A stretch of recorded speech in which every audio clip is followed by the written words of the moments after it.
I go to crowded places every day to participate in free draws. By probing into the storage bags of other cultivators with my divine sense, I can obtain various treasures of different values. However, once discovered by the person involved, I cannot avoid being beaten up, but I am not afraid at all. On the contrary, I draw more and more because I have the rule of 3 no draws 4 draws. I do not draw from those whose cultivation level is higher than mine, from sect disciples with backing, or from wealthy young masters with backgrounds. Despite being so cautious, I still encountered misfortune today. Senior brother, someone stole my storage bag. Hearing this, a man in white turned around and said, "Who is the blind fool who did this?" The girl also turned angrily, only to find that I had already disappeared. He ran away. The man in white did not speak, but with a probe of his divine sense, he found that I had already fled 2 miles away. Without thinking too much, he immediately boarded a small boat and pursued me in midair. In the forest, I, Xianxia, could visibly see the spiritual energy in my body being consumed,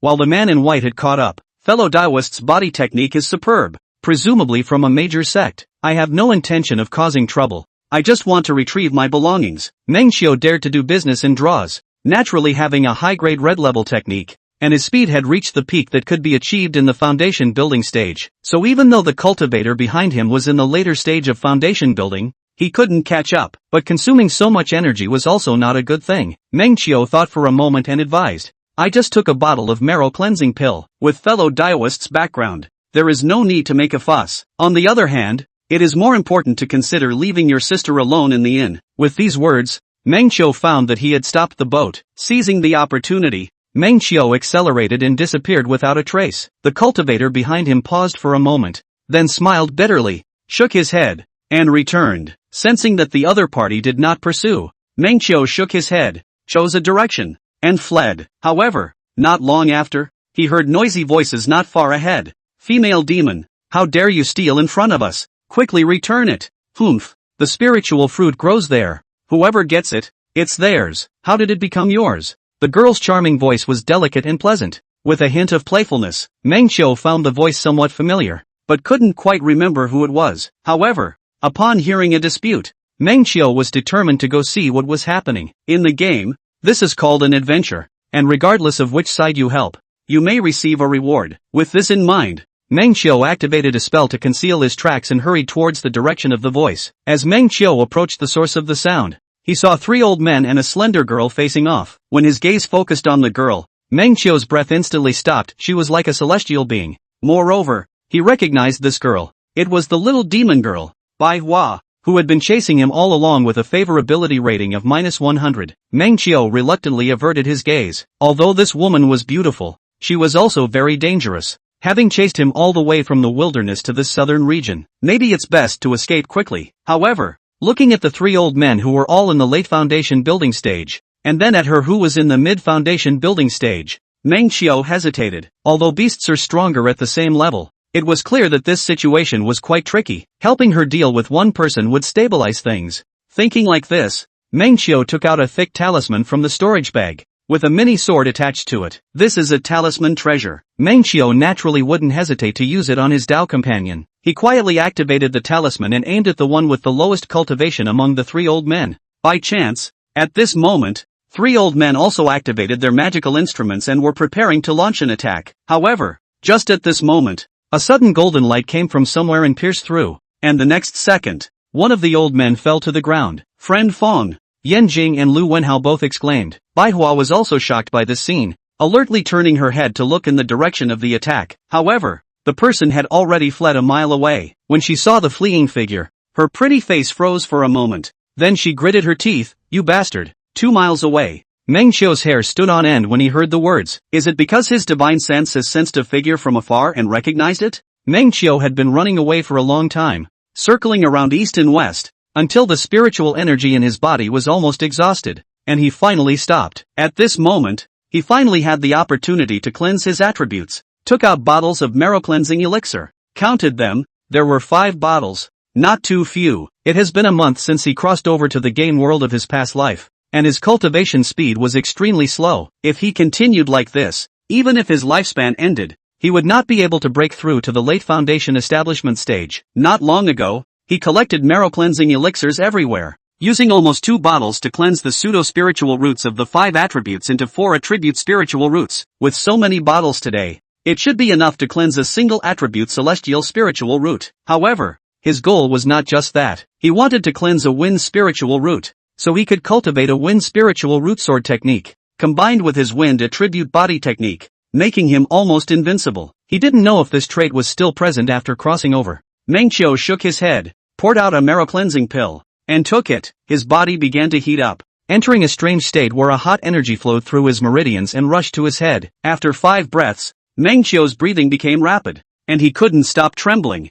In the next moment, all the strange sensations dissipated, and Mengqiu took a long breath, feeling refreshed. After practicing his techniques, he found that everything was much smoother than before. Mengqiu glanced at the panel. Spirit roots, 3 spirit roots, earth, wood, fire. The wind spirit root seemed to be a mix of water and fire, with a hint of gold anomaly. Wash again. Mengqiu took another marrow cleansing pill, and in the end, only the dual spirit roots of water and fire were cleansed, but there was no anomaly. Mengqiu looked at the last bottle of marrow cleansing pill left in his hand, tightened it, or opened it, and a fresh medicinal fragrance came to his nose. It was actually a top-grade marrow cleansing elixir. The bottle of medicine, drawn from the pair of siblings, had a bottle full of 4 pills. Without saying a word, Mengqiu twisted one out and took it. The familiar burning sensation overflowed all over his body, and immediately afterward, a mysterious feeling escaped all over his body, as if a cool wind blew and dispersed the burning heat. Mengqiu's pupils shrank and he opened the panel. Spiritual roots, altered celestial spiritual roots, wind. At the same time, he noticed a change in something else on the panel. Favoritism, 100 flowers, -90. Hiding in the cave, 100 flowers fainted and leaned against the stone wall. Sitting down. I guess it is poisoned. It is the poisonous gas that those 2 old men put just now. Her mouth said that she was avenging her best friend, but her eyes were full of greed as they stared at the silver jewelry on her head. Taking away the spirit fruit wasn't satisfying, but even dared to think about the magic treasure on his head. I've been looking for Mengqiu for a few years now, and when I first came to the human continent, I was originally curious. But it was Mengqiu who had given himself too much to look forward to when he discovered that the human cultivator was not quite what he had imagined. Her head was getting dizzy, and she suddenly remembered the sword that Mengqiu had just released. Turns out, he wasn't that negative. Just now, it was because he saw 3 people besieging him and was uneasy that he stepped in to help eradicate one of them, wasn't it? Then why did you abandon yourself and run away? Thinking of this, she took out a plain dark green jade out in the shape of a small snake. Mengqiu promised to take me to the human world to travel in the future. Why did you leave alone again? With the jade in her hand, she drifted off to sleep. Chapter 4, Cannibalistic Ghosts. How did this favorability even go up by 10? Looking at the panel, Mengqiu nodded again. It's reasonable. Helping her kill someone. Kind of a little demon girl who knows what she's doing. Mengqiu thought back to the records about this demoness. At that time, his own self had broken into the savage ancient land, trying to obtain the mysterious techniques of some demonic beasts, and this Tongue Snake clan where 100 Flowers was located was on his radar. The Tang Snake clan was good at using fire, and their Tang Snake Sacred Inferno technique was a red fire technique, and the flames had an extremely high temperature effect, and could even cauterize magical artifacts and treasures. Mengqiu, for the sake of this technique, started with the holy maiden of their clan, who was dull and stupid, without the ferocity of the Tang Snake clan,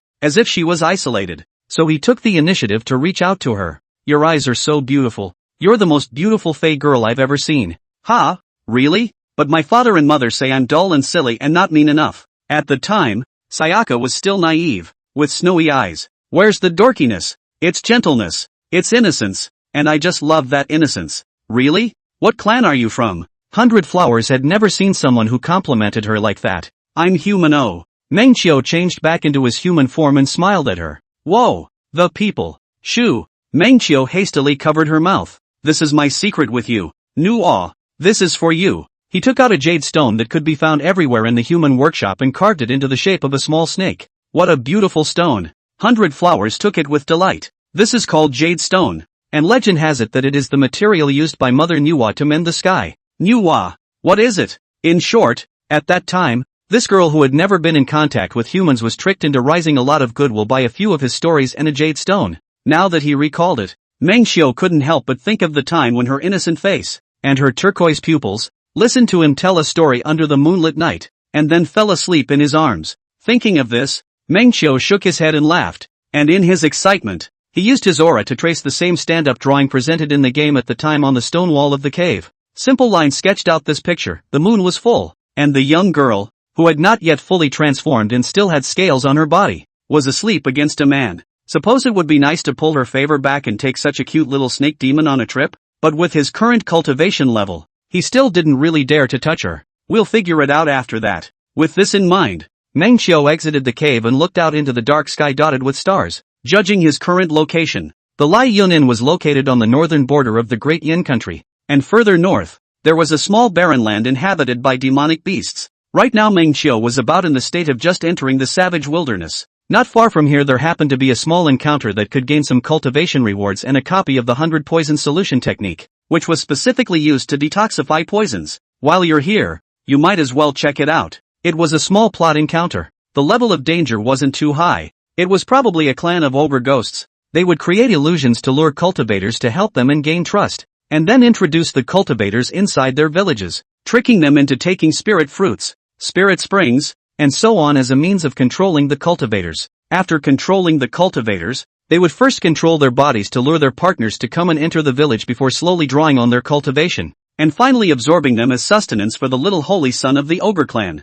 This little holy child was a good treasure, sucking up the cultivation of a large number of cultivators, a relatively large experienced baby. Meng Qiu would suck up this experienced baby every time he passed by. About a quarter of an hour later, Meng Qiu glanced at the sky and determined the location. That little wonder should be coming nearby. Meng Qiu slowly landed on the ground. This was a dense forest with lush trees. After landing, the dense forest covered the starlight, making the place dark and eerie. As soon as he landed, he heard a charming and melodious woman's voice from not far away. Ah, coming! Meng Qiu was alerted and cautiously felt his way over to the direction of the sound, then saw the scene before him. A group of wolf demons with roughly refined Shi cultivation surrounded a beautiful female cultivator, who was wearing a red Dao robe. But at the moment it had been torn beyond recognition, broken in one place in the east and one in the west. The plum-red belly band was vaguely exposed, and the small arms, thighs, calves, and so on revealed snow-white skin. Meng Qiu knew what was going on as soon as he took a look. This ogre clan had decided that he was an LSP and used this to tempt him. I'm telling you, you're looking at the right guy. Coincidentally, the moment Meng Qiu arrived, the wolves pounced on the female cultivator. The female cultivator delicately said, "Fellow Taoist, save me. I am a disciple of the Lingyun sect. As long as you make a move, I can fulfill all of your requirements." However, before the words fell, a gust of wind swept in, and before the dozen or so wolves could pounce on the woman, they were blown to the ground by this gust of wind and rolled on the ground a few times, crashing into the trunk of a tree and spitting out blood. A single spell to destroy the enemy? Meng Qiu froze for a moment before remembering that he was now a wind attribute heavenly spiritual root, and his power was enhanced when using wind spells. But I didn't realize it was enhanced so much. This spell is just a great wind, but now it seems to have the effect of a gale. Ow! The head wolf stood up trembling, glanced at Meng Qiu in awe, grunted, and turned around to flee. Fellow Taoist, don't pursue. The beautiful female cultivator was just about to advise Meng Qiu, but she saw that he had no intention of continuing to pursue him. Well, don't worry, I won't chase. Meng Qiu nodded. It's all an illusion anyway, and if you can't chase it, you're wasting your aura in vain. The beautiful female cultivator was stunned, but quickly reacted and shyly pulled her Dao robe, an action that instead made her appear even more seductive. The female cultivator arched her hand. Under Su, pimps don't need to know names. The female cultivator froze and asked again. Your Excellency, my surname is Meng. Meng Qiu skillfully skipped the plot. I am a disciple of the Lingyun sect, and I have come here. Meng Qiu snatched the answer. Fellow Taoist Su must be a disciple of Lingyun sect, coming to the nearby village to practice, right? At the moment encountered wolves, but do not know how the village you are now injured is not convenient to deal with. Want me to accompany you to see? Doyle Su. Those are my words. In this instant, Taoist Su was confused. She stared blankly at the man in front of her. How come it looked like he knew what he wanted to say even better than she did? Are you lying to me or am I lying to you? Chapter 5, Acquaintances. But after thinking about it, I'm afraid that this person is thinking about that man-woman thing in a hurry. After all, he just promised him any conditions. Taoist Su blushed cooperatively, her snow-white cheeks tinged with a faint cherry-pink color above. She stepped forward to take his hand, biting her lip, her voice low and weak. If the village is safe, Taoist friend must stay in the village, so that I can repay some kindness. Good. With that, Meng Qiu pulled her forward. Come on, Where's the village? Not far away among the villages. Two cultivators, a man and a woman, were sitting at a table with a series of immortal wine and spirit fruits that looked like they had just been picked. The bodies of the two men were sorting the spiritual fruits. If one looked closely, one could notice the dullness in the eyes of the duo. The two had just been tricked into coming here by their senior sister, and after taking the spirit fruit, they lost control of their bodies. Fortunately, they were a pair of siblings who had established a sound transmission channel in their sea of consciousness before, so they could barely transmit their voices at this moment. Ooh, big brother, I want to go home. What should I do? I can't control my body at all now. Am I going to be finished? Don't be afraid. There's always a way. Big brother, are you gradually unlocking the control of your body? No, I can't control my body at all anymore either. The male cultivator transmitted. The older brother was silent. Just then, the duo's divine sense swept that someone had entered the village. Elder sister tricked a new one into coming in. So maybe there's help, the elder brother said. A little bit of hopefulness grew in her sister as well, and then she got a good look at the guy. It's that thief who stole my marrow cleansing pill, Yi Qilan exclaimed. Yi Ibai also looked over, then fell silent, looking at the way Meng Qiu was held by his senior sister's hand without any refusal. He knew that, by and large, he couldn't rely on this person. Wait, brother, he's quietly stealing senior sister's storage bag. Yi Ibai was dumbstruck. How can you steal that? Luckily, there's still a lottery. Meng Qiu's divine sense had already probed into the gorgeous female cultivator's storage bag at this moment. Such is the tawdry operation of this strange encounter. You can just steal from NPCs. Ogres control people to deceive them by boarding them. All one needed to do to completely eradicate them was to slaughter their holy son. Their holy sons were the key to the race, used to store the cultivation that a clan drew into. So, the key to this copy is to find the hidden holy son and eradicate him. In no time, the contents of the beautiful female cultivator's storage bag had all been displayed in Meng Qiu's sea of consciousness. The sword of Lingyun. Aha! No, sis, you're really from the Lingyun sect, aren't you? It seemed that the NPC beside him had been tricked into coming in and then had his body manipulated. Continuing to look, he found a bunch of pills, but right now Meng Qiu had no time to care. Immediately afterward, he found what he was looking for. It was a token made of a human skull. This token can control the formation of the underground entrance. With it, you can find the holy son of the ogre. How come the village is so quiet? If we hadn't encountered a wolf infestation, there would be no business for me. Meng Qiu attracted Daoist Su's attention with a paragraph.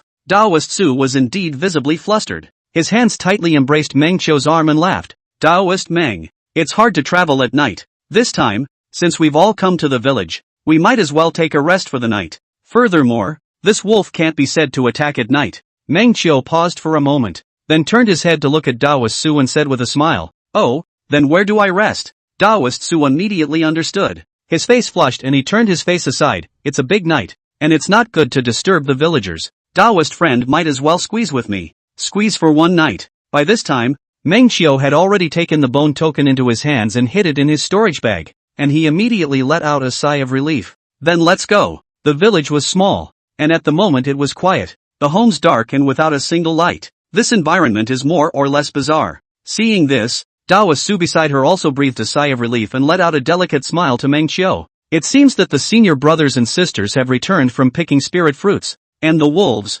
sensing the powerful aura, did not dare to come to offend. When ordinary people heard this, they would definitely be interested in the so-called spiritual fruit and inquire about it. However, the male cultivator beside him didn't care in the slightest, as if he hadn't heard it. Beautiful female cultivator heart secretly spit a color in the evil spirit, staring at him for a breath, and leisurely said, "Speaking of which, this place is rich in all kinds of strange effect of the spirit fruit. When I Lingyun sect of the elders is to look at this, chartered this place." Oh, Meng Qiu gagged her with a single word. Mud. I've said I'm going to skip the plot and this bee has to keep giving me the background. Hate silly games where you can't skip episodes. There are spirit fruits that are strangely effective, and after taking them, their cultivation is good. The ogre controlling the beautiful female cultivator was also encountering this kind of person for the first time, and she was really a bit unconvinced, so she frantically tried to find a way to sell it to Meng Qiu. I still need to settle down. This cultivation level is sufficient for now.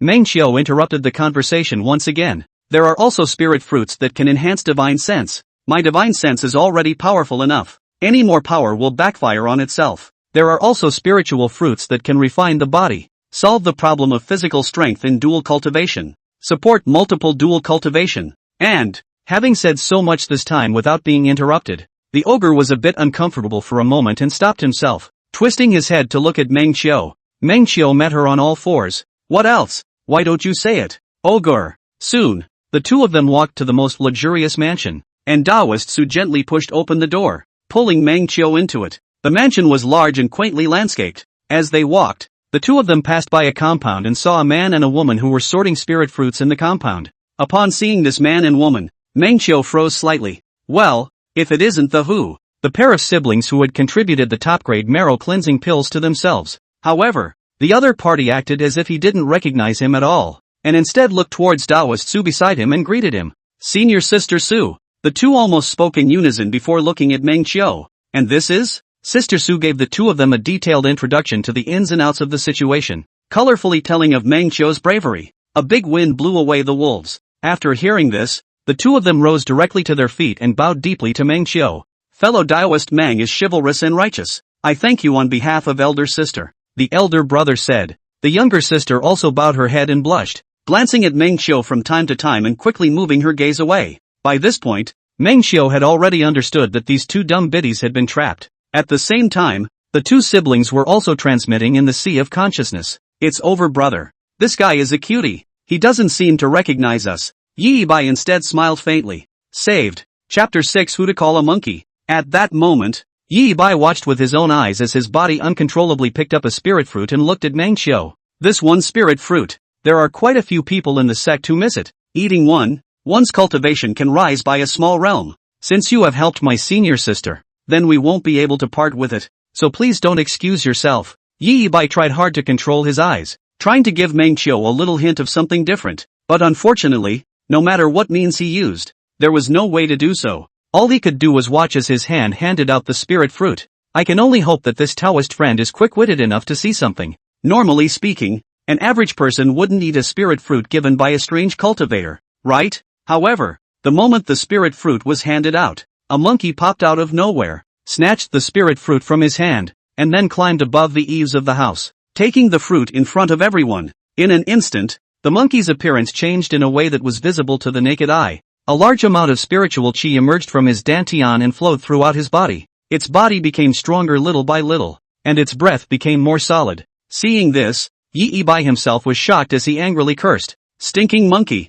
Then reaching out, he swiped over with an immortal binding rope. Unfortunately, the monkey dodged the rope with remarkable speed and jumped to the other side of the roof. Squeak! It seemed to have completely digested the spirit fruit by this time, sneering and jumping at a few people before jumping back and disappearing into the darkness of the night without a trace. Yi Bai was exasperated and wanted to chase after him, but he was stopped by his senior sister. Taoist Su pulled him back and shook his head. Since it was able to snatch it, it was its creation. But I didn't expect this spirit fruit to be so effective that it doubled its speed. Yi Bai helplessly retracted his sight and smiled at Meng Qiu. I'll let you make a joke, but it's a good thing that I've picked a lot of the same spirit fruits. Come on, you might as well give it a try as well. In Yi Bai's sea of consciousness, however, he was completely confused. These elves and monsters are too refined to export such a drama. At this time, his sister's voice transmission also came over. Ha, is it really a spirit fruit? Yi Bai was silent for a moment before explaining to his sister. That monkey was also an accomplice.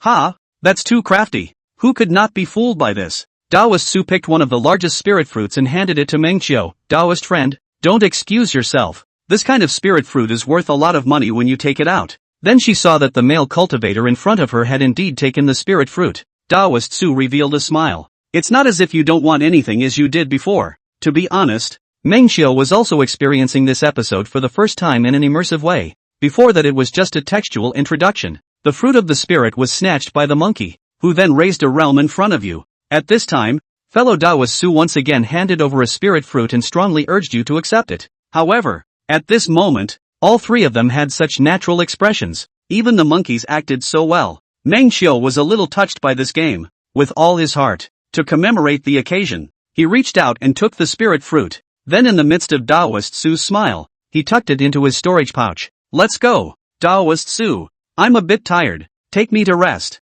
Meng Qiu looked towards Taoist Su. Taoist Su froze. Yi Bai and Yi Qilan also froze. What's wrong? Meng Qiu looked at the three in confusion. Fellow Taoist not taking the spirit fruit. If this spirit fruit is not taken as soon as possible, the spirituality will soon dissipate. Fellow Taoist Su said. No matter, I have the means to preserve it. Meng Qiu waved his hand. Moreover, I don't have much of a quest for cultivation, so if it's really worth as much as fellow Taoist Su said, then it's still a good deal to take it and exchange it for some spirit stones. Taoist Su revealed a blank stare, but didn't say any more. Saying more would only cause alarm. She took Meng Qiu's arm and said to the two of them, it's late at night, so you might as well rest first. I'll take fellow Taoist Meng to the guest room. The two of them also saluted. Senior sister also rest early. A smile appeared above Taoist Su's cool cheeks as she nodded towards the two of them and was about to pull Meng Qiu away. It just didn't pull. Turning his head to look, Taoist Meng stood still and looked at Yi Qilan. Taoist Su blinked and instantly understood, looking at Meng Qiu with an uncertain expression. No, you're more or less overdoing it. People's older brothers are still here, but it also fits the image of him as a horny bastard. The ogre controlling Dao Yu Su cursed in his heart, then smiled and said to Meng Qiu, Dao Yu Meng, what else? Meng Qiu stared at Yi Qilan and frowned slightly. This fellow Daoist, I always feel like I've seen him somewhere before? A hint of imperceptible cold light flashed within Taoist Su's eyes. Oh, is this not an acquaintance of Dao Yu? Meng Qiu walked forward and reached Yi Qilan's eyes to observe her cheeks. Delicate, smooth and hydrated. What a lot of content that was once unavailable to experience. After looking carefully for a while, Meng Qiu said, well, it really is very similar. Like, for some reason, Yi Qilan became a little stiff and asked back, this little thing is quite chic looking, very much like a spirit pet I've seen in the middle of the marketplace before. Meng Qiu nodded as if he had finally recalled the matter. At that time, I remembered that it was an ape spirit pet, and I purposely touched it to see how spiritual it was. But guess what? Speaking of this, Meng Qiu laughed. What's wrong? Taoist Su asked. That spirit pet was frightened on the spot, and with a loud cry, it actually summoned its elder monkey brother, who was a lively monkey, to come after me, wanting to avenge his sister's death. Seemingly recalling something interesting, Meng Qiu smiled. That pair of spirit pets were quite lively, but it's a pity that there weren't enough spirit stones at the time, otherwise I would have definitely bought them. Hee, I see, what an interesting pair of monkeys, Taoist Su said. Meanwhile, in the sea of consciousness of the brother and sister duo, Yi Qilan's eyes widened as a surge of air ran from the soles of her feet to her head, nearly causing her to break free of the ogre's control straight away. Say who monkey? Who's talking about monkeys? The younger sister finally realized that the man had recognized her siblings long ago. Brother, he's actually mocking us as monkeys. I'm gonna bite him. So angry. Stealing my marrow cleansing pills and calling me a monkey. Whoops, I can't scold back yet. Brother, so angry. Yi Bai instead froze for a while before shaking his head and smiling bitterly. Lively siblings? This Taoist friend Meng is a wonderful person. Brother, he called us monkeys and you praised him. Yi Bai said. Having been tricked into controlling his body by a few ogre ghosts, it's only right for him to call our two siblings monkeys. Chapter 7, Brother Before Sister. Thank you for the reward of the Star River. Thank you for laughing at your monthly ticket. Thank you for the monthly ticket of 3,585 book friends. All our old book friends, always accompanied. Really thank you. Thank you for the monthly vote of the Rotten Kung Fu Big Brother. Thank you for the ally of the last book. The last book let Big Brother discouraged. But Big Brother cannot count on the past. Still support. I will not let Big Brother disappointed. And thanks for the support. Littlest. Your words have encouraged me and I've developed confidence in myself. Anyway, I wish all of you who have supported me a lot of money and a lot of luck. This book won't let you down. The last book guys can also check out Yo. I'm still reading the last book finale in the past 2 days. Emma, how can it be so good? So interesting. Chapter 8, Favorability level up again? 100 Flowers was panting. For some reason, there were more cultivators encountered along the way, and surprisingly, they were all looking for themselves. Surprisingly, there were still humans who wanted to sincerely persuade her to be a spirit pet, and in the face of this kind of person, it directly gave her an exasperated laugh. And naturally, she burned them to the ground. Most human cultivators came up and attacked her directly upon seeing her, and she was nearly injured because of it. She also found the reason later. It was that old man cultivator who coveted the magic treasure on her head. Instead of dying, that old man went back to spread the news about himself and urged so many cultivators to capture him. It was a pity that the current her was poisoned and lacking in spiritual power, so even if she saw the old man in the crowd, she couldn't take revenge. Run away first. Fleeing aimlessly, she herself didn't even know her current bearing, and as for Meng Qiu, that was even more clueless.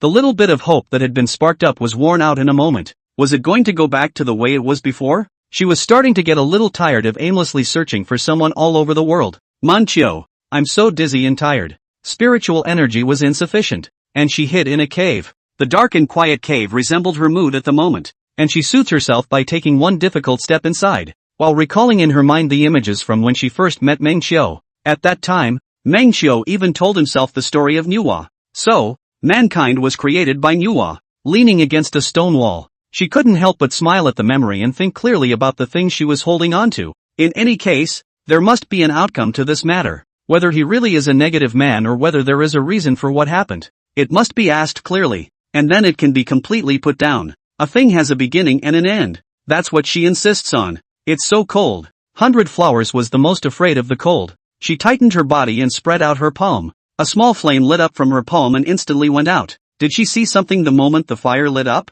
Her heart pounding, she stared blankly at the stone wall that was on the opposite side of her, and with a thought, pop, with a sound, a cluster of flames erupted from her palm, and the firelight illuminated the stone wall. On that smooth stone wall, lifelike carvings of a little girl who hadn't fully transformed was leaning on the body of a human cultivator, and the two of them were sitting on the cliff wall, looking at the disc-like moon. The human cultivator was in the prime of his life. The little girl was youthful and tender, and this picture quickly moved in 100 Flowers' mind, bringing her back to that one moment in an instant. Meng Qiu. Unconsciously, tears slid down her chin, and 100 Flowers had long since burst into tears. So you've been thinking of me too. Favoritism, 100 Flowers, -80 to 50. Looking at the panel's prompts, Meng Qiu looked puzzled and puzzled. How come it's up 30 all of a sudden? I told you, saving your life shouldn't only go up 10 points. There was no time to think about this now. He shook his head to dispel his fantasies, and directly activated the technique of the Lingfeng technique.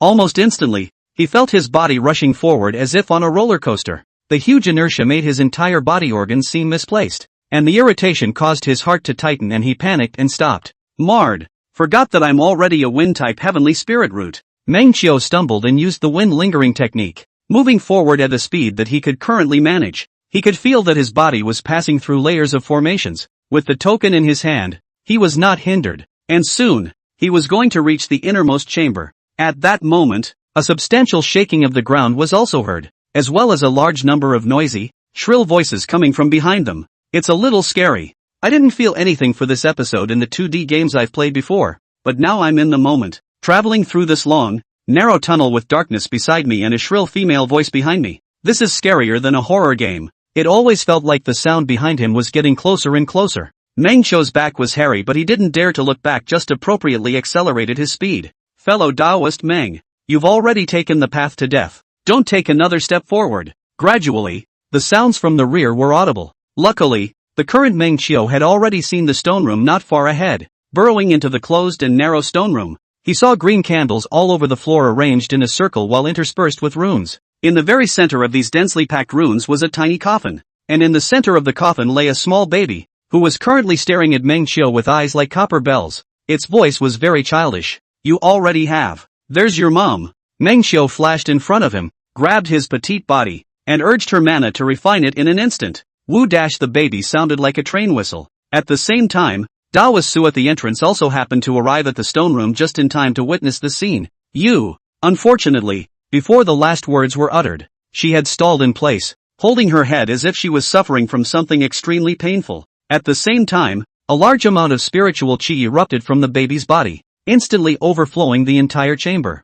However, this spiritual qi was not without a pattern, and at this moment, following a certain route, it all surged towards Meng Qiu's dantian. Meng Qiu's dantian was burning hot, while a large amount of power filled his body, and soon followed his dantian down his entire meridian. Meng Qiu grasped the opportunity to run the gongfu, coupled with the cultivation speed of the heavenly spirit root at the moment. That was truly a role encountering a specialized martial art. Meng Qiu's cultivation level rose upwards almost without any hindrance. From the early stage of foundation establishment, the threshold of the middle stage of foundation establishment was violently mentioned. The heavenly spiritual root did not have a bottleneck in the minor realm, so this minor realm was quickly broken through under the infusion of a large amount of spiritual energy. Meng Qiu's cultivation was still climbing, and he didn't even have time to feel the changes brought about by the minor realm breakthrough before his cultivation rushed to the threshold of the late foundation establishment stage again. After breaking through the threshold, the stone room's spiritual energy was only exhausted. As for the ogre's holy son,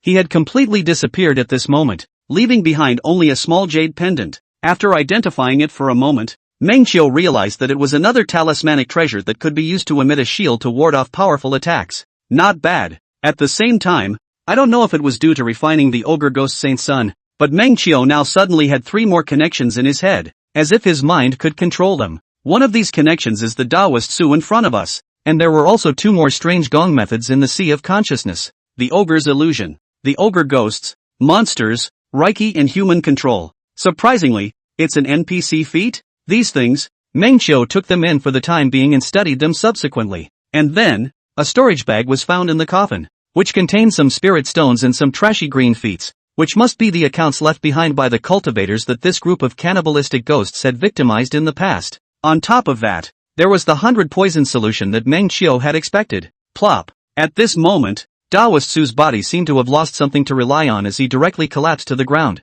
Chapter 9, Su Yuxuan. Mengqiu cast his eyes at her petite body, which was only wearing a black belly band as well as blasphemous pants, and shook his head with a smile. Let's go up first. It's eerie to stay here. Walking forward, he said excuse me in his mind, put one hand behind her neck and one behind his thighs and picked her up. Driving the Lingfeng skill, he fled towards the outside of the secret room. The cannibalistic ghost soul body that was hosted on Daolord Su has already ascended to heaven, and now Daolord Su is slowly regaining his self-consciousness. Perhaps being controlled for too long made the process slightly longer. Her body temperature was slowly returning, the warmth traveling from the roots of her full thighs to her hands, and Mengqiu looked down at her carefully. It was the first time I'd looked at her closely. The face is cold and good-looking. The eyes are peacefully closed. The agar nose and cherry lips, but it is born a good look. Standard imperial figure with big fierce long legs. It's a shame the IQ isn't great. How can you be fooled by an ogre? Soon returned to the ground. Mengqiu look. Ooh, where to what deep house?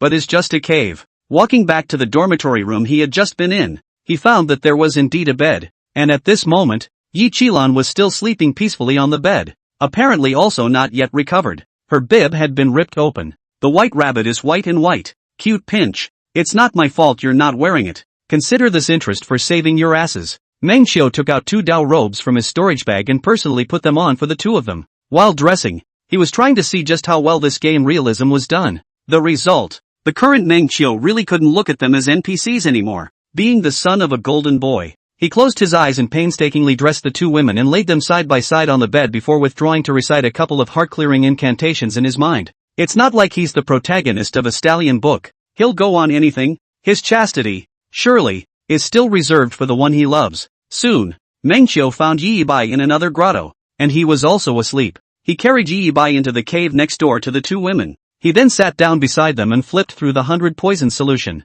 This gongfu belongs to the functional gongfu. Purple color, it is not bad. Although it is named 100 poison solution, it actually records the solution to nearly 1,000 poisons. It is considered to be a rare and good gongfu. Mengqiu flipped through it with interest, learning at random, and time rushed by as the 3 people from the Lingyun sect soon woke up. The first one to wake up was Taoist Su. She sat up and then looked at Mengqiu, and under the 4 eyes, her eyes were cold and her emotions could not be seen. Seemingly thinking for a while, the previous memories gradually surfaced, and as the subject of being boarded by the ogre, she actually still knew the cause and effect. She stood up and rubbed her head, then looked at Mengqiu and saluted. Thank you for saving me, fellow Taoist. May I dare ask for your name? Mengqiu said. Mengqiu, a casual cultivator. Su Yuxuan, inner disciple of the 13 veins of the Lingyun sect. Su Yuxuan's expression was clear and cold, and she spoke formally, but in a way that made people feel sincere. Since you have no mentor, you might as well come to my Lingyun sect.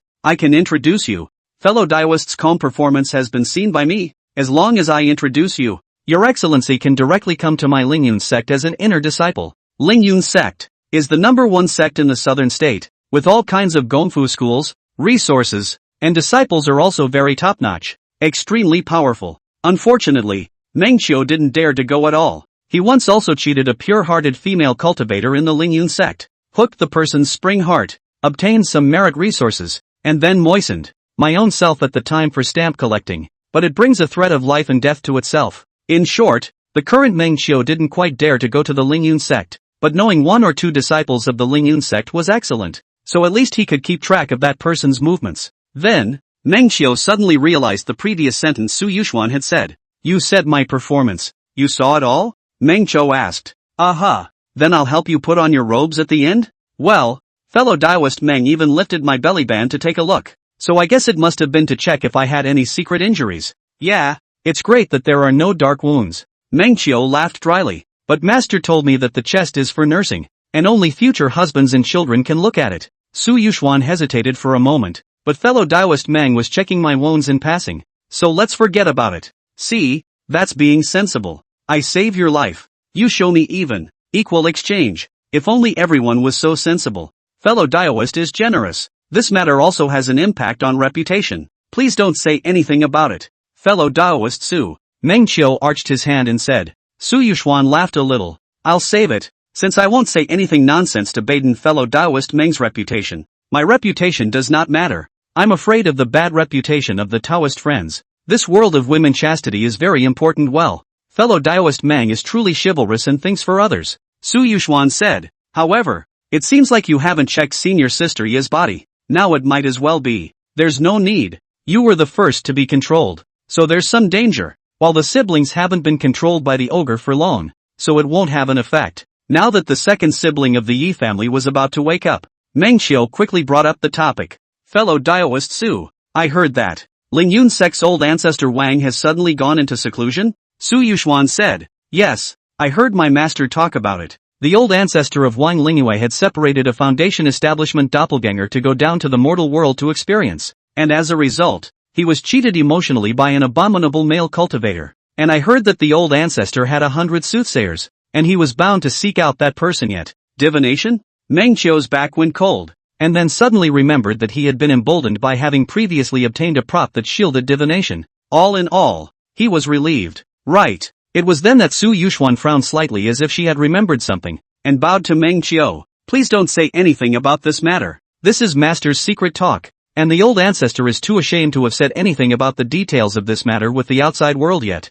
This Su Yuxian is also a master who cannot hide things. His own old ancestor's ugly things. She said to herself, a stranger that is the frame ah. Meng Qiu couldn't help but cast a skeptical look at her. This is something. You haven't revealed it, have you? Fellow Daoist Meng alone. Su Yuxuan said. That's okay, she can hide secrets too. Just then, with a lovely oinking sound, the two men looked into the cave behind them. Yi Qilan also slowly regained consciousness. She opened her eyes and saw Meng Qiu not far away, and her eyes immediately widened. It's you! She gritted her teeth. Meng Qiu looked over. Ha, little monkey, you're awake? Ah, I'm going to bite you to death. White smoke seemed to rise from Yi Qilan's head. Chapter 10, Go and initiate a meeting with her. Yi Yibai also woke up and listened to the sound and touched over to the cave where the three were. He remembered that Meng Qiu had taken his sister away, and now he had a look at her appearance. The breath is stable. Nothing has changed. It seems to have been a mistake to blame him. Yi Yibai stopped his sister,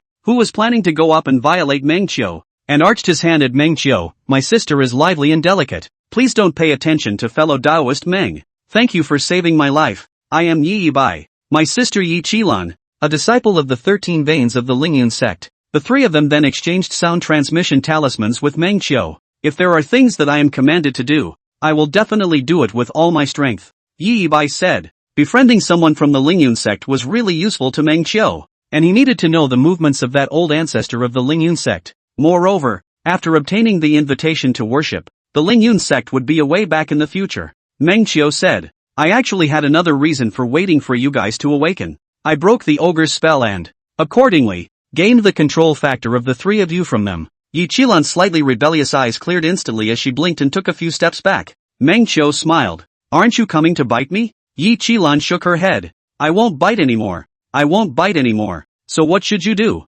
Yi Qilan's heart jumped, frowned at Meng Qiu, and pouted. With your body. You should honestly give me a word of thanks. Of the three people here, you're the one with the most impolite laws. Meng Qiu said. What? You still want to give your body in return? I still don't see that little body of yours. For some reason, when he saw her, Meng Qiu always had the feeling of looking at his own sister and always wanted to tease. It's called a belly-knuckle haughty, isn't it? Me? My small body? Yi Qilan's chest rose and fell. Even so, it was small and cute, her good-looking eyes glaring tightly at Meng Qiu. You denizen! The crowd laughed at her look. Meng Qiu didn't waste any more time. He pinched up his spell and said to the three of them at the same time, the alien aura of the cannibalistic ghost still remains in your bodies. That's the key to controlling you. Now you guys run your gongs to force it out, and then I'll cooperate with you to unlock it. Seeing that Meng Qiu was actually going to unbind them, all three of them were instantly stunned. Although he was said to be chivalrous, he was always a little wary. This kind of means of restricting the three people. He even said that he could release it. This is really chivalrous. Su Yuxuan and Yi Yibai kept the favor in their hearts, and a warm current flowed through their hearts. Even Yi Qilan lowered her head slightly, and after a moment of silence, she whispered, "Thank you." Soon, the three of them forced out a purple aura out and gathered it in the center of their eyebrows. Meng Qiu stretched out his right hand, and his finger made a point on their eyebrows, and the aura was sucked into his body along with his finger. He remembered the ogre feats he had included earlier. The ogre ghosts, monsters, Reiki and human control. This is the weird aura, isn't it? With the raw materials, it's good to imitate, and in the future, you can also try to use this aura to control others. How were you tricked into coming here by ogres? The two of us were tricked into coming in after seeing senior sister. The three of them chatted as they walked outside the cave, and when they exited the cave, they found a number of traces of cultivators. Why does it feel like there are more cultivators? Meng Qiu said strangely. Ah, didn't fellow Daoist Meng hear about it? Yi Yibai looked at Meng Qiu. Rumor has it that someone found a demonic beast of ancient bloodline nearby. Meng Qiu thought about it. Where were there any demonic beast encounters at this point in time? I don't remember any of the relevant episodes. Oh, what ancient demonic beast is it? Meng Qiu asked. It is said to be a tongue snake. I heard that the Tang snake was still young enough to transform into a form, and its flames were so powerful that it could burn top-grade magic weapons. As Yi Yibai spoke, he noticed that Meng Qiu stopped in his tracks. The three stopped as well and looked at him strangely. What's wrong? Meng Qiu's brows were furrowed and his mood was agitated for no reason. Taigniao? Where else would there be other Tengus in this mountain? Isn't that 100 Flowers? 100 Flowers, who had followed him to the southern state, was now under siege by the cultivators. Where is he at ease? Meng Qiu shook his head and arched his hand at the three of them. I remembered that I still have some things to do, so I won't be traveling with all of you next. So let's say goodbye here. Yi Qilan looked at Meng Qiu and unexpectedly showed a bit of reluctance. She didn't know why. Perhaps it was because he wanted to get to know the monk a little better. He acted stoic, stealing from people, yet saving them in a big way. It's kinda sad to say goodbye now. Su Yuxuan was also a bit surprised, but she didn't show any emotions on her face and just nodded. We're also going back to the clan for a temporary respite. Fellow Daoist Meng, we'll see you later. See you later. Meng Qiu nodded and urged the spell. Wait, Yi Yibai thoughtfully interrupted. I see that fellow Daoist Meng has an eager expression. Could it be that he has some affinity with that spirit snake? Seeing Meng Qiu's expression move, Yi Yibai sincerely said, if fellow Daoist Meng wants to search for that spirit snake, why don't you let us split up together to search for it, so that it will be more efficient as well? Su Yuxuan also reacted and nodded. Yi Qilan also said with a serious face, I see so many cultivators wanting to find her. In that case, it's time to hurry up. Let's help find her together. Good people have good rewards. Ah, Meng Qiu didn't have time to think about it more and nodded. Then I'll trouble you all. With that, he took the wind and disappeared as a shadow. Seeing how eager he was, the three of them also realized the urgency of the situation, and they instantly disappeared in the form of shadows. If you're looking for someone, it's best to use divination, but Meng Qiu hasn't learned it yet. Sprinting through the wind, he frowned slightly. How could this girl suddenly reveal her true form? Generally speaking, anyone who could see her true form should be dead. This silly demoness. I was able to find the trail and chase myself to Nanzhou, only to flip the car here. Perhaps it was because the first appearance earlier had irritated her and messed her up? The ones who come here to practice are all foundation establishment and chi refining cultivators, so it shouldn't really be much of a problem, Meng Qiu said. But if this stupid snake still keeps looking for itself nearby and refuses to leave, it might end up attracting Jindan, or even Yuaning cultivators, and that would be troublesome. After measuring his cultivation, Meng Qiu felt that he could escape under her hand. So go see her. The favorability has gone up quite a bit, so it's not like he's going to come up and kill himself, right? To be honest, Meng Qiu didn't have a bottom to the current her. The impression of her? That was all a descriptive paragraph inside the game. But now that we have to face her for real, I wonder, will she still be as cute and playful as she was in the game? While thinking like this, he saw a sound transmission talisman spontaneously combust in front of his eyes. Yi Yibai's voice came. Found it. Chapter 11 Fraud. There are more than 20 foundation establishment cultivators here, besieging a cave, and it is said that the spirit snake has been seriously injured and can't run anymore, and has put layers of flames in the middle of the cave to block the crowds and live on, and no one dares to wade through the fire at the moment. Thank you. Brother Yi, Mengqiu said back. More than 20 foundation establishment cultivators. These guys are really daring too. Mengqiu frowned, and while speeding up his rush, he was also pondering a way to break the situation. Dozens of people stood in front casting spells before a cave that was 3 feet long and 1 foot wide. In the middle of the cave was layer after layer of multicolored flames. And even if you were tens of feet away from this fire, you could feel the temperature of the tongues of fire licking your body. A blue-robed cultivator at the forefront had a grave expression on his face. He had encountered dozens of fires, not to mention hundreds, and this kind of fire, it was the first time he had seen it. This fire, if you ask me, is authentic. He smacked his lips and shook his head again. Old fire demon. If you can't do kung fu, come down quickly. There are still tunnels. Someone yelled from below. The fire old devil ignored this sneer, but instead, he looked at the fire with admiration, and then, summoned a small blue orb out of his storage bag, the size of a small thumb cap. Fire is good, but it's afraid of heavy water. I've treasured this heavy water bead for many years, but it's finally come in handy. The old fire demon recited the spell. Beads of heavy water dripped and swirled in the air, falling into the layers of flames. Wow! Suddenly, a waterfall of water was seen pouring directly on top of the heavy flames. Almost instantly, all the water was burned into vapor in no time at all. The fire old devil's eyes glared, and with a move of his hand, he recalled the heavy water pearl into his hand. However, only a small flame was recalled, and by the time it reached him, the flame had already burned out, and his heavy water bead had become a cloud of ashes. Old man's heavy water bead. Ha ha ha. The cultivators below saw this comical scene and let out loud laughter one after another. Laugh. The fire old devil's eyes glared like copper bells. This fire can't even be extinguished by me. You guys, don't even think about it. Still want to covet the Tang snake bloodline. One by one. Dreaming. If we delay a little longer, and a Jindan powerhouse comes, you and I will both be in vain. His words caused the crowd to fall silent again. At this time, a voice came from the back. I can give it a try. The crowd turned their heads to look. This cultivator hurriedly came with the wind. The speed of recluse is good. It looks like the faction of a big clan. The face was handsome and imposing, with a pair of bright eyes. It looked like, but a young boy who had just reached the crown was already in the late stage of foundation establishment cultivation. This stopped the mouths of the crowd who had wanted to taunt. At this glance, it's a person from a famous sect. Seeing that a group of people suddenly didn't dare to speak and taunt, the old fire demon despised in his heart. He also looked at the young boy and revealed a smile. This young Taoist friend has an extraordinary temperament. I think he must be a heavenly pride from which clan? The crowd looked at the old fire demon with more contempt in their eyes. You're on your knees in front of a prestigious school? After saying hello, he quickly said the next sentence. Fellow Taoist, we found this Tang snake first. If you really have a way to extinguish this fire, I'll do it for everyone and let you have a piece of the pie. Bloodline or flesh, or soul, demonic Dan. It's all good to talk about. This sentence was very golden, turning the many scattered cultivators into a group, signaling that we found it first. You should not think of devouring it alone, otherwise you are fighting against an entire group. This imposing person was naturally Mengqiu,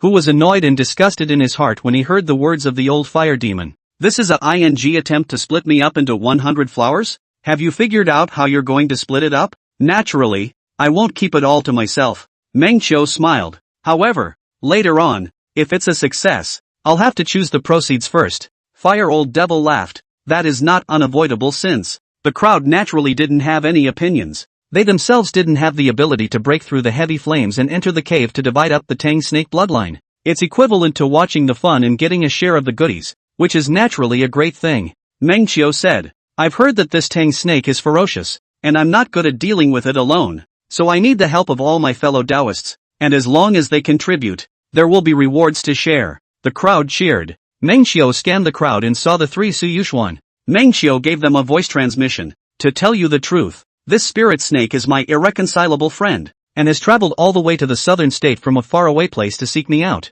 This time, she was discovered by the crowd, so naturally I can't just let it go. Now I need a little help from all of you. Fellow Taoist Mang is indeed a benevolent and righteous person. To be able to fight against more than 20 cultivators for the sake of a friend, I am naturally willing to help. Su Yuxuan transmitted her voice back to him, the impression of his righteousness deepening in her heart. Yi Bai said, my life was saved by fellow Taoist, so naturally I won't back down. Yi Qilan was also a bit touched, thinking in her heart, who could fight against 24 equal-ranked cultivators for herself? Not since. She returned. Mengqiu almost laughed out loud when he saw their determined eyes.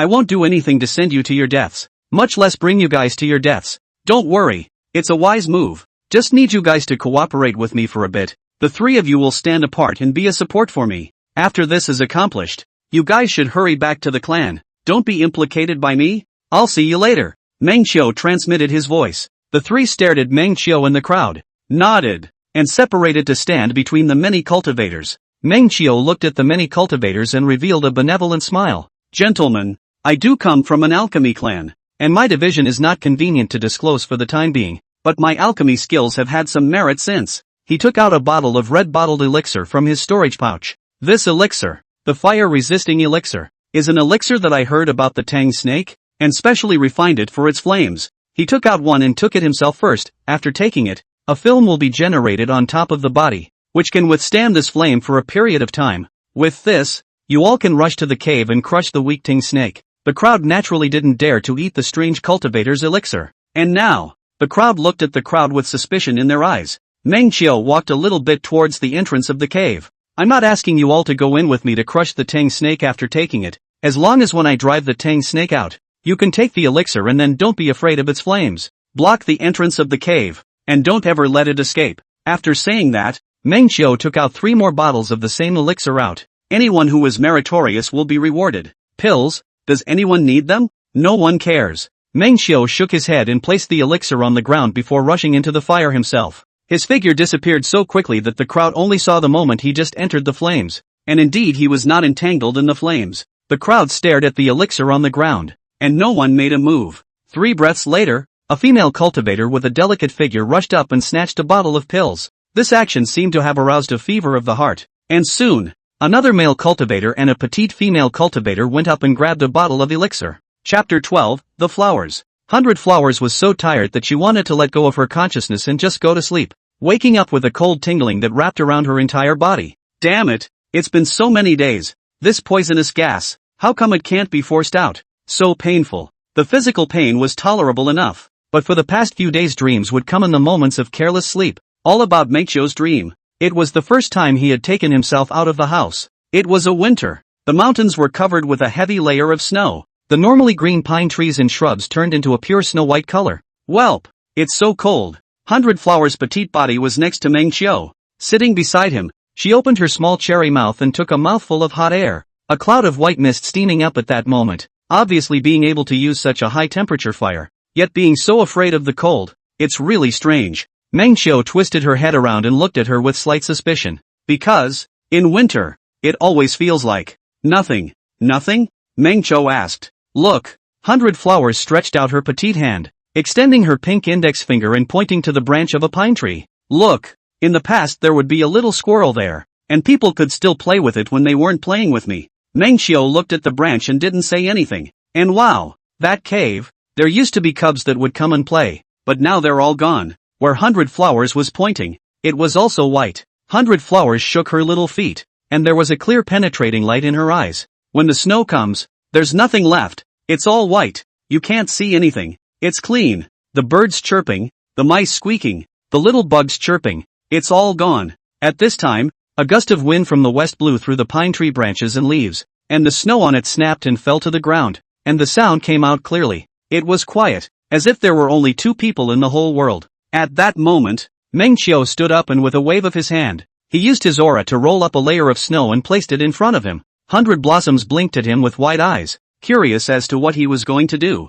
Meng Qiu squatted down, cupped the snow in his hands, stacked it up, and pressed it into a ball of snow with his fingers. Then a large snowball stacked up a small snowball. 2 small stones point out 2 eyes, and a twig stuck in the head becomes a nose. In this way, the snowman was finished, and Meng Qiu pointed at it and said, Look, what's this? Something as abstract as this Hyaka couldn't quite understand what it was. She cocked her head. It's a snow monster? Ah. Meng Qiu rewarded her with a chestnut on her forehead. This is a flower. Ichika? Yes, this is your sister. 1 flower. Meng Qiu revealed a smile, and with that, with a wave of his big hand, it was a large amount of aura that escaped from his body. The aura rolled up the surrounding snow and piled up a snowman. Meng Qiu pointed over one by one. This is the 2nd flower. This is the 3rd flower. This is 99 flowers. Finally, he tapped his finger on Hyaka's forehead. This is Hyaka. Look, with so many sisters, In winter, it's not that lonely,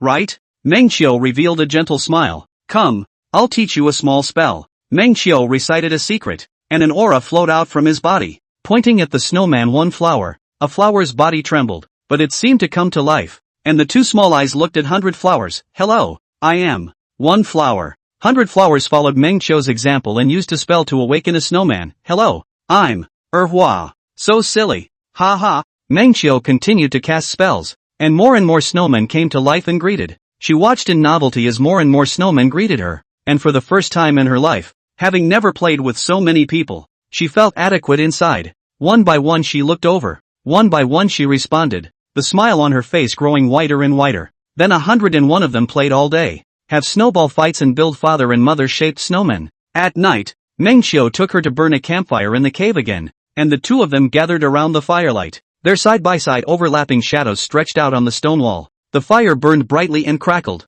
100 flowers said, Meng Qiu, I like your spells so much. Humans are so smart, so there will never be no one to play with me again. Meng Qiu just smiled and touched her head. Meng Qiu, in the future, I must go out to see the spells of human cultivators, to see the pointy houses built by human cultivators, and to eat the dongpa meat and sugar gourds you mentioned. 100 flowers happily leaned against Meng Qiu and looked up at him, unable to hide her curiosity and happiness in her innocent and clear eyes. She looked innocently at the man in front of her. He was clean-looking, thin, knew so many spells, knew so many things. His eyes were beautifully deep and his dark pupils made it impossible to guess what he was thinking. Mama Hana couldn't tell what he was thinking. Perhaps something more profound? It was as if he was emotionless, sluggish a lot of the time, like right now, when he leaned over him and he was unresponsive. But mostly, he was warm, taking her to dig for spirit fruits, teaching her fun spells, and taking her to build snowmen and have snowball fights. Mama Hana stared longingly into his eyes. What was he thinking? Where does his heart really go? He would not mind being by his side all the time. 100 flowers suddenly got a little cold again, and she looked into Meng Qiu's eyes and said in a delicate voice, Meng Qiu, I'll grow up soon, so when the time comes, take me on a tour of the earth. Meng Qiu's expression was never more fixed, just showing that always gentle smile as he looked at her. 100 flowers shook his hand and kept pouting. Unfortunately, even with all the softening, Meng Qiu still smiled, as if giving an answer and as if not. For some reason, as she spilled her guts, tears came to her eyes uncontrollably. He took her into his arms and gently patted her back. She's asleep. Woke up the next day in his arms. The fire is out. 100 flowers suddenly felt that winter, as if it wasn't so cold anymore. The next day, Munchio took him to skate on the lake, gliding freely on the ice in shoes made of iron. The young girl's body is delicate, slender arms, slender waist, and slender legs, showing as much as she can. Meng Qiu, it seems like I can fly. This feeling of freedom made her envy her parents for the first time. Mom always said that when she got a little older, she would be able to fly. So she waited and waited and waited, year after year. Either way, it wasn't learned. Disappointed, she decided never to learn to fly again. But today, soaring over the ice, a span of a few feet, she was free to assume various postures amidst the high-speed glide. It was then that she suddenly felt that she must learn to fly. Chapter 13, Spread your wings and come to the rescue. However, her words did not receive a response, only to hear a click, the sound of the ice breaking. Plop! Meng Qiu's figure disappeared. There was no reason for a stabbing pain in her heart, and running to the entrance of the cave, she jumped into the 10,000 feet of icy water without hesitation. It was dark under the water. A coldness wrapped around her body, but as if she didn't feel it, she kept diving down, and down again, until, at the bottom of the abyss, she saw the thin, skinny silhouette. She swam over and saw Meng Qiu, who was smiling faintly. The two embraced, and she swam desperately upstream. But Meng Qiu's breath was getting weaker and weaker, about to suffocate. 100 flowers' heart ached as if it was about to crack, and at the same time, a burning sensation came from his back, as if something was about to break free and rush out from his back. What is it? She looked to Meng Qiu. Meng Qiu made a muzzle at her. Spread your wings. Her pupils shrank. Wow! In a flash, a pair of fiery red wings unfurled in the water, creating 1,000 waves at the bottom of the lake. Clang! The snake's head violently crashed through the ice, and several thousand feet of ice shattered open in an instant, and a long snake spread its wings and flew into the sky, high above the layers of thick clouds. She transformed back into her human form, her eyes full of anxiety. Meng Qiu, however, at this moment, Meng Qiu was not in the least bit in the weakened state he was in just now. 100 flowers stared at him blankly. Meng Qiu laughed. You can fly. Mama Hana's eyes blurred a bit and she nodded. Aha. Are you cold? Meng Qiu asked. 100 Flowers shook her head. See? The cold. It's not so terrible. Is it? The icy water under this lake is cold and bone-chilling. And you drilled into it, and now you don't feel cold. Meng Qiu looked at her clear eyes. 100 Flowers, still sad and not slowed down by the way he just died, sniffled. Bad man. Liar. Meng Qiu smiled. Big liar. Big bad man. 100 Flowers stretched out her fist and punched him. Meng Qiu, don't lie to me, okay? I'm really scared. You were just so weak. Your eyelids shrugged and pulled as if you were really dying. She couldn't pocket the tears in her eyes. If I hadn't spread my wings. Oh. Meng Qiu reached out his hand and gently stroked her soft cheeks. It won't. I'm so useless. I've grown so big and I've never been able to open my wings. Ugh. I almost caused you to die today. Oh. Meng Qiu shook her head. No. You're already a powerful snake. No. Meng Qiu interrupted. A powerful snake can overcome its fear of cold and then spread its wings in the darkness to save someone important. 100 Flowers broke into tears and hugged Meng Qiu tightly. Meng Qiu. I don't seem to be afraid of the cold anymore. Aha. Holding him tightly, 100 Flowers asked again. What about Meng Qiu? Is he a powerful snake? Meng Qiu said. Yes so. One day, when you are in the midst of fire, I will come to you covered in waiting flames and spread my wings to carry you out. Inside the cave, amidst a blood-red fire, 100 Flowers suddenly opened her eyes. Having this memory dream again, touching up to his eyes, they were full of tears without realizing it. Remembering the contents of her dream, she looked beyond the sea of fire. A stabbing pain coming from the place of her heart. Meng Qiu, long gone. The more I look forward to it, the more I dream this dream, the more painful it becomes. Her heart ached so much that she couldn't bear it, and she covered her chest, struggling to breathe for a moment. However, right at this moment, amidst the crimson flames, a fireman rushed out from the roaring flames. 100 Flowers looked over and her eyes slowly widened. Her breath held little by little. The person covered in flames hesitated for a moment after seeing her, and then, slowly revealed that all too familiar expression. 100 Flowers. The high temperature burned every piece of Meng Qiu's skin, causing him to be a bit unable to make facial expressions or speak in pain. You can't give up a child to catch a wolf. You deserve this fire. Suffering from fire, even with negative favorability, she couldn't bear to kill herself right away. Could she? He looked at the cute demon girl frozen in front of him and remembered the cute her from that episode. At the same time, Meng Qiu searched his mind for the promises he had made. He wouldn't forget that when he first played the game. This passage. He thought about it for a whole night before typing it out. It could be quite satisfying at the time. Meng Qiu took hard steps and approached her little by little. One day, when you are in the midst of fire, I will come to you covered in waiting flames and spread my wings to carry you out.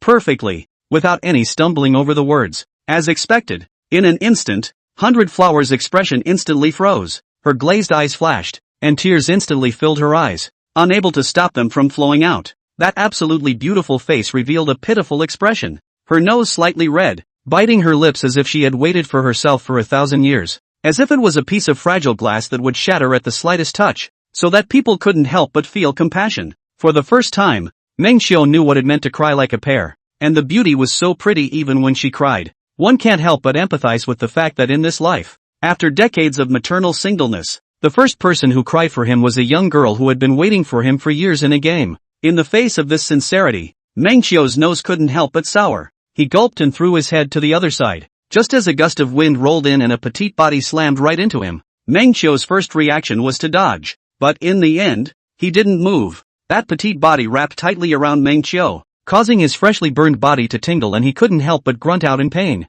It's just a matter of dying. Even if I die, it will be in the arms of a beauty. No loss. Bad man. She hugged a little tighter. Meng Qiu hurt fiercely and returned weakly. Aha. Liar. Aha. The little demoness voice was getting more and more urgent, signifying that her emotions were getting higher and higher. And as she patted away the flames on Meng Qiu's body, her voice was hoarse and inviting. Fool. Aha. She let go of Meng Qiu a little, much to Meng Qiu's relief. Then, she opened her bloody mouth and bit down violently on Meng Qiu's shoulder. Ow! Meng Qiu almost jumped up in pain. Sis, lighten up, lighten up. The little demoness bit her, her mouth slurring. Bite you to death, bite you to death. I hate you, I hate you, I super hate you. Me, she sniffled. Missed you so much. At the same time, a transparent panel suddenly appeared in front of Meng Qiu's eyes. Favoritism, 100 Flowers, -50. 49, 48, -47, 0, 1, 2, 1 0. While Meng Xiu froze, he knew in his heart, it's safe. Chapter 14, makes you pregnant? What kind of ancient trick is that? Beyond the cave. That elixir is clearly divided among all of us. You three don't want to keep it all to yourselves. Share it quickly. The person who grabbed the elixir the fastest was naturally the TO that Meng Xiu had just set up. At this moment, Yi Ibai's trio was surrounded by the crowd, a reluctant look on their faces. Fire Old Devil said, "Humph, life and elixir. You have to choose one. It wasn't yours in the first place. You can't take it with you." Yi Ibai frowned slightly and took out the porcelain bottle he had just taken out, and after quickly taking a pill, he poured out the rest of the pills and flung them into the air with a handful of them, leaving them to grab them. Yi Qilan and Su Yuxuan also imitated what he did, and after the three of them threw out the pills, they simultaneously took off and disappeared to the periphery of the crowd. The total number of scattered pills was only a dozen, and that was the entire amount. The crowd understood that by grabbing the elixir, they would have an extra insurance policy later on, and a chance to get a piece of the pie. At this moment the elixir is obviously insufficient. Surely someone will not be able to grab. So the crowd has taken out all kinds of means to. All of a sudden, the sky is filled with all kinds of light effects. Sword light, fireball, water ball. After the lucky ones grabbed the elixir, they were afraid of being snatched by others again. So they directly swallowed it in their mouths and refined it in an instant. The Fire Old Devil also took the pills in time, only that he found a little bit wrong. This is all refined and finished. How come there is no film generated on the body like the man said? Is it hard to get to the fire for it to take effect? He pressed on, standing behind the crowd, intending to see how the others were doing first. Right at this moment, a cultivator charged straight into the roaring flames. Want to grab the credit? A few eager cultivators followed suit. However, the moment these few people just touched the flames, their bodies were engulfed by the flames. The potion is fake. Demon fire. Under the roaring flames, several cultivators who broke into the cave didn't even make it out alive and were burned alive inside. This caused the dozen or so Foundation establishment cultivators outside who were just about to make a move to pause. Seeing this scene, the Fire Old Devil's eyes glared. Bad. We've been tricked. That kid wants to take the Tang snake all by himself. That elixir is just an ordinary pyrrhic pill. He's trying to trick us into entering the sea of fire and burning himself. The crowd also reacted instantly and cursed angrily. That stinking son of a... having a baby without dermatitis. Fire Old Devil snorted coldly. No harm done. He didn't expect most of us not to be caught in the trap. Let's wait here for him to come out. If he comes out he'll surround him. With 8 wings he can't even escape. In the middle of the cave, 100 flowers clung to Meng Qiu. A series of transparent subtitles appeared in front of Meng Qiu's eyes. 100 flowers favorability 10 quest completed. New quest, restore 100 flowers favorability to 20. Reward, random prop *1. In the end, it only went up to 10. Meng Qiu can understand. Now she is touched. But on the whole pursued their own for several years. Those hard and difficult experience. That painful mood. Not so all at once can be dissolved. Takes a little beating I guess.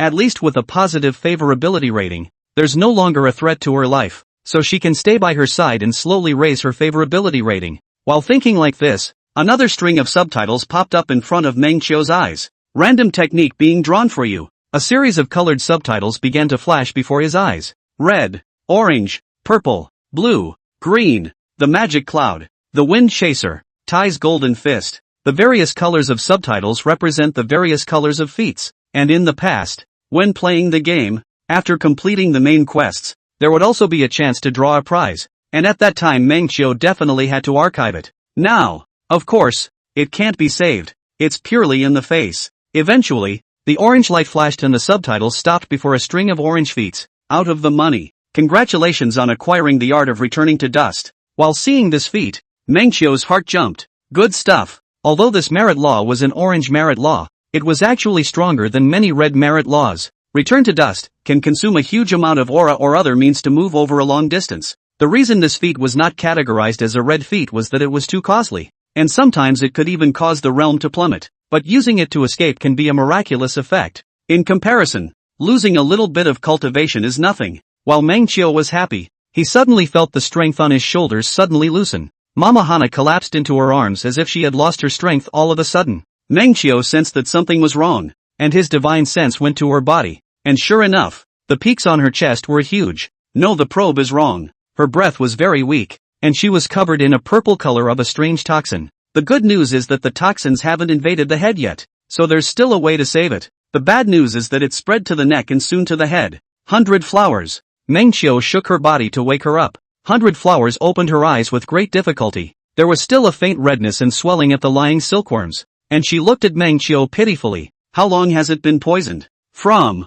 the day I met you. That is, 3 days ago. 3 days ago. Could it be one of those 3 old men? This kind of old denizen monk is the most shady. Should have killed 2 more that day. In desperation, Mengqiu first took out a life-preserving elixir that he treasured. Violet and gold revolving Dan. This was the only high-grade healing elixir he had on him, and after feeding it into 100 Flowers' mouth, he inputted his aura to help her refine it. Unfortunately, this elixir could not remove the toxin, but only slowly healed the internal meridians that had been violated by the toxin. Treating the symptoms does not address the root cause. It still needs to be detoxified as soon as possible. Open your mouth and let me see. Mengqiu looked at her lips. Strangely, instead of listening, Hayaka kept her lips tightly shut. Mengqiu? What's wrong? Watching her face turn increasingly white, Mengqiu's tone became quite urgent. 100 Flowers slowly shook her head, not opening her mouth, but letting out a cute voice. I can't have a baby now that I'm poisoned. Moreover, I don't trust you. I don't want to carry your baby right now. Having a baby? What the hell? Mengqiu frowned. It's just opening your mouth. What does it have to do with giving birth? 100 Flowers' eyes revealed a look of you don't want to lie to me again, and said with her mouth tightly closed, my mom said that a man will get pregnant when he kisses a woman. Don't try to lie. Before the words left his mouth, Mengqiu pressed her cheeks with his thumb and forefinger, and with a slight force, boo! A sound made her lips pout. What an ancient morning trope setting. But with this silly snake, there was still a chance she might actually believe it. Snake mother, do you know that you almost killed her by teaching her indiscriminately? Mengqiu didn't hesitate and used her fingers to probe into the warm mouth, pressing her tongue and looking at her tongue. Her tongue is so long. Is that a snake? Looking all over the tongue, Mengqiu frowned tightly. Chapter 15, Detoxification. The tongue has been tainted purple with toxins. There was a lot of feedback on the top of the tongue, and a book came to Mengqiu's mind. The 100 Poisons Solution. I didn't realize it would come in handy so soon. He'd gone through it largely before, so he had a general impression in his head.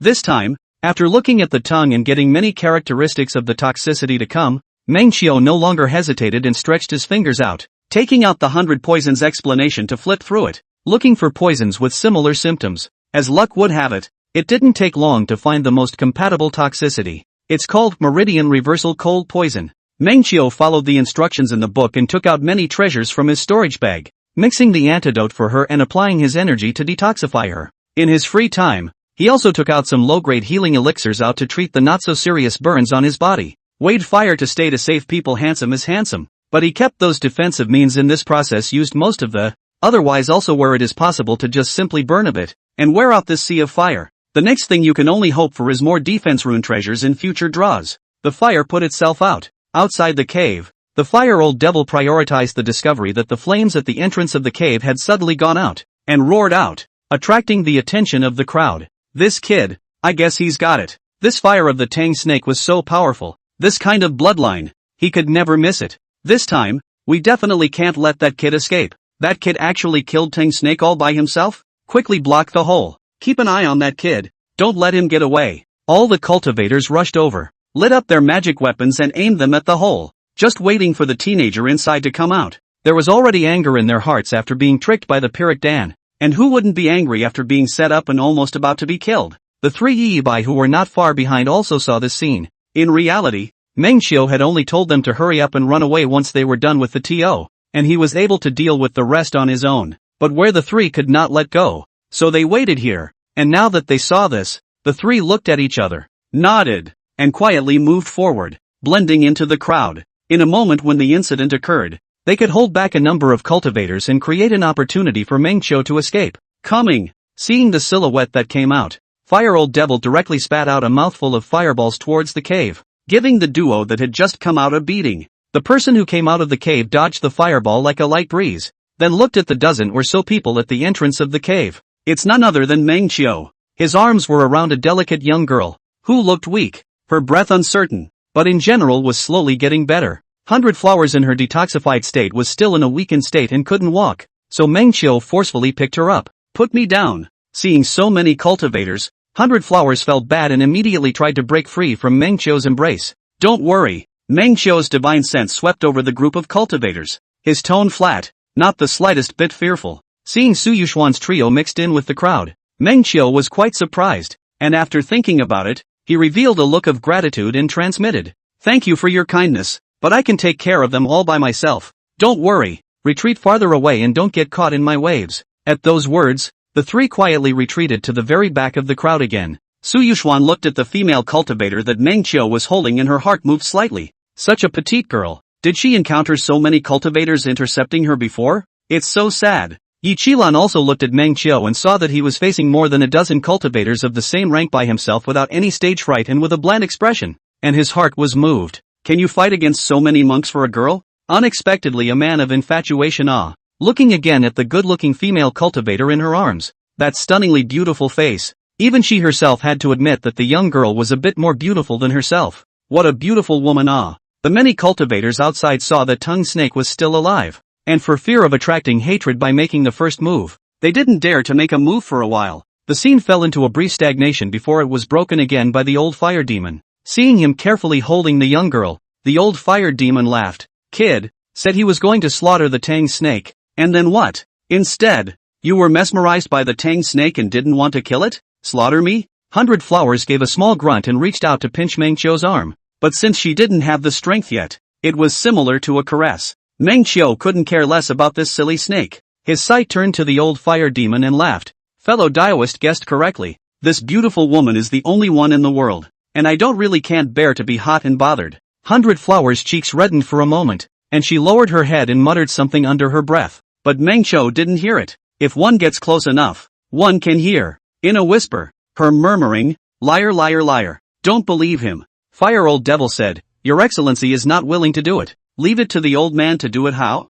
Fellow Daoist knows that the Tang Snake is naturally ferocious. You now see her looking delicate and soft-heartedly saved her. When she is injured, the first person to chop off is you. Fellow Daoist. Nonsense. 100 Blossoms couldn't help but curse, glaring at Fire Old Devil in disgust. Meng Qiu laughed. Fierce is not seen as fierce as you guys. She has not messed with you guys, but you guys because of the greed in your hearts. 20 to 30 people have been chasing after her. Even how to split her up into pieces have thought about it. Fierce very that. The old fire demon's face darkened. You've come to lecture old me instead. Ridiculous ridiculous ridiculous. Saying so much. In the final analysis, you still don't want to monopolize this Tongue Snake? Kid, even if you're a great sect Heavenly Pride, do you really think you can run away under our noses? After saying that, the old fire demon urged up his magic weapon and aimed it at Meng Qiu, while saying to the group of cultivators behind him, This kid is so arrogant. I'm afraid he has some special recluse technique to rely on, so don't delay any longer.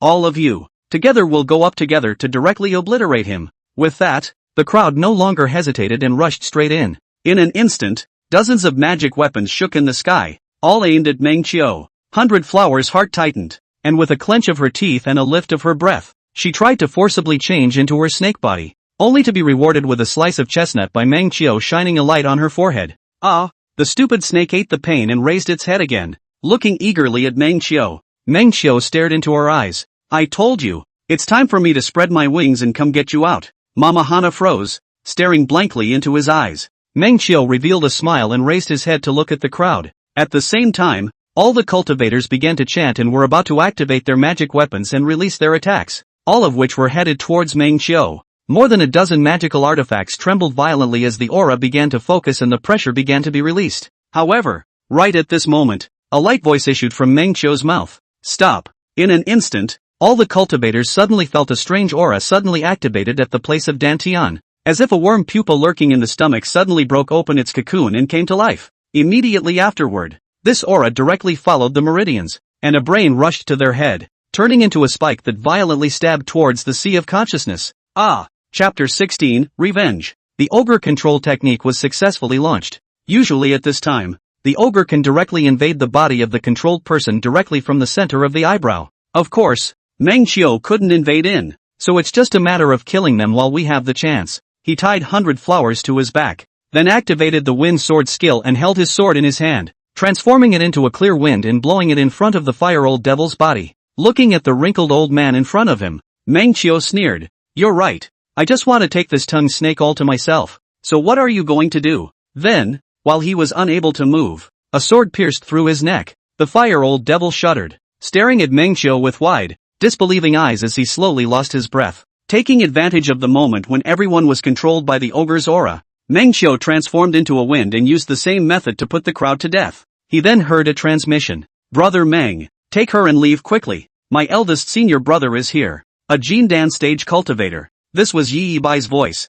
Meng Qiu had just beheaded the last person at that moment, and with a flick of his wrist, the blood on his sword was flung to the ground by inertia. As he put away his sword, he turned around and looked at the three people standing on the tree. At this moment, the three of them, Su Yuxuan, were all staring straight at him as well. Just then, a splash of fish belly white appeared in the distant eastern sky, and the entire forest fell into a deep silence. As the sky glowed with a slight radiance, Meng Qiu clasped his fists at them and smiled, then stomped up, transforming into a shadow that disappeared into the pale, white light of the sky. Only his brisk voice remained. Three of you. The mountain is high and the road is far, so I'll see you again. Teenage boy picks up a young girl with both hands and disappears into the distant horizon. Yi Qilan watched the scene dumbfounded for a long time without saying a word. Not much later, a powerful pressure pressed in, while a yellow Dao-robed cultivator slowly landed in the air above the three. The man's expression was indifferent, a sense of arrogance flowed from his eyes, and he carried a natural pressure as he looked down at the three of them.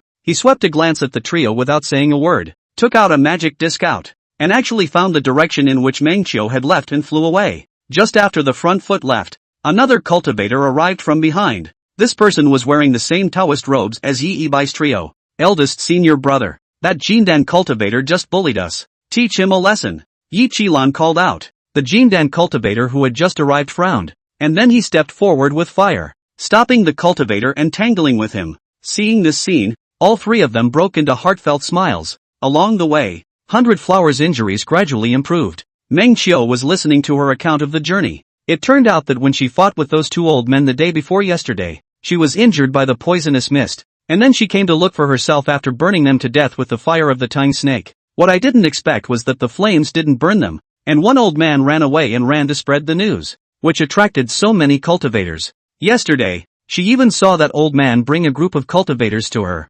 Hearing that, Meng Qiu thought about it. If he wanted to spread the news widely in this neighborhood, then he would have to go to the Lai Yun Inn, right? Want to take revenge? Meng Qiu asked. Revenge must be taken, 100 Flowers said. Aha! Meng Qiu smiled and agreed with her, then suddenly felt a huge wave of demon spiritual power pouring into his dantian, locking it in place. Losing their auras, the two fell straight down. Meng Qiu's expression froze, then her eyes widened. You, humph, of course we have to take revenge. And one by one, 100 Flowers snorted daintily. Her back unfurled her small wings and she flew up on her own, while single-handedly holding Meng Qiu's Dao robe at the same time. Meng Qiu froze. I still have to take revenge? Intuitively sensing that something was wrong, he opened the panel and saw Hayaka's favorability. 100 Flowers, 18. Good sense is right, yeah. It even went up a bit more because of the few words of love that he had just said in front of Fire Old Devil. Why are you suddenly about to take revenge? Flying quickly through the air, the gusts of wind caused Meng Qiu's body to shake,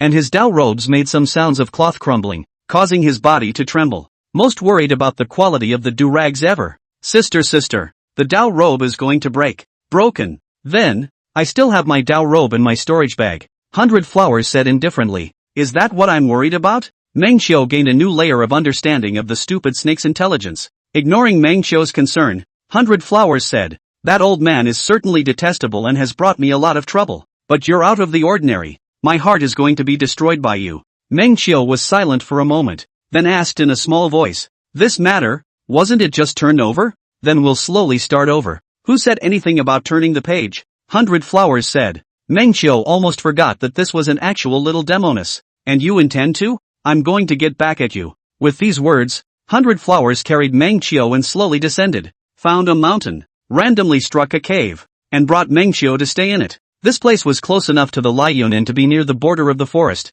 No one was looking for it purposely, so there was no fear of people looking for the Tang snake finding it here. And lately, many cultivators must have heard the wind and rushed towards the cave where the incident had just occurred. And now it was kinda dangerous for the duo to run away in a big way. Hiding here for a while would be a good idea. Good sense is there. Meng Qiu is not afraid of the threat of life and death, but a little curious about what this little demoness wants to do. After hiding in the cave, 100 Flowers simply did the shielding spell, which in Meng Qiu's opinion, was surprisingly quite reliable. He said with relief, "You've grown up." 100 Flowers glanced at him. "Humph. You won't be able to fool me with any more kind words. This time I'll definitely get back at you." She placed Meng Qiu on the ground, still slowly bushing something, unable to do anything. Meng Qiu simply opened the panel and extracted the feats he had previously obtained. The return to dust and transportation, watching the Dharma secrets, Dharma seals, and so on in the Sea of Consciousness, and after reading them, you can cultivate them. He's the only one who can still study in this situation.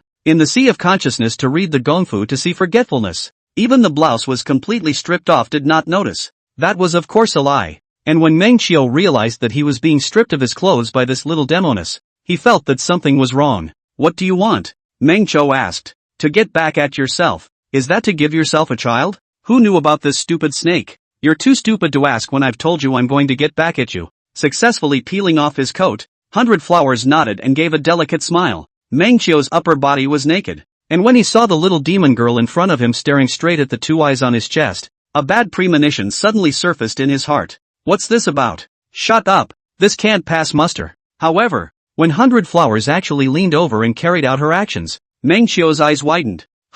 Chapter 17, Crippled by Snubbing. Anyone who has ever been a tomboy will know that it is very easy to be sensitive. Meng Qiu only felt a strange feeling spreading. There was an inexplicable sense of shame what was going on, and, well, it's itchy, as if she had been tickled. Meng Qiu's body twisted unnaturally, and struggled to break free of the struggle. 100 Flowers' cheeks were slightly flushed, and when she saw Meng Qiu look like she was having a hard time, she knew she had done the right thing. So he set up a stone pillar, took out a rope, and tied up Meng Qiu. "Keep scratching. Itchy." Strange sensations came, but Meng Qiu really couldn't endure this.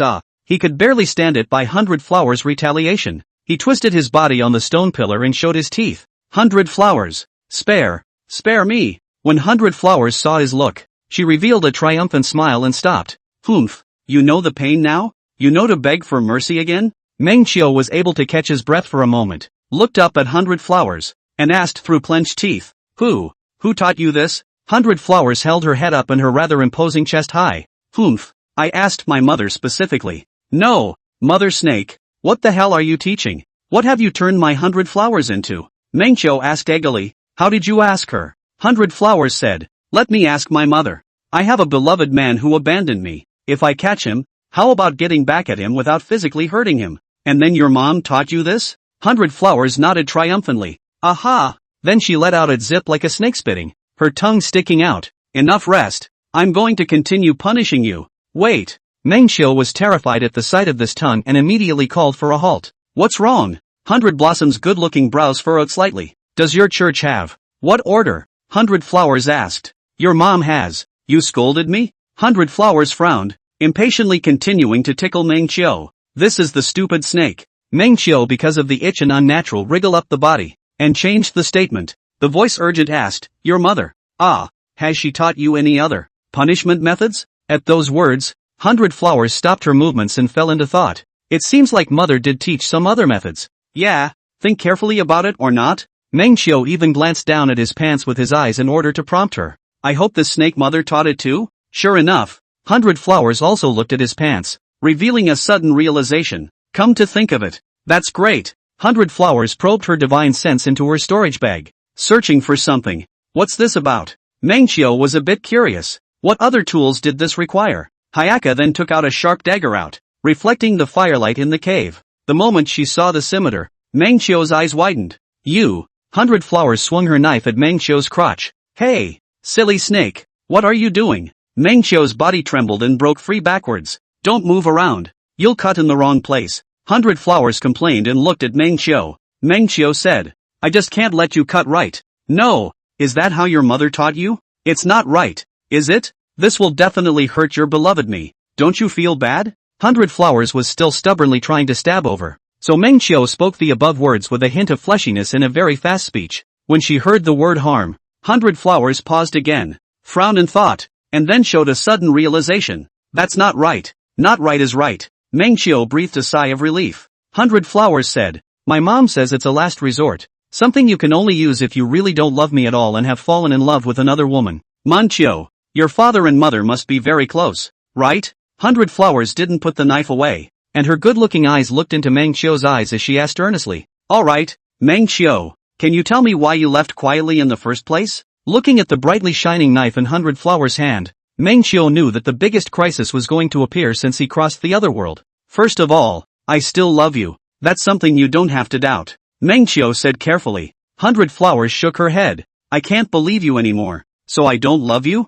Meng Qiu looked at her inquiringly. 100 Flowers violently stood the blade in her hand up, and a brilliant light erupted from her eyes. Meng Qiu's sweaty hairs instantly stood upright, and his dick was already starting to phantom pain. "Wait, didn't you say you didn't believe me?" However, the foolish woman heard only the message of her own concern and murmured, "You don't love me anymore. No, not this, not that. It's so hard to serve." Meng Qiu took a deep breath. He knew that at times like this, a pull was needed. If you want to live, you have to pull. You can't say shallowly whether you love it or not, and she doesn't believe it. Better make a good excuse. Under the rapid movement of his mind, Meng Qiu leisurely sighed. "Alas, it seems that this matter, had to tell you." "Which thing?" 100 Flowers was really attracted to it, staring straight at Meng Qiu. "I can divine." Meng Qiu stopped looking at 100 Flowers and his gaze became deep, casting his eyes into the darkness behind 100 Flowers. 100 Flowers foolishly followed his line of sight and glanced at his back, found nothing, and twisted his head again, eagerly asked, Well, I know divination. That is, I can know what will happen in the future." "What's going on?" "You quickly say," Meng Qiu said indifferently. 10 years from now, your clan will be doomed. A powerful human cultivator will covet your clan's ancient Tang snake bloodline, and then bring people into the barbaric wilderness to take down all of your Tang snake clan and take them to refine pills and medicines." 100 Flowers' expression was stunned, completely baffled. After a few moments of freezing, her eyes reddened and tears filled her eyes,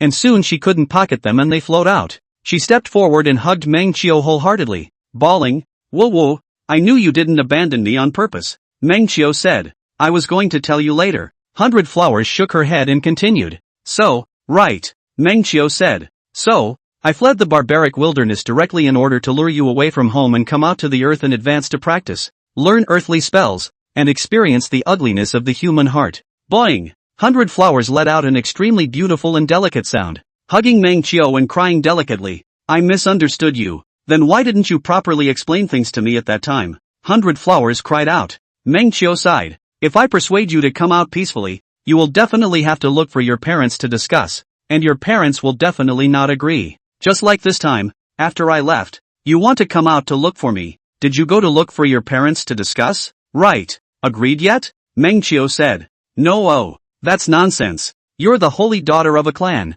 where your parents are relieved to have you out. If I hadn't left straight away, would you have made up your mind to leave the savage wasteland and come out to find me?" "Won't." "Ooh, see what I mean?" "Got it." Boing. The unfortunate little 100 Flowers had been crippled by Meng Qiu's neglect. Chapter 18, Compensation for the Flowers. In fact, it wasn't that Meng Qiu was purely and simply lying. This subplot did exist. 10 years later, the tribe 100 Flowers was in would be found by a cultivator who collected the bloodlines of desolate beasts and then siphoned off the entire tribe's bloodline. And 100 Flowers was lucky at that time, happened to escape, and later on, was seen by the female fairy of the Lingyun sect, felt sorry for her, and brought her into the human world to cultivate. She is really gifted. And after her cultivation came up, she also succeeded in seeking revenge on that cultivator, and her reputation spread far and wide, and for a time she gained the title of Snake Queen. Meng Qiu, on the other hand, had intervened in this episode by going ahead and raiding this Snake Queen. As for now, what Meng Qiu wanted was to take her to a big clan that could cultivate slowly together, live quietly for years, and then after 10 years, return from his studies and take her to save the clan. Think about it. If I had genuinely wanted to abandon you in the first place, where would you have been able to find my whereabouts and chase me to southern state? Meng Qiu continued to fool around. Can't. 100 Flowers could search all the way to Nanzhou. In fact, it was mostly luck. And now that Meng Qiu said so, she really felt that it was Meng Qiu who had given the clues. You also don't know how much shelter I've given you in secret. You were surrounded by those 3 cultivators the day before yesterday. Do you really think that I just happened to show up? Meng Qiu sighed and shook his head. Actually, I've been watching you the whole time. Wu-100 Flowers hugged Meng Qiu tightly, sobbing uncontrollably. At the same time, another string of transparent subtitles appeared before Meng Qiu's eyes. Task 2, make Mama Hana's favorability reach 20 completed. Random props being drawn for you. Colored subtitles flashing in front of your eyes. It eventually rested on top of a black subtitle. What quality is black? Word viewer, you can view the words of the target. So black quality means the super regular stuff. In this game world, characters have certain words, either character traits or future chi. For example, celestial pride belongs to the chi luck phrase, which represents that the person's chi luck and talent are extraordinary, and they have the fate of being a celestial pride. Or, lovebirds, it would be a character phrase that represents people who are more flamboyant. All in all, it's not bad to have this word viewer to get character personality intel. With that, Meng Qiu used it once on 100 Flowers. Confirmation of viewing the entry for 100 Flowers? Confirmed. Meng Qiu Xin said. Immediately afterward, a golden phrase surfaced in Meng Qiu's eyes. Loyalty? Good lord. It's pure love, eh? Meng Qiu, who was familiar with the game's plot, wasn't much surprised. He'd already known about 100 Flowers pure love, or else he wouldn't have teased her. That's when a new mission popped up. New quest, make 100 Flowers favorability reach 50. Reward, Breath of Heavenly Tao. I'll go. Heavenly Tao Breath. This thing could be used to break through the Heavenly Tao Jindan. It belonged to the category of something that couldn't be found anymore. While Meng Qiu was being surprised and rewarded, 100 Flowers suddenly let go of him again. Meng Qiu immediately turned her eyes to her. Mama Hana lowered her head with a slight blush on her cheeks and placed her hand on top of her white dress. Then, as soon as she lifted her skirt, her two white thighs were just exposed to Meng Qiu's vision. The thighs were full of power but not at all fat. The calves were as crystalline as lotus roots, and the skin on the legs was delicate and smooth, so white that it reflected the light. Meng Qiu's expression stagnated. 100 Flowers, who was quite surprised to see this expression, quickly lowered her skirt again and turned her back, not looking at Meng Qiu. What's this drama again? Meng Qiu asked. When? Of course it's to make it up to you. 100 Flowers stammered. Once upon a time you loved to say look at the legs. So I showed them to you, and you didn't react much. Why is the reaction so big today? That of course it is. I haven't seen you for so long, and you've gotten better and better at transforming your form, so I'm just more surprised. Meng Qiu coughed a few times to muddle through. He then remembered that once upon a time, he had often teased female characters to show them their legs in order to test the boundaries of this game. After all, it is a 12+ game. The result is predictable. Female characters, even if you show you, that will not put out animated pictures out, but a paragraph of text to bring. So that time Meng Qiu naturally did not have any overreaction. But I didn't realize that being in this world for real, the legs are really for you. Meng Qiu could not help but look at the 100 Flowers. This brother can be located. There are legs are really for you to see. So, let's continue? Meng Qiu asked tentatively. 100 Flowers shook her head. No. Why not again? Don't you want to redeem yourself? I can smell you in heat.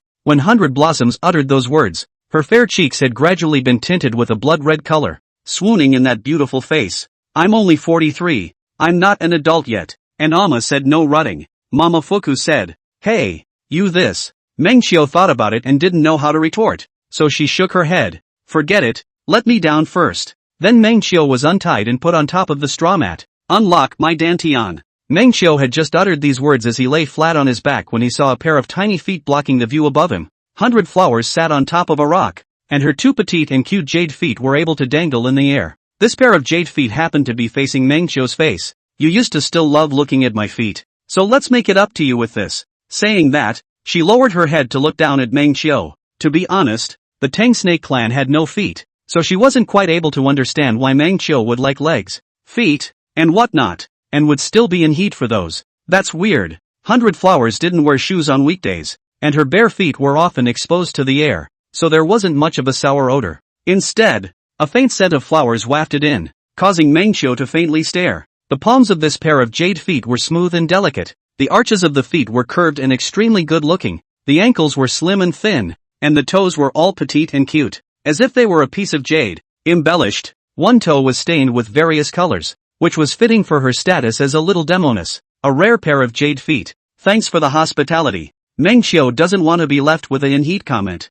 so as not to make her wary and not show herself in the future. So glancing his head aside, TSK, 100 Flowers, have you not washed your feet in a long time? 100 Flowers' tiny jade foot stomped towards Meng Qiu's face. You're talking nonsense. There's no such thing as a foul odor. I'm taking good care of it. Knowing that Meng Qiu liked her legs and feet, she often used precious spirit herbs to maintain the skin on her legs and feet. Yet, is there a stench? Is there a stench? She simply stepped on top of the grass mat, raised her right foot, and mischievously placed it on the fan in an attempt to smoke Meng Xiu. Unfortunately, on her feet, there really wasn't a stench, and there was even a little bit of floral scent. Chapter 19, Teasing. After a bit of playfulness, Momochi sat down again, hugged her knees, and stopped talking. Seeing her in this state, Meng Xiu knew what she was thinking and comforted her. If you've come here, then you can rest in peace. Since you've all come to Earth, then follow me on my travels, and after 10 years, I'll make sure that you go back with a body of cultivation to protect your dad and mom.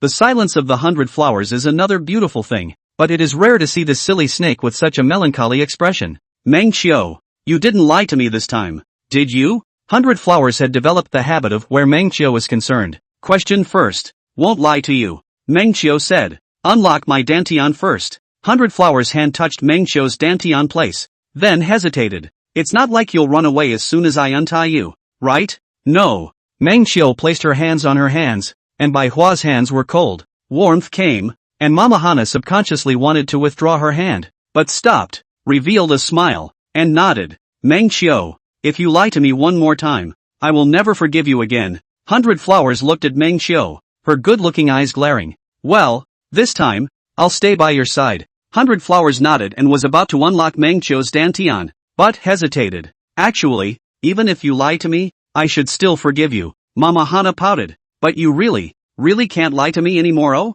oh? Meng Xiu rewarded her with a chestnut on the forehead. Fool, untie it. A hot current came from the dantian, and the aura once again converged into the body, a feeling that made Meng Xiu comfortable. It had been a while since he had crossed over, and now he wasn't really used to not having some spiritual power in his hands. Looking at the little girl in front of him, who was carved out of powder and jade and really sitting in front of him, Meng Xiu still had a sense of trance. It was as if at this moment, his anchor point was truly set in the world, having something to fall back on, having a purpose. There was still a hint of worry in 100 Flowers' big eyes, like she was afraid that the man in front of her would run away. Meng Xiu smiled and slammed his cheek closer to her, their breath hitting each other's faces, and he could feel that 100 Flowers' breathing was starting to quicken, getting closer and closer. Meng Xiu's lips were about to touch the top of her pink lips, and this time, she didn't refuse the kiss, she just hastily closed her eyes, her cheeks boiling kettle-like hot. Seeing this, Meng Xiu remembered again that this guy had been taught some strange things,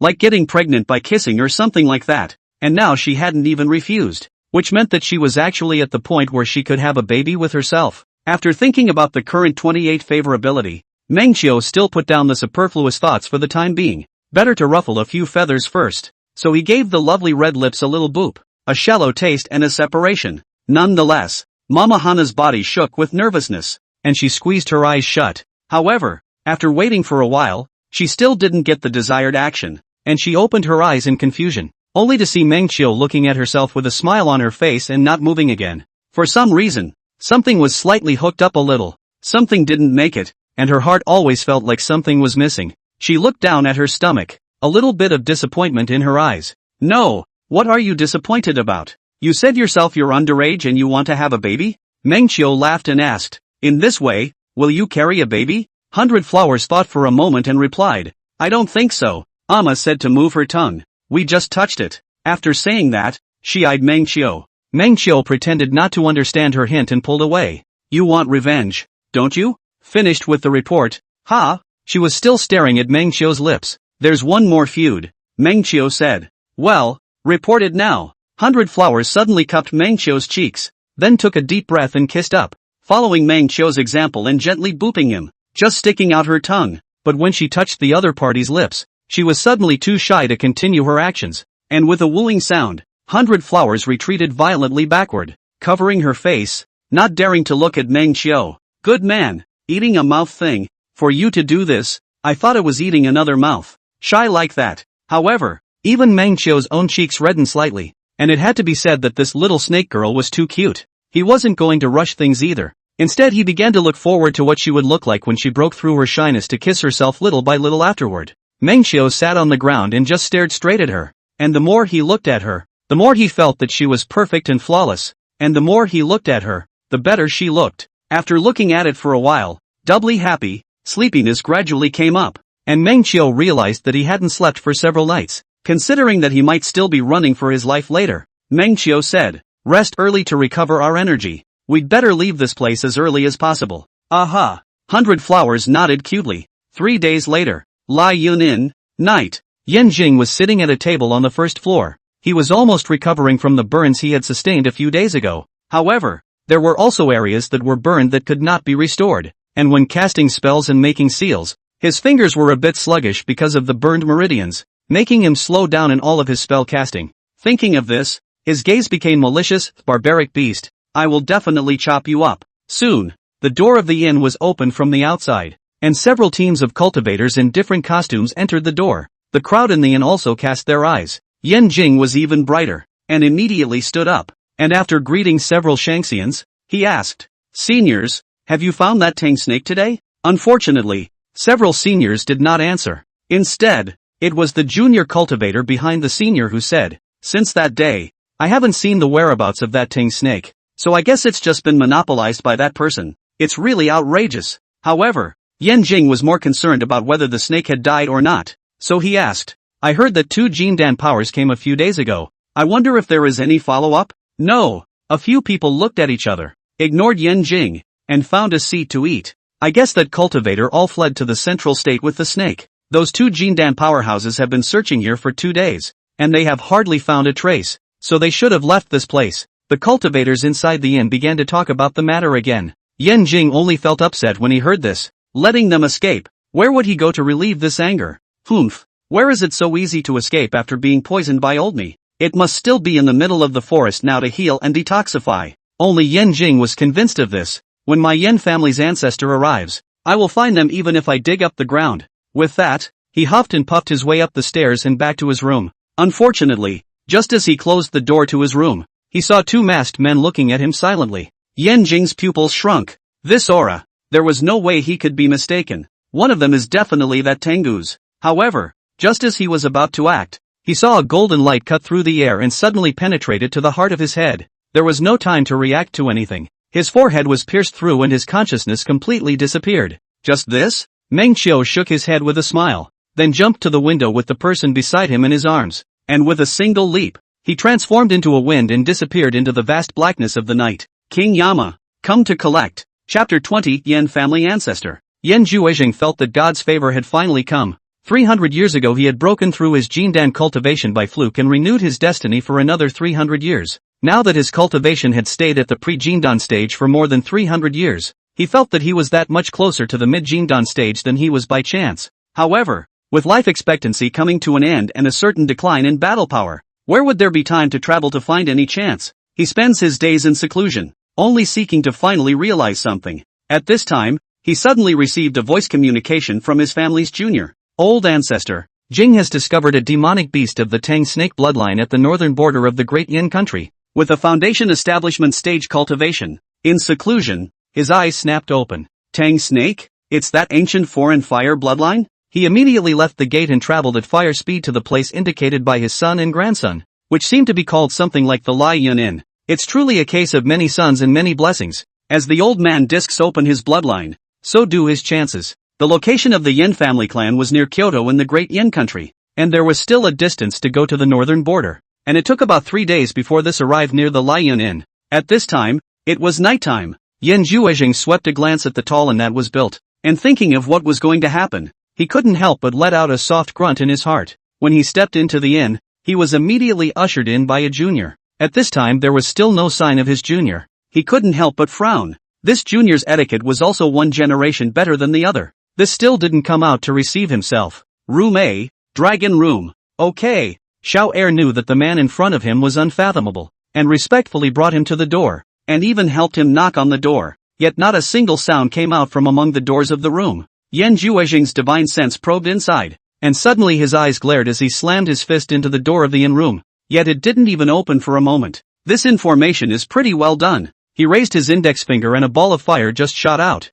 The flames quickly incinerated the door to the room. A smell of blood came from it, and then the sight of the wide open window, the gale force winds making it bang and rattle. There were 2 auras remaining in the room. One aura belonged to fire and the flame was extremely vigorous, and the other belonged to wind and was also a person with a heavenly spiritual root. I think it must be those 2. Yan Juezheng's eyes glared as flames sprouted from his feet and he flew out of the window. Those 2 had already vanished for several miles, but it was fast. Fortunately, his divine sense range was also large. and he instantly put a divine sense mark on the two. Now, the two were unable to fly. Having just vanished a few miles, Mengqiu suddenly felt a powerful aura locking onto him in the direction of the Lai Yunin. What the hell? So soon? Next, Mengqiu had planned to take 100 Flowers to a rather famous sect in the southern state to put down roots. This sect is called the Big Dipper sect. Its status in the southern state was merely located in the Lingyun sect, which likewise had 100 nodes and would not refuse to accept demonic beasts as disciples.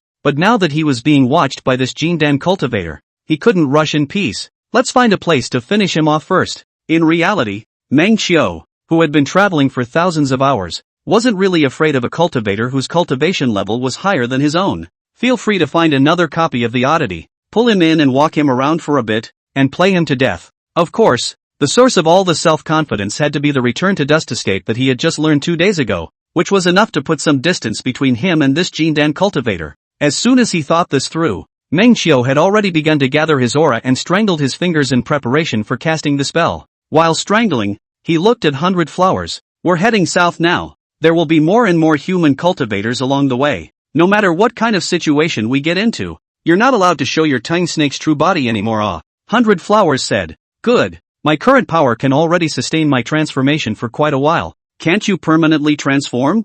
Mengqiu asked. Not yet. There's not enough mana for that. 100 Flowers said. Thinking that Jindan would be enough, Mengqiu estimated. The current 100 Flowers had a strong feeling of strong fire in her aura, and when she was slightly close, she had a feeling of being burned. This was also the reason why she had been discovered before. No matter how much she changed her appearance, find her a magic weapon that can mask her breath. Then let's go to the Valley of the Falling Devil. It's a small place 100 miles away, and recently there have been strange encounters born. At that time, the demonic chi erupted, and with this, he could toy with the old man of Jindan who was chasing him from behind. After pondering all this, Mengqiu reached over and grabbed her hand. 100 Flowers looked over. What's wrong? You really didn't feel anything? Mengqiu asked. 100 Flowers was suddenly startled. Someone is chasing us. As soon as the words fell, a kindly old man had landed in front of Mengqiu and the two of them. This reaction of yours is too slow. Mengqiu spat. No wonder you were in such a mess before. The kindly old man stared at the two of them, and there was kindness in those eyes, as if he was checking if they were acquaintances. 100 Flowers hadn't seen such a kind person in a long time, and couldn't help but innocently ask, Old man, what are you looking for us for? The old man did not speak. The corner of his mouth slightly hooked, slightly raised his hand. A strip of flame instantly wrapped around the two of them, forming a flame cage, and slowly closing in. 100 Flowers looked at him with a surprised expression. You old man, you obviously want to kill us. Why are you smiling so kindly? The cage instantly contracted, and the scorching temperature came. Even 100 Flowers had the feeling of being roasted by fire. Her pretty brows furrowed. Mengqiu, this fire is even more powerful than mine. I'd better turn into a dragon and take you to escape first. Ah yo! Mengqiu immediately rewarded her with a chestnut on top of her forehead. I just said, don't think about transforming into a dragon without moving. Hearing the duo's conversation, Yan Zhuozheng had already fully confirmed their identities, and with a movement in his heart, a more amiable smile appeared on his face. Two fellow Taoists, old me has done good deeds and virtue in my life. I won't do things that kill innocents indiscriminately. Before the words fell, only heard the teenager shouted 100 Flowers, and saw the girl spit out a blood-red flame from her mouth, and the cage was instantly broken open. This fire, Yan Zhuozheng revealed a look of excitement, and with a lift of his hand another even larger cage was generated between heaven and earth, even covering himself. However, just at this moment, a fierce wind suddenly blew, sweeping a large area of dust, leaves, stones, everywhere obscuring the line of sight, and the sky and the earth were a yellow haze. The gusts of wind tore at Yan Zhuozheng's Dao robes, and as he stabilized himself in the air, he couldn't help but narrow his eyes and frown slightly while secretly casting spells to stabilize the cage. Let them have all the fun and games they want, and they won't let them break open again. In fact, the cage really didn't break open either. Yan Zhuozheng's divine sense swept through the entire space. His heart suddenly tightened, and he directly took out the watchman's treasure from his storage bag,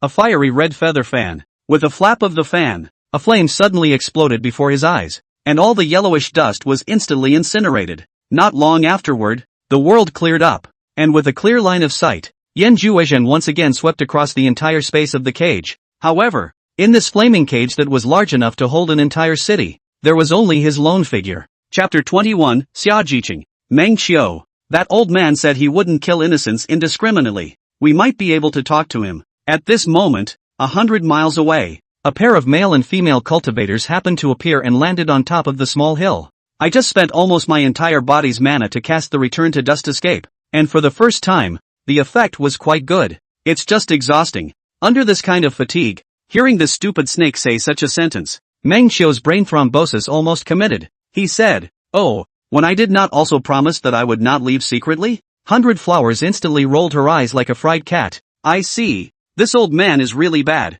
pretending to look like a kind person to trick me. Why does this have the feel of a finger in the air? Never mind. This stupid snake shouldn't have that high of an IQ. I was being kind. Meng Qiu shook her head. Quick, there's not much time. Pick me up and head southeast. 100 Flowers obediently picked up Meng Qiu, maneuvered her flying spell, and flew into the air. Meng Qiu, where is the southeast direction? 100 Flowers asked a bit embarrassed. Am I a bit stupid? Look at the stars. Well, then what? 100 Flowers looked over curiously. There are as many idiots in this world as there are stars. You're just one of them. Meng Qiu judged the direction based on the stars and pointed to one side. Go this way. 100 Flowers subconsciously drove the spell to move first, before thinking about what Meng Qiu had said. Thinking for a moment, she said, "So you're still calling me stupid?" Ow. 100 Flowers pinched toward Meng Qiu's waist. Meng Qiu, I'm actually not stupid. I know. Meng Qiu said. Don't drunk people often say I'm not drunk? I'm not drunk? Meng Qiu, look, another rush. The Demon Valley is located in the northeast of the Big Dipper sect, and is shaped like the ground has been split into a long crack. The valley is thousands of feet long and dozens of feet wide, and the bottom of the valley is unfathomably deep. There is always demonic gas bubbling up all year round, breeding quite a few demonic creatures, and there are disciples guarding them all year round. When there are more demons, additional disciples will also be sent to support them. At this moment, it was the early morning, slightly raining, and slightly cold. The Big Dipper sect's group of 4 people arrived at the edge of the Valley of the Falling Devil. Spring rain nourishes. I do not know if it is touching. Xia Jiqing looked at the deep invisible Fallen Devil Valley, and fell into contemplation again. She was tall and graceful, with a pair of long legs that attracted attention. Wearing a white lining on top and wrapped in an embroidered blood-red shawl outside, she had a bit of a chivalrous temperament. Light rain pattered, falling on top of her long hair, willow leaf eyebrows, melon face, temperament gentle, at the moment slightly frowning appearance. One cannot help but produce a sense of pity. Jiqing, this valley is very deep na. If we meet that thinly veiled man again, let's throw him down there. Tang Xiaolan walked over with righteous indignation. She had decent features, a few sparrow spots on her right cheek, and was overall moderately beautiful. Xia Jiqing withdrew her sight and smiled warmly. Xiaolan, don't talk nonsense. I'm not thinking about him. Bai Tianxiang has been watching her for a long time, and when he heard Tang Xiaolan say that person again, his heart could not help but feel some jealousy. Such a beautiful a woman, gentle and moving, slender body, outstanding talent, do not know the world. But in earlier years Bai do not know where to come scattered cultivator cheated feelings, and since then disappeared from the earth, so that she misses to this day. Sister Lan, Jiqing has already put it down. Why do you have to bring it up and hurt her heart? That male cultivator is nothing more than a rabble, a lower-class loose cultivator, but is just taking advantage of the younger sister, coaxing some, this kind of scum, where is worthy of letting Jiqing's sister has been thinking about in the heart. When Bai Tianxiang spoke of him, he couldn't stop the disgust in his eyes, as if he wanted to pin all the stigmas on him. Senior brother, not so, even after so many years, when talking about that person, Xia Jiqing still wants to defend him. Although he is thinly veiled, he is not a scumbag. On the contrary, he treats me with sincerity, teaches me a lot of things, and brings me a lot of experiences. Although I hate him, I don't loathe him. When Bai Tianxiang heard this, it was as hard as eating. Frozen in place, unable to say anything for half a day, just a little disgusted, but it was hard to hide his fondness for looking at her. Senior brother Bai, in recent years my father and mother have rejected many marriages on my behalf. It's not that I don't see the conditions of these families, it's really that Jiqing has a stump in her heart and has no intention of marrying.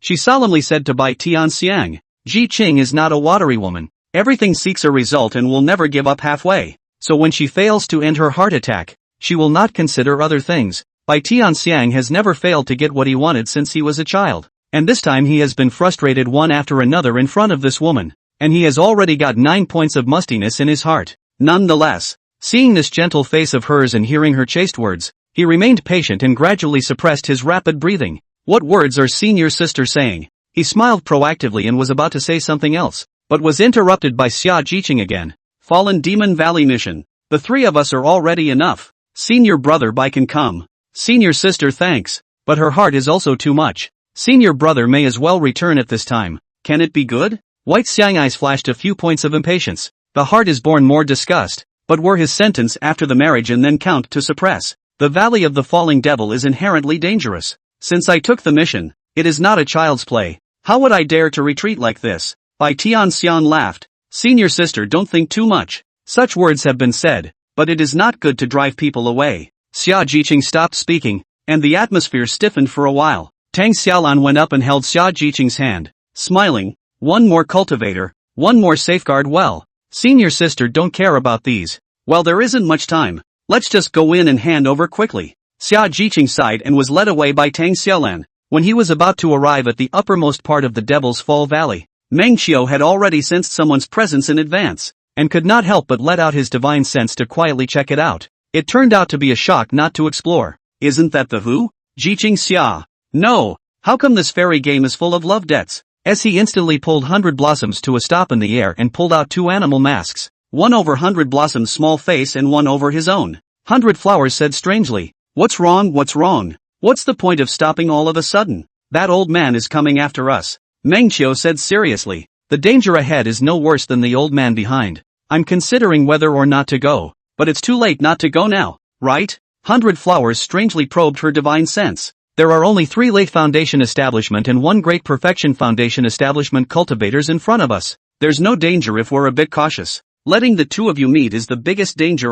Meng Qiu frowned, thinking about what to do. Chapter 22, Jindan Stage Human Skin Monster. 100 Flowers. What I'm going to say next is a matter of our life and death. So memorize it for me. Meng Qiu said solemnly. 100 Flowers instantly perked up, tensed her cute little face and nodded as if she was treating something confidential. Aha. Next. Our real names must never be revealed. I won't be called Meng Qiu anymore. You won't be called 100 Flowers. Why? Don't ask why first. I'll explain it to you later. Meng Qiu said. Next. I am Yi Bai of the Lingyun sect, and you are Yi Qilan of the Lingyun sect. Remember? Yi. What? 100 Flowers thought that human names were so hard to remember. She could remember a Meng Qiu already because of a great fondness. Yi Bai. Alas, just call me elder brother. Other than that, when others ask you, just play dumb. Meng Qiu said. And you still have your original name. Let's call it 100 Flowers. 100 Flowers nodded seriously. Good. The more she looked like this,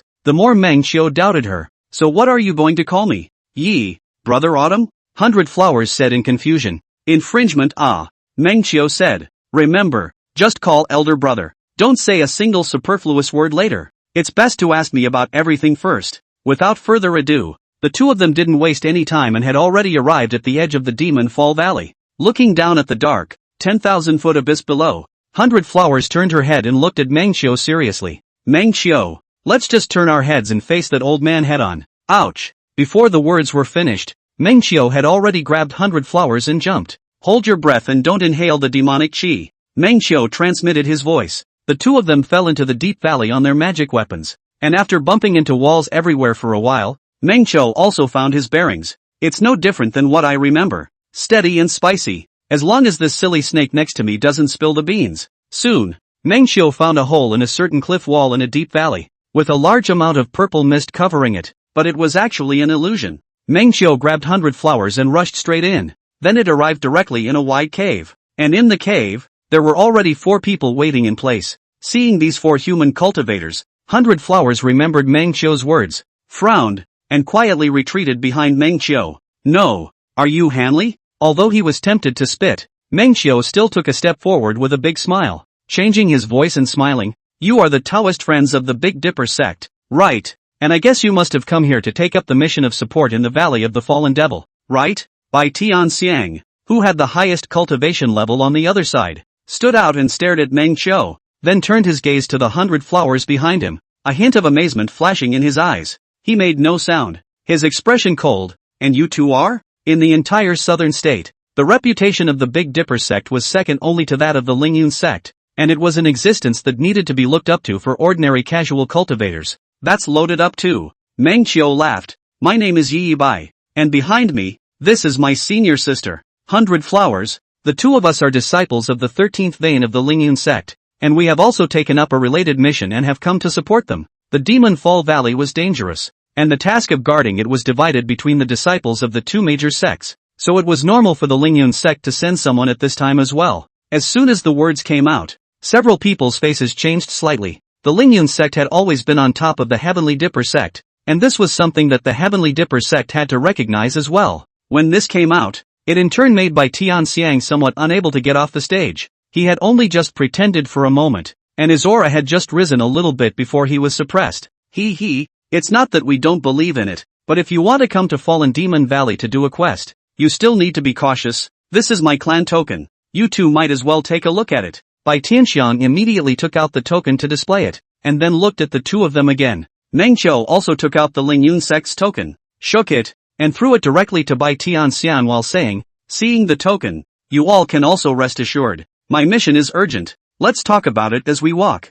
Bai Tianxiang confirmed the token, which was actually real, and his face became more or less conciliatory. "Much obliged. Wherever, it's better to be cautious," Meng Qiu said. "I heard that a human skin monster has recently appeared in this Fallen Demon Valley, disguised as a Jindan cultivator, and also has a Jindan stage cultivation, which is why I asked my senior sister and I to come to support." A human skin monster? Jindan stage? A few people couldn't help but feel a vicious chill after hearing this. Scanning the cultivation of the two of them, which was only in the late stage of foundation establishment, Bai Tianxiang couldn't help but ask, how could Brother Yi have been sent on a mission at the Jindan stage? This is also a kind of experience. Besides, with the formation in the village at the bottom of the valley, it may not be impossible to hold back the kill, Meng Qiu said indifferently. When the few people from the Big Dipper sect saw such a reticent expression on his face, their hearts were shocked, and they only said, "Worthy of being a Lingyun sect's cultivator." All of their adventures are so treacherous.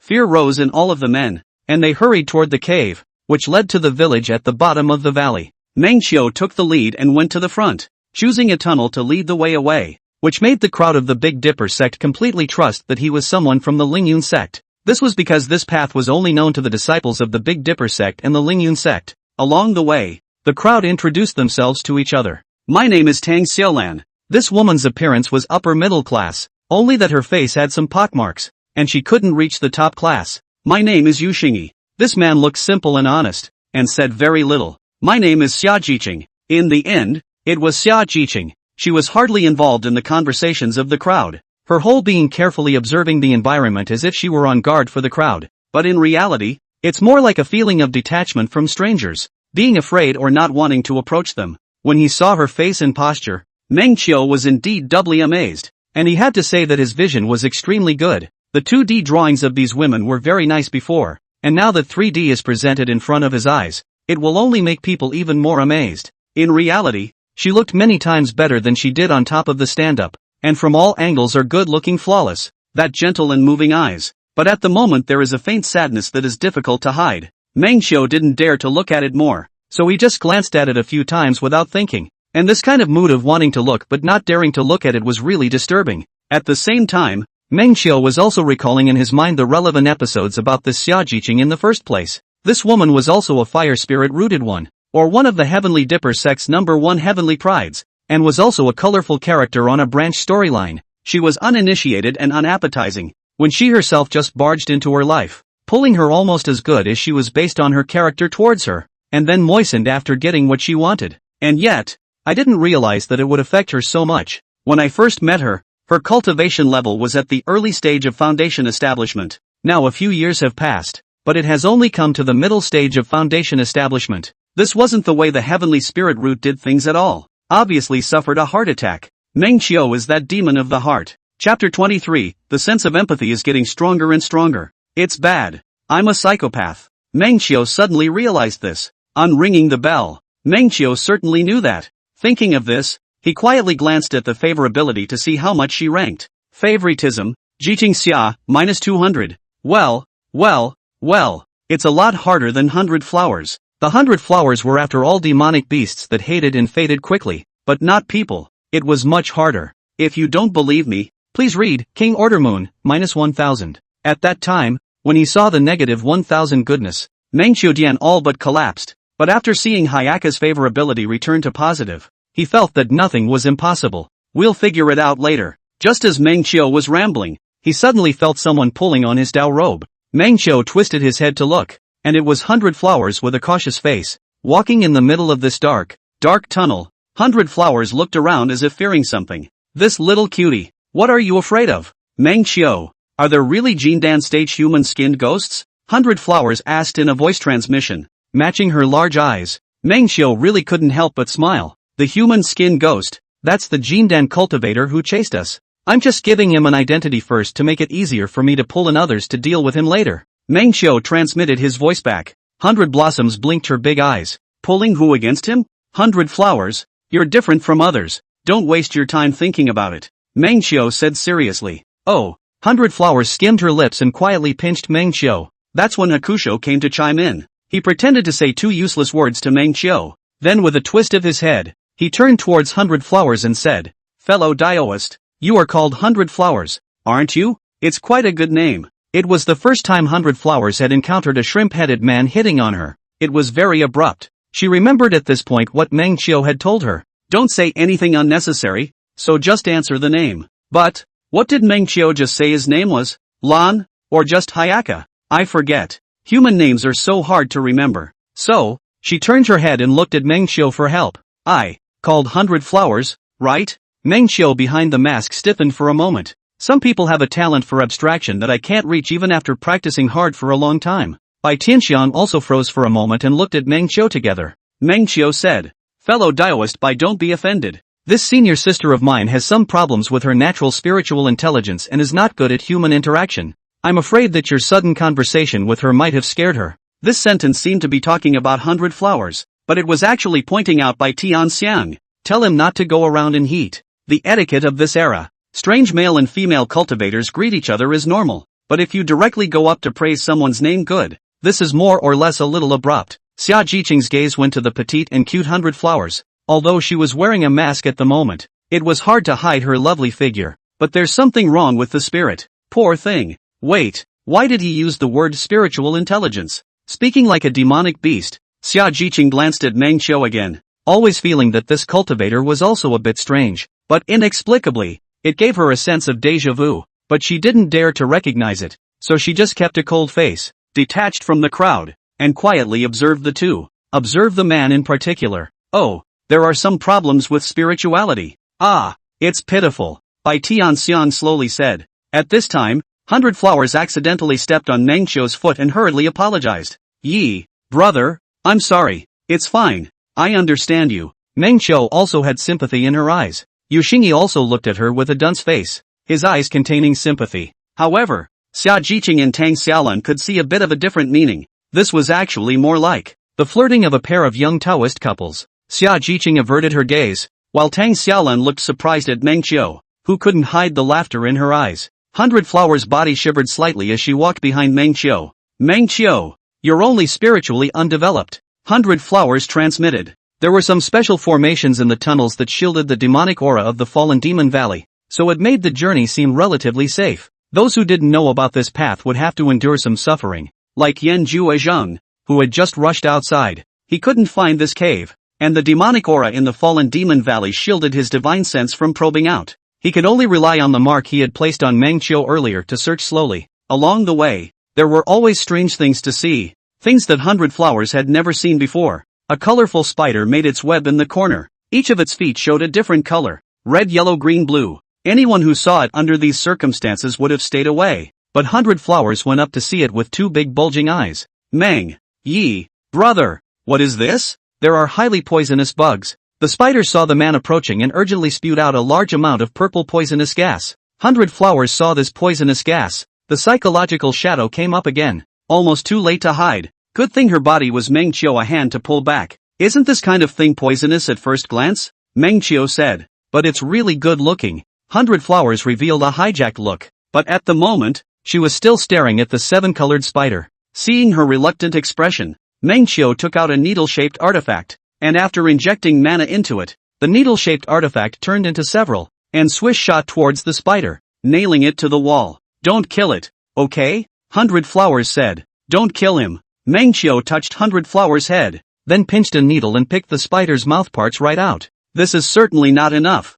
Meng Qiu and transported mana into its body, will destroy its poison sac. So far, the spider has become a non-threatening pet spider. In the past, Meng Qiu had also played on a poison cultivator account and raised many poisonous creatures, so he still knew a fair amount about these. I didn't realize it would work this time. Meng Qiu put the spider down, twisted it in his hand, and placed it in 100 Flower's hand. The thing, he himself looked oozy, but Hayaka was happy to stroke the spider's head. As she touched it, 100 Flowers suddenly twisted her head around and glanced at Meng Qiu, wanting to say something but stopping her mouth. What is this girl trying to say? Then, Meng Qiu heard a voice transmission. Meng Qiu, I'm trusting you more and more. Actually, it translates to I'm liking you more and more just fine. Meng Qiu opened the favorability panel. 100 Flowers, 38. It's gone up quite a bit again. He didn't intentionally brush it off. He just gave it to the kid because he thought he liked it. Seeing that Xia Shiqing looked towards the pair of Dao couples over there, Tang Xiaolan came to her side and whispered, that's how Dao couples should be. If that person really remembers you, how could they not be by your side? Xi Cheng, it's better to put it down earlier. Xia Jiqing moved her gaze away, smiled lightly, and didn't say anything. She just felt that the sense of fait accompli was getting stronger and stronger, and the person from before had often fulfilled all kinds of her little wishes. Chapter 24, Magic Ganoderma. On the march, Meng Qiu was also quietly checking the words on the crowd. Among them, Xia Jiqing's word was heavenly pride, only it was currently grayed out. Graying means an inactive state? I'll have to get you out of this one. Meng Qiu looked at the list of quests on his panel and realized that there were many side-by-side quests. Not just 100 Flowers actually. Xia Jiqing's mission was also juxtaposed. Task 13, makes Xia Jiqing's favorability rise to 0. Reward, Foundation Establishment Stage Heavenly Materials Optional Gift Pack *1. Aha! There's such a thing as an a la carte gift bag? After reading the introduction, it was to choose one of the heavenly materials that could be used in the Foundation Establishment Stage cultivation by himself, and it was the first time in this year that he saw the option of self-selection in the system. It was a bit more generous than all the systems he had read on the net in his last life. Thinking about these things, the faint light from the front. It turns out that the crowd has passed through the tunnel, came to a spacious place, but there is a different look. It was the appearance of an ordinary cave, with dense sharp rocks and rugged ground, and on the stone walls of the cave, there were multiple large and small holes that seemed to lead to different places. It's at the second node now, and soon you'll be able to enter the village at the bottom of the valley. Meng Qiu raised his head to look into several tunnels and found the right way, only to realize that the crowd hadn't followed him. Looking back, the four men were gathered in one place looking at something. 100 Flowers said, the demonic aura is so strong there where they are surrounding. Meng Qiu said, go take a look. It turned out that in a hole in the stone wall, a few strange-shaped stones grew. However, a closer look reveals that it is not stone. A strong demonic aura emanated from the top of the stone. It was obviously already some kind of heavenly treasure. Meng Qiu took a step closer to look at it, squinted, and roughly recognized that this thing was a demon Ganoderma lucidum, rare in the demon realm, and almost out of print in the human realm. It was useful for some extreme body refining cultivators, and sometimes it was used to make pills with strange effects. However, Meng Qiu felt that something was wrong. He frowned slightly and swept his surroundings. There was nothing wrong with the nearby formations. The demonic qi should not have leaked out. Where would any magic lingji be generated under such conditions? This is a thing of the demon realm. The demon lingji, even in the demon realm, it is an extremely rare thing. It requires special conditions, as well as a large amount of demonic qi infused before this thing can be generated.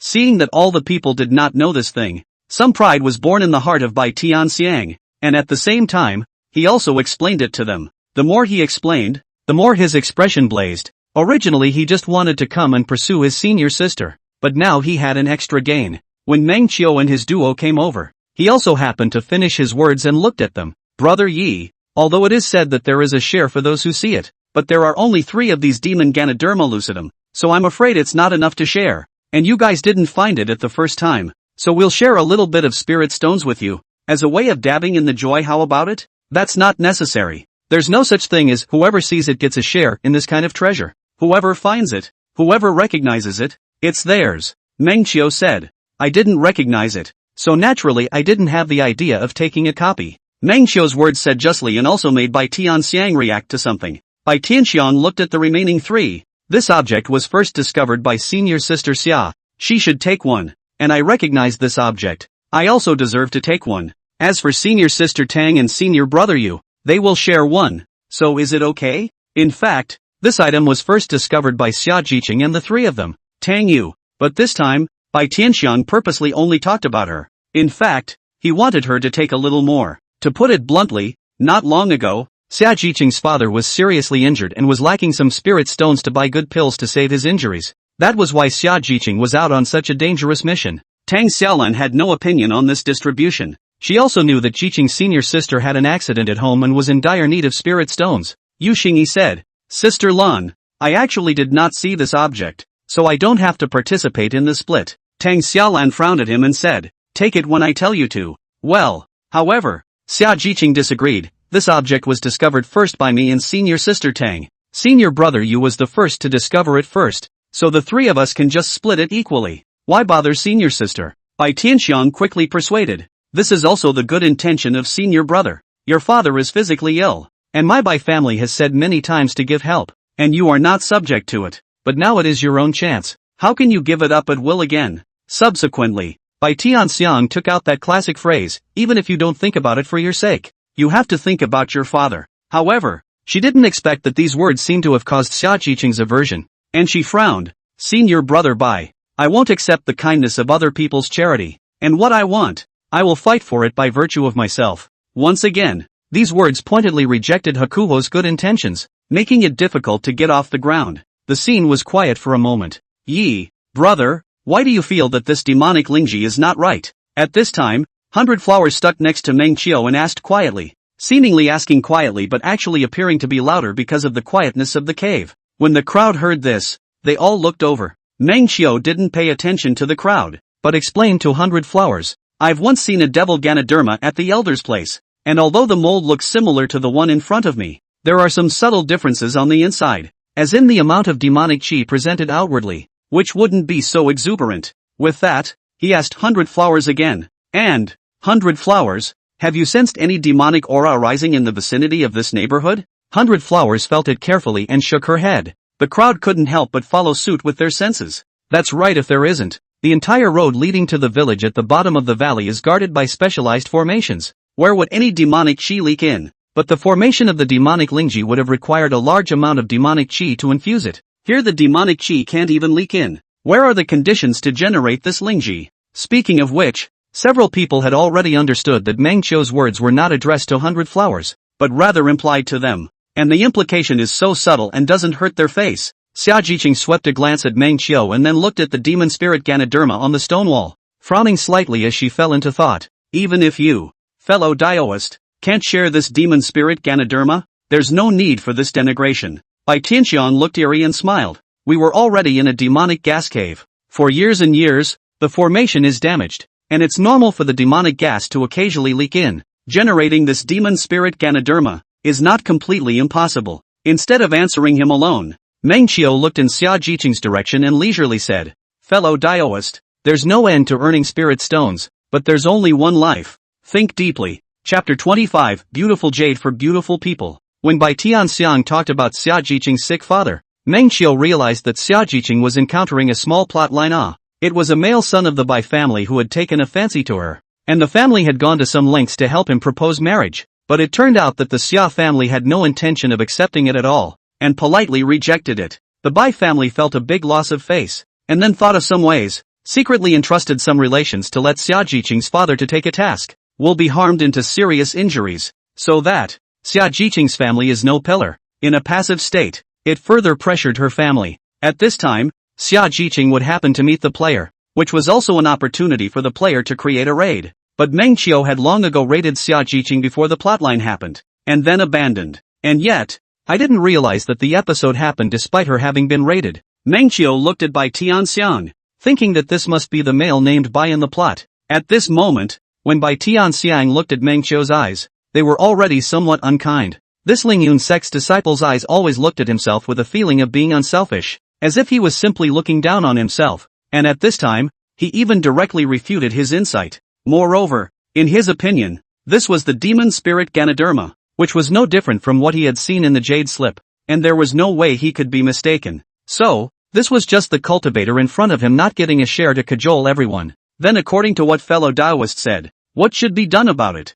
Bai Tianxiang asked. This object is likely to be transformed into a demonic creature, and demonic creatures are afraid of strong light and fire, so they can be directly incinerated. Ha ha, directly burned? In this way, everyone will not be able to obtain this item. It is a good calculation. Bai Tianxian looked at Xia Jiqing. Senior sister Xia, cultivation is supposed to go against the heavens. How could there not be some danger? This item is worth a lot of money. Even if you take it and exchange it for sect contribution, it is still a huge amount. Don't you want to fight for your father? Xia Jiqing hesitated for a moment, but in her heart, she remembered what Meng Qiu had just said. If she lost her own life, then leaving her mother and injured father alone would only make it more difficult for them. This is a danger that should not be committed. Burn it, Xia Jiqing said. Seeing Xia Jiqing's hesitation, Bai Tianxiang saw the opportunity and laughed loudly. Senior sister Xia, this risk, I'm taking it for you. After saying that, he took his flying magic weapon and flew high above the stone wall, a little bit closer to the three devil spirit Ganoderma. However, just as he was about to pick them, the Ganoderma suddenly changed its appearance and instantly turned into a black shadow attacking towards it. Bai Tianxian's face changed, but he couldn't do anything to react. Fortunately, the jade pendant on his chest suddenly lit up at this moment, and a golden bell shroud covered his body. The black shadow crashed into the golden bell shield and surprisingly failed to break in. At the same time, Bai Tianxiang finally reacted and flew towards Xia Jiqing. Senior sister, hide in my hood. The black shadow didn't manage to attack into the Bai Tianxiang shield, and at this moment, he exposed his disguise, so naturally he wouldn't give up. So he looked for the nearest target, Xia Jiqing, to attack. Xia Jiqing remembered what Meng Qiu had just said, that demons were afraid of fire, so she raised her right hand and aimed her palm at the black shadow, and a fire dragon rushed out violently. Only the power of this fire was average. The black shadow even directly broke through the fire dragon and swallowed towards her brow. Meng Qiu almost made a direct move, but suddenly saw the earrings Xia Jiqing was wearing, and with a movement in his heart, he quietly activated the pair of blood-colored jade circle earrings with his own aura. Xia Jiqing only saw a black shadow coming towards her, and it was too late to make any extra movements. In the nick of time, a Buddhist golden light flashed up, and Xia Jiqing frowned. This light, was it initiated from the earrings? These earrings? Which the man? In this one moment, a string of memory images came to mind. It's a shame you don't tie a pair of earrings in such nice ears, the man from memory said with a smile. Mr. Meng always speaks in such a monstrous manner. There's no such thing as staring at a woman's ear and praising her. At that time, she was green and shy. Miss Xia needn't be concerned. I always say what I have to say. When I see something beautiful, I will praise it from my heart, and I will never hide it in the face of something I don't like, Meng Qiu said with a slightly wooden expression and smiled, while taking out another exquisite wooden box from his storage bag. Opening the box, inside was a pair of blood-red circle earrings,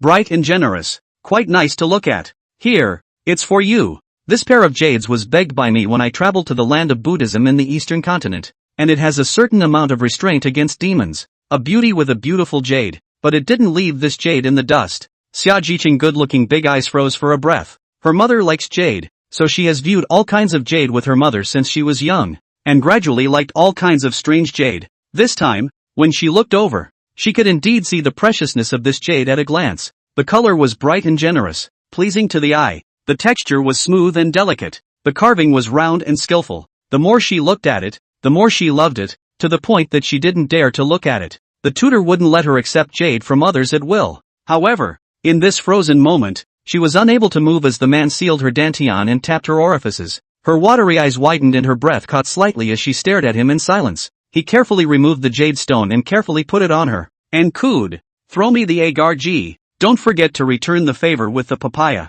The way he looked serious and careful made her ears tickle a little and her heart pound, and she couldn't help but snort a little as she listened to his babbling again. Duke Meng, don't change the verse. Clearly the verse is like this: throw me a papaya and return it with an agar jelly. Oh, what do you know so much about? Don't you know that it's a crime for a woman to have talent? Mr. Meng, that's a woman without talent is virtue. Memory images instantly surfaced, unlocking her active dusty memories, her eyes blurred without her realizing it. Luckily the golden light covered it. She bit her lower lip. So cunning. You saved me once again when I was planning to hate you. How does that make me hate you? Favoritism. Xianxia, minus 200 to 180. When Meng Qiu saw that the favorability had moved, he couldn't help but exclaim at how fast he had reacted. This was the reaction speed of a professional player. At first, that piece of jade was something he had drawn by chance in a lottery and had been saving it for when he was speeding through the raider Xia Jiqing. Because this girl is not like other women of power, who want heavenly Dao Qi. magic treasures and feats.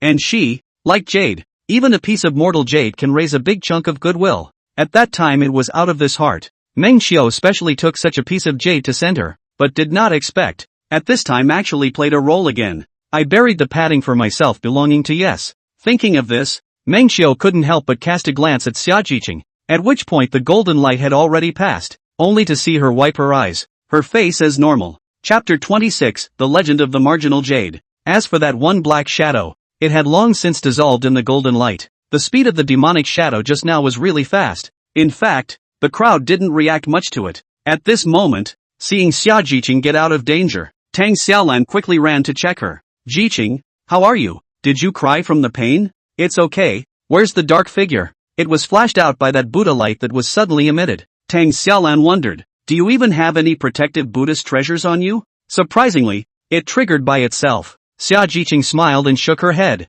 It's just a coincidence. Coincidence? Fart. How could Meng Qiu give up this good time to advocate himself? He looked towards Xiajiqing's earrings and said in a surprised voice, surprisingly, it's such a Buddhist treasure. Fellow Taoist Xia is a blessed person. Tang Xiaolan stared into her ears, her eyes widening slightly. Well, if it isn't the earrings she's always treasured. And, from what she said it looks like it's still from that guy. Xiajiqing was silent for a moment and twisted her head over to ask, fellow Taoist knows this jade? In fact, she had asked many people about this jade, and even her master didn't recognize it, and could only recognize it as a Buddhist magic weapon. Meng Qiu thoughtfully examined it carefully before saying as if confirming, if I'm not mistaken, this jade should come from the Buddhist Holy Land in the Eastern continent. Right, and there are even high-ranking Buddhist Taoist cultivators who have opened the light. Xiajiqing's pupil shrunk slightly, and her heartbeat intensified a bit, but her tone remained normal. Yes, fellow Taoist is truly knowledgeable. I've just been there by coincidence, Meng Qiu said indifferently. Instead, 100 Flowers cast her eyes towards Meng Qiu, thinking when did he go to the Eastern continent? Before coming to the barbarians? Or after abandoning yourself? Then I am not mistaken. Meng Qiu's tone was certain. This jade is called the karmic birth jade, and as karma arrives, the jade will be sent out with it. Meng Qiu paused at this point and glanced at her, seeing a moment of stagnation within her eyes. The karmic jade is harvested under the karmic tree, which is a divine tree of karma about marriage in the Buddhist sect, and is said to be able to foretell the world's true destiny. Many cultivators have been alone for thousands of years and have not found a Taoist couple, so they come from thousands of miles to beg for a karmic jade and then wander the world. It is said that when the time comes for marriage, this jade will invisibly guide you close to your future partner, and at that time, if you successfully present the jade, it means that this is your marriage in this life. However, this legend varies from person to person. Some people carry jade wandering the world, but 100 years and 1,000 years did not find the Taoist couple.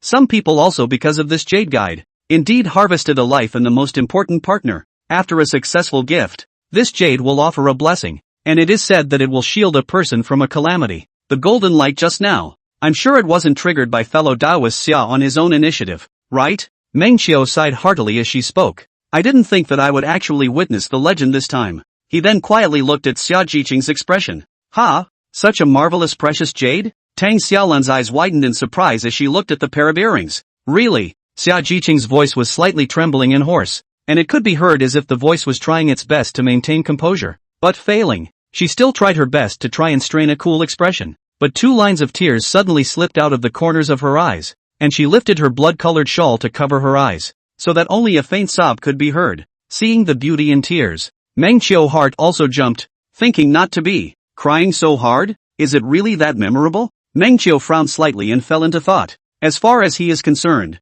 he is just taking her on a trip, taking her to experience things she has not experienced before according to her characteristics, gifting her with props and feats that she loves and novelties. Then it's a pat on the back and leave. But as far as the characters in the game are concerned, a short little section of the plot, which they themselves may speed through in a few minutes, is a memory that the other person will remember for the rest of their lives. Thinking of this, Meng Qiu's heart tightened, and he realized how primitive he had done. After all, a few minutes had passed outside the game, but they, inside the game, had endured a few years of loneliness and isolation. It was at the beginning of this moment that Meng Qiu became more deeply integrated into this world, feeling everything that was happening in this world, more genuinely, in front of his eyes. The slightest movement of the wind, the scent of beauty's flowers, the cry of a maiden, the emotions of a man. Fortunately, he came in, all in time to save Meng Qiu twisted his head again to look at 100 Flowers beside him.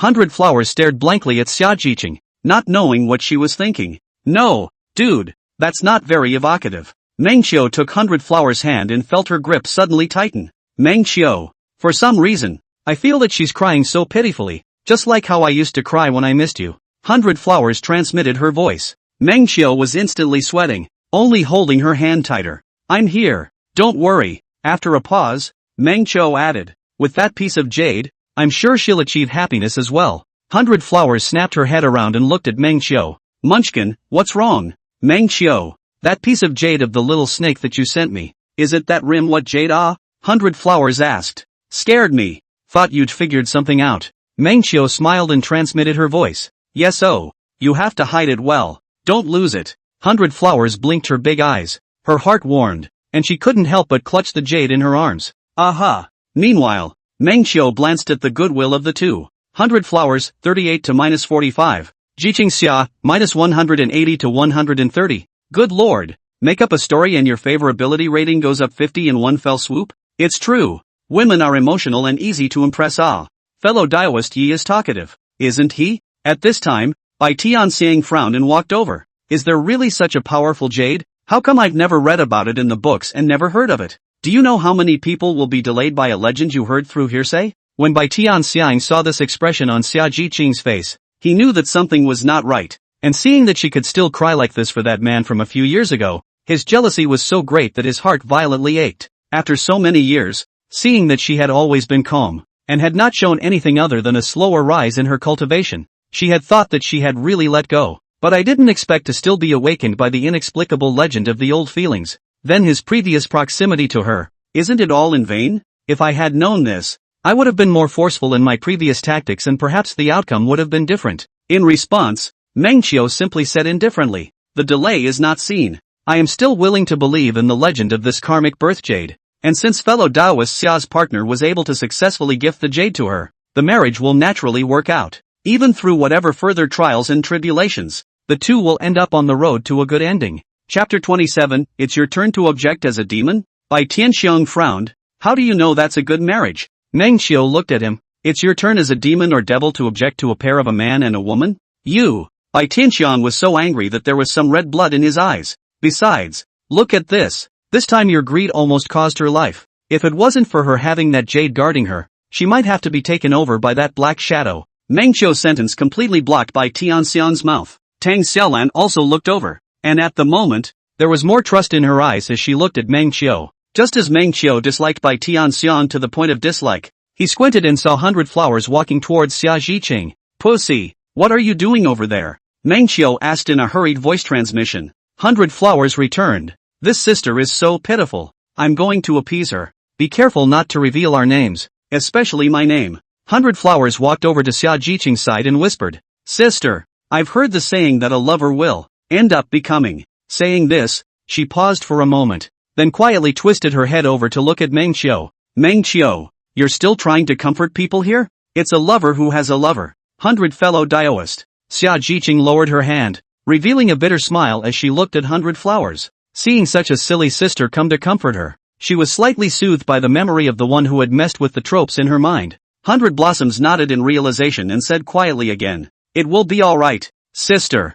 I used to follow my current Daoist, Dao Lord for several years, spending every day in tears, but eventually he returned to me. Still Dao friends. Xia Jiqing smiled warmly and looked up at Meng Qiu behind her, remembering how close the two of them were. Is this also a relationship that becomes after trials and tribulations? Let's hope that the one for you will turn out so well too. She bit her lower lip vaguely and looked away to the other side. I hope so. Sister, it will be so. 100 Flowers suddenly held her hand. Xia Jiqing was startled for a moment, but didn't skim her hand. She was a bit more favorable to her sister, who had some so-called spiritual intelligence problems. Meng Qiu and the two of them had just made a point of reminding them of the danger. And at this moment, 100 Flowers had come to reassure them, so she also dropped a lot of her guard and climbed into conversation with 100 Flowers. Then, 100 Flowers began to pester her. Sister, tell me your story. This jade is so beautiful. It was nothing to talk about casually, and Xia Jiqing couldn't bear to reject this girl who looked a bit silly.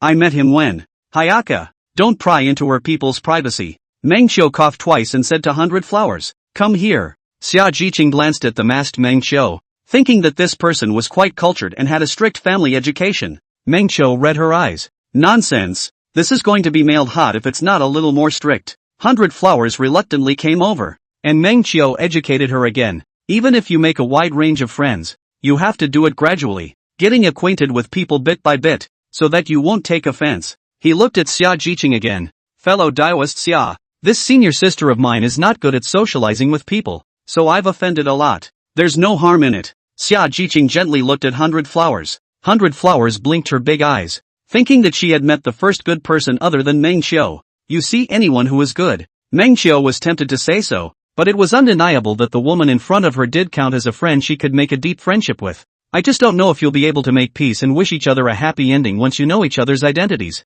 Let's just say that we hope the duo is generous. Meng Qiu thought not without wonder. The next few people continued on through the tunnel. Among them, they also encountered many dangers, but all of them were successfully avoided under Meng Qiu's guidance. There were also times when Bai Tianxiang and Meng Qiu had disagreements, at which point the crowd chose to believe Meng Qiu. The credibility was getting higher and higher, and this was what Meng Qiu was happy to see, and this was the effect he wanted, so that he could finally pull the crowd together to deal with that Yin family's old man. As they traveled along, 100 Flowers and Xia Jiqing's relationship with Tang Xiaolan got better and better. It was good that 100 Flowers listened to what Meng Qiu said and didn't go deeper to ask anything at once, but just chatted about what they saw. 100 Flowers didn't know much about human beings, and at this moment, when they listened to what they said about makeup, they were even more curious. After about an hour, the group made their way through the curving tunnel and saw the light ahead. Passing through the tunnel, the first thing we saw was a decayed land. The pitted ground was flooded with a thick purple demonic aura,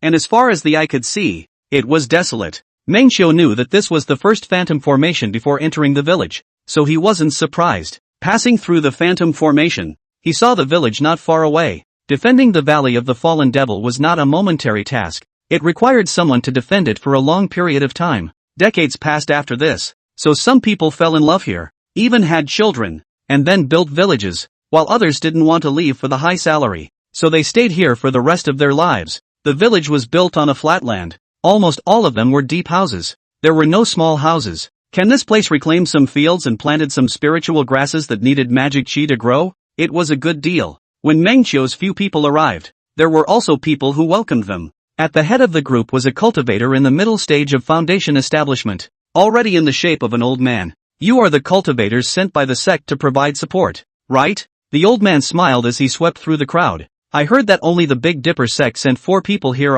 At this point, the crowd had completely stopped doubting the identity of Meng Qiu's duo, who had avoided a lot of risks for themselves and the others along the way. It was 100 Flowers who got nervous. She knew that Meng Qiu was cheating, although she didn't know where he got his identity card from. He had fooled the crowd in the beginning, but now it wasn't good enough to fool them all. Meng Qiu took a step forward and looked at the old man in front of him with a big smile. The 4 of them are disciples of the Big Dipper sect, and this one and I are disciples of the Lingyun sect. Saying that, Meng Qiu flashed out the Lingyun sect's disciple token to come, which he had specifically asked for before looking for Yi Bai. He looked at the old man with great meaning. For some time in recent times, the disciples of my Lingyun sect have not sought support, and an elder was concerned about this matter, so he sent us here to routinely investigate. In reality, this speech belonged to the black words of the disciples guarding the fallen demon valley, meaning, an elder wanted to come and acquire some spirit herbs, because here are planted some outside basically cannot buy the spirit grass, attributed to the clan, although it will be evenly distributed to the elders, but there are some elders' demand is greater, so they sent someone specifically to then quietly acquire some. The people in the valley would basically have some private stash of these special spirit herbs, and at this time, they would bring them out for sale. When he heard that an elder was concerned about this matter, a trace of realization clearly flashed in the old man's eyes, and he hurriedly laughed. I see. Then all of you enter the formation first. Chapter 28 Drama in the Valley Village. In the village, there is a special hall for hospitality, with wooden tables and paper windows, and screens with landscape paintings in an ancient style. Gathered around a wooden table, the village chief personally steeped spiritual tea for the crowd. It was mainly the people from the Big Dipper sect who had taken over the mission, so the 2 of them, Meng Qiu, were just listening on the side. It turned out that there were 2 main tasks for Xia Jiqing's group. One of them was to support the crowd and exterminate the demonic beasts that had suddenly increased recently. The second is to try and find some of the disciples who came back here last time to support the group of 3,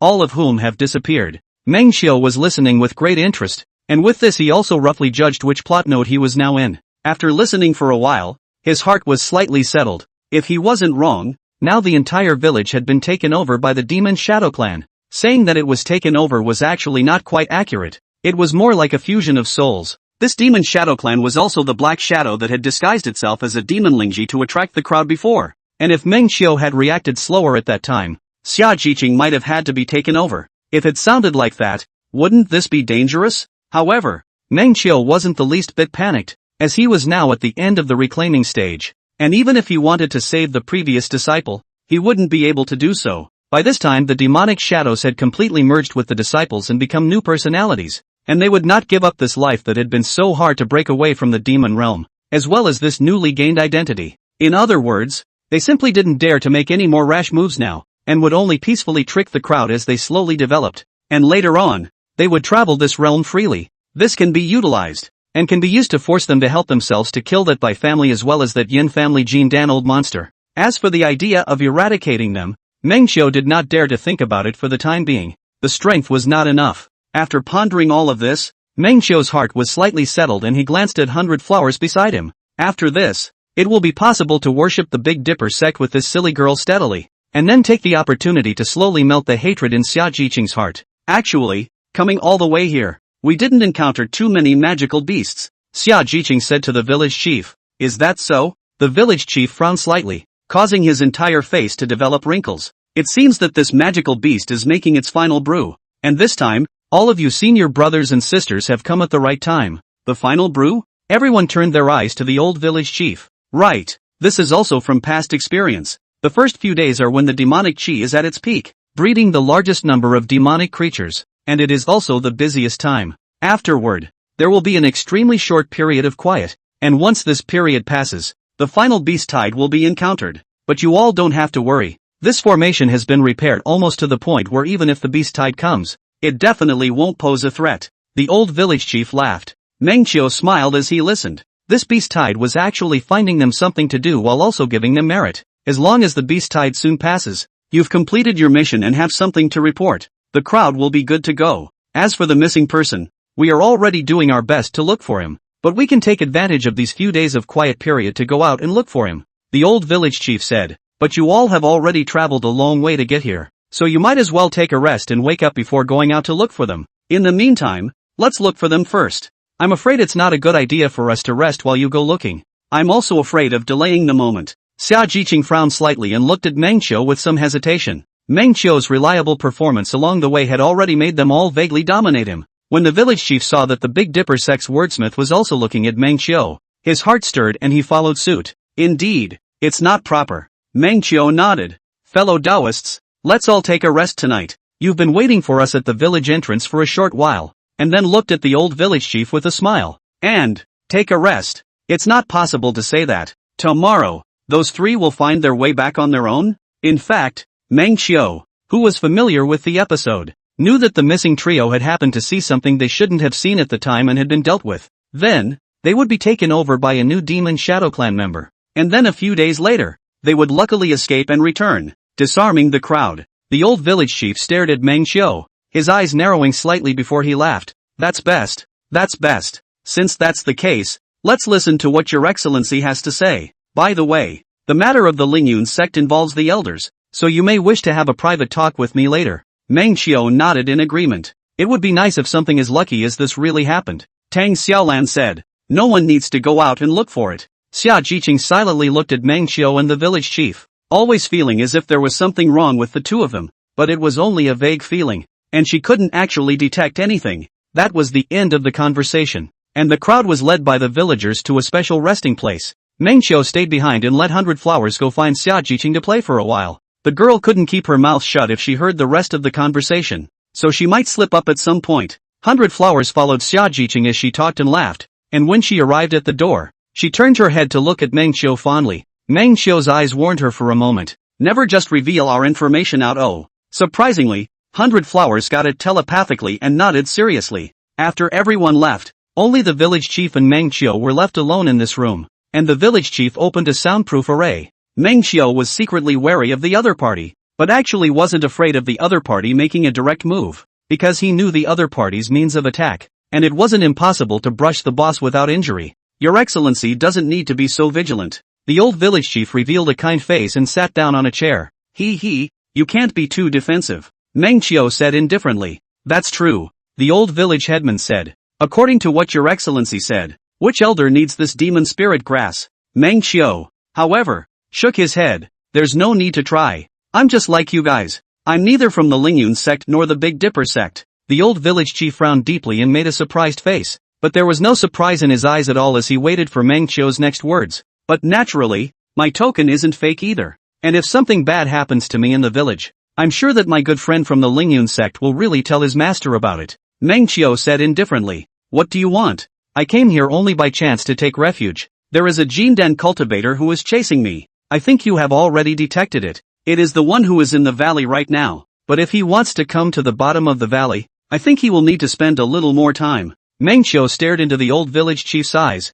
I want you to cooperate with the formation to help me kill that Jindan cultivator. After which, the Jindan cultivator's carcass can be returned to you, and I won't expose what happened to your clan. Chapter 29 Negotiating Cooperation. Seeing the village chief hesitate, Meng Qiu directly said, That's just it. Pack up another cultivator container and send it to you. That cultivator with the highest cultivation among us, see? It's also being sent to you. That's not necessary. The village headman said, Do you have a misunderstanding about us? My Lingyun sect disciples are not demon sect disciples. So what's the point of having these husks? It's loaded up again. Meng Qiu also knew that they were still holding out for a chance to see to which point they understood them. Unbeknownst to them, their bottoms had long been seen through by Meng Qiu. Actually, on our way here, we came across a demonic Lingjia. That's a hard to find thing in this realm. But I could tell at a glance that something wasn't right. And as a result, guess what it was? Meng Qiu looked at the village chief. I once read in the canonical books related to the demon realm. There is that one clan that fuses with other clans to become stronger and gain a new life. It seems, it's called something like the Demon Shadow Clan, isn't it? Meng Qiu seemed to be smiling. It's strange to say that this passageway is tightly arrayed. So where could a Demon Shadow Clan possibly drill their way in? And, shouldn't the people in your village check these passages every 3 days? The village chief's pupils shrank and he fell into a state of stagnation. And in an instant, his aura climbed, and a killing intent that seemed to have condensed into substance spread out from him. Meng Qiu stared at him without any fear. What do you want to do? It's so hard to burrow out of the demon realm. And you want to escape back again? Despite looking as steady as an old dog, Meng Qiu's forehead sweated when he personally felt the killing intent in the old man's eyes. Sure enough, there's a huge difference between playing a 2D game and playing a panoramic game. And that's too scary. So I'll have to practice my guts in the future. Eventually, the old man exhaled a long breath, and his breath gradually collected. You have to take a Taoist oath. Cultivators in this world still valued the Dao vow. After all, they would encounter heart demons in the breakthrough of various realms, and if they violated the Dao vow, they would be exploited by the heart demons, leading to the failure of the breakthrough. Meng Qiu finally let out a sigh of relief and smiled. That's natural. Afterwards, Meng Qiu swore a Dao oath that he would never reveal information about their clan, and would offer the shell by Tianxiang as well as that Jindan shell to them as payment. Of course, Meng Qiu also stipulated the premise, no more clansmen shall be introduced from the demon world. It's also a matter of not letting them continue to expand, or how many more people would be harmed. Now, as long as they lived their lives normally and honestly as cultivators, Meng Qiu would only turn a blind eye. The old village chief just leisurely said, all of our tribesmen are here, so naturally we won't expand the risk by bringing in people from other tribes. Meng Qiu said, you'd better know that the risk is high. Those old monsters of the Lingyun sect value this place very highly, and the slightest negligence will lead to eternal destruction. Afterward, Meng Qiu discussed some more details with him before leaving the place. Shortly after Meng Qiu left, many cultivators walked out from the side room. Clan chief, this person knows too much. The risk is too great, a clan member said. The old village chief just leisurely looked at Meng Qiu's departing direction and said indifferently, there's no harm in it. This person's wind system's heavenly spiritual root is a heavenly pride. It's impossible for him to break the Dao oath. It's just that we'll have to find an opportunity to leave this place as early as possible, before he becomes a Yuaning. Ha, patriarch, didn't you say that you need to accumulate some spirit stones here? The old village chief said. Don't worry, even if he wants to leave, it will be a few decades later. Even if he is more heavenly, he won't be able to impact to the Yuaning cultivation too early. And this time? Let's work with him this time. We're not at a loss. We'll be able to get a body with a Jindan cultivation level, which will be enough for emergencies in the future. After talking about cooperation, more than an hour had already passed. When Meng Qiu came out, he found that most people had gone to rest. 100 Flowers and Xia Jiqing were still viewing this view of the valley floor from the top of a small mountain ahead. Meng Qiu rode the wind and saw a giant tree at the top of the short mountain. The giant tree had lush branches and was covered in fluorescent purple leaves, which was quite beautiful in this vast darkness. Underneath the large tree, 2 luscious women sat there, seemingly gazing into the distance. As Meng Qiu approached, he saw 100 Flowers leaning on top of Xia Jiqing's shoulder, seemingly already asleep. Xia Jiqing raised a finger in front of her lips, signaling Meng Qiu to stop the spell and come over quietly. Meng Qiu nodded. After getting closer, Meng Qiu asked in a low voice, "Sleeping?" Xia Jiqing nodded. Meng Qiu smiled and walked over, taking off his outer robe and gently draping it over her. "Fellow Daoist Yi, that's very meticulous," Xia Jiqing said. "This girl's spiritual intelligence is a bit lower, and her care should indeed be more comprehensive."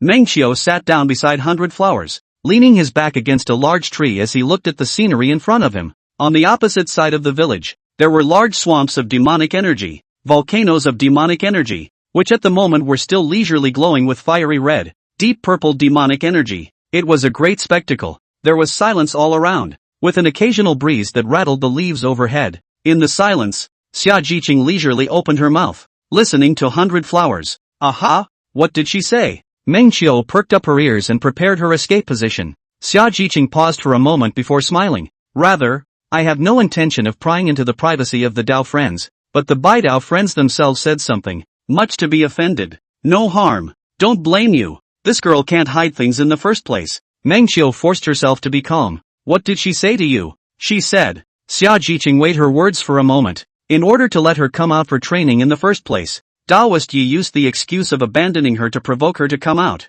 causing her to feel doubly miserable. But in reality, he has been quietly accompanying her. "No, why do I feel like I'm making myself out to be yellow? Actually, it's like this." Meng Qiu embellished a little, stripping away some of his own information and giving a rough idea of what happened. Among them, even the fact that 100 Flowers was a member of the Tang Snake clan was exposed. In reality, as long as 100 Flowers wanted to enter the Big Dipper sect, this matter would be exposed sooner or later. Moreover, in the future, as they increasingly got along, they would surely find out that she was a demonic beast sooner or later as well. Might as well get ahead of the game now and set the stage. Xia Jiqing was indeed surprised for a moment, but she did not discriminate or fear. Instead, she nodded her head. "No wonder it looks a bit dull. Ha ha, right?" Meng Qiu said. "I prefer to call it cute." Xia Jiqing shook her head in a panic. "No, I'm not saying she's dumb. But, well, it's also because I think she's dumb and cute." It was quite adorable to see Xia Jiqing frantically stacking her armor. After a moment's pause, Xia Jiqing gently bit her lower lip again and asked, "When Daoist Yi left 100 Flowers like this in the first place, did he ever think of really disliking her and giving up on the idea of her?" Meng Qiu's forehead was sweating. It was substituting his own case study. Chapter 30, Snubbing Xia Jiqing. Initiation. He, fellow Daoist Xia mustn't accuse me wrongly. Meng Qiu pretended to look doubly wronged and denied it in a panic. No. Xia Jiqing suddenly realized that she had said the wrong thing. This sentence was still said in front of 100 Flowers. Wasn't this sowing discord? She scrambled to raise her right hand and waved it back and forth in denial, while letting out an urgent voice. "I wasn't talking about Doyu. I was talking about Meng. Well, talking about someone I met before. Meng Qiu. It's still talking about me." However, at the moment, looking at the way she waved her hands in a flustered explanation, it was really cute, giving him a sense of Amelia's empathy. "Don't worry, I know what you mean. It looks like fellow Daoist Xia has met someone similar to me back then," Meng Qiu said. "It's not the same. You have been quietly accompanying 100 Flowers, and my one." Speaking of this, Xia Jiqing's eyes revealed a slight color of confusion. Would he be watching from some place he couldn't see? Perhaps have long since disliked themselves or even have forgotten themselves? Thinking of this, Xia Jiqing gently bit her crimson upper lip again. "Let's answer your last question first." Meng Qiu interrupted her confusion. "I've never thought of giving up on 100 Flowers, even if there's a difference between humans and snakes, even if she's clumsy from time to time, and even if she's troublesome." Speaking of this, Meng Qiu smiled. "In fact, I accept all of these. I'm not the first day to know her. What she is like I have long been clear in my mind. If I really give up, it will only be at the beginning to give up, and will not suddenly give up." Seeing Xia Jiqing with doubts in her eyes, Meng Qiu summed it up for her. "So, I guess, that one gentleman of yours, he didn't give up on you." It's not the first time he's known you, so how could he possibly dislike you and leave you just because you suddenly did something?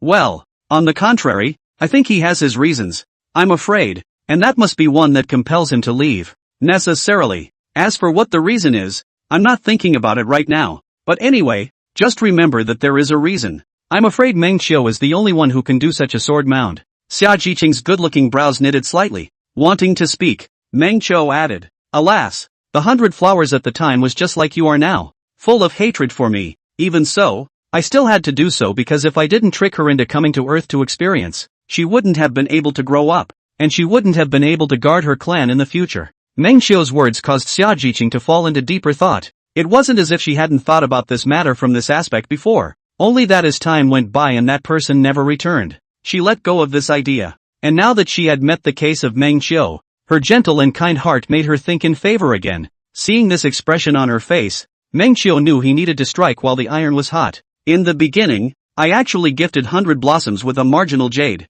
In fact, how was that ever not a promise? Since the jade was given, it means that there will definitely be a good outcome between us no matter what. Only that there will be some setbacks along the way. Speaking at this point, Meng Qiu smiled shallowly, and this smile more or less carried some despondency. At that time, I actually hoped that 100 Flowers would believe in me, and believe that the man who had sent her the jade stone and taken her to experience would not abandon her. But I didn't expect her to end up in hate, but I wasn't surprised and never blamed her. After all, it's a sign of love. Looking at Meng Qiu's vocal words and that forlorn and incomparable expression, her cherry mouth slightly opened, her pupils slightly shook, and she fell into deep self-doubt. Is there such a thing? Had he been a little too desperate after all? Why hadn't she trusted him a little more after all these years? Even really hated him? Seeing Xia Jiqing's look of complete stagnation, Meng Qiu quietly glanced at the favorability. Favoritism, 100 Flowers, 45 to 51. Jiqing minus 130 to 100. Hint, the task of making 100 Flowers favorability to 50 has been completed,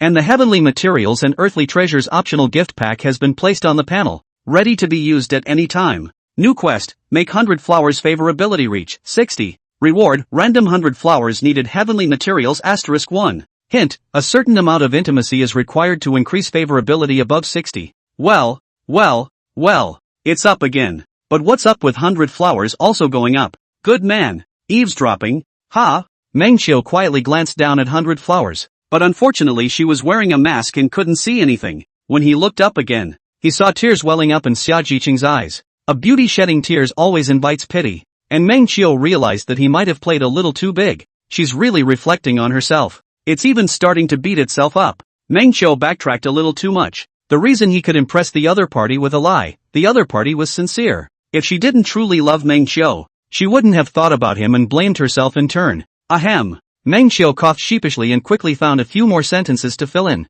Of course, not every man is as good as me. Fellow Taoist Xia still needs to polish her eyes and not grieve for unworthy men. Xia Jiqing stared blankly at Meng Qiu, her watery eyes stagnating for half a moment, her tear-stained eyes smiling again as she covered her good-looking mouth with her shawl and laughed out loud intermittently. Yi, fellow Taoist Yi, where is this saying something good about yourself? Ha ha, I have never seen a man with such a thick skin. This is very similar to him. Meng Qiu's expression behind his mask froze. He was so afraid that one day she would find out the truth. I wonder what she'd do if she found out that the man who broke her heart was standing right in front of her, explaining to her and even making her blame herself a little bit. Then send it. Meng Qiu looked at her sheepishly, not daring to speak. Xia Jiqing laughed for a moment, then stretched out her onion-white index finger, gently wiped the tears from the corner of her eyes, and said in an affirmative tone, No, I believe that he must be a good man who won't fail me. Xia Jiqing spread a slight smile. He's worth breaking my heart for. Suddenly, a gust of wind blew, blowing the big tree above their heads full of leaves rustling, a deep purple fluorescent leaves rain rustling down. In the deep purple rain, Xia Jiqing was slightly glowing, and in the faint fluorescence, her eyebrows were curved, her good-looking peach blossom eyes were full of confidence, and the smile that unfolded at the corner of her mouth was warm and generous. The wind is blowing, my arms are slightly cool, and the sound of woof-woof dogs is faintly heard from the village in the distance. Meng Qiu stared quietly at the woman in front of him through his mask, not daring to blink, as if he wanted to seal this moment in his heart forever. Chapter 31, Further Relationship with 100 Flowers. When she returned to her residence, Meng Qiu was still thinking about the smile she had just received. Such a perfect woman, when she really exists in the world. And she's deeply attached to you. This game, it's so much fun. Mouth and teeth, laying 100 flowers on the bed. Meng Xiu closed her eyes and dispelled the image again. Looking over to Hyuka, she was still pretending to be asleep even though she didn't utter a sound and her breath was uneven. Obviously. Meng Xiu gently unmasked her and noticed that her eyes had some redness to them. I heard the conversation, and I cried for a while about it. The boy, too, is guilty. At that moment, Meng Xiu remembered the panel that had just flashed by. And it seemed to say that goodwill over 60 would require a certain amount of intimacy to be raised? In other words, you can shirbari when the favorability goes up to 60? What about now? Meng Xiu gently tweaked her lips with his fingers. Softly, and she didn't respond. Upper lip. Of course. Does that mean it's okay? Looking at her rosy lips, Meng Xiu's heart inexplicably beat up, slowly moving closer towards her, and the sweet and creamy scent of the flowers on her body grew stronger. And the closer she got, the more she even heard the sound of her breathing, a little more sharply. Meng Xiu's heart plummeted and stuttered at this moment, and at the same time, he also felt 100 flowers breathing stutter. That's embarrassing. Never mind. Meng Xiu's eyes closed and he just moved closer. The soft touch came from his lips, and Meng Xiu, in his second life, was the first to have such an experience. That's not right. I just wanted to test the waters. How did we get to this point? Who's manipulating my body? It's hormones. The kiss only existed for a moment, however, before it was interrupted, and Mama Hana shrank back as if electrocuted, then rolled over onto her back. Meng Xiu was stunned. How could it be so hard to kiss a mouth? But remembering Mama Hana's words, a kiss would be the last step for their clan, right? So the other steps can be put before that instead? Looking at 100 flowers, who had her back facing her, Meng Xiu became more and more convinced of this young girl as well. It's that time of night and she's still pretending to be asleep. It's so silly and cute. Meng Xiu gently moved to lean over again, his divine sense sweeping over to take a look at her face. 100 flowers' originally white cheeks were now like ink, swooshing open a layer of blood-red color, vaguely burning. Looking at it, I found that this girl even stretched out her slightly longer tongue and licked her lips, as if she was reminiscing. Aren't you pretending to be asleep? Why are you so nostalgic? There's no pretending to sleep ethically. No, we have to find a way to cure her. It seems to be asleep. Meng Xiu muttered to herself and nodded her head as if to confirm. I seem to remember that a sleeping person who lifts her hand will not fall. While saying that, Meng Xiu lifted her right hand and suspended it in the air, then stopped assisting. Mama Hana's right hand just stood there, not letting go. Meng Xiu. This was followed by a lift of her left hand, still standing there. See how long you can hold out. Meng Xiu stopped talking, quietly watching from the side. About 2 hours. Only strange. He is not some devil. About a quarter of an hour later, see 100 Flower's arm began to tremble slightly. He almost did not hold back his laughter, and only then was she ready to let her go. Looks like, really asleep. Meng Xiu once again muttered to herself. Then I'll go sleep in the next room. At that moment, 100 Flowers turned around, and both of her hands suddenly dropped down and hugged Meng Xiu's right arm. At the same time, a soft sensation wrapped around his big right arm, and Meng Xiu stared wide-eyed, not daring to move for an instant. Is this something I can feel? He blinked, looking steady as an old dog, but in reality he was already in a state of confusion. Wait, doesn't this also validate what was just suspected? No kissing on the mouth doesn't mean no touching the boobs. Then below. I don't know if 100 Flowers likes it. No, what do you think I'm going to say? When it's really dirty. In the midst of his rambling thoughts, Meng Xiu didn't move a muscle, quietly feeling the marvelous touch coming from the periphery of his large arm as he lay flat on his back like this. And do not mention the matter of going. Of course, do not dare to go further. In any case, think of that step then, or have to give her a good popularization of the relevant knowledge, and then seriously ask if it is possible. This was sort of a principle that Meng Xiu held fast to. Feeling like that, Meng Xiu thought he could fall asleep in the softness, but he did underestimate the little kitchen boy's stimulating response, and he stayed awake almost all night. On the contrary, it was 100 Flowers, the silly girl, who was pretending to be asleep at first, and after ensuring that Meng Xiu didn't move a muscle in her arms, she gradually relaxed and fell into a steady sleep. Such a night. Meng Xiu also died with the floral scent on the 100 Flowers.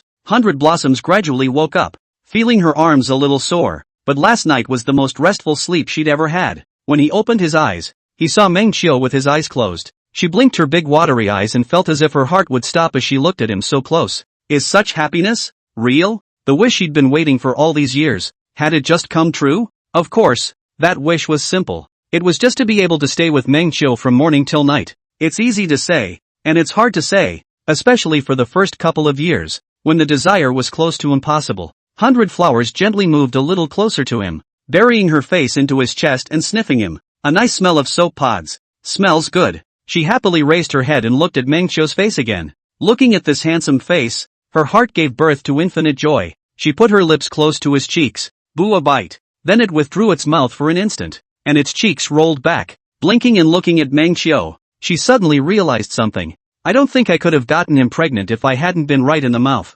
Right? 100 Flowers frowned, then nodded again, amused at her own cleverness. Mengqiu, I told you, I'm not that stupid. At the same time, Mengqiu, who was falsely sleeping with her eyes closed, had a bout of discomfort, and her cheeks gradually reddened. This witch, she must have bewitched me. Why else would my face get red so easily? With this thought, he quietly glanced at Hayaka's favorability again. 100 Flowers, 51 to 55. As a rule, it's harder to mention it the further back you go. And in this one night, you've mentioned 4 points? The people were gradually getting up and gathering to assign the day's tasks. They needed to go around the various parts of the valley to find some of the missing disciples. In fact, the people of the village at the bottom of the valley had already searched once, only that there were more magical beasts lately, and they didn't dare to go deeper in their search. It's a good opportunity for the crowd to come back for support. It was only supposed to be a few disciples from the Big Dipper sect searching, but Mengqiu and 100 Flowers naturally wouldn't be unhelpful. So the people went to search in groups of 2 and 6 and 3. Chapter 32 Poison in the Flowers. The places searched were no more than a few caves at the bottom of the mountain. There were several tiny spatial cracks in these caves, from which the demonic energy of the entire fallen demon valley originated. Occasionally, there would be corresponding magical beasts or demonic races that would come out of the cracks. Just like the people of the demon shadow clan, Mengqiu led 100 Flowers to choose a more distant cave to search. He naturally knew that the missing person had long been hidden by the people of the demon shadow clan, so this search was just for show. By the way, he collected some magic spirit grasses that would only be born under the nourishment of magic qi. The cave that Mengqiu had chosen was the one that was most likely to harbor the relevant demonic qi spirit grass. Walking up to the cave and looking in, all that could be seen was the occasional bit of deep purple light as a majestic demonic aura struck. Mengqiu revealed a joyful look. Under this kind of demonic aura, good things were rare. Sure enough, only just entered the cave not long ago, saw a row of colorful mushrooms growing on top of the stone wall. This is called the magic color mushroom, used for refining the body. Is that there are some side effects? Thinking of the previous 100 Flowers being attracted to the colorful spiders, Mengqiu couldn't help but prompt, 100 Flowers, see that string of colorful mushrooms? That's good stuff, but don't get close enough to smell it or you'll. Hey, what a moon star. Before the words were finished, 100 Flowers instantly moved to the front of the magic spirit mushroom, and then marveled. Mengqiu, my naphthalene seems to have grown. Opening lightning strike. No, sis, how did you get that past the sensors? The blunt words almost made Mengqiu laugh outright, and he pursed up his lips as he tried to stifle his smile. Don't speak so rudely. 100 Flowers returned to Mengqiu as if she had fled, holding the pair of gradually inflating water balloons in both hands and looking eagerly at Mengqiu. Mengqiu, it's really growing. If you don't believe me, touch it. Oops. What to do? Actually, it's not impossible. Mengqiu glanced down and was shocked by the image. Hundreds of flowers would have been fine branches bearing fruit, at least F upwards. This time, after suffering from the side effects of the magic spirit mushroom, he had actually rushed straight up to the Big G. Really? I don't believe it. Mengqiu frowned slightly and looked at Big G hesitantly. 100 Flowers directly snatched Mengqiu's hand and placed it on top. The hand has many interacting nerves and a grasping function. A marvelous touch came. It's like putting your hand out and catching the wind while riding in a speeding car. That tickles. 100 Flowers hurriedly shook off Mengqiu's hand again, then looked at Mengqiu helpfully. Mengqiu, my shoulders are sore. Mengqiu was still frozen in the marvelous touch of the 100 Flowers, and this time, he heard her urgent and soft voice before he came back to his senses, and scrambled to flip through the 100 poison scripture in his head. He had read this book so often lately that he already had a rough memory of over 1,000 poisons. Sniffing magic mushrooms can cause the carrots to grow larger or stamina to grow larger, which is actually a poison. Don't think if this has any other special use, but in fact it won't work at all, as this swells up quickly and will explode if not treated in time. That's what the guys commonly refer to as the tires are about to blow up. Soon, Mengqiu found the appropriate solution with 2 or 3 treatments. After remembering that, Mengqiu eagerly looked at 100 Flowers and said, it needs to be healed, but, alas, it needs the help of a person. Who? Mama Hana had cupped her hands a little too much, and her extra side boobs were already starting to hang out. I have a grandmother in Sydney, Munchkin said. 100 Flowers frowned. Where is Sydney? Does your grandmother know how to cure this poison? Ahem. Mengxiu then reacted that she didn't understand the stunt and coughed twice. It's just that it needs Sydney carrots naphthalene. Hayaka? Forget it. Mengxiu couldn't bear to cajole this silly girl, and was also afraid that the poisonous gas from the magic spirit mushroom would be sucked into his body, causing his maws to blow up. Quickly lie down in place. I'll make the medicine for you. Mengxiu took out an iron pot started a fire with his fingers, and took out many herbs to make an antidote for her. After spending a quarter of an hour, Mengxiu boiled up the antidote and helped 100 Flowers successfully detoxify. Mama Hana breathed a sigh of relief when she saw Nanako return to her normal size. I almost thought it was going to blow up. She then looked at Mengxiu. Mengxiu, your nai is so small. 100 Flowers? In the future, this must not be said to your sister Xiajiqing, Mengxiu said. 100 Flowers blinked. Why? Well, Mengxiu thought she should still be taught this. For humans, the bigger the mountains the more attractive they are to men. You too? 100 Flowers blinked her big watery eyes and stared at Mengxiu. Ahem.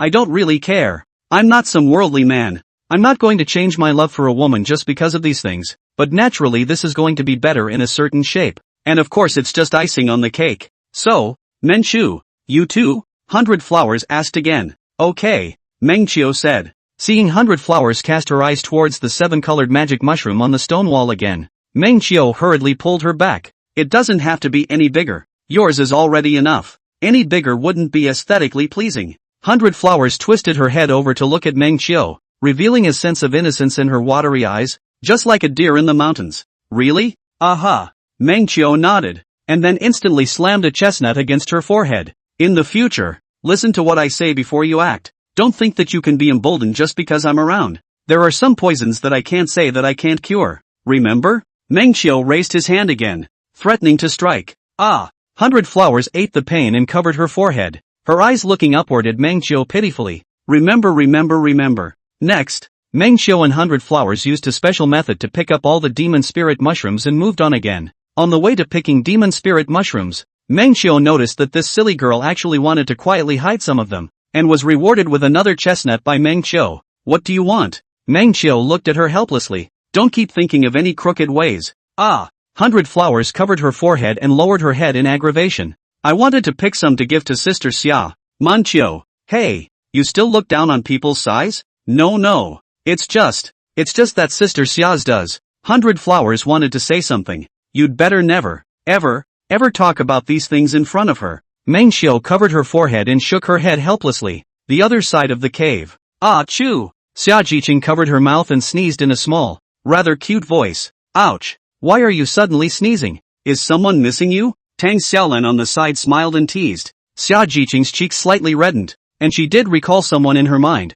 Xiaolan, don't talk nonsense. Hey, it's not easy to see you put it down. Why does it feel like you've been thinking about it all over again lately? Tang Xiaolan said without worry. Chapter 33, Yan Zhuexing's attack. Lan, don't talk nonsense. Okay. Xiajiqing was a bit shy. Okay, I was wrong. You didn't miss it, okay? No, I mean I've never let go. Xiajiqing said. Didn't I say a long time ago that I've been waiting for a result in this matter? Okay. Tang Xiaolan was also helpless against this senior sister's innocence. If I have to know that there is a woman who misses me so much for several years, I won't be able to sleep at night. And I don't know how your asinine husband is able to sleep. Maybe he has a special reason. Xiajiqing raised her head, her mind recalling what Daoist Yi had said to her that day. You'd better think about what you're going to do when you go back this time, right? You've offended the white family prince to death. Tang Xiaolan frowned. He is the best family among the group of people who proposed marriage, and I heard that his family has some connections with the sect elders.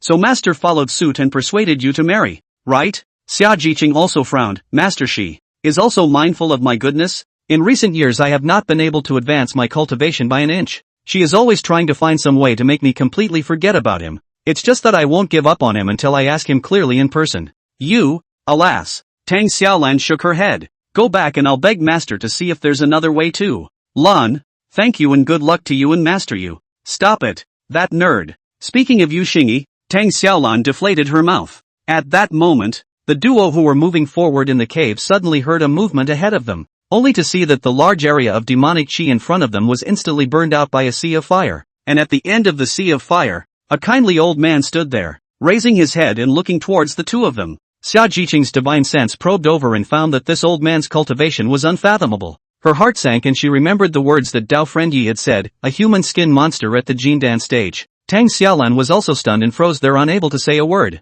Ouch! It's really hard to move an inch in this fallen demon valley. When the old man saw the two of them, he revealed a kind smile, looking harmless as a human animal. Two friends? I'm lost, can you show me the way? Xia Jiqing and Tang Xiaolan glanced at each other, and Xia Jiqing replied back, elderly man, the two of us are disciples of the Big Dipper sect, and we are on a mission in this valley, and the route is inconvenient to disclose, so you might as well go back the way you came. Elderly man? The Big Dipper sect. Yan Zhuozhang swept over the duo's clothing as well as their temperament, and was able to determine that the two little girls were not lying. Although he was afraid of the Heavenly Dipper sect, as a Jindan cultivator, he was naturally not afraid of the two Foundation Establishment juniors, and he himself had several ways to wash away their relevant memories. Yan Zhuozhang froze for half a breath before he smiled. I see, then may I ask you too, when you were on a mission in the valley, have you ever seen two cultivators, a man and a woman? The two wore masks and had Foundation Establishment stage cultivation. While speaking, he observed the strangeness in the eyes of Xia Jiqing and Tang Xiaolan. Yan Zhuozhang's heart was certain. He took a step forward, instantly arriving in front of the two of them, and at the same time, he released all the Jindan pressure on his body. I have no malicious intent. It's just that those two little thieves stole some of my things. The two Taoist friends of the Big Dipper sect are from a famous and righteous sect, so I'm sure they won't harbor the little thieves, right? The aura pressure of the Jindan stage came crashing down on them, like a tsunami pressing in, causing Xia Jiqing and Tang Xiaolan to gasp for air, their calves trembling. Xia Jiqing exchanged another glance with Tang Xiaolan and nodded. Daoist Yi and the 100 Flowers duo have helped them a lot along the way, and they are also from that famous sect Lingyan sect. Whether it's their temperament or behavior, they are all a truly righteous look, so how could they possibly have stolen this Jindan's things? It's a Jindan human skin monster. Almost as if the idea of trying to escape had just arisen. A flame was born around them, forming a cage-like shape and locking all three of them inside. The old man quietly gazed at the duo with a very oppressive feeling. If the two of you are unwilling to speak, I can only be informed through some special means. After he said that, he waved his hand, and a flaming vine was born from his hand, and the firelight shone, and the group of devils danced around, tying towards the two of them. However, right at this moment, a small fire bird suddenly lit up in Xia Jiqing's eyes. She pinched her fingers and cast a spell, and in an instant, 3 flaming golden crows flew out from her hands, instantly devouring all the vines while exploding. Golden crows flame. While retreating backward, Yan Zhuozhang's eyes widened with surprise and greed in his eyes. At the same time the flames exploded, Tang Xiaolan grabbed Xia Jiqing and drilled into the ground, utilizing the earth escape technique to escape beyond the cave. Unfortunately, the old man just lightly leapt and stomped, shaking the underground duo back to the ground. The battle between the cross realms was too much of a disparity. Just as Yan Zhu was about to lay his hands on the two of them again, suddenly a wave of demonic chi from outside the cave came pouring in, rushing straight towards the old man. At the same time, a black and red hideous flame struck at him, and his eyes narrowed slightly as he stepped backward. The demonic aura instantly filled the entire space, and divine sense could no longer probe out. While Yan Zhuozhang used his shield to circumvent the demonic chi, he also took out a feather fan and flapped it forward. Buzz! With a loud bang, all the demonic aura was dispersed by the flames, revealing the empty cave. Poof! Yan Zhuozhang let out a cold snort and flew towards the front. One cave after another. The environment in the valley is complex and changing, but with the valley disciples to lead the way, a few people quickly bypassed this cave, quickly flying towards the village. Sitting on top of the flying spell, Tang Xiaolan looked back with a palpitating heart. Not seeing the old man chasing after her, she even let out a sigh of relief. So it turns out that Master didn't get really angry at us on a regular basis. After seeing a truly threatening Jindan cultivator, she realized that all of her master's anger before was feigned anger. Hearing this, Xia Jiqing also laughed a little. How could Master use his real skills to press us with spirit pressure? After saying that, she turned her head to look at Meng Qiu again and asked, "Thank you for your help. But how did fellow Daoist Yi know that we had encountered a threat?" Meng Qiu looked to the old village chief on the side. "You'll have to thank the village chief more for this. They patrol more on weekdays. In fact, there is a certain degree of monitoring of all areas in the valley. Thanks to this, you guys were able to escape. Many thanks, fellow Daoist." Xia Jiqing and Tang Xiaolan cupped their fists. Where? They are all disciples of this clan. Rescuing is all proper. The old village chief waved his hand, looked at the cave not far away, and then twisted his head to look at Meng Qiu.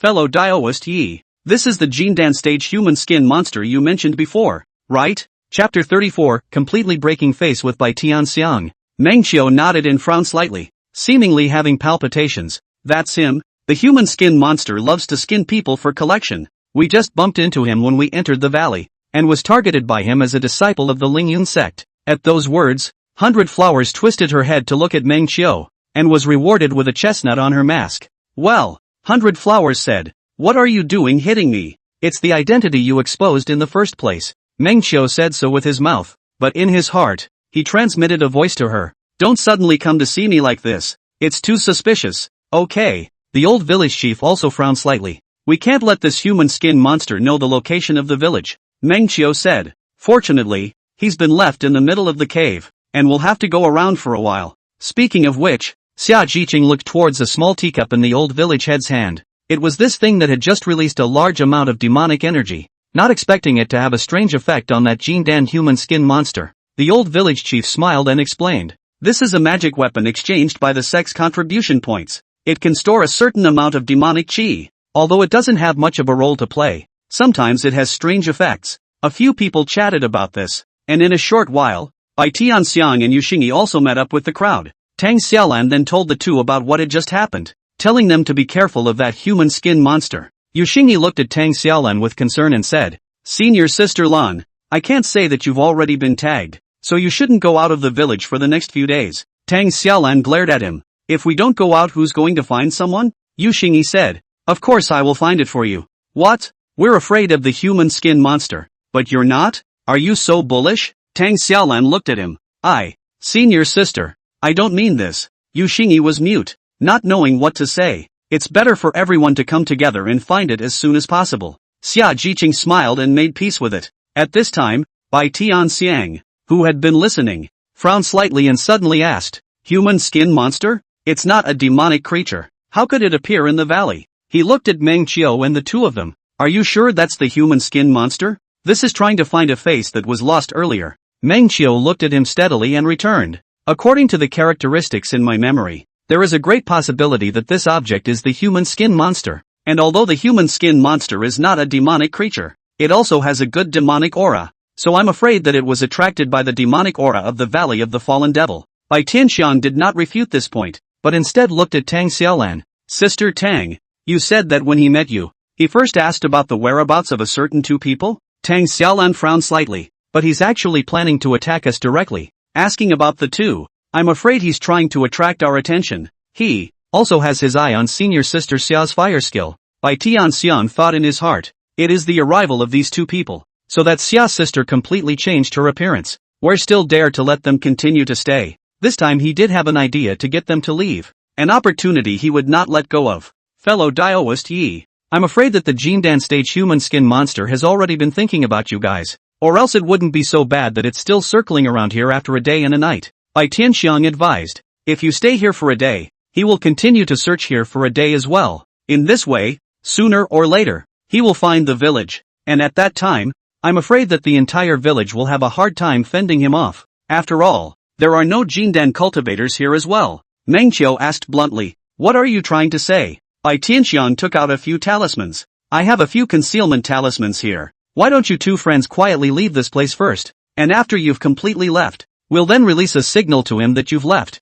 so that he can leave. Xia Jiqing's good-looking eyebrows shot up. Senior brother Bai, isn't this letting them go as bait? How many crises did they help us avoid when they came? How can they be sacrificed again at this time? How is this talking about sacrifice again? Hakusho interrupted just as he was about to speak. How can a few concealment talismans escape the tracking of a Jindan cultivator? What's more, the two of them have most likely been marked by that human skin monster's divine sense. Xia Jiqing disliked it bluntly. When Bai Tianxiang saw her defending the two so well, his heart became more and more unhappy, and he directly spread out and said, Why, Xia Daoyu, we are all just people who meet each other by chance, and in order to defend the outsiders, are you going to let a few of our fellow brothers, as well as the entire village at the bottom of the valley, be implicated? Xia Jiqing simply could not agree to this unrighteous behavior, but at this moment, seeing that he had brought up the entire village as well as a few big rights and wrongs of her fellow brothers, she was dumbfounded for a moment and didn't know how to go about retorting. At this time, Yu Xingyi inserted himself. Senior brother Bai, I don't think we can go about it like this. It's not righteous. We are already on the same boat. So let's not talk about outsiders and fellow disciples, Tang Xiaolan said. Moreover, I saw with my own eyes that the human skin monster has already set its sights on senior sister Xia's inferno skill. Even if we let the two of them leave, I'm afraid that this human skin monster won't leave, and by then there will be two less combatants to go around, and will only be even more difficult to deal with. In the end, the old village chief made some peace, gave the white Xiang step down. White friends do not want to implicate us, but also well thought out. However, there are formations in the village. If we work together, we are not afraid of a Jindan cultivator. Besides, we can ask for help again. Steps came and went, and the average person walked down them instead. But what kind of person is Bai Tianxiang? Quite a powerful son of the Bai family, and since he was a child, everyone around him obeyed him, and now that the people were contradicting him, he only felt that his face was lost. A mere formation, and you dare not fear a Jindan cultivator. Are you sure? You want to gamble with my life? Bai Tianxiang laughed coldly. Do you know that I am the youngest son of the Bai family of the Big Dipper city? This is intended to be a power play. Xia Jiqing was never a person who was afraid of these family forces. Fellow Daoist Bai, I remember when I was above the Valley of the Falling Devil, I advised you to go back, and I also said that there would be some risks on this trip, but you still came, and now that there is a danger, yet you regret it? Tang Xiaolan sighed. In this case, even if it was completely tearing his face off, now that Xia Jiqing's father still had an injury, he might still be targeted by the Bai family in the future. Bai Tianxiang's eyes glared and he wanted to say something, but was blocked by Meng Qiu's sentence. Fellow Daoist Bai, we indeed don't dare to gamble with your life. Meng Qiu took out a few talismans from his storage pouch. Why don't we take this opportunity for you to quietly leave with these concealment talismans? It would also be a way to avoid the risk. You, looking at these several talismans, Bai Tianxiang only felt that his lungs are going to explode with anger. Inverted anti-Tiangong, just now he also used talismans to persuade them to go, and now he was returned with the original words. Mocking power pulled full circle. Bai Tianxiang was so angry that his head was going to smoke. His eyes looked at several people viciously, and he didn't say another word the whole time behind him. Chapter 35, the words are tight. This look caused a worried color to appear on Tang Xiaolan's face. Meng Qiu was glad to see that it was urgent. As for the subsequent retaliation, there's no way you're going to make it back alive. Okay? Night. The crowd was busy for a day, but also tired. Have slept. The village, quiet. Hakusho quietly got up at night and looked out of the village, and after a moment's hesitation, he released a paper figure and stood it on the ground. As the mana was applied into it, the paper man gradually transformed into a human form, and he took out a large handful of sound-transmitting talismans to hand over to the paper man, before releasing it outside the village's protective formation. The paper man held a large handful of sound transmission talismans and flew into the air, and after looking around, he found the direction of the cave where the two Xia Jiqing had escaped from in the first place and flew off. For the first half of the night, the paper man sprinkled his sound transmission talismans throughout the caves. During the day Xiang meditated in his cave and stayed awake all night. The long night was long, and the occasional hissing sound of a magical beast came from the valley. Suddenly, a talisman flared up from the air, and Bai Tianxiang's eyes snapped open. Gazing over, sure enough, the voice transmission talisman that had been thrown outside had triggered. After hesitating for a moment, he finally tapped the talisman and accepted the voice that came through. Fellow Daoist came at night to send out paper people to hand out sound transmission talismans. If you're not looking for someone else, I'm afraid you're looking for me. An old man's voice came, low and kind, and made a rather cheeky joke. This was very different from the impression of the human skin monster that Bai Tianxiang remembered. He frowned slightly and tried. Elder, you are? That side is also an old smoothie, and did not reveal any information. I am the person you are looking for. There are two small thieves stole my things. Let me have been chased to the valley. Heard that the disciples of the Big Dipper sect advocate the right way. This time want to find me, is to want to do justice, right? Yan Juezhen was happy in his heart. He had expected that under such a great threat from a Jindan stage cultivator, there would definitely be someone who would defect and want to betray those two. I just didn't expect this one to pop up so early. Thus, Yan Juezhen gave a detailed account of what happened, chasing those two from outside all the way to this valley. When Bai Tianxiang heard it, he dared to think that it wasn't a human skin monster at all. It was the Taoist Yi who had been teasing himself and the others. Of course, it is also possible that everything is made up by this human skin monster in front of him. So Bai Tianxiang is not going to believe everything he says. After a moment of deliberation, he asked, according to what Senior said, Senior is only looking for the two of them, and will not implicate the rest of us? That's natural, Yan Juezhang said. If I really wanted to make a move against you, do you think those two little girls would have escaped from under my hands? When Bai Tianxiang heard it, he thought it was like this human skin monster might really have some grudges with those two people alone. Then if I hand over those two to Senior to deal with, can Senior leave the valley? We are actually not in the same boat with the two of them at all. Only that a few Senior sisters have a woman's heart and want to harbor them. Bai Tianxiang asked. Oh, I see, Yan Zhuozhang said. You uphold the righteous path for the old man. The old man appreciates. This time if I really let me catch those two little thieves, the old man can promise to go out for you once in the future. The promise of the Jindan stage is truly precious. A cold aura suddenly flashed in by Tianxiang's eyes. There is no need to ask Senior to do anything. I only hope that after it is accomplished, can Senior abolish the cultivation of the man among those two and then hand it over to me to deal with? I have some grudges with him. Yan Zhuozhang smiled and replied. That's naturally fine. The old man's purpose is nothing more than retrieving the item and punishing the thief. If you, Taoist friend, are willing to take the place of punishment, the old man will naturally have no objections. After a pause, Bai Tianxiang asked again. Then Senior, how should I help you? At the same time, he was also thinking in his mind that if this human skin monster asked me to tell him the location of all of us, it would mean that he coveted all the human skins of all the people, and he was afraid that he could not be trusted. In that case, find a chance to trick the two of you, Daoist Yi, into going to him. If this human skin monster as long as the whereabouts of the two, that means he still has a few credibility, but it is possible to let him help himself some more things. At this time, Yan Zhuozhang's voice came out without slowing down. How about this? Tomorrow you trick the two of them into coming to the agreed upon cave over here. I'll take down the two of them, take my own things, and then leave the man behind. And leave it at that point. Is that alright? Upon hearing this, Bai Tianxiang's heart was happy that this human skin monster was not greedy. Senior, why don't we do this?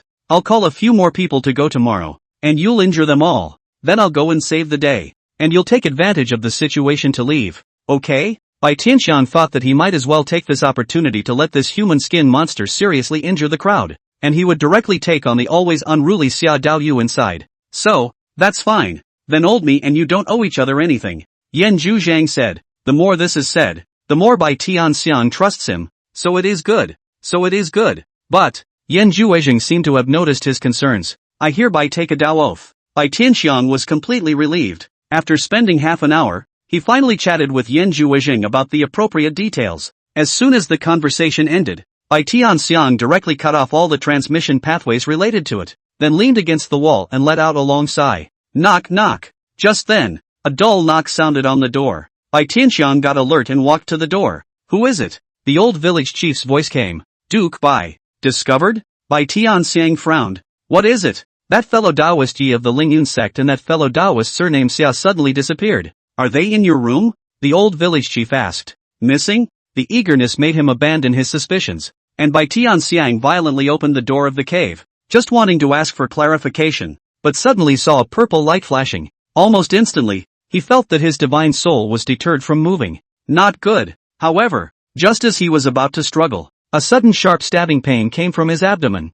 causing him to yell out. Ah, there's a soundproofing array here, right? That familiar male voice came. It's you, Yi. Bai Tianxiang's eyes were in a frenzy. It's there when you close the door. The old village chief's voice also came. Your Excellency, please also be quick. The magic light won't last long. Hearing this sound, Bai Tianxiang's heart thumped, and at the same time thought of many things. So, they have long been colluding? You tried to count them out yourself, but instead you were counted out long ago? In an instant, a wave of unwillingness filled his chest, and Bai Tianxiang covered his abdomen and fell to his knees, gasping for air, his face grimly glaring at the village chief. You dare! How dare you! At that moment, a cold tin thing poked into his mouth, and with a gentle twisting motion, it strangled his tongue. Ah! Words are dense.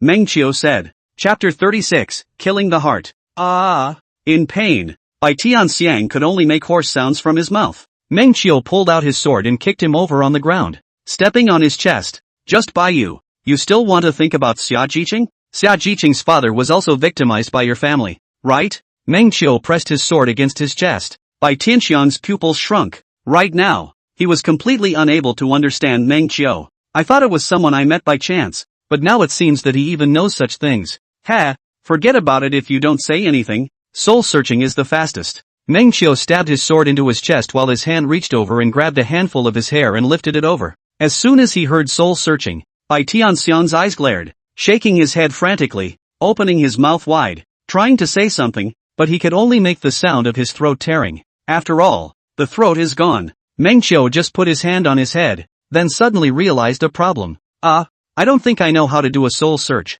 With a tug of his hair, he tossed it to the old village chief. Fuse the soul, keep the memories and show them to me as well. Good. That's something that was discussed. Before searching his soul, Meng Qiu looked into his eyes and smiled. Don't worry, I'll save her father and then help her become a heavenly pride, and do away with all of your secretive scheming lineages, just like you are doing now. The old village chief watched from the sidelines, thinking, it's better to stay away from this kid as early as possible. You have to kill people to get rid of them. Having roughly obtained the desired memories and content, Meng Qiu increasingly realized that Xia Jiqing's current situation at home was very bad. Because of the proud daughter of the sky, it is highly publicized. However, this celestial pride was becoming obliterated, and even her master gradually gave up on her and stopped paying as much attention to her, which allowed the clans to take advantage of the situation.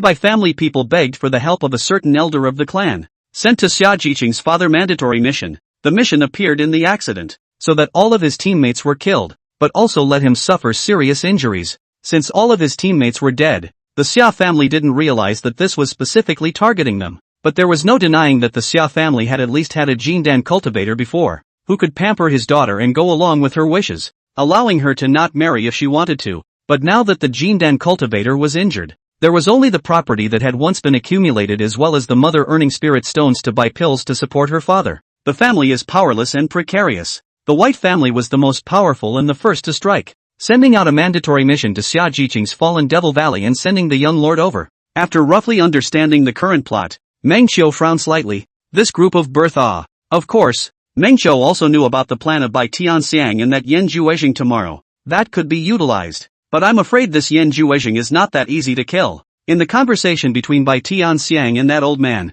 the old man's intention of caution and cunning could actually be seen. Give it a try. You can't pass up an opportunity. Subsequently, Bai Tianxiang's body was manipulated by a person from the Demon Shadow clan who came to directly take over his body. And after he returned to the clan, he would leave again after a period of time so that he would not arouse the suspicion of the Bai clan. The next day, the village suddenly came alive in the early morning hours. Senior brother Lu, senior brother Kong, senior brother Zhang, you guys are back? Someone's voice came vaguely. When Meng Qiu got up, he saw through his divine sense that a group of people were already clustered at the entrance of the village, and 100 Flowers slowly sat up, stroking her eyes in a daze. Meng Qiu, quickly take me to see the fun. All still awake. Meng Qiu smiled and stroked her disheveled hair. When the two of them packed up and went out, they also encountered Xia Jiqing's trio. What happened? Tang Xiaolan asked. Xia Jiqing said, I seem to have seen the missing 3 senior brothers. As she said this, she felt as if she was still dreaming. I went out all day last night to look for it, and was in such danger of not finding it, and they ended up coming back on their own today? Tang Xiaolan said, I must still be dreaming. Turning her head, Xia Jiqing saw Meng Qiu's duo and smiled in greeting, while walking over to 100 Flowers and combing her fried hair. 100 Flowers covered her cherry mouth with her small hand and yawned, allowing Xia Jiqing to arrange her hair for her. It's a very loving scene. I really hope the guys can keep getting along. Meng Qiu genuinely thought this way. Together, the people rushed towards the entrance of the village and saw the 3 cultivators surrounded by the crowd, and gazing at them, they realized that they were almost indistinguishable from the images given by the quests in their memories. It's just a bit of a mess, but there's no disputing that they're alive. It's those 3 senior brothers. Xia Jiqing came to a conclusion. Great. No need to go out and adventure. I'm still in the shadow of that old man from yesterday. Tang Xiaolan instantly sobered up and even cheered a little. At this time, the old village chief also walked over and smiled at the several people. It's fortunate that several senior brothers have managed to escape and come back. Next, just wait in the village to prepare for the beast tide. Xia Jiqing and Tang Xiaolan glanced at each other and both revealed heartfelt smiles. With the 3 senior brothers back, the crowd naturally had no more reason to go out and venture out in search of people. Only a few people went out. Bai Tianxiang, the old village chief and the few cultivators he brought with him, as well as Meng Qiu and Bai Hua. This trip, naturally, is to kill that Yin family ancestor, in order to not let other people involved in. Meng Qiu also specially let the people of the Devil Shadow clan in advance will be those 3 cultivators released, although they are now already human in Devil Fusion state. 100 Flowers Meng Qiu does not want to bring. Too risky. The results of this girl is really Meng Qiu to where she followed to where. Once out of sight for a while, she will have to eagerly look for people. Meng Qiu is really helpless. Or bring her to. With the Tang snake fire, there was indeed a chance to fight this Jindan cultivator. But Meng Qiu is also precisely at this time to realize that 100 flowers this girl is now completely stick to their own. This made Meng Qiu think of a little phrase for this game, little heal. But happily, 100 flowers' favorability towards Meng Qiu had also been growing gently. It's going to break 60 soon. Riding on top of the magic weapon and pondering these things, Meng Qiu's group soon arrived before a certain cave. Meng Qiu and the old village chief looked at each other and nodded. Meng Qiu still reminded the crowd, remember, if you can't kill them with one blow, run away, no fighting, and we still have a way back. The villagers said, yes, the demon Shadow Clan had a special skill called demonic light, which could briefly shock the enemy's soul, rendering them temporarily incapacitated. The previous Bai Tianxiang was hit by this move before being instantly taken down by Meng Qiu. This time, the crowd played the same idea. Want to make a surprise try? Chapter 37 Everything about you. I love it. The further in this cave you go, the less space there is. Last night, White Sky was also concerned about the human skin monsters to find the village. So the promised cave is still a lot of curves, and the average person cannot come out of the circle. There were about 7 or 8 people in the group, and Bai Tianxiang silently retreated to the very back, protecting the crowd in front of him. This was also something that was discussed yesterday. In order to prevent the old man Jindan from being mistaken, Meng Qiu and Bai Hua walked in the middle of the crowd. 100 flowers this girl can't hide things. Looking left and right, slightly where there is a little bit of wind and water, she will violently turn her head over to see. There's a guy over there who kicks a rock and she has to watch. And there's a guy over here who stumbles a bit and she has to watch. Meng Qiu held her head down. Don't look around. It's too suspicious. Oh. 100 flowers resentfully withdrew her head and stiffly looked at the road ahead. Meng Qiu, the mask is so stuffy. When can we take it off? This mask is actually a magic weapon. Where is the boredom? Mostly because this girl had already gotten along with Xia Jiqing and the others. She didn't like to show her face with a mask. Meng Qiu said, actually, it's almost ready. If you wanted to enter the Big Dipper sect, sooner or later, you would need to take off your mask and check your true identity.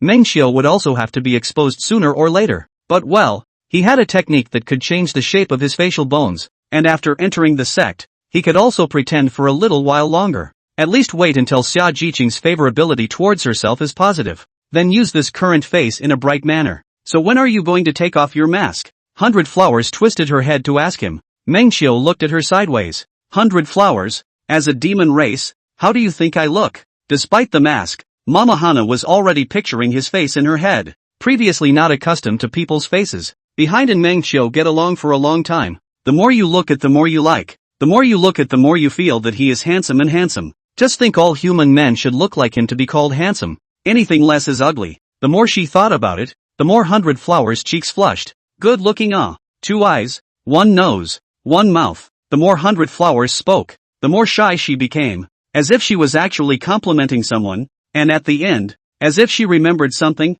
she closed her palms together. That's right, there are also 2 ears. You're right, my ass. Do you really think you're being complimentary? In the midst of Meng Qiu's mental sputtering, 100 flowers added one last weak sentence. Your ears, your nose and mouth, your scent, every single thing about you. It's all very pretty. I love it all so much. The more she said, the more she whispered and lowered her head slowly. The young girl's sudden onslaught of innocent confessions caused Meng Qiu to freeze for a breath, his heart beating a few breaths faster. A straight ball? That's too much of a foul, isn't it? He froze for a moment as he stared blankly at Hayaka. Should I seriously say something back? Unfortunately, 100 Flowers' next words broke the mood again. Meng Qiu, in the future, when you leave, cut off an ear and leave it for me to miss you. That's not necessary, I won't leave you. Meng Qiu quietly glanced at the young girl's favorability again and found that it was positive. Isn't it true that it's popular for you snakes to cut off organs to miss people? The red lips of the 100 Flowers in the mask hooked slightly and smiled sweetly, but it was a pity that Meng Qiu couldn't see it. So, Meng Qiu summarized, even your demon aesthetics think I'm handsome and compelling, and when it comes to the human race, that's only going to be even more appealing. So are you afraid that after I take off my mask, they'll have born love in their hearts? And how are you going to deal with it at that time? When 100 Flowers thought about it, she also felt that it was so reasonable. Right? Oh, Meng Qiu, you're so well thought out. Then you can't take off your mask. Don't worry, it won't, Meng Qiu said. That said, it alerted her to the fact that she wasn't always trying to get Meng Qiu to take off her mask. And of course it's easy to explain your disguise later. As the two of them chatted and were about to arrive at the promised place, Meng Xiu's chatting became scattered and he began to divide some of his attention. Suddenly, vaguely see in front of a vast purple fog stood a sitting figure. Seems to be waiting for a long time. The crowd was about to gaze at them, when a sudden gust of wind blew viciously and rushed into their eyes, souring them. Kai! Meng Xiu was keeping an eye on the old man at all times,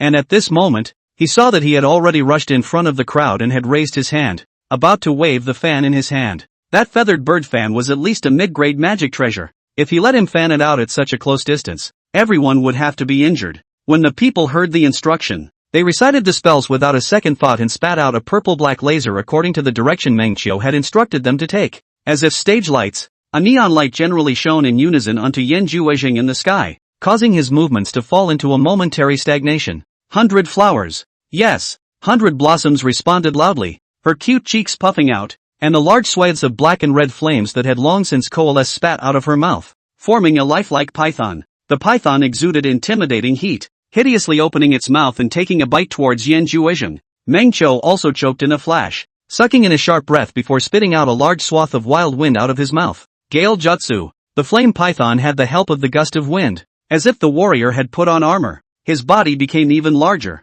and his voice was even swifter. Almost in the blink of an eye, he arrived in front of Yan Juezheng, and bit down on him with a mouthful of his body. Ah! Yan Juezheng's Jindan body was quickly tainted with roaring flames, and at the same time, he regained control of his body, and with a quick pinch, a bright red flame emerged from within his skin, forming a shield that gradually separated the Tang snake's fire. That's going to strip the flames. Seeing that the momentum wasn't right, Meng Qiu picked up 100 flowers and directly activated his wind-resistant skill to retreat backward. The crowd fled along with them. Yan Juezheng was burned by the flames to the point that his skin displayed large scorch marks, and in the midst of the pain, the fire of greed in his eyes burned even more vigorously. The fire of the Tang snake, injuring me across realms. A brilliant light emerged from his eyes, dragging his scorched body towards them in pursuit. His speed was so fast that it drove up a gale, and the gale caused the flames on his body to burn even more vigorously, and he struggled to use his divine fire shield to peel off this flame from himself while also taking damage from the flames.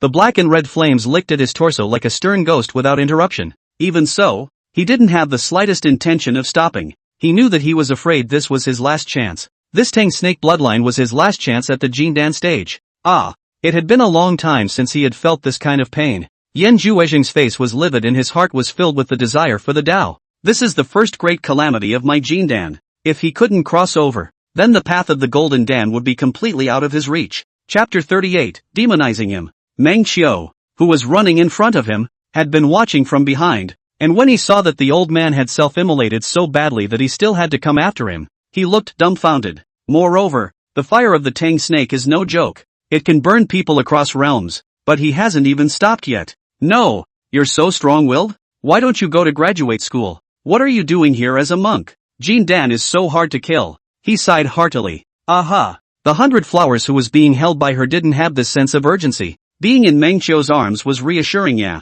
due to her speed, she even opened her big mouth to eat the wind. Superiority. Meng Qiu also felt her sense of relief and sighed that this girl also had a big heart. But looking at her in this naive manner, Meng Qiu's heart gradually settled down to think about what to do next. The flames couldn't burn him, but they had already done a fair amount of damage to him. The burning exposes his skin, the internal blood vessels of his body and such. Normal Jindan cultivators couldn't carry the demonic chi for a very long time. Once the demonic chi entered their bodies, they would lose their minds. Yan Juezheng's skin was damaged, and the speed at which it was infested by the demonic chi would only get faster. Thinking of this, Meng Qiu transmitted a few tones with the old village chief and said his thoughts. The old village chief said, "You can try to say that controlling demonic chi, that people who came from the demonic realm must be good at it." The old village head and the many villagers were all of the demon shadow clan, and they happened to be in an environment with demonic chi this time as well. Thus, Meng Qiu saw such a scene. These guys were like alchemists in a certain game, mobilizing a small mass of demonic energy every now and then to place it on Yan Juezheng's path of necessity. There were not many of these demonic chi, and coupled with Yan Juezheng's fast speed, despite having tried his best to dodge, he still hit some of the demonic chi head-on. As soon as the demonic chi touched his body, it drilled into his body like a parasite, erosion and pain spreading throughout his body, causing him to stifle a muffled grunt. Luckily, not much later, Yan Juezheng finally peeled off the black and red flames from his body, and was able to catch up with a faster speed. With a thought, a pair of flaming wheels sprouted from the soles of his feet, and as soon as he stepped forward, he instantly closed the distance between him and the person in front of him. He revealed some smiles. With a flip of his palm, the six birds fire fan appeared in his hand. Injecting mana, he fought his way forward, and saw the fast-flying people in front of him like ants one by one being lifted off by the gale and crashing into the stone wall. Yan Juezheng's gaze stayed locked on those two, and without exception, they also hit the top of the stone wall and fell to the ground. The teenager quickly recovered from his injuries and clung to the young girl in his arms, looking about to unleash some kind of recluse spell. It was the recluse technique that had made the two of them suddenly disappear earlier. Yan Juezheng had prepared for this, and with a fan, another large gust of wind blew away, interrupting the teenager's spell casting, and at the same time, he took a step forward with his foot on the fire wheel, and in the blink of an eye, he crossed the distance of dozens of miles, arriving in front of the two of them. The palms of his hands were aimed at the two of them and dozens of flaming vines were born out of thin air, binding the two of them. With that, he finally let go of his heart and revealed a smile. Still running away? Turning his head to look at the female cultivator, he seemed to see a blazing black and red bloodline, and with some trance in his eyes, he couldn't help but murmur, "Opportunity," finally clutched in the old man's hands. Suddenly, he frowned slightly, always feeling that there was something wrong. Fixing his eyes towards the young girl, that natural burning aura did not come. Illusion. Yan Juezheng's eyes glared, his palms clenched, and the flaming vines contracted violently. The duo bound by the vines were instantly crushed and exploded, and a demonic aura followed. At the same time, everything around him shattered away into the middle of a strange, tiny cave. The magic gas in the enclosed space spread out violently, although Yan Juezheng retreated backward at the first time. However, he didn't have time at all. His body had violently inhaled a large amount of magic gas. The demonic chi eroded his body and rushed into the heart of his brain, causing his heart to jump violently, and his entire divine soul seemed to be shaken out of his body. I can't believe I would fall for the illusions of a few foundation establishment children. It must be some special chance again. So much demonic chi. I'm afraid I won't be able to expel it for a while. Ah, how could there be such difficult foundation establishment children? I will definitely draw blood and skin them all and swallow their divine souls. His eyes had been irrigated with a deep purple color, and his words were filled with a madness that he couldn't hide. Kill, kill, kill. A few foundation establishment children dare to act recklessly in front of Lao Fu. I'll make sure they know what it means to have a high heaven. Yan Juezheng, who was tending towards demonization, took out his six birds fire fan and ruthlessly injected mana into it, then violently slammed it forward. A sharp gale fanned out, directly piercing the stone wall in front of him. Rumble! The stone shattered, the cave collapsed, and the valley shook violently. At this time, Mengqiu's few people had already escaped from the cave, and when they heard the sound of violent vibrations coming from the cave in the back, Mengqiu's eyes snapped open and he roared, "Quickly come amongst my frisbees." The crowd was also startled by the loud scene in the back, and quickly gathered into the frisbee where Mengqiu was. Mengqiu fiercely urged the return to dust transportation. Hold on tight. In an instant, the extremely high-speed movement caused dust to fly in the valley,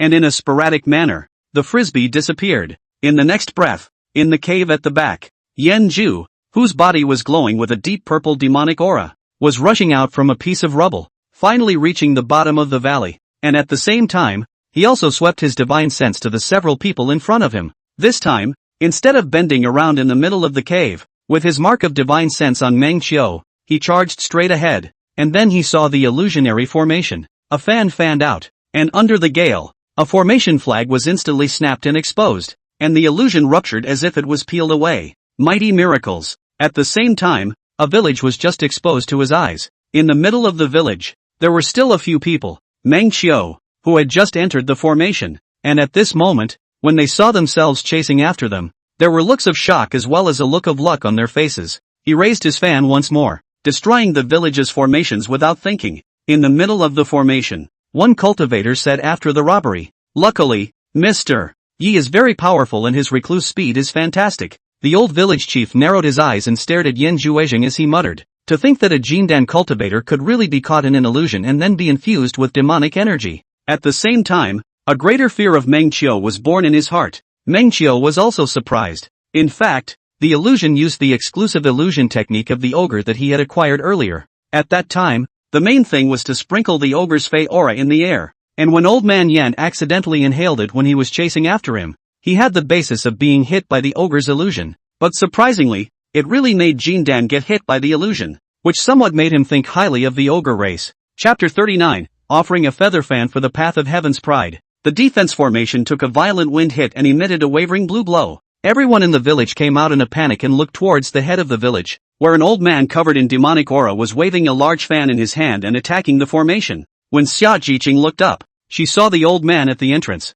and saw the 100 flowers few people at the entrance of the village, and urged her magic weapon to fly over. Come close. More and more can clearly see the old man in the eyes of the madness. Xia Jiqing, a few people stunned. It is dying on the devil's chi? Fellow Daoist Yi. Xia Jiqing rushed over and looked at Meng Qiu. Meng Qiu said, this old man is now tainted with demonic aura and is actively pursuing to come to the village. It's a good opportunity to grind him for a while by virtue of the formation, and then we can look for a chance to kill him. Xia Jiqing looked at the old man, noticing the burn marks on his body, and gazed at them for a moment. Is this 100 flowers tongue snake flame? It's so powerful that it can even injure a Jindan's body. If he was also in the late stage of foundation establishment, I wonder if his Saint Flame would be able to injure him. But this old man is really hard to kill. Even after using the Fey Flame, I wasn't able to burn him to death. Meng Qiu was a bit bitter about how to completely kill this old man. You don't have any particularly powerful killers of your own. Xia Jiqing twisted her head and stared at the old man outside. My father had given me 3 golden Dan stage flame sword chi, stored in my flame gourd, so if I can stab him in the vitals, I can cut him down. This made Meng Qiu imagine in his mind that if he were to see her again with a -200 favorability, would these 3 sword chi be used on him? As a little sweaty, the old village chief said, the current one is in a demonized state and is extremely hyperactive. I'm afraid the sword chi is not good at hitting him. Meng Qiu nodded as well. Exactly. Let him squander some of his aura and energy first, and try to kill him with a single sword chi. In that case, it will be necessary to rely on fellow Daoist Xia. Saying that, he was rather embarrassed. Rather sorry, these 3 sword chi should have been gifted to you by your father to protect his body. I didn't expect that they would have to be used in such a place. Meng Qiu was truly a bit embarrassed. After all, this old man was also lured by him, yet he needed to waste someone else's bottom card to deal with it. Xia Jiqing looked unconcerned and smiled. Fellow Daoist Yi is overthinking it. Isn't this situation the moment when you need to save your life? In case he continues to attack, once the formation breaks, none of us will be safe. In her smile, she showed a sense of bravado and atmosphere, like a warrior woman. Meng Qiu thought to himself, it just so happens to be here for some benefits for her, and also to pave the way for her future path to heaven's pride. Since fellow Daoist Xia is so righteous, let's put it this way, do you see that folding fan in that old man's hand? Meng Qiu pointed, that's actually a very good flame magic treasure. If we successfully behead this old man, then this magic treasure will go to fellow Daoist Xia. The crowd had actually seen the scene at the beginning. The old man had overturned the psychedelic formation on the outside of the defense formation with a single fan. This alone shows how powerful this fan is. Not only is it very good, it can be regarded as one of the few in the world. Meng Qiu naturally knew how powerful this magic treasure was. It was considered a top-grade magic treasure, and it was estimated that this old man had saved it for hundreds of years. This time, the people of the Demon Shadow Clan will definitely want to fight for it. So why don't we rule out the crowd and settle on a homecoming now?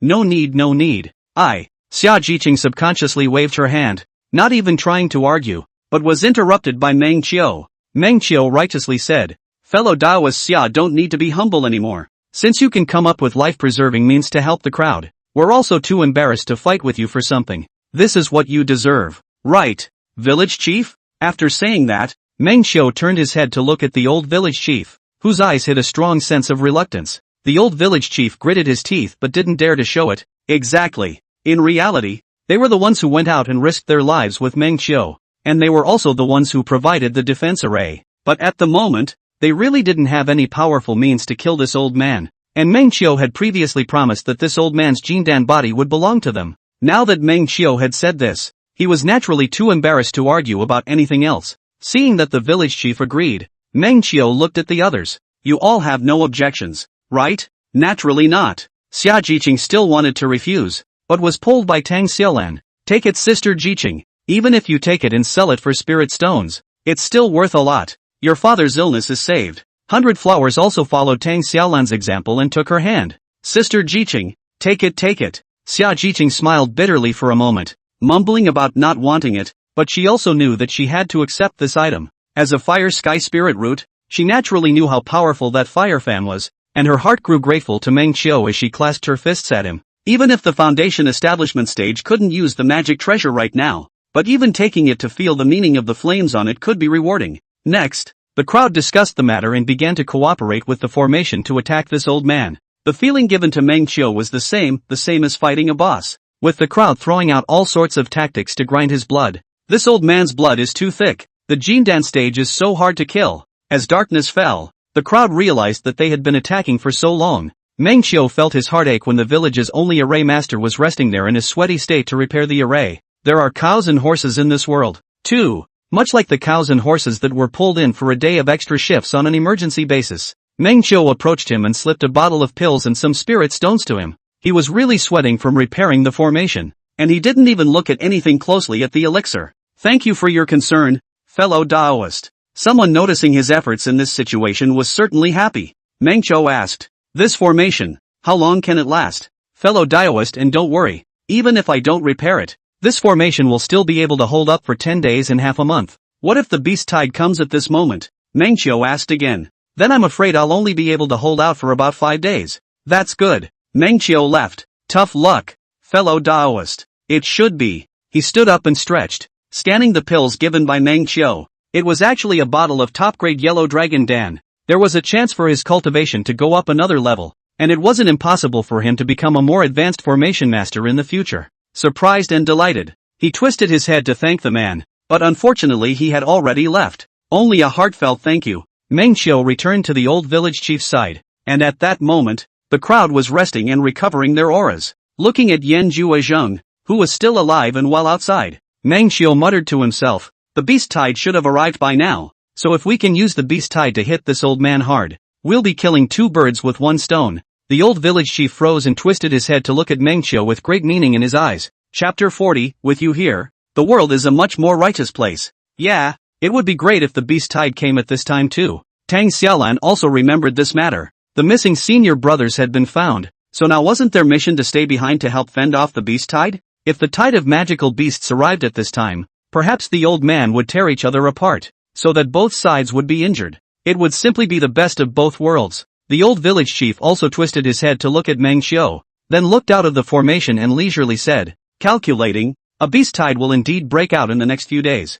so I hope that the heavens will help us for once." Meng Qiu followed with a prayer, "I hope God will help us for once." In fact, the Demon Shadow Clan has long been prepared for this beast tide, and has already stored some magical beasts in various places outside, ready to be released at any time, causing the chaos of the beast tide. If those who came on a mission discovered any secrets they shouldn't know, the wave of beasts would come and swallow them up without a trace. If nothing was found, then only a little bit of magical beasts would be released to create a small beast tide, so that these male sons and daughters who came to carry out the mission would have a record of merit, and could leave in satisfaction and return to the sect to receive additional rewards. The old village chief twisted his head to look at Meng Qiu, who was praying, and had the feeling that his bottoms were being seen through by this man. "You even know this? This son must not be kept, but he can't be beaten. This kid even knows his own race's special spell magic light clearly. If his own race fights with him, it won't be able to take advantage of him. LOL, this is not a place to stay. You all stay here and don't move around."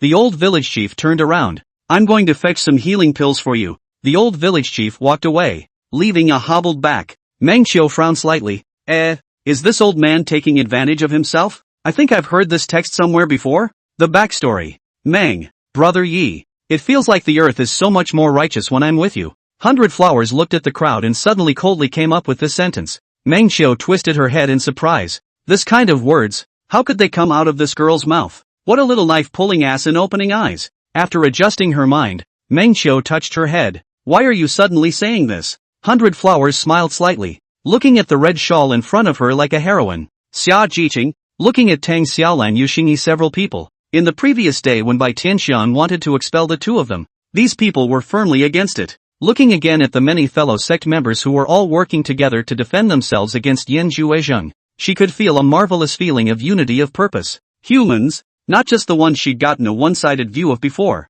but much richer. All of this was only encountered with Meng Qiu. Originally, she was afraid of Meng Qiu's comment about taking her to some human clan. She was afraid of humans targeting her, afraid of people who coveted her bloodline, and afraid of meeting people who looked down on her for being a demonic snake. But now, it doesn't seem so scary. With Meng Qiu, it was as if the earth was much more righteous. Now I'm also starting to look forward to going with you to that what's-his-name daily sect. Underneath the mask, 100 Flowers' good-looking eyebrows arched, revealing an innocent and cute smile. It's the Big Dipper sect. Mengqiu spat while revealing a smile. If this girl can say such words, then his purpose has been achieved. Bringing her here also had the mindset of bringing her for socialization. What's with the talking like you have a pet? That's good, Mengqiu said heartily. Then let us worship that heavenly Dipper sect together. Aha! 100 Flowers said. Worship the gang together. Sect? What door? It's the gang.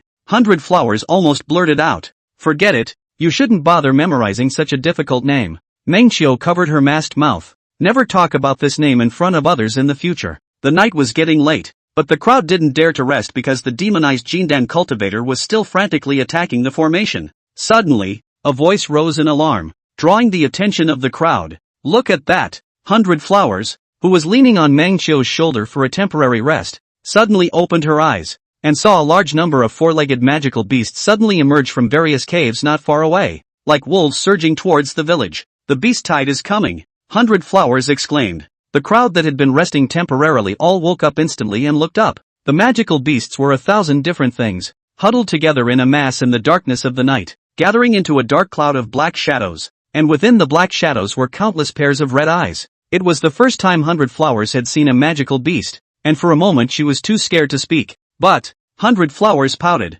They're so ugly looking. Ha ha. Xia Jiqing was amused by 100 Flowers' words, and her original nervousness melted away a lot. Will they attack him? She muttered to herself in anticipation. It will be a Jindan stage cultivator. To the creatures of the demon realm, that's a large Jindan tonic, a heavenly treasure, Mengqiu said. As soon as the words fell, large black shadows had already surged in front of the village, and then, several hundred pairs of red eyes glared in unison at a Jindan cultivator in front of the formation. With a flash of red light in his eyes, the black shadow pressed up towards the cultivator. When the crowd saw this, their hearts rejoiced. This situation was exactly what they were looking forward to. Amidst the hissing of the beasts, Yan Juezhen's body was soon engulfed by heavy black shadows. The attacks on the formation also gradually stopped. The defense formation also finally ushered in a moment of quiet. The blue light no longer flashed. No one attacked the formation at the moment. Only a few ungrateful magical beasts crashed into the defense shield. These silly beasts,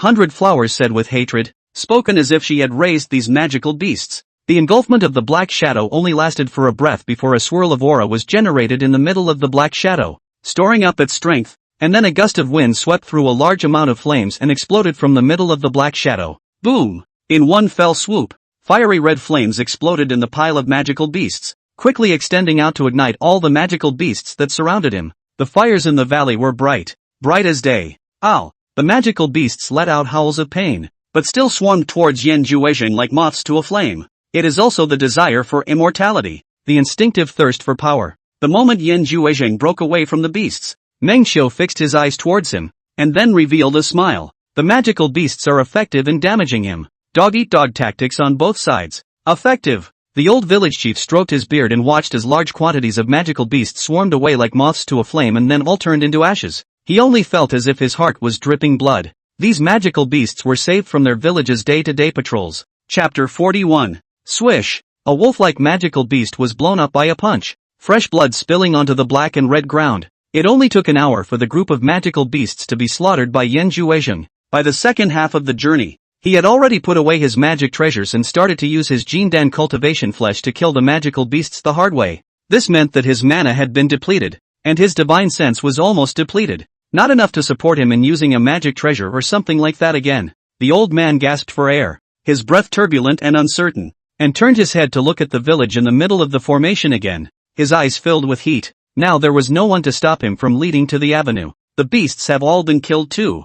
The way. The great Tao. He murmured in a demented and whispered voice, and a bunch of flaming round wheels arose from the soles of his feet, crashing into the village at high speed. With a bang, the blue light of the formation shook violently, flashed a glance at the crowd in the village. If this continues, this old man has the possibility of blowing up his Jindan. Mengqiu frowned slightly and chose. It's almost time to go out and fight. He looked at Xia Jiqing. Fellow Daoist Xia, how about I and 100 Flowers go out to attract his attention and lead him away from the village a bit, while you follow behind and build up your strength in preparation for releasing the sword chi? Xia Jiqing said. Being a bait adds to the danger in vain. It might as well find a more robust method. Mengqiu had already picked up 100 Flowers, Fellow Daiwas Xia hasn't seen my transportation speed, right? You might as well take a look first. Smiling a little, he asked the village chief to make a small opening for the formation. Yi, Xia Jiqing just wanted to stop it, but she saw the duo in front of her disappear into shovelfuls of dust. Even the eyes,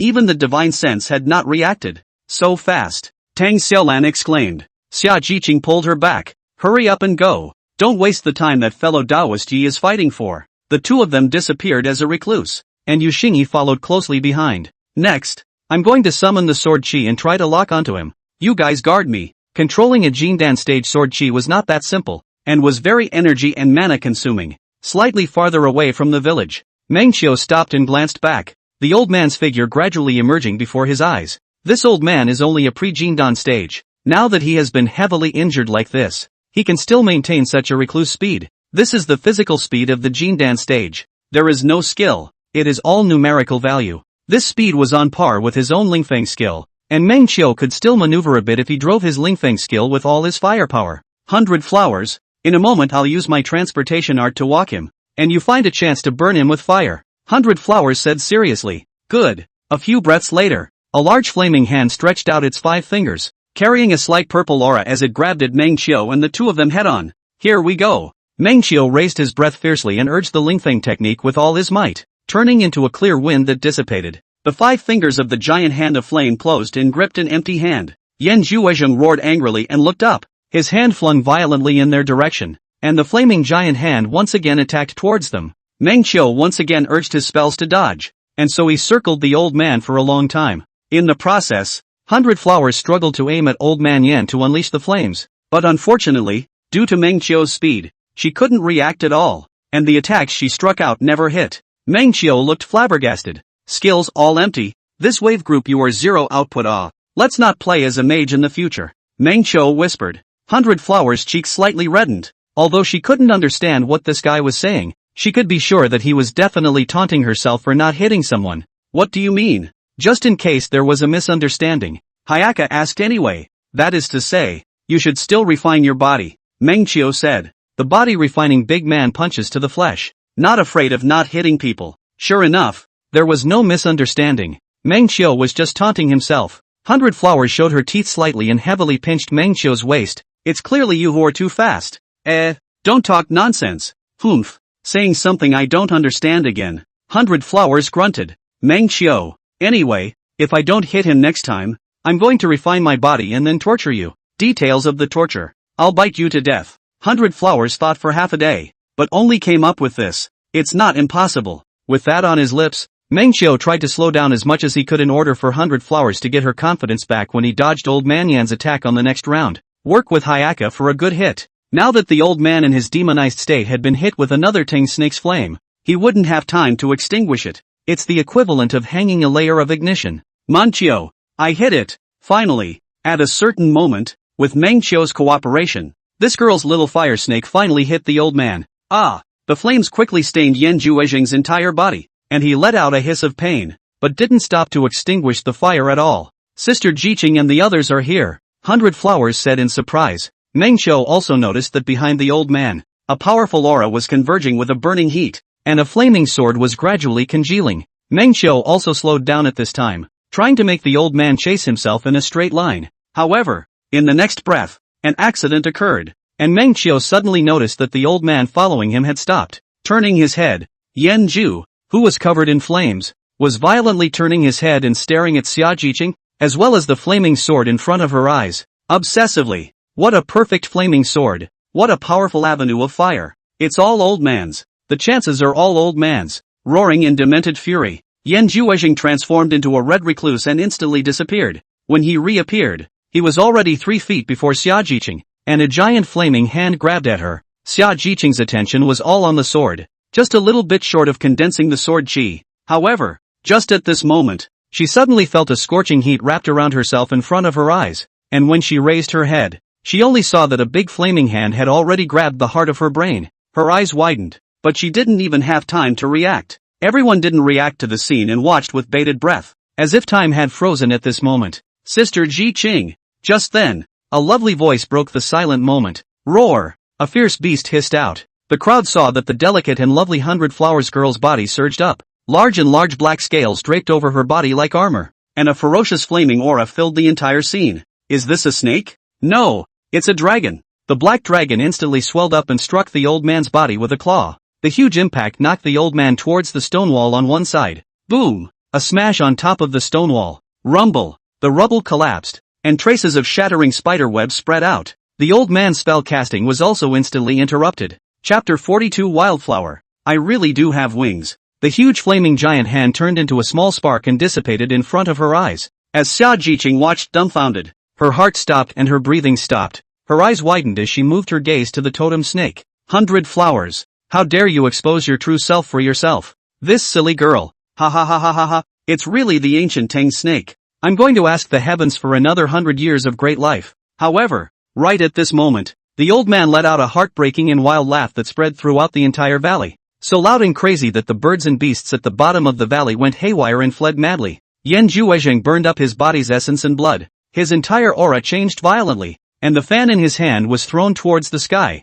becoming violently larger and tinted with a blazing flame, carrying the full pressure of the Jindan stage. Tiny Tang snake, how dare you play with fire in front of old me? Yan Zhuozheng seemed to have returned to his most vigorous stance. His breath, voice, and all states seemed to have returned to the peak. All of the aura from the bottom of the valley gathered into his hands. One strand, gathering into a vortex of aura, and under his command, all of the aura charged toward the giant fan in the air. The flames on top of the huge fire fan got hotter and hotter and hotter, and the oppressive force got bigger and bigger, and a blazing heat wave suddenly filled the whole area and wrapped around everything. Rise! In an instant, the large fan was aimed at 100 blossoms and swung violently. A sun-like flaming phoenix was fanned out, emitting a shrill whistle and flying towards 100 blossoms. 100 flowers was just a 40-year-old snake. Where had she seen a real phoenix flame? She completely froze in place, not knowing what to do. Just like a child who had seen a spell for the first time, fear spread all over her body like a tidal wave, making her unable to dial her steps and give birth to the idea of escaping. Memory surges of past decades instantly came flooding back. Snippets of memories of his father and mother, snippets of being despised and isolated by the crowd, and most of all, snippets about Meng Qiu. Her black pupils reflected the huge firebird, but her mind was all about Meng Qiu's laughter, and without realizing it, her nose turned sour and her eyes instantly blurred. Ming, it was so hard to find you. Obviously, everything that follows can be spent with you.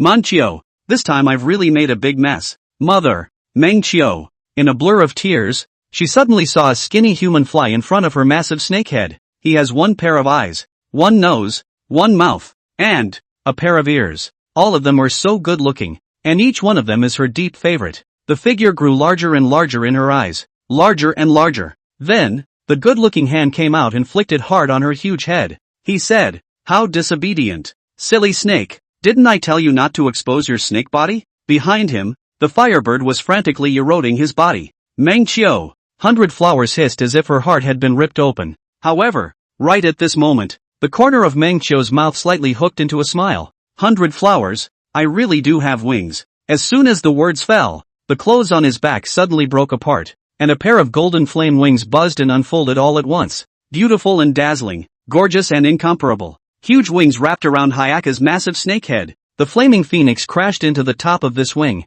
erupting into a huge exploding aperture. Boom! The flaming wings then completely cancelled out, exploding into colorful sparks like fireworks. The aftermath of the firebird rushed onto Meng Qiu's back, causing him to violently spit out a mouthful of blood, and then roared out, "Fellow Daoist Xia, quickly decapitate this guy." At the same time, in his heart, he said, "These dorks, they really think that they can defend themselves against the Jindan stage firebirds." The wings originated from the defensive talisman treasure left behind in the ogre's storage bag, which could have been used 5 times, but this old man's fire phoenix was really powerful, and it dried out in one go. The good thing was that most of the damage was cancelled out, and now even if he hardened his body against the aftermath, it wouldn't be fatal.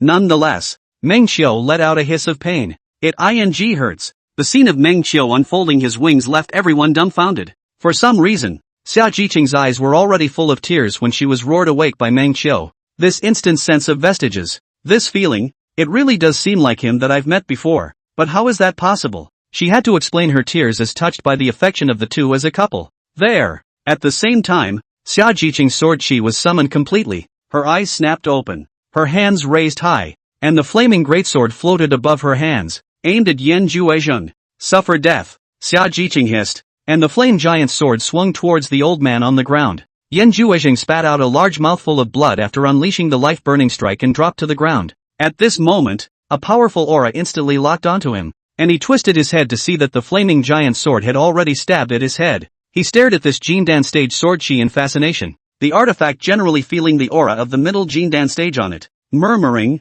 "The way, the great way." In an instant, the flaming giant's sword split his body, his eyes widened, his pupils went black, and his consciousness completely disappeared above this world. The crowd watched the scene in awe. Chapter 43 Xia Jiqing falls into memories again. It's all over. Finally, the valley was silent, with only a few flowers and plants still in silent combustion. 100 Flowers shrunk back into her human form and hugged Meng Qiu tightly, patting him on the back. Meng, covered by Meng Qiu. What? He could notice that Jiqing Xia was looking over here. Mama Hana froze for a moment, her mouth unchanged, and excused herself.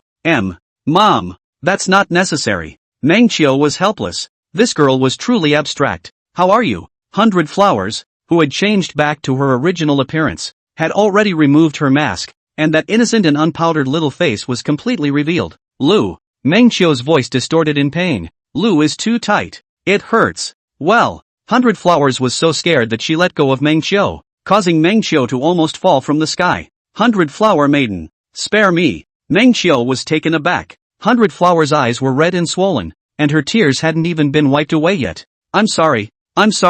Ooh, I didn't mean it. Who wouldn't be confused by this look of me? Meng Qiu was all heartbroken, reaching out his hand and gently caressing her smooth and tender face. It's true that it's better to reveal your true face. The mask doesn't suit you. 100 Flowers. 100 Flowers sniffled and gave a small hum. The crowd behind them landed on the ground, healing their wounds and resting. The moment the old man's firebird exploded, it was ranged damage and everyone was hurt a little, even as 100 Flowers was healing her wounds. Those soft eyes kept staring at Meng Qiu as if she couldn't move away. Meng Qiu quietly glanced at the good sense. Favoritism, 100 Flowers, 63. Quest, getting 100 Flowers favorability to 60 has been completed, and rewards are being drawn for you. Subtitles of various colors flashed before his eyes, finally stopping at a crimson color. Congratulations on your acquisition of the vermilion bird's feather. New quest, make 100 Flowers favorable to 70. Reward, random fabulous treasure *1, grade, at least top grade. Hint, 60 or more means that psychological favorability is full, and physical favorability is required for follow-up. Meng Qiu finished reading the subtitles and froze when he saw the vermilion bird's feather. This kind of stuff was given? If he took it to 100 Flowers to break through her Jindan cultivation, it would allow her to fuse some of her vermilion bird bloodline. The flames went up a notch. Good stuff. Then he noticed the last line again. Physiological good sense. Does it mean what you think it means? This system you have, is it 18 plus? Meng Qiu sat up in a flash and tensed her body. Ouch. Ooh, I didn't mean it. Back Hayaka made an anxious sound, as if she was in more pain than she was. It's okay. Meng Qiu in the mask tensed her features in pain. No, it doesn't hurt. Having hardened his back against the aftermath of the firebird, it was now up to 100 Blossoms to rub himself down. But the traces left behind by the firebird didn't seem to fade away that easily. And even though Meng Qiu used the best inflammation dispelling pill he possessed to grind it into powder and rub it in, it didn't help. That old man's flames are really something. 2. It's a wound that will have to heal slowly. In this battle, Meng Qiu's treasures and whatnot were almost depleted, and now he had to join the clan. Enter the clan, and then slowly accumulate resources. 100 Flowers might as well try this. At this moment, Xia Jiqing walked over to 100 Flowers and handed her a tube of ointment. This is the ointment that Master gave me specifically to get rid of the fire poison. It should be very useful. Thank you, Sister Jiqing. 100 Flowers took it in surprise. Xia Jiqing revealed a heartfelt smile and couldn't help but touch the head of the adorable 100 Blossoms. Ugh, you shouldn't be able to just reveal your true body, right? I'm really thankful to you this time, little 100 Flowers. 100 Flowers stood up and hugged Xia Jiqing tightly. Sister, you're a good person. If you're good to me, I'll be good to you too. Xia Jiqing's eyes were filled with tenderness as she embraced 100 Blossom's delicate body. Then in the future, let's become true sisters. This innocent, sweet and defiant girl made her want to love and care. Yes. 100 Flowers was ecstatic. I agree. You guys become good sisters. Meng Qiu interjected crossly. Thank you, Mr. Yi. Xia Jiqing smiled sweetly. 100 Flowers rubbed the medicine and Xia Jiqing gave her instructions. The skin on Meng Qiu's back had festered out of shape. The burn marks were hideous, and 100 flowers carefully wiped him off. When Xia Jiqing saw this injury, she was quite embarrassed in her heart. In the end, it was still because 100 flowers had saved herself that caused his injury. It was a good thing the skin was recovering after rubbing on the ointment she had given her. At that moment, Xia Jiqing suddenly noticed a tiny mole right below Mengqiu's neck, above his back. She froze for a breath, her red lips unfurling a little as she fell into a momentary trance. On a rainy night in the forest, the pouring rain hits the banana leaves with a loud and clear thud. A small fire was faintly visible ahead in the darkness. Xia Jiqing, who had just finished her cultivation, was in a low mood and rushed back towards the sect, and at this time, she was traveling through the rain curtain, but not a single drop of rain fell on her. Looking up at the fire not too far away, she grew curious. There was nothing to do anyway, so she might as well go in and get out of the rain. Although the small temple is broken, but just enough to cover the heavy rain. Surprisingly, drops of water did not fall into the temple. Entering the temple, as if isolated from the world of rain outside, quiet as if coming to another dimension. Xia Jiqing quite liked this kind of silence. Looking inside, a small cluster of firelight illuminated the small temple, so that her heart a little bit of peace. Pretty good. A rain-soaked man sits by the fire roasting. The clamor of the rain outside contrasted with the quietness, giving him a hint of a mysterious aura. Fellow Daoist, is it convenient to borrow a temple to hide from the rain? Xia Jiqing asked. The campfire crackled. Make yourself at home. The man's voice was surprisingly quite nice for a teenager. Xia Jiqing sat up, closed her eyes, and listened to the sound of the snapping rain as her mood gradually fell back. Today's cultivation was a failure. It was as if her flame had hit a bottleneck, and she could never raise a single power. The master did not point her out, telling her to realize on her own where the greatness of the flame came from. I'm sorry, master. I'm a fool. I've been practicing for days and nights in the deep mountains, but I haven't thought of the cause. Ugh. At that thought, she sighed and opened her eyes, while seeing ahead of her, the shadow of the man in front of the campfire swaying. Mengqiu in front of the campfire took off the upper half of his wet Dao robe, revealing his smooth back out. Ah! Xia Jiqing exclaimed in a low voice. Her cheeks instantly tinted with a scarlet color, and she closed her eyes in a panic.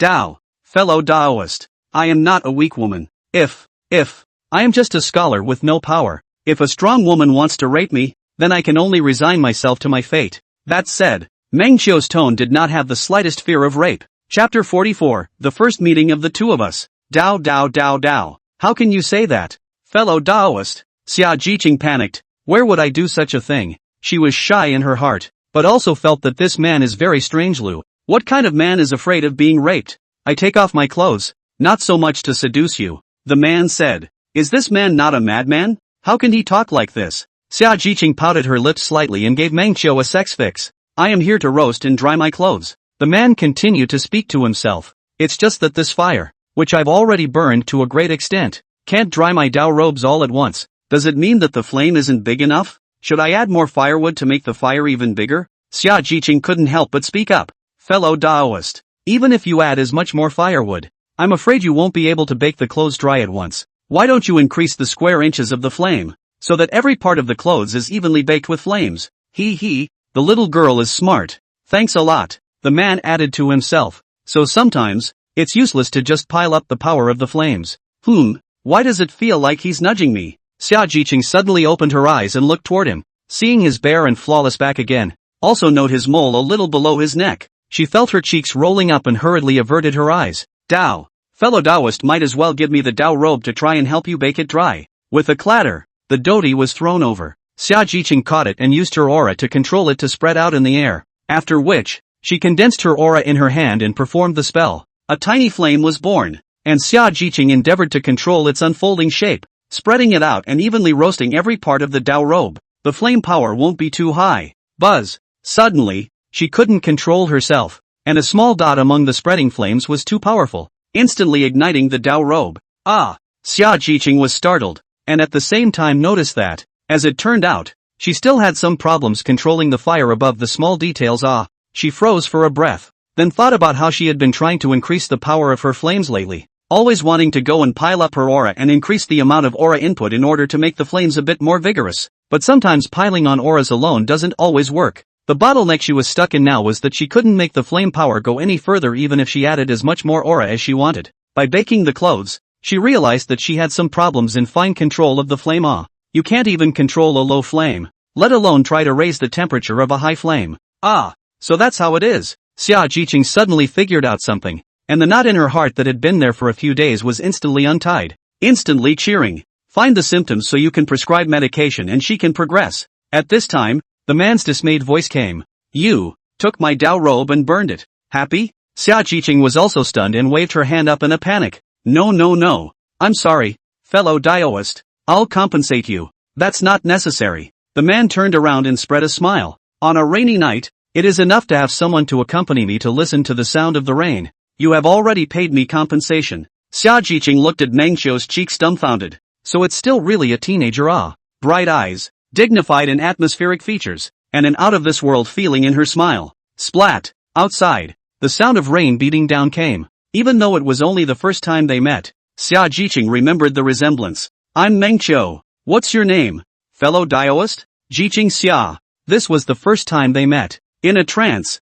Xia Jiqing had already burst into tears. Sister Jiqing, what's wrong with you? 100 Flowers' concerned voice woke her up. No, nothing. How could this man be him? This is 100 Flowers' dog. It's just a coincidence. Xia Jiqing smiled forlornly and told a small lie. I feel sorry for fellow Daoist Yi. 100 Flowers in order to save me, and he in order to save 100 Flowers. In the final analysis, it's still my fault for letting you get hurt so badly. I don't blame you. I blame 100 Flowers. When 100 Flowers saw the burn marks on Meng Qiu's back, her nose turned sour and her heart ached. No harm.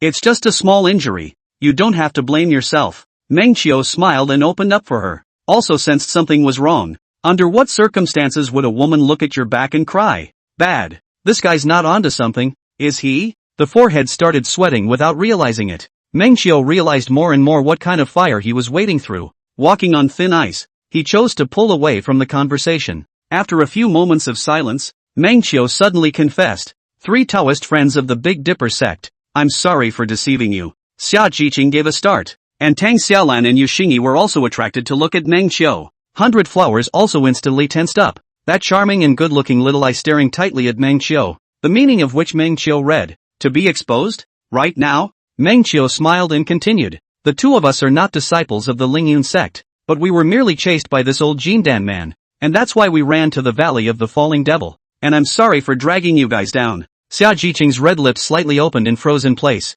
Tang Xiaolan and Yu Xingyi also froze, their faces full of disbelief. In their eyes, such a reliable fellow Daoist Yi was not from the Lingyun sect? However, Xia Jiqing reacted quickly and revealed an unconcerned smile. Fellow Daoist, don't blame yourself. If it wasn't for you two fellow Daoists on this trip, I'm afraid that I would have been victimized by the strange black shadow of that demon spirit mushroom when I first came in. Tang Xiaolan also reacted in time and responded. Yes, we have encountered quite a few crises along the way. If it wasn't for the two of you, I'm afraid that we would have suffered misfortunes as well. So there's no need to blame yourself. Yu Xingyi followed with a nod of his head, his eyes full of trust. The two fellow Daoists have their reasons for what happened and can understand. Seeing all 3 of them in this state, 100 Flowers instantly breathed a sigh of relief and was quite moved to say thank you. Meng Qiu also released a smile. Thank you for your understanding. As compensation, this Jindan Daoist storage bag, you guys can split it. No need. Xia Jiqing refused in a panic. All of them have merit, so let's split it equally. Meng Qiu smiled and beckoned the feathered red fan not far away into his hands, directly shoving it into Xia Jiqing's hands. As promised, this feathered fan belongs to you, so please don't excuse yourself, fellow Daoist Xia. One way or another, Meng Qiu forcibly persuaded her to accept the fan, and divided up the property in the Jindan Old Monster's storage bag, and of course gave out a portion of it to the cultivators in the village. Yan Jua Zheng, as a Jindan cultivator, had quite a lot of spirit stones in reserve, so each person's share was surprisingly a small few thousand lower-grade spirit stones. Magic weapon, pills, these are even more. The crowd as much as divided. The feats were all rather general and the crowd wasn't interested, but it was Meng Qiu who put them away. I wonder what you have planned next, after dividing it up. Xia Jiqing looked at the two of them. Chapter 45 Invitation from the Big Dipper sect. All of you have also seen that 100 Flowers is a Tang snake clan, and if the settlement wants to worship the clan, I'm afraid that there are only the Lingyun sect and the Heavenly Dipper sect to go to.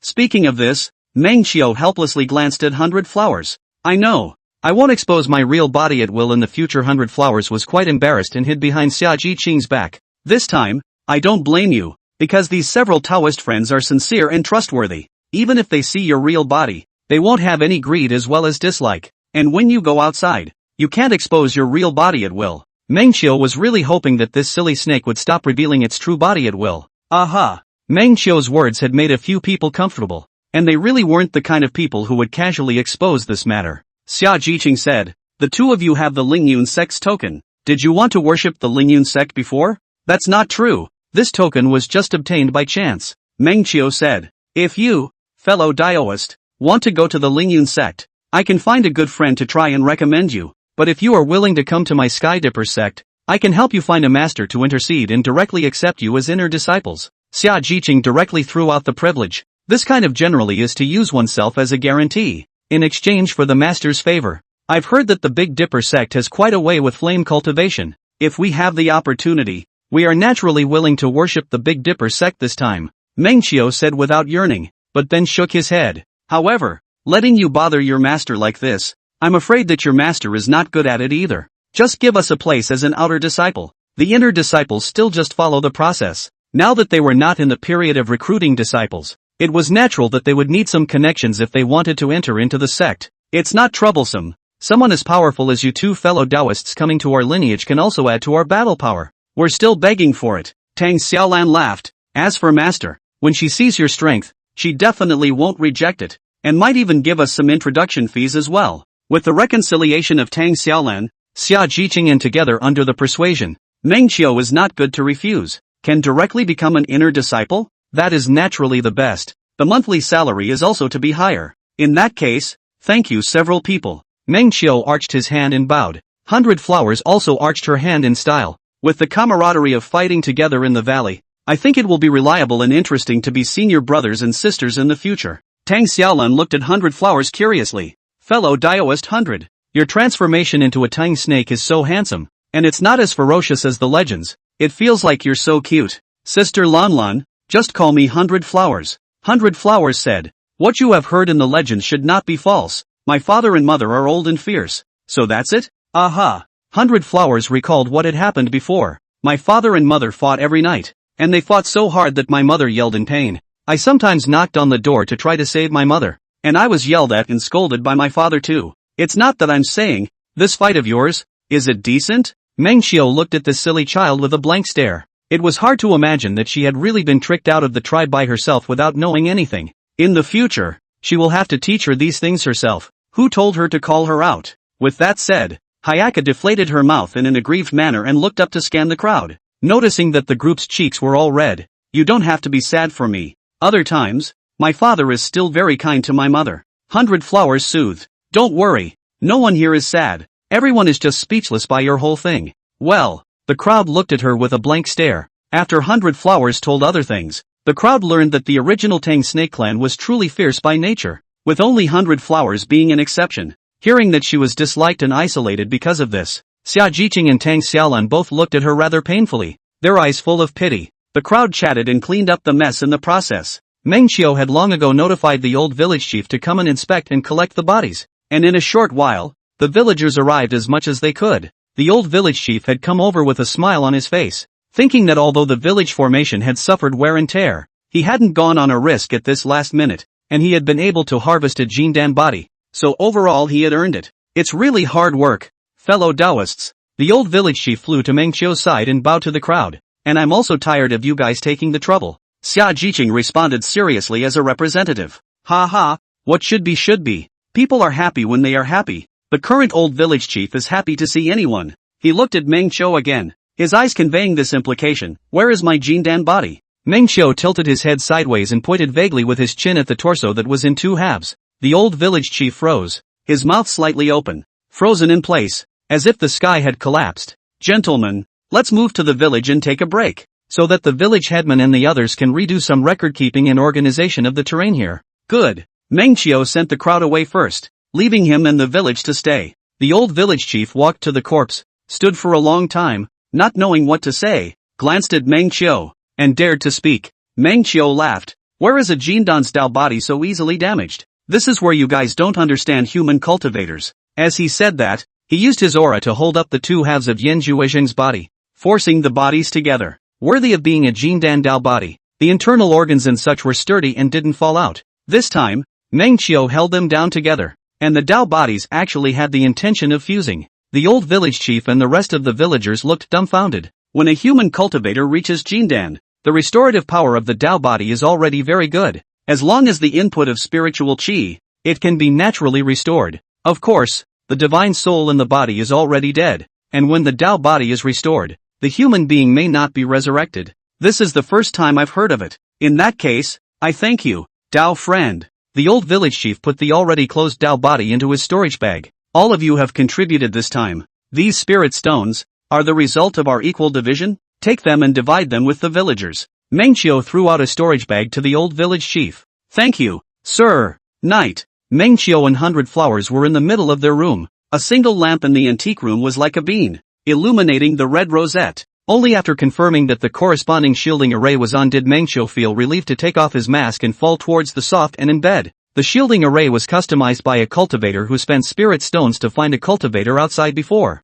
And even Jindan couldn't penetrate it. No one could see Mengqiu's real face. The rather bouncy bed bounced up slightly, causing him to smile heartily. Cool. After running around for so long, it's a relief to finally be out of danger now. At that moment, the bed shook, and the guy beside him followed Mengqiu's example and flopped down on the bed, letting out a petulant voice. Yes. Chapter 46, Mengqiu. Come see my feet. What's wrong with you? Haven't you always been kind of flabby? Mengqiu. Come see my feet. 100 Flowers suddenly said, opening lightning strike. You can never predict the siren's next move. Is this sort of a passive skill for the silly snake?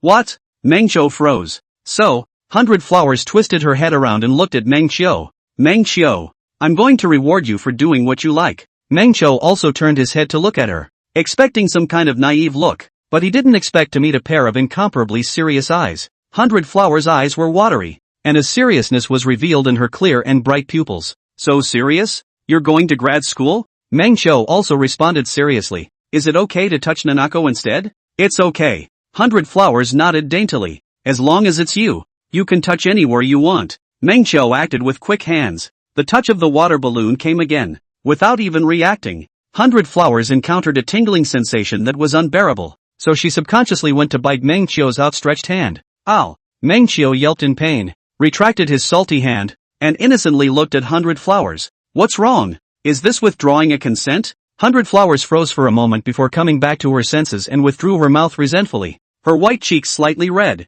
Right. I'm sorry Mengqiu. It's really too itchy, I won't recycle the consent. Then she braced herself for a fierce, come on, I'll hold back. Mengqiu looked at her helplessly and made another gesture to raise his hand. 100 Flowers subconsciously opened her mouth, revealing her sharp snake teeth. Not sis. You put aside this fishing law enforcement? Mengqiu gave an exasperated laugh. Sorry. 100 Flowers smiled daintily and put away her fangs again. It's really too itchy. Well, I accidentally got nervous. Forget it. Let's just look at the feet then. Mengqiu sighed. Yeah. 100 Blossoms obediently was about to get up, intending to remove her black-robed stockings. Mengqiu, however, held her down at that moment. And then what? What then? 100 Flowers froze. After looking at the feet, then what? Mengqiu asked, looking into her eyes. 100 Blossoms blinked, and as if a drop of red ink had been dripped on her fair cheeks, the color of scarlet instantly swooned out, spreading all the way to the base of her ears. She slightly skimmed her head,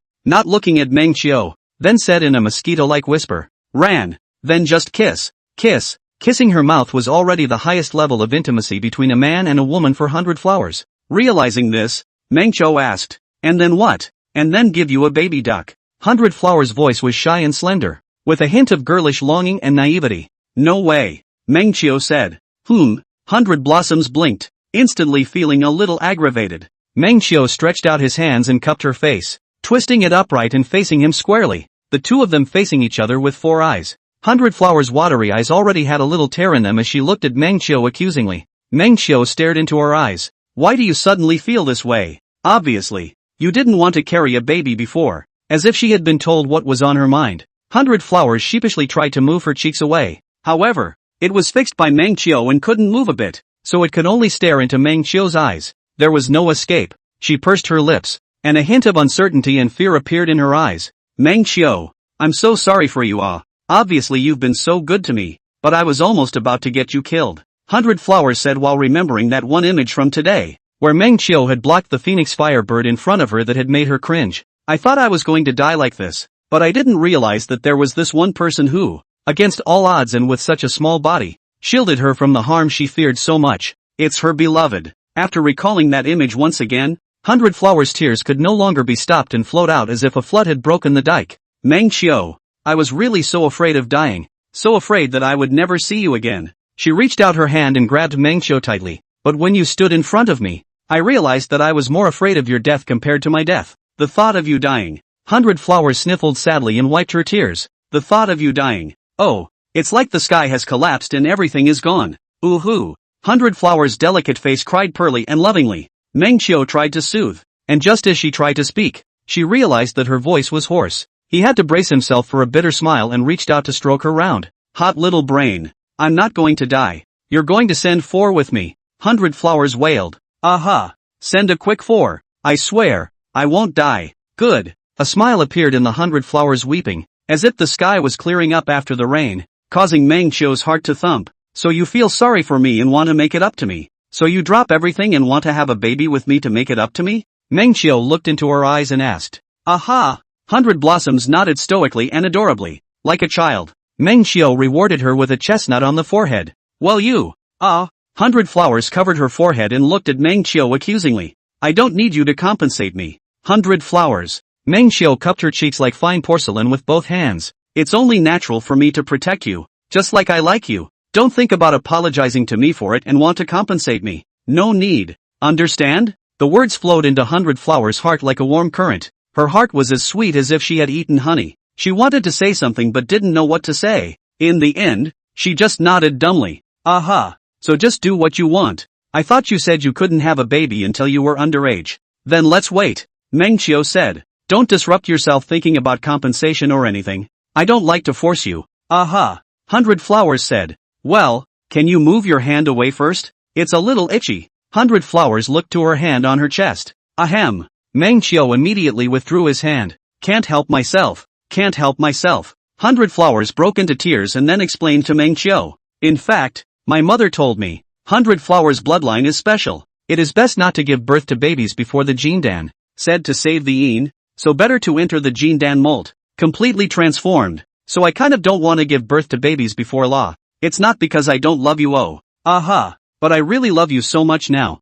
I want to kiss you so much. I don't want to listen to Ama anymore. 100 Flowers said seriously. Then kiss. Meng Xiu said. Good. 100 Flowers clicked. In fact, your AMA lied to you. If you want to save your Yuan, you should love that mouth down there. This one up here. You can kiss it. Yo. Chapter 47. One more kiss won't hurt. Meng Xiu. You lied to me again? People only have one mouth. 100 Flowers smiled condescendingly. Don't you keep thinking that I'm stupid and that I'm easy to fool?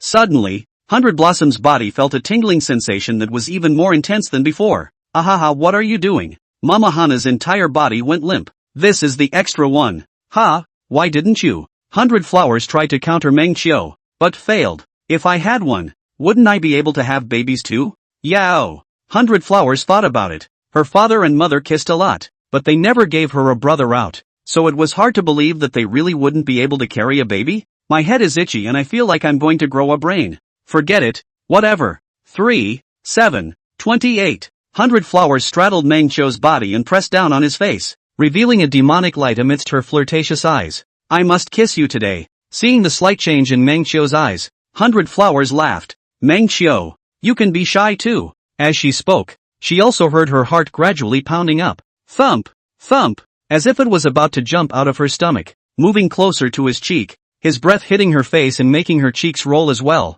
She couldn't help but gulp at the familiar faint scent of grass on the man. No sis, are you going to eat me up or something? Don't ruin the atmosphere la. Mama Hana stared at his thin lips and bit down on them with a single bite. Well, Meng Xiu subconsciously wanted to say something else before she was suddenly attacked, her eyes snapping open and her words clogging her throat. What does it taste like? On the 100 Flowers, it turned out to be so fragrant, also sweet. Well, her body is still soft. Meng Xiu's heart pounded violently, feeling it all carefully, his heart filled with love for the 100 Flowers. Satisfaction. At this moment, the blankness in Meng Xiu's mind regarding the game's stand-up was completely filled in, as if a black and white sketch had been filled in with color, and as if a vividly drawn dragon had been lit up with eyes. Or, to be more specific, fragrant. soft lily pads with a burning oral temperature. 100 Flowers gradually kissed herself into oblivion. She felt that all her fondness for Meng Qiu could be materialized. Just like now, she could possess him and love him madly. The intimacy sank into her,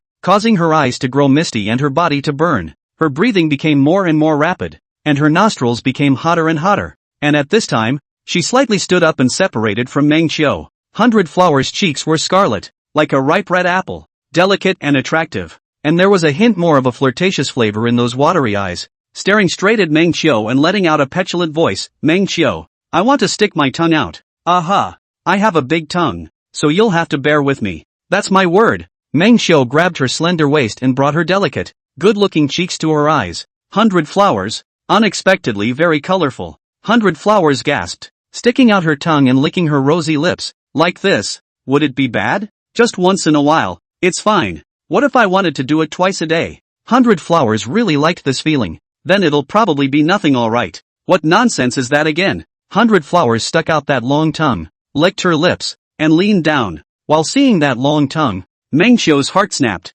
The next thing Munchkin felt was favoritism. 100 Flowers, 61 to 62, 63, 64, 65. Same as the other side of the night. Xia Jiqing indoor to be much cleaner. A lamp such as beans. She sat alone on the bed meditating. This picture, as if that green lamp ancient Buddha general. Just then, a picture suddenly appeared in the otherwise clear head. First of a mole, and then of this mole growing on the back. And in that position, she opened her eyes in a flash. The image I saw today has been hard to wave away for a long time. And the seeds of doubt are planted and will have to be verified in order to be dispelled. She kept persuading herself it was coincidence though. But another thought in my mind was telling myself, how in the world can there be so many coincidences? Why don't we ask about it sometime? But this question, and how decent it is. People are obviously the Taoist couple of 100 Flowers, obviously surnamed Yi. They are inclined to ask, this is not a wrongdoing? In the midst of this tangle, a knock sounded at the door. Senior Sister Jiqing. It was Tang Xiaolan's voice. Jiqing Xia invited her in. The two sat opposite each other. Tang Xiaolan said, Senior Sister, this time you go back to the magic treasure first, do not sell. Go back to the future is more right and wrong. Stay a magic treasure to save a life, but also can enhance the strength. With that, she craned her head to look east again, as if to make sure no one was there, and said quietly, moreover, I heard that Elder Kong is going to recruit new disciples recently. You are originally a generation of heavenly pride. If you have the opportunity to be selected by Elder Kong, you will be able to obtain the clan's devoted cultivation, counting as the clan's great heavenly pride, and no one will dare to hit your family's idea anymore. Elder Kong? Xia Jiqing frowned in thought and remembered her name. The previous saint of the Big Dipper sect, who had the title of Burning the Sky, had been practicing fire cultivation for hundreds of years and had not yet recruited a disciple. Then how could I be chosen? Xia Jiqing's eyes dimmed slightly. It would have been fine if it had been her enterprising self in the previous years,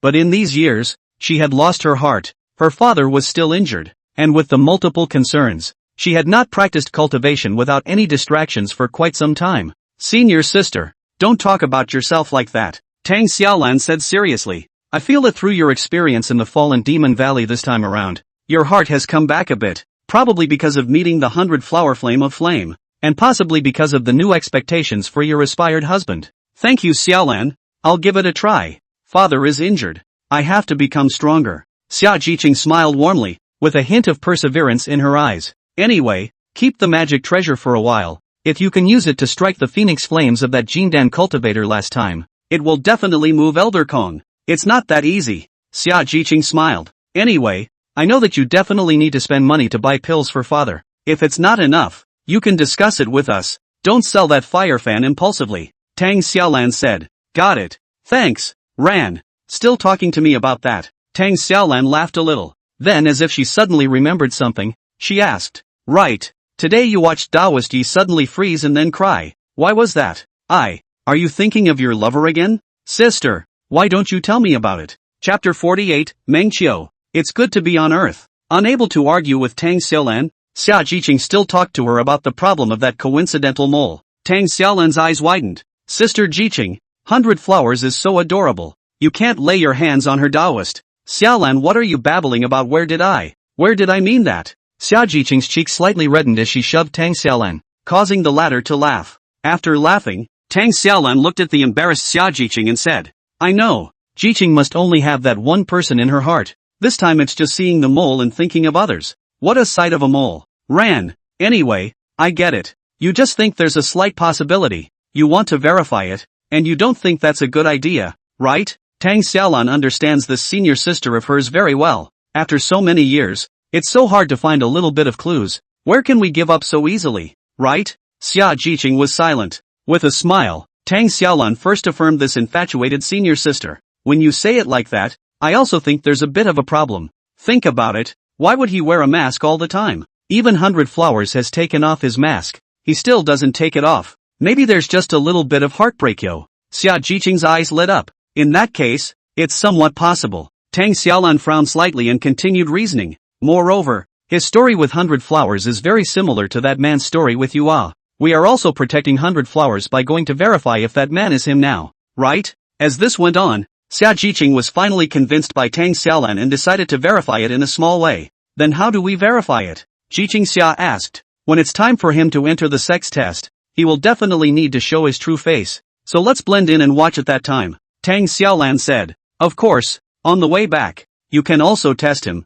and I'll help you detach 100 Flowers. It hasn't been used since the transformation. 100 Flowers twisted her body rather uncomfortably. I didn't expect it to be so itchy. Meng Xiu. Don't just touch it. Let's just kiss for a while. Meng Xiu withdrew his hand rather embarrassedly. Just wanted to confirm how well the game was doing in this engine. I didn't realize it was so realistic.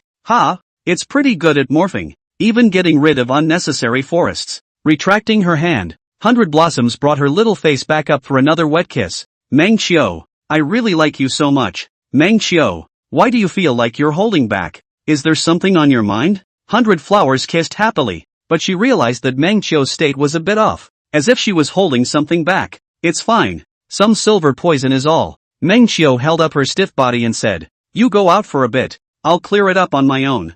100 Flowers panicked at once. What kind of poison? Meng Xiu, can I help you?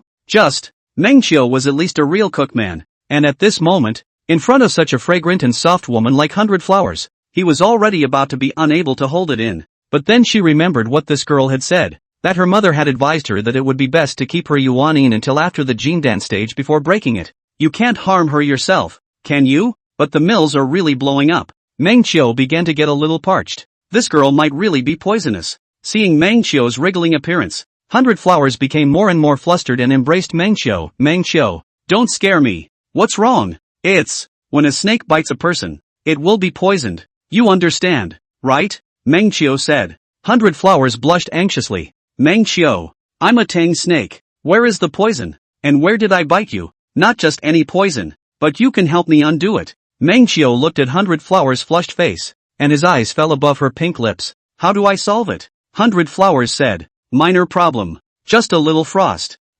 Saying that, Meng Xiu's head fell into a moment of blankness. What's Tang San? Not as good as one of my Tang flowers. That's the real blue and silver winding. Soon. Meng Xiu. There really is venom. Phew. Meng Xiu gasped as she lay on her back. Rustle. 100 Flowers suddenly threw her head to the side. Her face flushed red as she asked. Meng Xiu, did you lie to me? You. How do you know? I always feel like this. Like it's a little astringent. 100 Blossoms said in a weak voice. Besides, I kinda like the feeling. It's like I'm possessing you. No. Just now it was nonsense. 100 Flowers hurriedly denied it. Would you think that 100 Flowers is astringent and not very nice? How you are. I like it. Meng Xiu cupped her cheek and kissed her.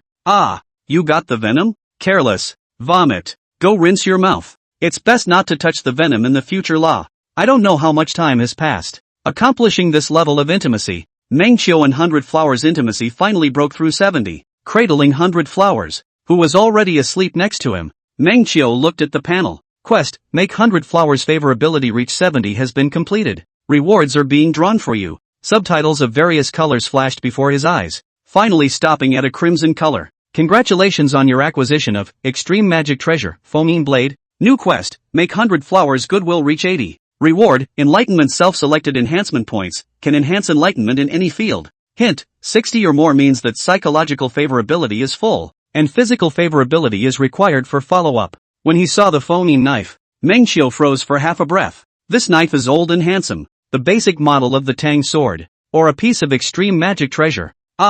Very good. Powerful. If the sword learned well, you can also release the wind chant effect. Remember to make the surrounding wind are turned into knife chi, and handsome and ranged attack. Moreover, the wind chanting blade, which happened to match one's wind spiritual root, could achieve the best results. Meng Qiu was already looking forward to it, and then he noticed the new reward. Something a la carte again? This system is generous. Meng Qiu thought of the 100 arts of immortal cultivation, alchemy, array formation, divination, talismans, and beast taming, thinking again of swords, knives, guns, and clubs. All of these can be self-selected to boost enlightenment. That must be pretty cool to think about. I guess it's going to have to go further than that to get to 80 in favorability though? Then it would be necessary to help 100 Flowers find the materials for the breakthrough Jindan first, and push her up to Jindan, so she could go even further. Thinking about it, Meng Qiu's consciousness gradually faded and he entered dreamland. It's exhausting. 100 Flowers is quite the tosser.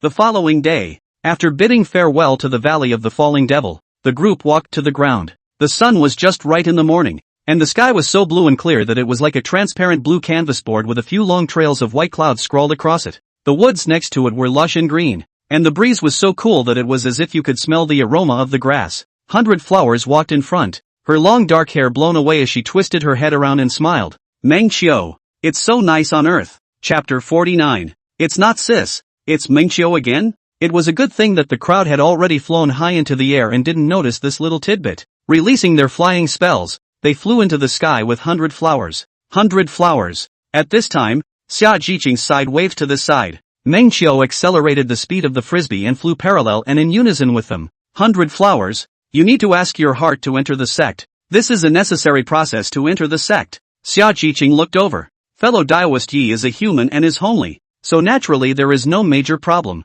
But for you, you might need to be taught some words and ways to deal with it. Saying this, Meng Qiu also reacted. This was afraid that 100 Flowers would talk nonsense at that time. 100 Flowers are good-natured. Want to pass this questioning heart level is naturally no problem. But if you talk nonsense, then it will not work. Meng Qiu had already recalled an image in his mind. Examiner, fellow Daoist 100. As a demonic beast, how many innocent people have you already killed? 100 Flowers, probably just a couple hundred. Thinking about this, Meng Qiu felt worried for her. It's not that you need to lie at times like this, but you need some words. Like, innocent people, I have not killed them, but along the way, a lot of people thought about my bloodline and came to forcefully kill me, and I countered them. Answer templates such as these need to be taught briefly. As far as 100 Flowers' nature is concerned, she simply won't kill people indiscriminately, which is what Meng Qiu had taught her before when she was in the tribe. If people don't offend me, I won't offend them. 100 Flowers might as well come to our flying magic boat to listen.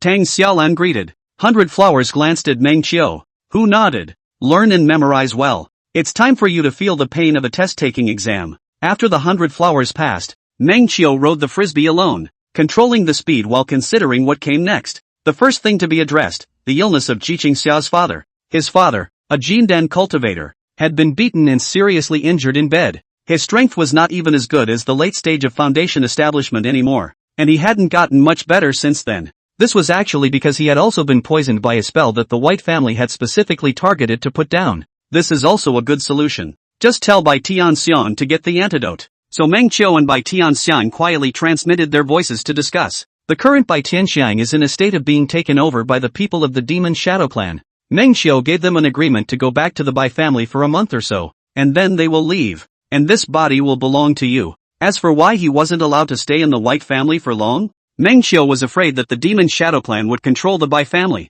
thus further expanding their power. After you go back, you'll contact me by voice transmission once you fetch the appropriate antidote and method to undo the spell. Meng Qiu had already discussed this with him. If you are found to have taken over your body, contact me to find a way for you. Aha! The other side of Hakuhodo Show, who was flying alone, nodded slightly. After chatting about the matter, Meng Qiu's heart was slightly settled. At that moment, Xia Jiqing flew to his side. Fellow Daoist Yi, just in case, let me also speak with you about some precautions. Meng Qiu swept a glance in front of Tang Xiaolan and Bai Hua, suddenly felt, isn't there something wrong with? Is this supporting Hayaka? Meng Qiu stared at Bai Hua's back, but that stupid snake was already talking to Tang Xiaolan. No, if you don't turn your head over here, you're going to get a cow. Meng Qiu signaled 100 Flowers with his eyes, but unfortunately this stupid snake couldn't see it. Then I'll trouble you, fellow Daoist, Meng Qiu said with a smile. Xia Jiqing also smiled slightly.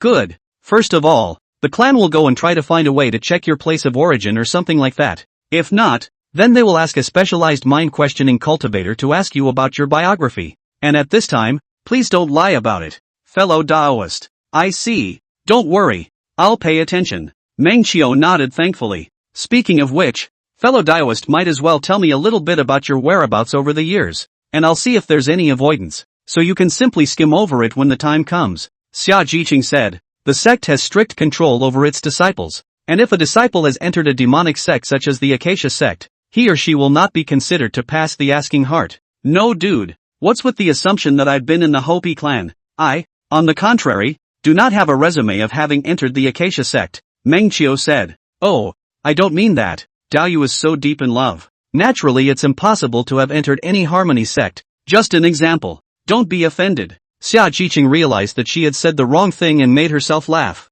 Meng Qiu waved his hand, indicating that he didn't mind. I've traveled around as a casual cultivator all these years, and I haven't joined a clan yet, and I don't have much contact with the demon sect. Disciples who ask about the heart usually start with their resume 7 years ago. Fellow Daoist, ye might as well start with 7 years ago. At that time, where was fellow Daoist traveling? Xia Jiqing stared at Meng Qiu and asked. Even though he was wearing a mask, he was able to detect the sight of the man in front of him if there was some panic by the sound of his heartbeat or something like that. 7 years ago. Meng Qiu seemed to be caught up in memories. Wasn't the point in time 7 years ago the day I came to the Big Dipper sect as a yellow hair to cheat innocent Xia Jiqing? Meng Qiu instantly understood her temptation, and indeed his heart skipped a few beats, panicked for a moment, and then quickly calmed down. Xia Jiqing seemed to have captured something in her pupils and narrowed her eyes slightly. Meng Qiu sensed this and felt bad, then quickly made up a story. 7 years ago, that time was still being chased by the 100 flowers, and it was also almost to this side. He shook his head slightly, with some vicissitudes in his words. At that time, 100 flowers had just come out of the tribe not long ago, and tried to travel the earth alone, and encountered a lot of frustrations. I really wanted to jump out and solve the problem for her, but I felt that this couldn't achieve the effect of the experience. And that year, it was almost like spending it in a tangled mess. Xia Jiqing was also infected by the tone, and was also brought into the topic of Meng Qiu, so she immediately threw down the suspicions that had just arisen, and said soothingly, fellow Daoist, ye is a person who values love and righteousness, and as 100 flowers was in pain, it must have been even more painful for you to watch from the sidelines. Being able to hold back and not come out also shows your deeper love. As to whether it works or not, I suppose it does. Xia Jiqing smiled faintly and raised her head to look at 100 flowers, who was not far away. Although 100 flowers is just as innocent and cute now, she has already learned to be basically wary of cultivators, and has also learned the basic way of recognizing people. Hearing Xia Jiqing's soothing words, Meng Qiu nodded his head rather moved. It seems to be muddled. Fellow Daoist, Xia is also a heart of love and righteousness to be able to have such an interpretation, right? I'm sure I'll get a good result. Meng Qiu laughed. And then, Meng Qiu recounted the latter experience with her. All true, just skimming over a billion details. When it came to the Buddhist Holy Land in the Eastern continent, Meng Qiu glanced at Xia Jiqing, who had indeed brought a curious look with her. It's time to increase Meng Qiu's favorability. Story. Start. Chapter 50, Increase in Favoritism. In reality, the process of seeking this jade back then wasn't simple. A look of reminiscence appeared on Meng Qiu's face. If you want to see the karmic tree, you have to have the karmic tree first. Edge? Xia Jiqing asked. What kind of edge? About 10,000 edges. More than 10,000 rims? Xia Jiqing frowned and thought, then reacted. More than 10,000 yuan stones. It's this yuan ah? On other continents, people believe that the world is made up of yuan qi rather than spiritual qi, so they call spiritual stones also yuan stones. Yes, more than 10,000 yuan stones. Meng Qiu said. Those old vultures are shrewd. Pay some spirit stones in order to let you go up the mountain. As for whether or not you can seek jade under the karmic birth tree, it depends on your own fortune. This finally got serious, and Xia Jiqing continued to ask, it seems that jade is not that good to seek? Of course, first of all, the heart must be sincere. One needs to be undistracted under the tree and seek karma with one heart. The more sincere the heart, the easier it is for the karmic birth tree to descend into creation. Meng Qiu said, honest in heart? In what way is the heart sincere? It lies in whether or not one is sincere in seeking a mate, and in whether or not one will be unswerving and committed to the karmic bond one seeks in the future. The more sincere and intense this Tao heart is, the easier it is to move the karmic tree. Meng Qiu's tone became serious, Only when the heart is sincere enough can the marginal life tree see the margin that you'll be aiming for in the future. And only when it's seen that margin and has looked favorably on it will it gift the marginal life jade. Will not leave and will not change? Xia Jiqing bit her lower lip. Speaking of which, back then, I also meditated under the tree for 3 whole years before I was able to seek jade. The rest of the people, the time they spent seeking jade was only longer than me. And some people meditated for 10 years before they were able to seek a single piece of jade. Speaking of the past, his tone took on a bit of vicissitude and mockery. 10 years. Xia Jiqing fell into a trance within her eyes. Only those who have personally experienced it will know how difficult it is to beg for jade. So when it comes to giving it away, it's absolutely well thought out. It's not possible to just go along with it or give it away halfway. So Meng Qiu looked at Xia Jiqing. I had advised you to rest assured that it was impossible for that person to abandon you out of this. Since the jade was gifted, it has the meaning of unflinching commitment. After saying that, Meng Qiu smiled and cast his gaze forward to the 100 flowers. Xia Jiqing froze and subconsciously followed his gaze, glancing at 100 flowers. Then as if she saw herself, will the one he owns show up in the future and then smile behind his back? Obviously it will. And I'm quietly watching you right now. Meng Qiu could roughly guess what she was thinking. In fact, while he was looking at 100 flowers, he was also quietly looking at Xia Jiqing with his afterglow. Seeing this envious yet expectant little girl look on her face, Meng Qiu opened the panel. Favoritism, Jiqing Xia, minus 100 to 70. That's good. Up another 30. Her trust in Meng Qiu, who would come to her sooner or later, had grown a little more. Next, save her dad, and I'm sure the good feelings will be positive. If you have a positive good feeling, you dare to meet officially the Big Dipper sect, being the second largest sect in the southern state, had a great people and a huge mountain gate, sitting on dozens of mountain ranges, with 10,000 to 8,000 disciples, thousands of Tao methods, and endless learning. The Big Dipper city under the Big Dipper sect is the place where cultivating immortal families are cultivated and where all the resources for disciples come from. If you wanted to enter the Big Dipper sect, you had to stop by Big Dipper city first. After a long flight of 3 hours, the crowd passed through pieces of winding mountains and saw a large, majestic city not far ahead. The world often says that there is a difference between immortals and mortals, but this is not quite true in this world. Under the rule of the Big Dipper, the Big Dipper city is a city-state where immortals and mortals are integrated, and is mainly used to trade the products of the clan with the outside world, as well as to cultivate human beings with spiritual roots. Humans with spiritual roots would be looked at and thus sent to be cultivated in the sect. Meng Qiu looked toward the giant city and unavoidably felt a bit of novelty. The closer he got, the more he could feel the size of the city, the one stone pillar, the wall, as if the wall of Maria inside the attack of the giants was as huge as the wall of Maria. This experience made him call out to him. Retracting his gaze,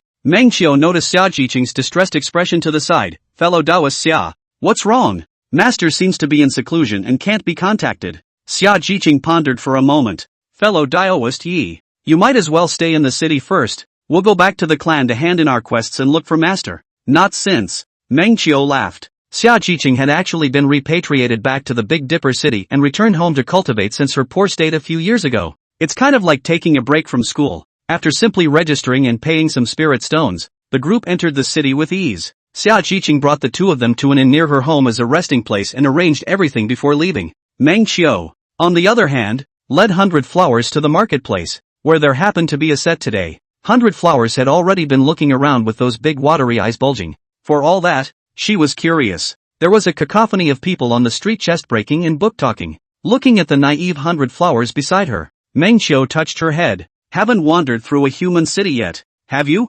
100 Flowers nodded. In the past, they wouldn't even let me into the city, and they had to hunt me down. As she spoke, 100 Flowers' eyes were quickly drawn to one thing. Meng Qiu, look at what's that fluffy thing? It's like silk. That's a marshmallow. Come on, let's have one. I'll have two. And then they got the news that Xia Jiqing's master would only be out of the gate in a few days, so the two of them needed to stay in the Big Dipper city for a while first. Meng Qiu was not in a hurry these 2 days, so he and 100 Flowers in the city to live. Meng Qiu every day to take 100 Flowers to go out to shop and eat, the 100 Flowers to feed the mouth full of oil. 2 days later, early morning, Meng Qiu, I'm going to eat 5 marinated pork elbows in the morning today. When she woke up early in the morning, 100 Flowers was full of energy. She had grown up eating blood and hair, but she had never eaten human food carefully flavored with spices, and she was instantly immersed. No, last night took her to eat brined pig's trotters. 8 that night the store is out of stock. She has not eaten enough. early in the morning to get up on the mind. Looking at her delicate little face and disheveled hair, Mengxiu helplessly walked over to help her smooth her hair. Comb your hair first. The pig's trotters haven't even been brined out early in the morning. Manchio, I don't want you to tie my head. It's ugly. 100 Flowers held her hair warily. Mengxio's hand movements lurched, and he couldn't help but reveal a bitter smile. Where did you tie a woman's hair in your last life as a little kitchen boy? When I got up in the past 2 days and was relatively free, I thought of helping 100 Flowers tie some pillhead or other hairstyles, and naturally, the result was a disastrous look. Go go go. Where do children understand what beauty and ugliness is? The hair I tie that is a top good looking. You just don't know how to appreciate it. Mengxiu just wanted to make a move, when suddenly a sound transmission talisman spontaneously combusted in front of him. A quick glance swept past, and it was Hakusho's. Chapter 51, The Essence and Blood of the Wildflowers. Then you might as well tie it yourself. Mengxiu bristled and walked to the other side of the room to listen to the transmission. 100 Flowers quietly came over again. Mengxiu, did the boss send a message to tell you that the elbows are brined? Mengxiu twisted his head breathlessly to look at her, and stood with his index finger in front of his lips, signaling her not to speak. He then listened to the content of Bai Tianxiang's voice transmission. Fellow Daoist Yi, got it. It was actually so smooth that Mengxiu's eyes lit up. Come to Big Dipper City. Good. After agreeing on the appropriate location, Mengxiu twisted her head to look at 100 Flowers. After the boss's wife brines the elbows in a while, I'll ask her to send them up for you. Before she finished speaking, she saw 100 Flowers shake her head. Mengxiu, you're trying to elbow me into staying here, aren't you? Where are you going? I'm going too. Then let me ask you, how long has it been since you've practiced that sacred flame technique of yours these days? Mengxiu looked at her. 100 Flowers looked out the window. Wow, this smells so good. Maybe we should have dunked soup dumplings for breakfast. Aw dash. Mengxiu grabbed her little face. I do have something I need to do alone today, so you stay at the inn and rest for a day. 100 Flowers' big innocent eyes stared at Mengxiu, her pink lips pouting. It's no use pretending to be pitiful. Mengxiu dressed and cleaned up. When you had your first kiss the night before, that long tongue of yours sent something into my mouth, didn't it? 100 Flowers' watery eyes snapped open like a shocked puppy, tilting her head to look at Mengxiu. Don't put anything strange into me la. Mengxiu knocked 100 Flowers on the chestnut. I don't need to tell you what it is, do I? Mama Hana's eyes looked to the side as if she was thinking to herself. What is it? Don't pretend for me. Mengxiu grabbed her slippery bouncy little face. Oh, Mengxiu, how can you know this too? My mom taught me this? 100 Flowers looked at Mengxiu in disbelief. Did Amma also give you fart? Mengxiu closed her two lips together, stopping her tigerish words. In fact, Mengxiu had sensed on that day that this guy had given himself a Tang snake's essence blood endosperm, which was normally an essence blood endosperm that would take a few years to condense out, and contained an extremely pure Tang snake bloodline. With this essence and blood endosperm in his body, he can cultivate Tang snake's black flame. This is how many people begged for it. Because when condensing the essence blood endoderm one cannot cultivate and hinders cultivation. Generally Tang snake would simply not spend several years condensing this essence blood endoderm for the sake of other people. But this silly girl, she even gave it to herself specifically for a small roll of this essence blood inner dan. That role is obvious, positioning. As long as the essence and blood inner elixir is in Mengxiu's body, 100 Flowers will always be able to find him by instinct. Thinking about this, Mengxiu was also a bit puzzled. 100 Flowers, honestly, all these years, don't you hate me? Why would you still dedicate time to condensing such an essence blood inner dan? I hate you. I can't wait to bite you to death. Speaking of this, 100 Flowers seemed to recall her bitter pursuit of Mengxiu all those years ago. But I'm even more afraid that I won't be able to find you. So I'm just going to condense a blood pill out first. The reasoning is purely and simply very much like Mama Hana's one-threaded brain circuits. Even so, such blunt words as, but I'm more afraid I won't be able to find you, still hit Mengxiu straight in the heart. Reminds him of some of his experiences from previous games. In the past, when playing the game, generally play to the late stage to change the map, has long been and once the refining period when looking for a couple of 10,800,000 miles apart. But even so, that Taoist will still come after you and sincerely give you a few Peiyuan Dan that are only useful at the Qi refining stage. To Mengxiu at the Immortal Ascension stage, this Peiyuan Dan really wasn't much use. But to Dao couple, it was all she had. At that time, even though this clip was just a small string of subtitles, a small passing scene, it still moves Mengxiu to the core. That's why it's possible to explore the entire plot line of this game without getting bored. And the current 100 Flowers gave Mengxiu the same feeling. Ditched her, stayed away from her, and as a result she still wants to send you nice things. 100 Flowers. Mengxiu looked at her, speechless. Meng Xiu, I won't rob you of your elbow to eat today, so don't be angry, okay? 100 Flowers lowered her head as if she had made some difficult decision. Eat, and eat. But it was this naivety that made Meng Xiu sink. He stepped forward and embraced 100 Flowers in his arms, saying faintly, then today's elbow is all mine. Mama Hana, who was being held, was instantly petrified, as if the sky had collapsed. A newborn. All right, if you want elbows, stay in your room and wait for me to come back. Meng Xiu stopped teasing her, straightened his lapel and put on his shoes. Anyway, the essence and blood inner elixir has already entered the body, so there's no way you can't find me now. So are you still afraid that I'll run? Alright. 100 Flowers had already been a bit vain about quietly planting the essence blood pill for Meng Xiu, so she naturally gave in at this moment. Meng Xiu then cupped her cheeks and gently kissed her. 100 Flowers tiptoed slightly on her heels, closed her eyes, and kissed her. 100 Flowers still had that same sweet floral scent, warm body heat, and soft petite body. Feeling her heartbeat with their hearts, the two separated after about a tea time. 100 Flowers looked at Meng Xiu with slightly misty eyes.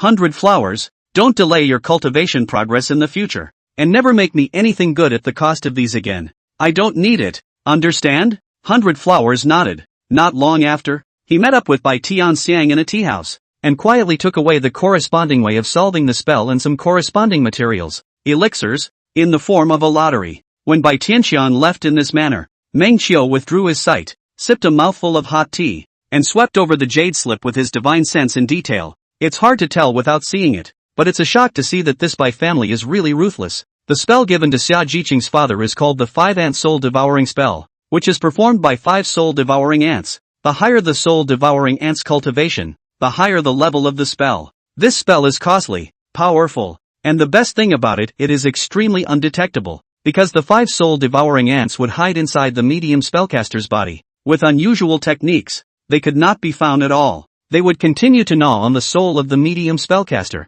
causing the medium spellcaster to continue to weaken, but the cause could not be found. No wonder spending so much money on the Xia family was ineffective. Dare I say that this spell was a hidden type. The spell has to be lifted with the sustained action of a drug in order to slowly kill the soul-eater ants without harming the person who was under the spell. Fortunately, the news brought by Tianxiang was accurate and the materials were complete, so as long as time is given, Xia's father will be able to fully recover. Nodding, Meng Xiu looked in the direction of Xia Jiqing's house not far away and took off his mask. Chapter 52, Getting on well with the in-laws. As far as I can remember, I didn't dare to see Xia's father and mother when I was a yellow hair. Of course Xia Jiqing's master had never seen it. That's why he dared to go directly to the Xia family. Seeing the point in time when Xia Jiqing wasn't around, Meng Xiu arrived at the Xia family's mansion. At least for a Jindan cultivator's family, the whole mansion presented a garden-style architecture. Big and grand. Knock, knock, knock. Meng Xiu rhythmically knocked on the vermilion door of the Xia family.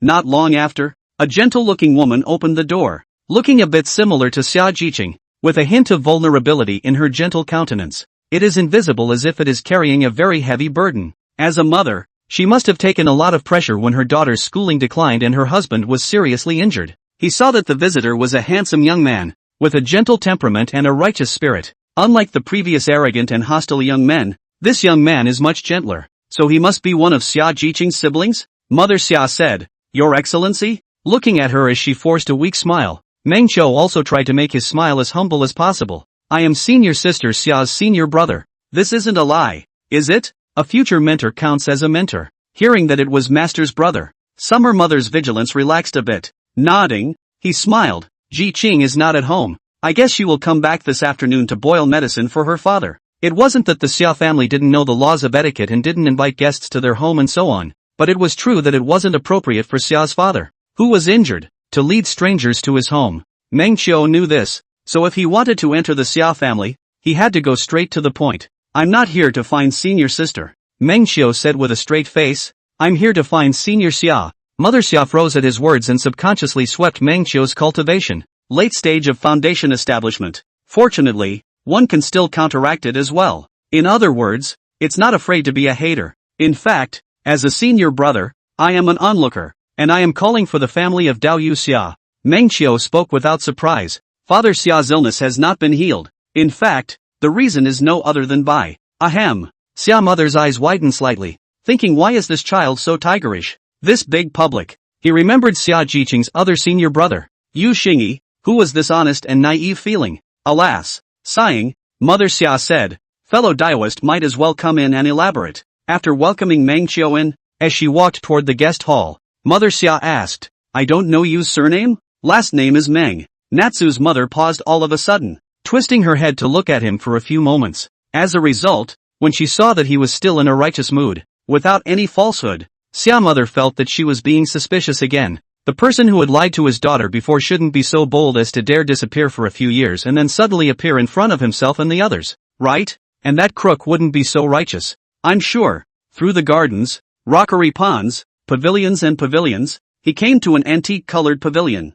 It was normal that Xia Jiqing, who was raised in such an environment, would have that rhythm of poetry and rain. Summer's mother made tea. Meng Qiu, on the other hand, opened the door and said, in fact, senior sister Xia has recently been forced to marry by multiple forces, which I have also heard about. However, Xia's father and mother are enlightened and have not forced senior sister, but rather followed her thoughts, which is us being enlightened. Xia mother shook her head rather embarrassedly and smiled bitterly. That child seems to be gentle and treats people and things gently, but in reality, she is very opinionated, and when she really determines something, where can we say anything to move her? So, right, in the past few months, the Bai family has proposed marriage to us, and the conditions given were very sincere. Even her master was impressed by it. Plus the Bai family has a good reputation in the Big Dipper city. The family power is big, and her master had come to persuade us that we could think about it, and find a place to return to, and the child might be able to make a difference. Xia mother began to talk about these past events to start rambling mode,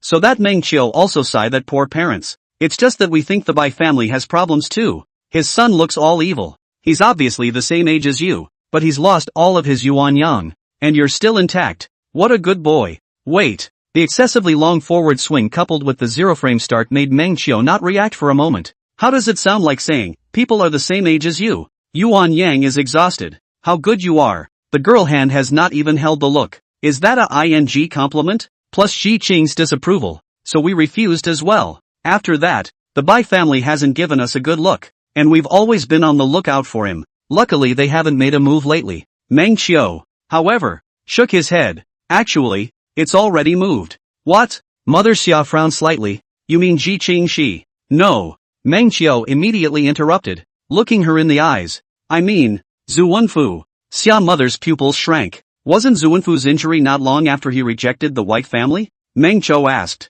Natsu's mother nodded woodenly. Did Zuwenfu suddenly take on a mandatory task from an elder? But that mission was urgent, and not only was he forced to go. Mother Xia frowned and thought. Moreover, out of the entire mission, he was the only one who came back alive. For Meng Qiu to know so much, Xia mother was already surprised enough. So at the moment, she had already chatted with Meng Qiu in detail with an exploratory mindset. Meng Qiu, however, shook his head and simply asked, that mandatory mission, was it sent by Elder Tian? He knows such detailed information? Xia's mother was already a bit confused, thinking that she and her husband hadn't told Xia Jiqing about this, right? Yes, I'll be direct, Meng Qiu said. According to the tracking and investigation I've been doing, that Elder Tian has been a guest minister of the Bai clan and has a deep connection with the Bai clan. What? At this moment, a man's voice came out, and a tall and elegant-looking middle-aged man pushed the door open. Xia mother gave him an angry look. Didn't we agree not to go out? Where does just being at home count as going out? The middle-aged man smiled and wisecracked for a moment, then looked towards Meng Qiu and made a simple salute towards him. A Jindan cultivator who could salute a foundation establishment cultivator had his own temperament. This elegant middle-aged man must be Father Xia. Meng Qiu stood up and also gave a proper salute. Little brother, what you just said, is it true? Father Xia stared at Meng Qiu as if he wanted to see if he was lying. Meng Qiu took out some evidence and these were naturally for Bai Tian Xiang to prepare. This Bai family's token also has some of Elder Tian's aura on top of it, which the Bai family often carries with them when they do business. Father Xia picked up the token and scrutinized it for a while before finally letting out a leisurely sigh. Chapter 53, Rating Xia's Father and Mother. Of course, this evidence was not enough. So Meng Qiu came up with more evidence to convince both Xia's father and mother. After saying that, Xia mother completely froze, so it was really related to the Bai family. I said that Bai family is so big and powerful. How could they stop so well without accomplishing their purpose? She let out a sigh. And how did little friend know all this? Father Xia asked. Truth be told, I've been paying attention to senior sisters ever since the time she fell apart. Meng Qiu's gaze was clear as he looked at the two of them. Upon hearing this, Xia's father and mother glanced at each other inside, obviously treating Meng Qiu as some sort of crush, and the two of them just wanted to persuade them, but were interrupted by Meng Qiu. Elder sister was originally a person of heavenly pride, but unfortunately she suffered a love disaster and has never come out of it. Even so, she has held fast to herself and has never accepted anyone else. I feel pity while at the same time I feel worthy of admiration. Saying that, Meng Qiu shook his head. However, this calamity is something that only senior sister can get through on her own, and I have been unable to do anything but watch from the sidelines. This time, the White family's methods are too dirty. I really can't stand to watch, so I tried my best to track down to the end, and only then did I learn about all this. So the original injuries suffered by senior, but it was just a bureau, and the White family used this bureau to put a spell on you. Xia's father and mother both opened their eyes wide, full of doubts and wanting to ask, but not knowing where to start. What spell? Senior, when you were seriously injured, I'm sure you've used all kinds of precious pills, but despite that, your recovery from your injuries is still slow? Meng Qiu looked at Father Xia and asked. Natsu's father was still frozen, and Natsu's mother nodded for him. Yes, elder, I think you must have recovered from your external injuries more or less recently, but for some reason, you still feel very weak in your body and are drowsy every day? Right. Summer's father felt that this symptom was completely correct. Senior, over the past few days, you should have recovered from all your internal and external injuries, but for some reason, the aura just can't be gathered, and your strength just can't be restored to what it once was, and it's even only at the foundation establishment level. Is it or isn't it? Meng Qiu asked directly. When these words came out, the vigilance of Xia's father and mother instantly came to the extreme. This is their biggest secret. Xia's father's Jindan cultivation. Naturally, he also has some enemies. If he let others know that his strength was even only foundation establishment, how dangerous would that be? Therefore, almost instantly, Meng Qiu felt the pressure of two late-stage foundation establishment stages descending upon him, the feeling that the other party could riot at any moment. After all, having told the other party's deadliest secret, it was only right to be wary, and it was this effect that Meng Qiu wanted. Facing the heavy pressure from the two of them, Meng Qiu's face didn't change, his eyes remained clear, and he raised his head to look at the two of them. All of these symptoms are consistent with the fact that you, senior, have been hit by the Bai family's 5 ant soul-devouring curse. There are 5 soul-devouring ants of the foundation stage planted in your body, gnawing on your living soul at any time, making you weak, making you drowsy, and keeping you from regaining your strength. This is the result that the White family wanted, to hang you and make elder sister terrified. This is the way to hold her. Meng Qiu hit the nail on the head, and then with a rigid face. This kind of dirty tactic makes me feel very displeased, so I want to find a way to lift the spell by all means.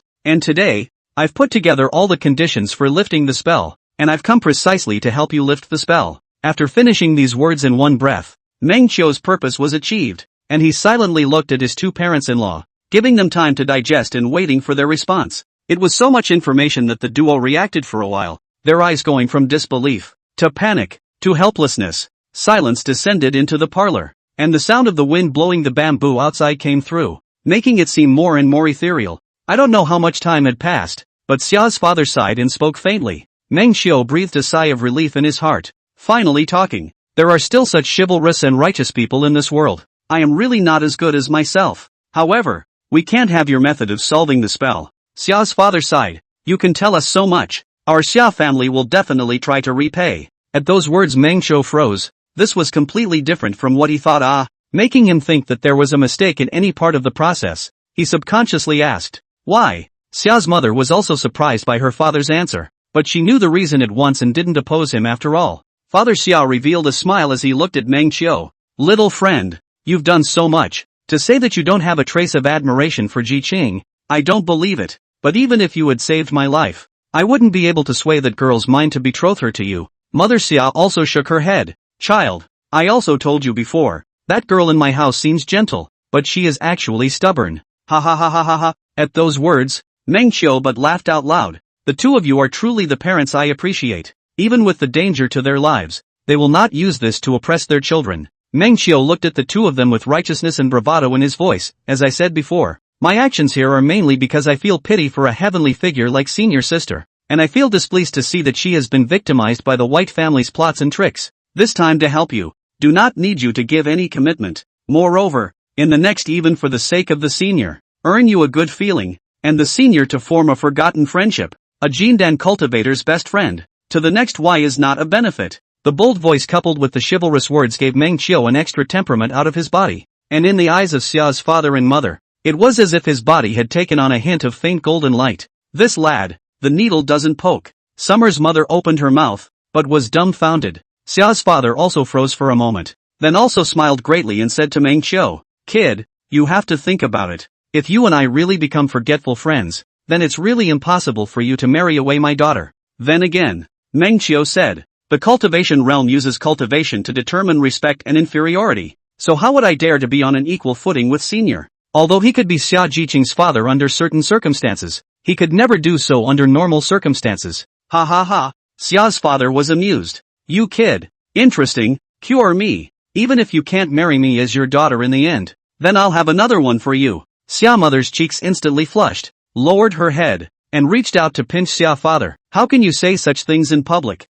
Meng Qiu laughed. "Then it's a deal. However, if I can really make senior sister Xia fall in love with me in the end, please don't object to the two parents-in-law. Where's the word? As long as it's that girl's own choice, we will never oppose it." Father Xia laughed. "Okay, that's what you said. Then even if I tell you that I'm the same yellow hair, I'm sure you won't object, right?" Of course, Meng Qiu will not be so tiger. He looked up to Xia's father and mother, his eyes clear. "So what? You can make a note." Xia's father and mother smiled, suddenly feeling that this child was really innocent and cute. "Not since," Father Xia said. "There's no rush. Let's get you out of the spell first. And then," Meng Qiu spoke in front of the two of them about the principles of this spell, how to undo it, and so on, and with his own demonstration, he modeled for the two to understand the safety of the spell material. 3 hours later, now that the soul-devouring ant has fallen into a deep sleep, your body will gradually improve, Meng Qiu said. With continued medication behind you,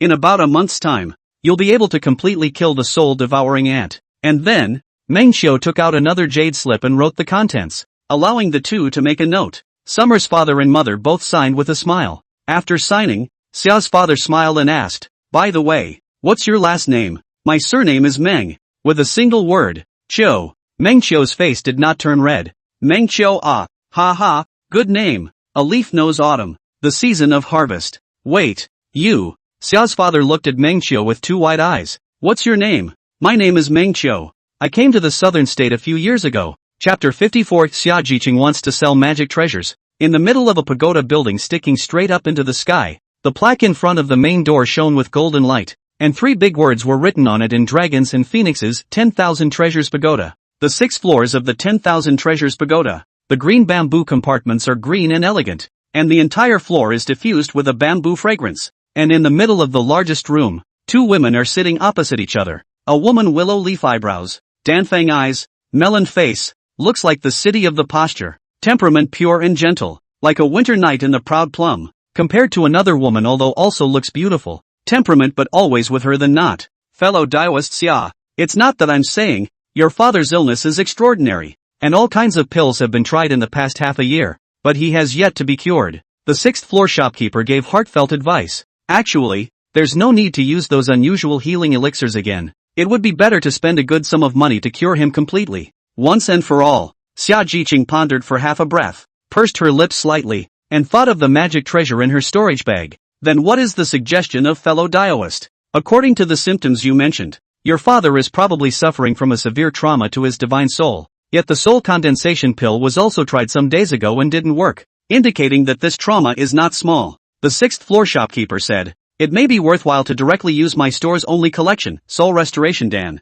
The main ingredient of this Dan, Soul Restoration Grass, is the real underworld picked up, unique in the world. The effect is unparalleled in the world. Even if there is only a hint of a remnant of the soul left, can be sewn up completely. I think that if this elixir goes down, your father's divine soul will definitely be as good as new. And the extra medicinal power will also allow your father's divine soul to go up another notch. And his strength in the future will also be on a higher level. Such a good effect. Then the price." Xia Jiqing's eyes lit up and asked with some heartfelt interest. 60,000 lower-grade spirit stones, the 6th floor shopkeeper said. Xia Jiqing muted. Originally thought that this time in the Valley of the Devil earned a lot, plus home savings, even if again to the sister borrowed a little. Barely put together a 2 or 3 million out is not impossible. But 60,000 is too much. I have already heard about the matter of fellow Daoist Xia. Lately you have been taking missions everywhere. You also want to earn some spirit stones to cure your father's illness. The 6th floor shopkeeper looked at Xianxia.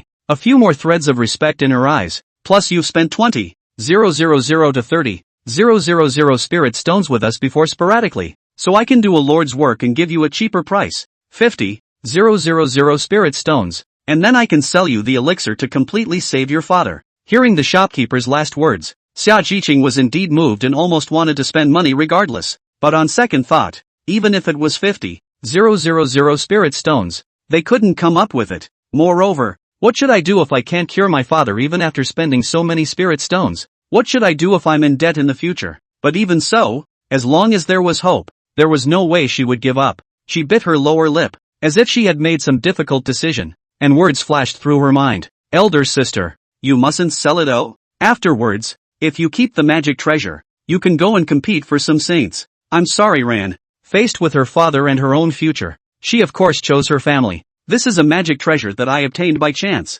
so take a look at the value. Saying that, Xianxia took out a magic treasure from her storage bag, with a fragile smile on her face, as if the glass would break at any time. The 6th floor shopkeeper was still a bit scattered, but when he saw this magic treasure, his eyes directly widened. This actually has the aura of an ancient ferocious beast. This feather, TSK in order to follow up the pressure of the price. The shopkeeper naturally could not blow too much, just swallowed the shock into his heart. And it's still a top-grade magic treasure. With a rarity like this, there would be a place for it if it was taken to auction, with a reserve price starting at least 300,000, and the upper limit might even reach 500 to 600,000 dollars. I have traded with you so many times that I am considered an old friend. Ahem. The 6th floor shopkeeper coughed. I won't lie to you. This is a top-grade magic treasure. As long as you sell it now, I can offer you a high price of 200,000 lower grade spirit stones, and I can give you the spirit stones now. When she heard 200,000,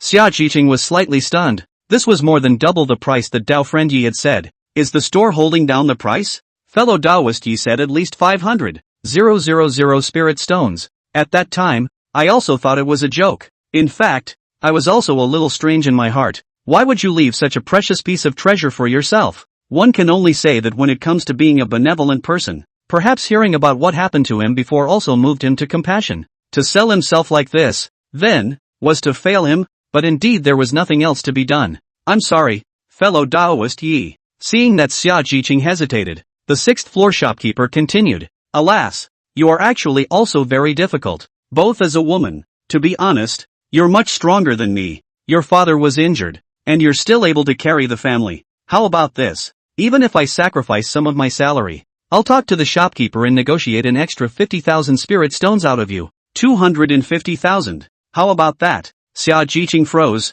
thinking that this sister is kind-hearted Lu. Sure enough, there are good people everywhere, but it's still a far cry from the price that fellow Taoist Yi estimated. Was this sister in front of her lying to herself? Or did Taoist Yi actually look at it wrong, and the value might not be that high? In comparison, she was still more willing to trust Taoist Yi. 300,000. If it's okay, it's okay. If it's not, it's not. Xianxia said. 300,000. You wait for me to discuss with the boss. Alas, you are also a person with a hard life. I will try to negotiate with you. Okay? Said. The 6th floor shopkeeper picked up the magic treasure to first briefly check it. Then he frowned. No, how can there be a prohibition on it? It shouldn't be. 6th floor of the shopkeeper handed to Xianxia. Look, road friend. This prohibition is like recent, just add up. You look at recognize. If you can unlock is able to try that price. But if it cannot be unlocked, then the price may only be 200,000.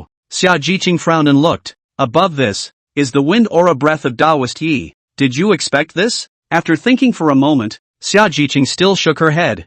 I'll go back and find someone to discuss it with, and come back tomorrow to discuss it in detail. The 6th floor shopkeeper also frowned slightly, but still nodded. This kind of prohibition, I do have a friend who will solve it. With my relationship, perhaps give about 50,000 spirit stones will be able to. You may as well. It's not necessary. Xianxia shook her head and put away her magic treasure. This behavior of fellow Taoist Yi also woke her up to the fact that it was too reckless for her to make a decision like this. Go back and talk to your parents, and your friends first. With this thought, Xianxia went home, thinking of ways to do this along the way, and with a troubled mind, she sighed deeply. When I looked up again, I was already at the house. Just then she blinked. There was a back in front of her. Why was it so familiar? That's Chapter 55, Falling Flowers and Meeting a Gentleman Again. With that clean white Taoist robe on his body and his ebony hair tied up, just by looking at his back alone, he was already a graceful young man. How to describe it? The wind is in the right place. The back gradually overlapped with the one in her memory,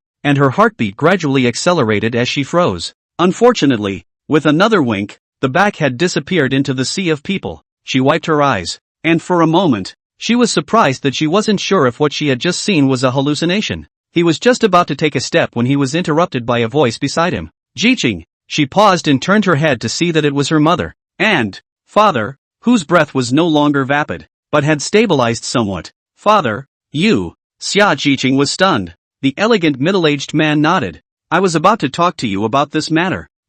You have a senior brother. He had a headache and didn't know how to say it. The young man was really not a martial artist, and he was really speechless. Senior brother? Xia Jiqing frowned slightly. What's the name? The elegant middle-aged man opened his mouth to speak but was dumbfounded, turning his head to look at Xia's mother. Mother Xia said, surname Meng. Xia Jiqing's pupils shrunk violently. Ignoring the city's no-fly directive, she flew towards the sky, looking for traces of the man from earlier. Xia's father and mother looked at each other, both seeing helplessness in each other's eyes. What kind of cheeky? Alas, Mother Xia remembered how, at first, she had thought that the young man had clear eyes. It all turned out to be loaded. Xia's father was saved from death, so naturally he had nothing to say, but just looked up to the sky with a bitter smile. With his thick skin, it's not surprising that he was able to trick my daughter back then. Humph, it's all because you looked at your daughter too well since she was a child, and didn't spare her at all from having interactions with male cultivators, and now she's been tricked by others if she's not careful. Xia mother pinched him again. Xia father smiled bitterly, remembered the innocent appearance of his own good daughter when he was a child. That kind of daughter, how could he let someone cheat away? Xia Jiqing chased that back all the way. The back shadow appeared and disappeared. Every time she felt she lost him, often he appeared again. He chased after him until he reached the entrance of the city, and the back completely disappeared. Standing at the entrance of the city, Xia Jiqing squeezed into the bustling crowd, her head blank, looking left and right for something. The old farmer and his companion who had entered the city were talking and laughing. The 7- and 8-year-olds were laughing and piercing their ears, and one of the monks was talking eloquently. The many voices mingled together, obviously being in the crowd but as if she wasn't in the same space as them at all, her heart beating more and more strongly, and her mood becoming more and more parched. Where are the people? Looking east and west, his divine sense was released, and he couldn't see that person's back at all. Lost them? Or was it just a fantasy in the end? Breathing heavily, she pushed her way through the crowd as if fleeing, trying to make her way outside. What's wrong with this girl? Old people are crowded too. Escaping from the swarm of ants, she saw only mountains high and clouds far away, and the sky and the earth alone. Nothing. A feeling of aggression surged to her heart. Her breathing gradually became rapid, and her nose became a little sour. Coward. She looked up, closed her eyes, and took a deep breath. Coward. With a slightly trembling timbre, she cursed out the sentence again, sniffling, still not feeling relieved, and gradually unable to hold back her tears. The encounter that was expected didn't happen. Does he even want to see himself? Just then, a faint golden light flooded up, and she froze, realizing that the light had initiated from the earrings in her ears, the faint glow pointing vaguely in one direction. Turning his head, he saw that it was a mountain of pink, as if her heart was in the right place. She hummed coldly, but what she actually let out was a petulant grunt, and flew towards that mountain. Outside the Big Dipper city, there was a mountain called Peach Blossom Mountain. The Peach Blossom Immortal planted peach trees, and every February, the peach blossom trees began to repay the favor by blooming their petals all over the mountains, and the mountains were filled with blossoms. Peach blossom petals small, as if a pink pixel, branch to branch, tree to tree, pink to pink, together, it will give the whole mountain rendered a layer of peach pink color. Mountain wind, full of pink mountain will be floating up with the wind, a peach blossom sprinkled on the earth. Xia Jiqing flew to the foot of the mountain and landed on the ground. A fresh breeze greeted her, mixed with the fragrance of peach blossoms, and there were petals that fell on top of her shiny black hair, as if she had been given a hairpin. Looking up, directly in front of him, a graceful back figure took a quadrilateral step, leisurely wandering through the peach blossom rain, heading up the hill. Meng. Xia Jiqing opened her mouth to shout out a word, and paused for a moment before she gritted her teeth and shouted the whole thing. Meng Qiu. The graceful back figure's footsteps lurched, but he didn't turn around. Instead, He continued forward, and in a flash, he went up to the top of the mountain again. Xia Jiqing clenched her fists, and with her feet on the ground, she chased after them, and the more she reached the top of the mountain, the more brilliantly the peach blossoms bloomed. Peach blossom tree at the top of the hill is the biggest. The trunk is old and thick, full of peach powder petals covering the sky. Under the tree stood a teenage boy, raised his hand, bloomed his slender fingers and caught the peach blossom petals. When Xia Jiqing ran to the top of the hill, she was finally able to watch that back figure up close. This was the knot in her heart for many years, even to the point of being a demon. This was the one she had been pining for day and night. This was the one she both hated and loved so much. However, on the occasion of the reunion, when the scene she had longed for the most for so many years appeared in front of her eyes, her mood was not as excited as she had imagined. Instead, it was as if it were as quiet as death. See, then what? It was like the sudden realization of a wish that had been years in the making, and suddenly I felt at a loss. Although I had often fantasized about the day we would meet, when the day really came, I didn't know exactly what to do. Just then, a gust of wind blew, rustling sound, blowing the mountain full of peach blossoms swaying. Pink peach blossoms fall down like rain. Meng Qiu's slender body was bathed in the peach blossom rain as he gradually turned around, casting his eyes faintly this way, looking at Xia Jiqing's cheeks with eyes that were full of vicissitudes of life, as if they were filled with endless regret and pity. February in the Big Dipper city is when the peach blossoms bloom at their best. His eyes were bright, his features were dignified and atmospheric, and a sense of dustiness came out of his smile. Miss Xia, goodbye. Xia Jiqing's eyes gradually widened. Her pupils reflected the familiar and incomparable teenager in front of her, and her ears heard that incomparably familiar voice, which was no different from the one in her memory. As the images of reality gradually overlapped with those of her memories, her heart thumped once again, and she realized that she gradually couldn't distinguish reality from fantasy. Eyes gradually blurred up. She sniffled, wiped the tears with her left hand. Her right hand flipped. 2 Jindan stage flames soared she in her in the palm of her hand gradually condensed out.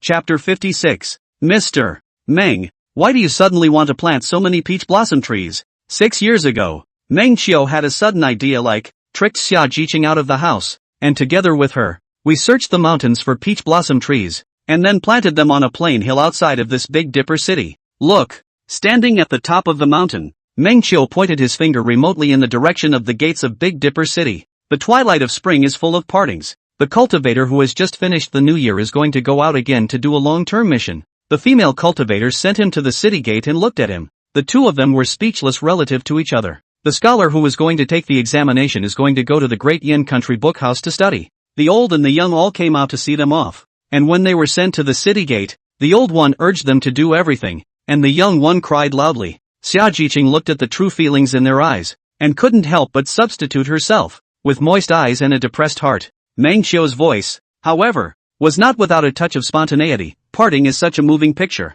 but they could only see each other off at the city gates, always feeling that something was missing. If I could plant this mountain full of peach blossoms, then every time it is time to part, this mountain will be full of peach blossoms, beautiful scenery, beautiful people, and beautiful things, and I'm sure that by then they'll make this place a place of parting. No, look, it's miles from the city gates to here. Wouldn't it be nice to have them deliver a few more miles? Xia Jiqing's originally somewhat sad mood was broken by his off-key words, and she couldn't help but reach out her dainty fist and give him a punch. It's so romantic to do such a romantic thing, but you always talk so out of tune. Setting the stage for parting for those who are parting, I think the image of parting will be engraved in the heart for a long time. Xia Jiqing thought this was romantic. For such a small thing, he could roam the mountains looking for peach blossom trees. This kind of nature is one of the reasons why he can attract himself, right? The parting people at the city gates chattered for a long time, and eventually parted. One group standing in front of the gates and watching while the other group left with their backs to them.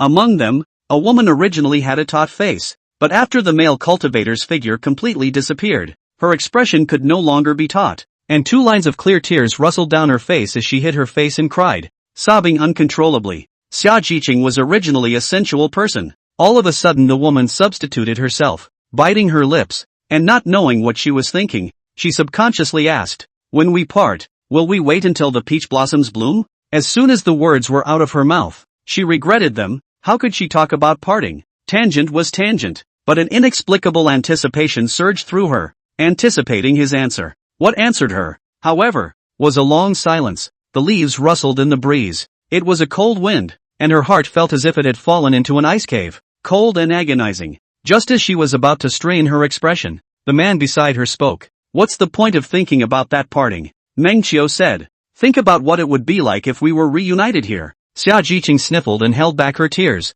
and gently said, reunion. Yeah, talk about reunion. What would you say in the first sentence of reunion? This time, Meng Qiu thought for a long time.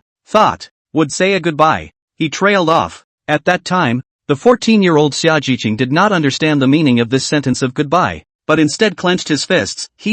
Mr. Meng, if in the future we really have to part, and then meet again, if you just say a sentence of goodbye cannot coax me. In the back of her mind she thought this was too perfunctory. Xia Jiqing stood across from Meng Qiu and drew the sword at her waist, staring at him aggressively. If that's all you really said, then the little lady will have to wait for her sword. It was rare to see Xia Jiqing have a small temperament, but like a female warrior, a different style. Meng Qiu, bright eyes quietly staring at her pair of good-looking eyes, smiling but not saying anything. Huge flames skyrocketed from the center of Xia Jiqing's hand, forming the likeness of two giant swords, with a great momentum, vaguely having the power of a jindan. Birds and beasts in the mountains rose up in alarm and fled. Trees swayed, stones rolled down, and a chaos ensued. Farewell. You really dared to say goodbye. Xia Jiqing's tearful eyes rubbed together as she glared at Meng Qiu, her breathing gradually intensifying as her chest rose and fell violently. When I was young, I didn't understand the gold content of the phrase goodbye.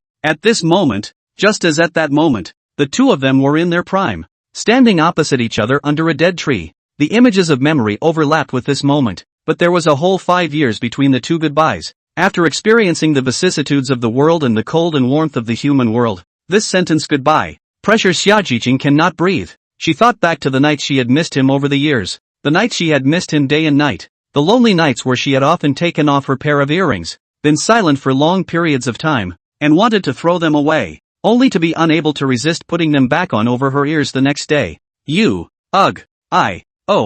tried to say so many words, but was interrupted by unstoppable tears. It's fine. Speak slowly. Meng Qiu slowly approached towards her. This time, I won't leave. I want swords to serve you. Xia Jiqing's good-looking eyes widened, and the two sword chi were about to chop down in a smooth manner. However, Meng Qiu was not afraid at all, as if he held up a smiling face and slowly approached her. But what about the reality? Are you afraid? Nonsense. Two jindan stage sword chi pointing at you. Are you afraid? Just as Meng Qiu was about to approach over, Xia Jiqing's sword swung downward a little bit in a smooth motion, cleaving out a sword wind. No, big sister. You really cut. Meng Qiu's eyes widened, and he twisted his body obediently, just in time to dodge the sword wind. Boom! The huge peach blossom tree behind him wasn't so lucky, and ate a sword wind hard for Meng Qiu. The peach blossom trees shuddered violently and rained down an even fiercer shower of peach blossoms. I know.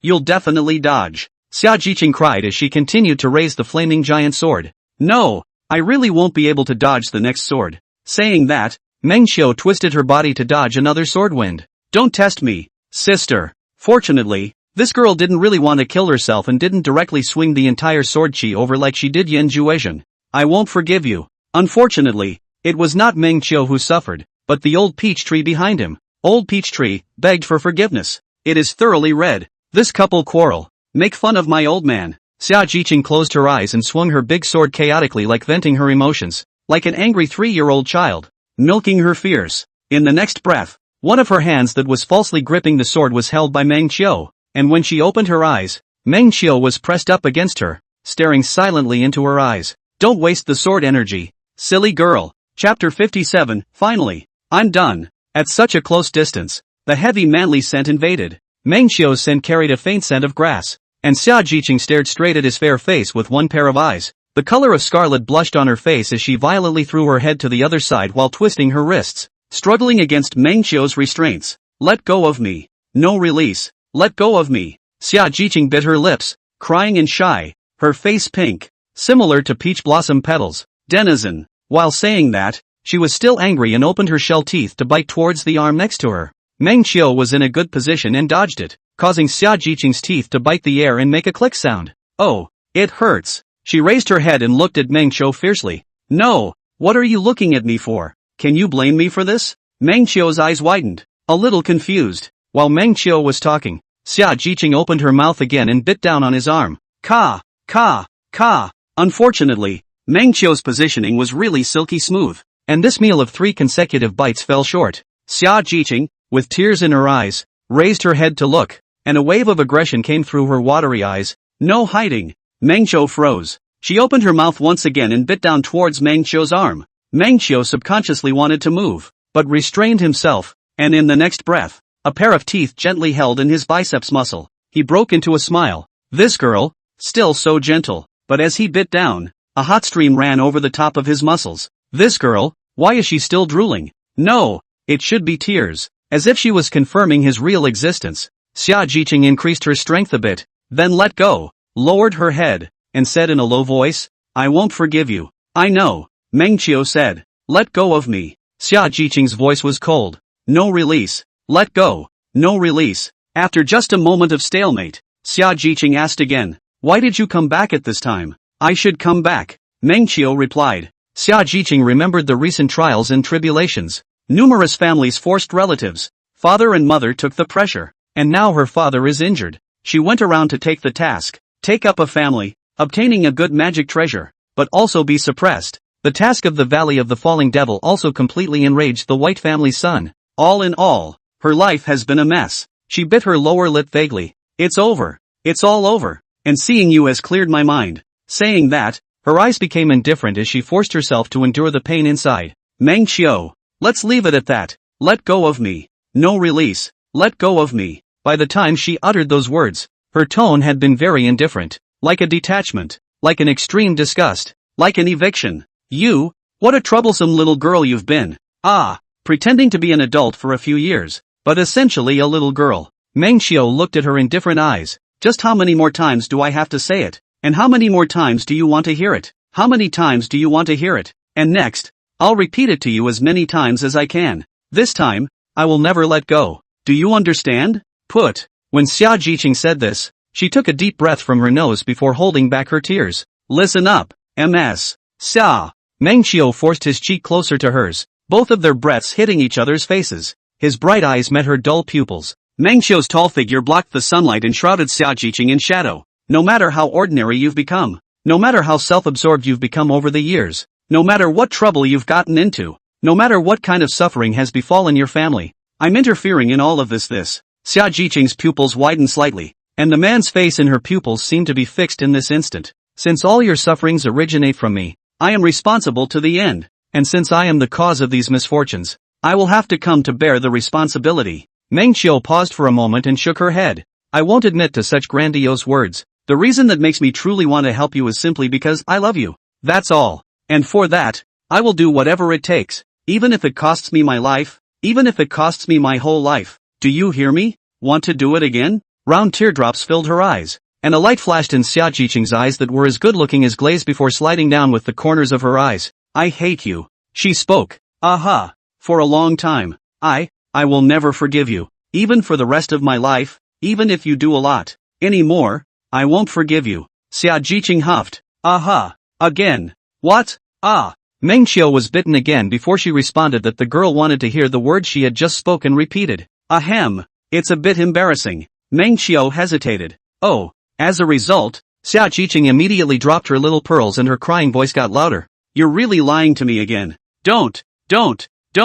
Listen. Meng Qiu was really strange sometimes. Girls, how could they be so cute? Meng Qiu let go of her hand little by little and said word by word with real words. No matter how ordinary you've become, no matter how self-absorbed you've become over the years, no matter what trouble you've gotten yourself into, no matter what kind of suffering has befallen your family, I'm interfering in all of this. The reason that makes me really want to help you is simply because dash. As he said this, an icy finger suddenly blocked his lips. Meng Qiu stopped talking and looked at her suspiciously. She shook her head. Those are 3 words I don't want to hear right now because I still hate you. Meng Qiu smiled helplessly. You cured father's disease? She questioned. Aha. It took a lot, didn't it? That's not true. Ah. Meng Qiu's arm ached. Xia Jiqing twisted the muscles on his arm hard. Don't lie. Are there any injuries? Do you owe money? Any selling? Sell what? Ow! Meng Qiu asked curiously, only to be pinched heavily again. This woman who was gentle in front of others simply dropped her disguise and unfurled her fangs in front of herself. Sell your body. Xia Jiqing glared angrily at Meng Qiu. No. Meng Qiu shook her head in a panic. What about the others? No injuries, no money owed. Don't worry. It took a while at most, and it was definitely worth every penny. Ow, what are you pinching me for again? Meng Qiu was confused. Don't always speak in an oily manner. Xia Jiqing sniffled and delicately wiped her tears. Did you lie to my father and mother? They're that way. No. Speaking of this, Meng Qiu was a bit vain. They were so impressed with me. Ow, what's wrong again? Don't be greasy. Chapter 58, Xia Jiqing, elbow, come home with me. Task 13, let Xia Jiqing's favorability rise to 0 has been completed. The reward has been saved to the panel. New task, make Xia Jiqing's favorability rise to 10. Reward, formation talent upgrade pill. Favoritism, Jiqing Xia, 3, all in all. Everything went well and the favorability finally went up to a positive number. Meng Qiu only briefly swept the panel and closed it, not daring to look at it again. Just now, Meng Qiu had honestly explained to Xia Jiqing what he had done at her house, causing her to gradually fall into silence and thought until she had finished speaking herself. By family? Xia Jiqing clenched her fists and associated with all sorts of things, so it was them who harmed father. While saying that, she heavily twisted Meng Qiu's arm again. What again? Meng Qiu was helpless. Xia Jiqing bit her lower lip and wrote a note. Why don't you let them just marry me off to you? Rather, they also called, but they said they couldn't persuade that precious daughter in the latter part of the sentence. Meng Qiu was pinched again. Xia Jiqing's cheeks were crimson and rolling, and her two good-looking Danfang eyes glared at Meng Qiu. You're very complacent, aren't you? Letting me miss you all these years. Unable to let go of you. No. Don't I want to put them at ease? Your father and your mother are both men of greatness. So if I don't let them do something, how will they dare to be helped by me? As long as years ago was mentioned, Meng Qiu would be absolutely at a disadvantage. So it was best if he planned to just pull away from the topic. So you called, ask my father to give you another daughter? Isn't that right? Xia Jiqing stared at Meng Qiu. That's not what I said. That's what your father said himself. Meng Qiu had a righteous look on his face, and then he was pinched again. My father even said he'd become a forgotten friend of yours. So how about it? Have you thought about it? How about, call out to your father first, ouch. Meng Qiu was heavily lamoaned again. I was wrong. He was still honest. Ugh. Xia Jiqing anxiously walked around there, muttering to herself. In any case, you can't make a note like this. How do you expect my father and mother to get along with you? Xia Jiqing reddened her face. Don't worry, time will fade everything, Meng Qiudao said in relief. After thinking for half a day, Xia Jiqing seemed to think clearly and pulled Meng Qiu's arm. Elbow, come home with me. Munchkin, huh? This time you paid some price to get the White family's method of undoing the spell, and there's no telling when you're going to be found out and retaliated against. Xia Jiqing's expression didn't look like she was joking. My house is protected by a specialized formation. It's still safe. Next, you'll stay in my house honestly. It was naturally impossible for Meng Qiu to drag his family to stay at Xia Jiqing's house or abandon 100 Flowers at the inn. After just a breath of freezing like this, Xia Jiqing had already arranged things for Meng Qiu. Since you want to be my senior brother so badly, next, I'll plead with my master to arrange for you to enter the Big Dipper sect. What senior brother? Meng Qiu froze. When you lied to my mother, didn't you still speak of being my senior brother without a trace of weakness? Xia Jiqing's good-looking eyes glared at Meng Qiu. Meng Qiu shook his head. Xi Cheng, I came on this trip to change something, and as such, it's not possible for me to stay by your side very often.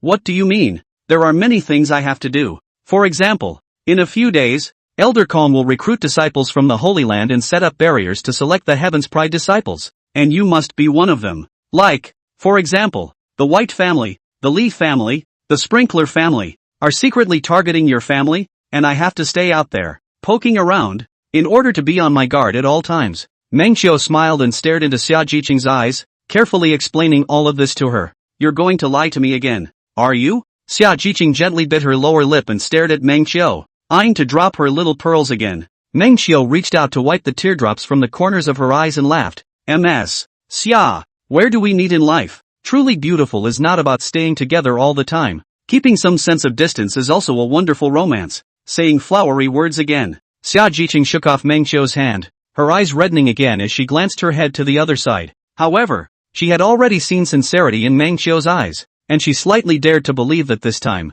Meng Qiu would not leave easily. That's nice to say, but what about you when I enter the sect to practice? Will you be able to enter the sect? She said in a tone of making a little fuss. Meng Qiu laughed. You know, I've always been a godly man. Poof. With a delicate hum, Xia Jiqing suddenly twisted her head around and stared tightly into Meng Qiu's eyes. Stare into my eyes and answer me a question properly. It seems that answering this question is considered to be accepted. Meng Xiao spreads a dashing smile and stares at her. Good. Then let me ask you. Xia Jiqing stared hard into his eyes, as if she wouldn't let go of any hint of detail. You came here to find me. Where did Hayaka put it? Cardiac arrest. What 100 flowers? Does she know? When did you find out? How much do you know? In an instant, countless questions flashed through Meng Qiu's heart. However, with extremely fast reactions, he subconsciously made a fake move first. He frowned slightly and asked, "White flowers?" At the same time, he threw down all the doubts in his mind and tried to fool himself in this one moment, the look of having absolutely no idea what she was talking about,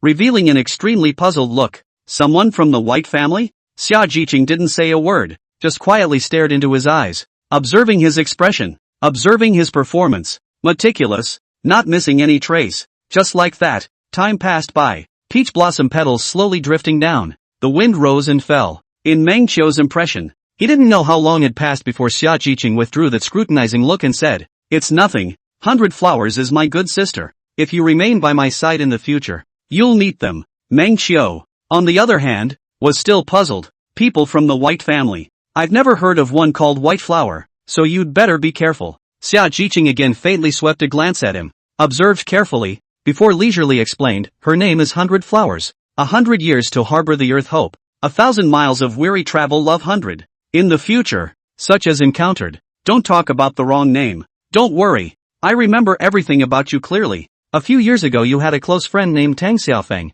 I don't know today." Before the words were finished, Xia Jiqing heavily pinched Meng Qiu and glared at him. "Tang Xiaolan, if you dare to mispronounce it next time we meet, I'll have you penalized for copying the word Ji 1,000 times. Why is the word Ji not Lan?" Meng Qiu queried. "You still want to copy another woman's name?" Xia Jiqing glanced at him. Chapter 59, Arresting the Wildflowers. Well, the reunion ends here. Meng Qiu glanced at Xia Jiqing again and reached out to touch her tender and bouncy face. "I have things I should be doing. So do you. Go back and see your father. Then meditate for a night. These past few years, what you've lost and gained, and straighten yourself up. You have to figure it all out. Can you do that?" His body gradually vaporized, as if he was about to disappear. Xia Jiqing took a deep breath. Her heart suddenly flashed with a sense of panic, and she grabbed Meng Qiu's arm. "Can't do it. Can't do it. Go. You go home with me first. So many things have happened over the years. I want to tell you about them." "You." Meng Qiu took off his dust and smiled,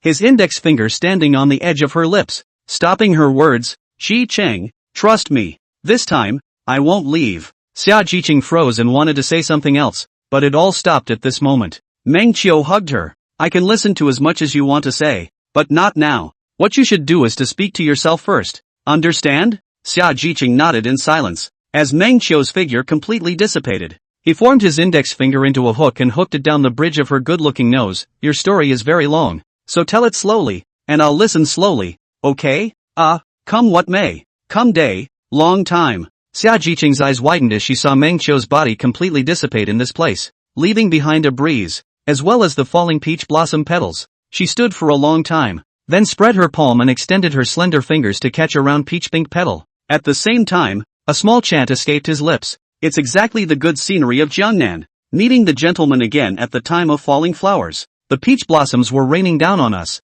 The breeze came and blew away her thousands of green threads, interspersed with one by one pink petals. Under the peach blossom tree, I don't know how beautiful the young girl's face is with the peach blossoms." On the other side, Meng Qiu, who had already run back into the city, made sure that she hadn't chased after her yet, and hastily let out a sigh of relief. Deliberately using the return to dust escape to run away was not to be cool, but to prevent her from coming after him. Otherwise we'll have to mail it. Meng Qiu looked at the image of the 100 flowers in his sea of consciousness and couldn't help but sigh. This silly girl. The positioning effect of the Tang snake essence and blood endosperm is a two-way You can locate me, I can also locate you. If she stayed there a little longer, the girl was going to come out of the city to find herself. Not long after, Meng Qiu caught 100 flowers near the city gates. "This young lady, I wonder where I'm going." Meng Qiu looked at the petite woman in front of him. 100 flowers' body paused for a moment, and in her sea of consciousness, Meng Qiu's mark instantly moved directly from outside the city to her back in one fell swoop.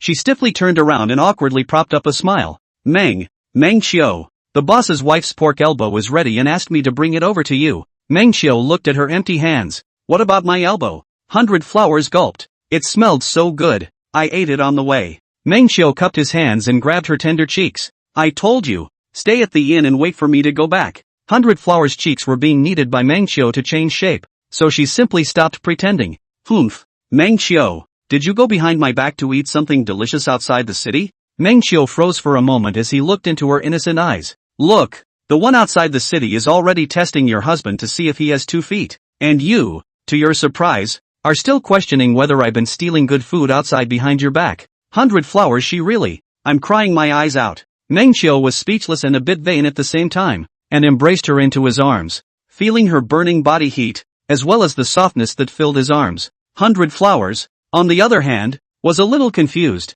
but Meng Xiu didn't blame me and hugged me. Happily, she also hugged Meng Xiu joyfully. After a while, she moved her big brain and suddenly realized what was wrong. Did he have a weak heart? Humph. Thinking of this, she immediately gave a petulant grunt and judged. Meng Xiu, you really did go out and steal delicious food behind my back. In a sense, that's also true. There's a roasted suckling pig in the north of the city that does a great job of taking the most tender suckling pig and roasting the skin until it's crispy. And when you take a bite, your mouth is full of oil, and it's full of meat flavor. Meng Xiu tempted her. 100 Flowers was already drooling. Quick, take me to eat. Get going. Meng Xiu directly picked her up and rode her on his head. The two of them ran towards the north of the city in this way, the spring sunlight shining on 100 Flowers' cheeks. Her laughter was extraordinarily bright. The Xia family residence, with a large lake and a pavilion in the center of the lake for making tea and chanting poetry. At the moment, a family of 3 sat in the pavilion, silent. Xia Jiqing poured tea for her parents,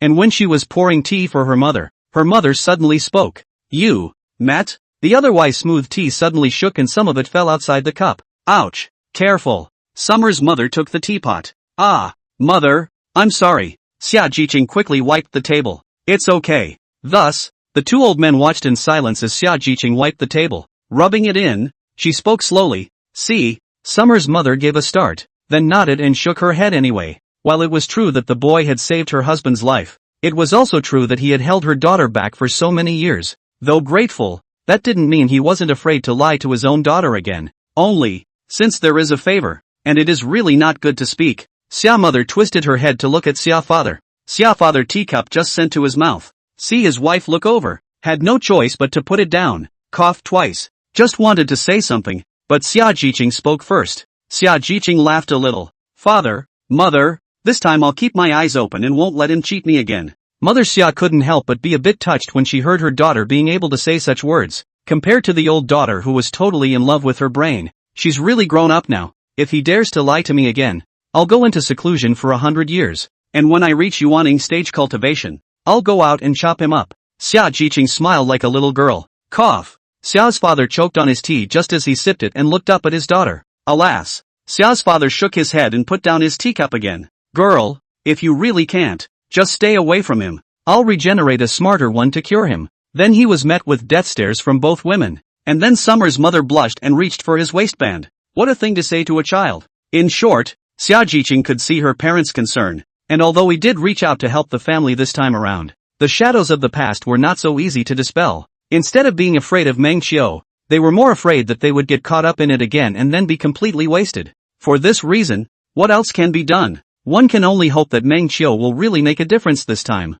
Chapter 60 The Flowers, Meng Xiu. The belly pocket is smaller again, Tuesday's request for catch-up reading. Meng Xiu. The bib is small again. I woke up early in the morning to hear 100 Flowers at the dresser talking about tigers and wolves. Fortunately, Meng Xiu had made a masking array specifically for the room, so there would be no social death. Meng Xiu had just brushed her hair and tied it up, and helplessly turned toward her. Here, let uncle check your body. The physical development of a 43-year-old child cannot be neglected. So Meng Xiu examined it carefully, rubbed and pinched it, and then, it was bitten. It's too itchy. What are you touching around? 100 Flowers withdrew her mouth and glared at him in exasperation. This girl is not the same as Xia Jiqing. She is a snake with sharp teeth. Even jokingly biting is easy to bleed. Really dangerous. Alright, I'll ask Dawas Xia to accompany you to buy it at night. Meng Xiu said. We're going to the Big Dipper sect today. 4 days had passed since seeing Xia Jiqing, and these days had been peaceful and uneventful. As Meng Xiu took time during the day to see Xia Jiqing and try to guide her to awaken her former talent.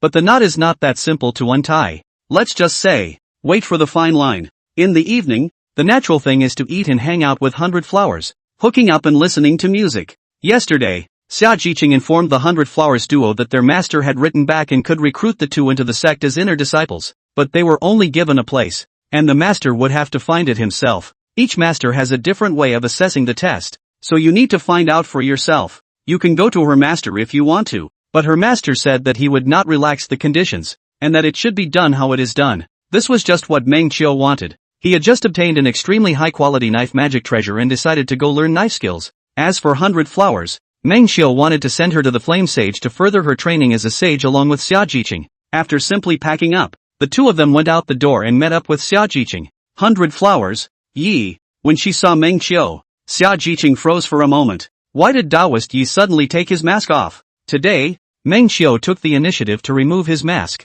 And of course what he revealed was not his real face. It was a fake face with altered features. Only a long scar on the right side of his face. Meng Qiu laughed. Before, I was reluctant to pick, but also afraid of losing the face of 100 Flowers. Now that we are all familiar with each other, we don't care about this. Xia Jiqing swept a glance at the scars without leaving any traces, and said in relief, this kind of scar is injured by the demonic gas, although it can't be healed, but when it comes to the Jindan, it will be re-detoxified and molded, so I think it won't leave any traces at that time. Meng Qiu nodded. Thank you for your relief, fellow Taoist. There's no harm in that, Xia Jiqing said. Besides, what 100 Flowers sees in you Taoist must not be your looks. Seeing her relieved that her tone did not seem to be hypocritical, Meng Qiu thought that this hurdle was considered to have been mixed up. Now that Xia Jiqing's favorability towards himself hadn't risen back yet, he didn't have the confidence to expose the tale of two boats at this point. Taking a flying boat to the deep mountains, he saw the river and mountains winding in the immortal mist,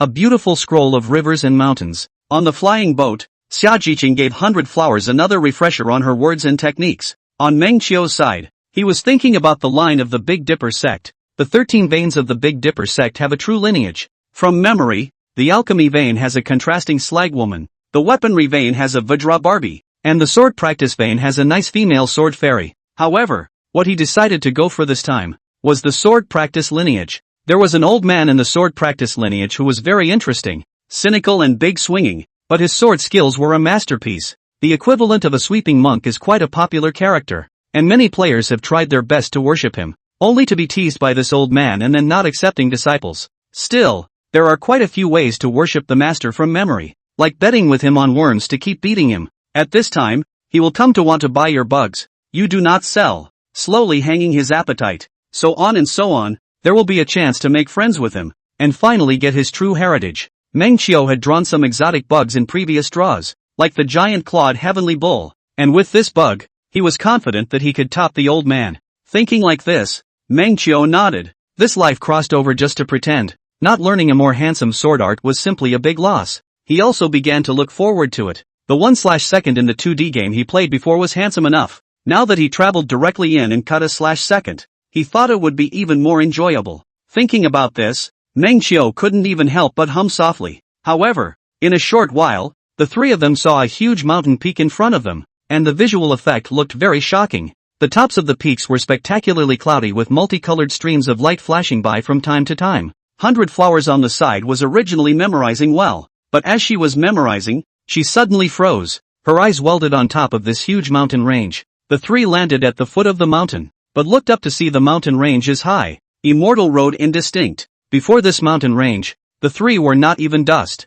It's so big, 100 Flowers said. Ha ha, it is often said that the difficulty of the road to Shu is more difficult than going up to the sky, making people wither away from Zhu Yan when they hear this, and it is rumored that back then, Li Taibai wrote about the difficulty of the road to Shu precisely when he saw the mountain range of my Big Dipper sect. Xia Jiqing quoted the scriptures and followed in admiration. This is the difference in the face of mountains. Manhwa can only say a big to. Xia Jiqing can give you memorize a Shu road difficult, but isn't your Big Dipper sect a bit too shameless to steal this? The first time they worshipped the mountain gate, they had to go up the mountain on foot, so the three of them climbed from the bottom of the mountain, and Xia Jiqing was happy to do so. The mountains are clear. The springs are tinkling, and climbing with a friend quiets the mind for a few moments. As she climbed, she was also reminded of the first time she had ever climbed a mountain range. What was the dream? Then, at that time, he was brought into the Flame Dao by his father, and at that time, he went up to the Heavenly Dipper sect because he wanted to learn all the fire spells in the world, and go towards the endless Flame Dao. Meng Xiao quietly opened the word viewer on the side and watched as Xia Jiqing's Heaven's Pride word color brightened some more, and his heart was somewhat relieved. All the brainwashing she's been subjecting herself to these past few days has finally given her something to reflect on. In half a day's time, the three of them climbed to the top, and Xia Jiqing took them to the place where they entered the clan and asked for their hearts. Among the 3 people in the group, there were 2 women with immortal postures, which naturally attracted the attention of many male cultivators. That woman with a silver crown on her head has never been seen before. Exotic style, but also immortal posture. Surprisingly, it can also compare to my Heavenly Dipper City Fairy. I do think it's still the other one that's better. The woman is gentle as well as poetic. Who is that Scarface? Why are you in 2 boats? They're both such beautiful fairy children. So immoral. Bah! Meng Xiao, who was pierced by a single word, was a bit weak, fearing that Xia Jiqing would have unwarranted associations, and hurriedly accelerated his steps. Chapter 61, Questioning the Heart Examination. Ask the heart of a pass. Meng Xiao has 2 things to worry about. The first thing, worried about Xia Jiqing private examiner, to see their true face. The second thing, worried about the 100 flowers cannot pass. 2 things that are difficult to solve separately are better together. Seeing that he was about to arrive at the examination hall not far away, Meng Xiao twisted his head to look at 100 flowers, and seeing that she was a bit nervous, he couldn't help but pat her on the shoulder. 100 flowers? Don't panic, 100 flowers said, but I'm just so nervous. Meng Xiao laughed. Plotting is in the hands of man. Accomplishing is in the hands of heaven. The efforts that should be made have been made. Even if it doesn't work out in the end, that's the will of heaven. If it really doesn't work out, I won't be going into the Big Dipper sect, and will accompany you to leave together. 400 flowers. Having Meng Xiao was fine. It was just that in doing so, she would have to be separated from Xia Jiqing, and she couldn't help but twist her head around, her 2 big watery eyes staring at Xia Jiqing. Sister Jiqing, if I can't stay, I'll come to play with you later. Xia Jiqing's heart melted when she saw 100 flowers' cute and pitiful little look, and smiled at her. Don't worry, you'll definitely stay. When Meng Xiao saw this, he was relieved. It's called carrying 100 flowers to make Jiqing Xia.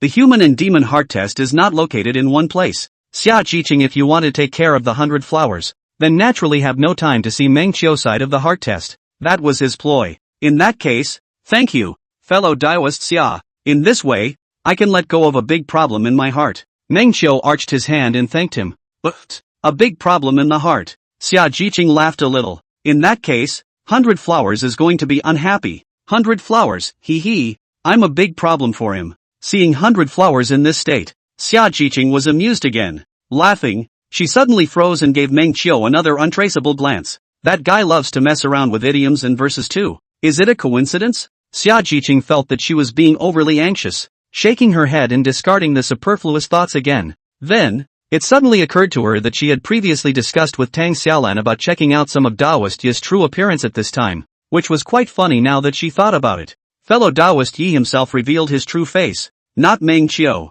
She had also tried Meng Xiao a few days ago. Not Daoist Yi. The 2 results combined made her laugh at her own paranoia at the time, when she was really pining for him too much, and thinking too much was a mistake. On the side, Meng Xiao's forehead was already sweating a little. The woman beside him had awesome intuition to death. That sudden gaze just now almost made him reveal himself. Luckily she didn't think twice about it. Meng Xiao straight away exclaimed in irritation. It seemed that he would have to be more cautious when he got along with Xia Jiqing in this capacity in the future. 100 flowers, who was sandwiched between the 2, also frowned, thinking that this morning's Meng Xiao was also too bad. Not letting her eat elbows. Would it affect the test later? If you don't pass the test, it's all Meng Xiao's fault. Anyway, each of the 3 has their own troubles. Meng Xiao and 100 flowers split into 2, and Xia Jiqing and 100 flowers went away. It wasn't until he saw that they had completely entered the demonic beast's examination room that Meng Xiao breathed a sigh of relief and walked into the hallowed building in front of him. On the way, he swept his long sleeves across his cheeks and quietly changed back to his true appearance as he walked into the examination hall. It is better not to falsify information about myself. Asking for the heart assessment and other sects of the big difference. Meng Xiao are listening to calluses, so almost the fastest speed through the test. Anyway, it definitely had to be completed before 100 flowers passed the examination. Otherwise, what if Xia Jiqing had nothing to do and came over to take a look at her examination? To ask the mind about the heart is to ask about both the Tao and the self. Meng Xiao is in an infinite cloud meditating. The scene around him will change into all kinds of appearance from time to time. The real situation. And then look at your choice. After you have made your choice, A voice from heaven will come again to ask you some questions, as in the way of heaven. If this process is lied about, the other person can easily see it. At this moment, Meng Qiu had quickly finished answering almost all of the assessments and was in a short rest period. So one sits inside the illusion and meditates and waits. Outside the illusion, the three disciples were silent for a while. Finished asking, right? A disciple asked. Done. The other disciple nodded. But it's only been a quarter of an hour. It's too soon this too. And the answers are so standard. This, difficult to do. If the auditing time was too fast, it would appear that they were not serious. And perhaps they would be criticized by the elders of the law enforcement hall. So it was a bit of a headache. For the last question, pick a harder one. Let him dwell on it for a while, and drag it out until at least one incense stick of time before ending it. An experienced disciple said. The remaining two naturally agreed. Good. So they asked questions. One last question. And listen up. If at the same time the people of two villages suffer from a disease and are in danger, there are more people in one village and fewer people in the other.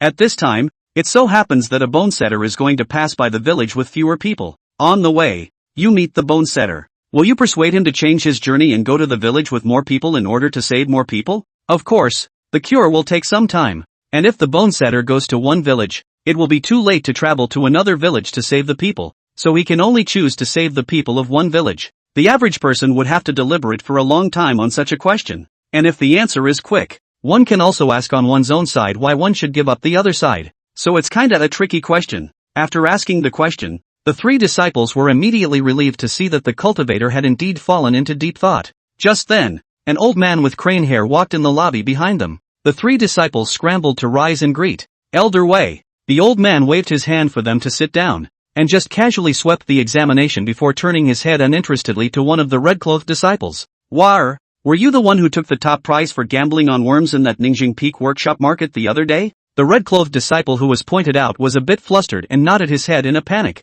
Yes.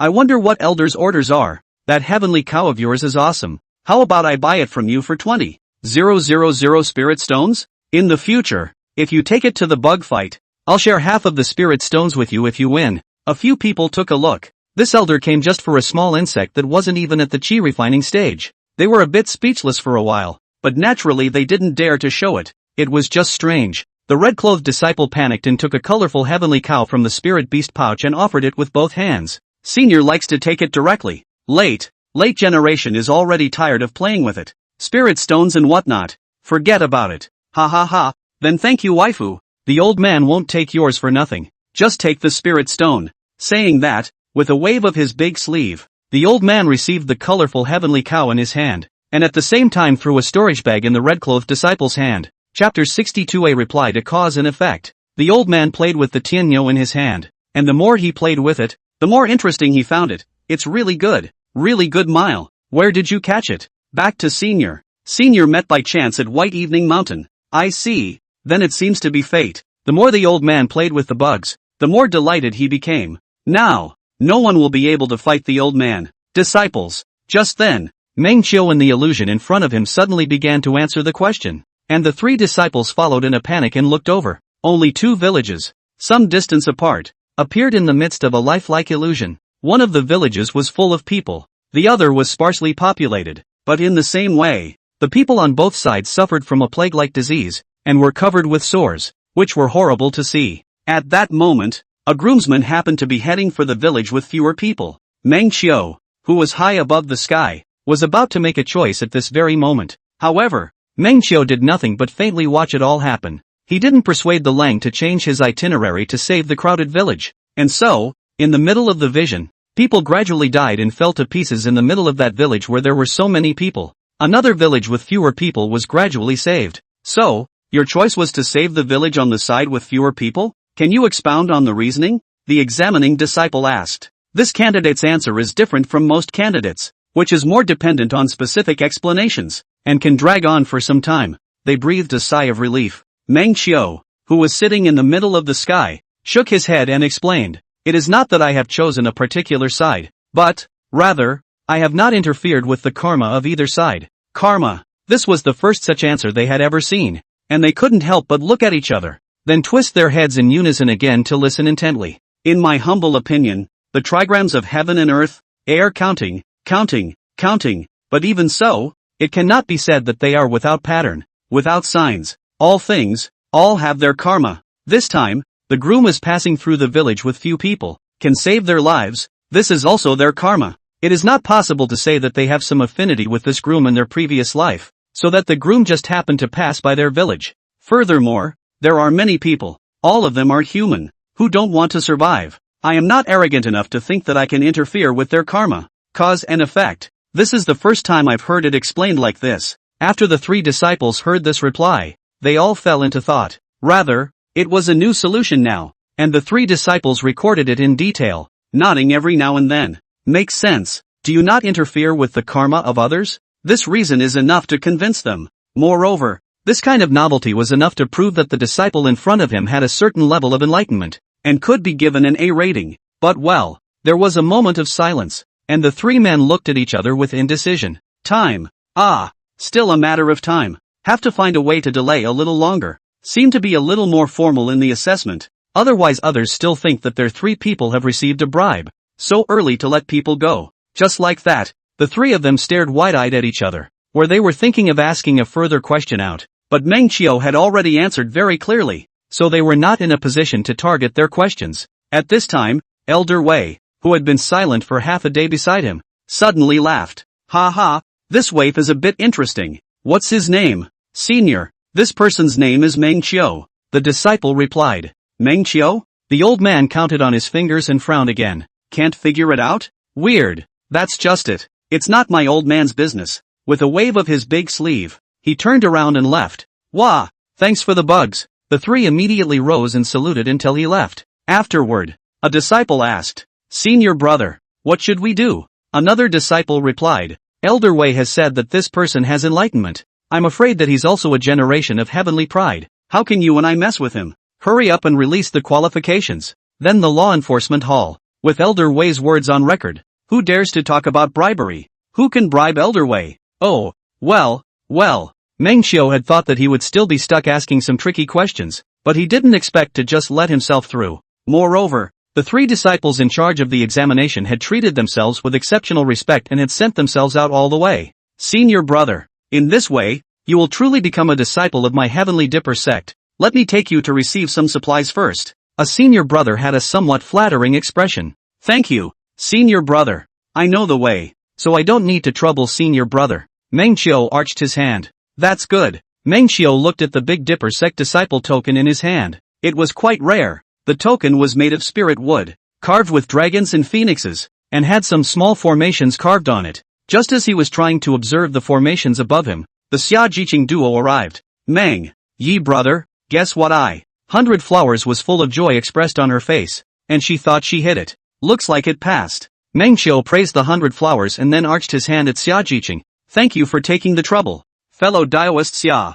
don't be so courteous. Xia Jiqing shook her head, then arched her hand and smiled faintly. On the contrary, I congratulate you, Daoist Yi, for passing the examination as well and becoming a member of my Heavenly Dipper sect. A happy outcome for all. And afterward, Xia Jiqing took the 3 to another mountain peak to receive the supplies due to the disciples. Ningzheng Peak was located at the back of that peak of the Big Dipper sect's entry peak. A huge platform has been built into the waist of this peak, which contains a large number of functional buildings. For example, the law enforcement hall, the task hall, the Dan room, the material room, the workshop market, and so on, were also the peaks with the largest flow of people every day. Xia Jiqing was at least an inner disciple, so she took Meng Qiu and the 2 of them to do things very quickly, and they soon received what they should receive. 100 Flowers was there rummaging through the clan-issued storage bag. A storage pouch contained 3 Dao robes, 10 spirit stones, an ordinary flying sword, a flying disc, a few bottles of pills, and that was all.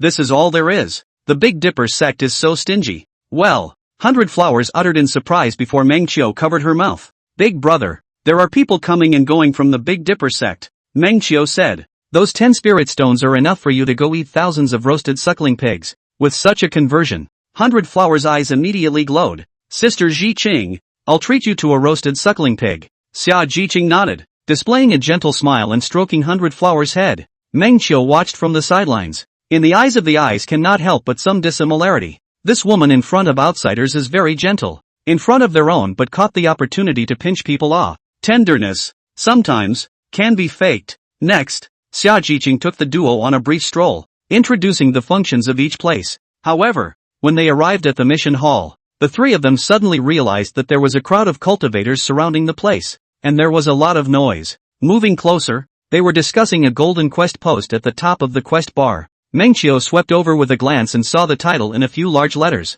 Fairy Kong, who has been in seclusion for hundreds of years, has come out of seclusion and wishes to recruit disciples, and all disciples of the Fire Spirit route are eligible to participate in the enrollment selection. Chapter 63, Daylight Moon. Fairy Kong? It's that holy maiden with the fire-type heavenly spirit root? When you said that, I remembered. Master and I said that once during a great competition between clans, she was a forceful opponent to the heavenly spirit root holy maiden of the Lingyun sect, and took the top 3 spots in one fell swoop. The crowd was discussing hotly, and when Xia Jiqing heard the contents, her heart stirred. Ran and Mengqiu's message was surprisingly fulfilled. With that in mind, she looked further down the list of specific tasks. The general content is as follows. The Holy Maiden will conduct 3 rounds of tests, selecting from all aspects, and ultimately selecting people with fire attribute talent to be adopted as disciples. The disciples who enrolled now were participating in the first round of selection, and no matter how many people enrolled, only 100 would be selected from them for the next round of selection.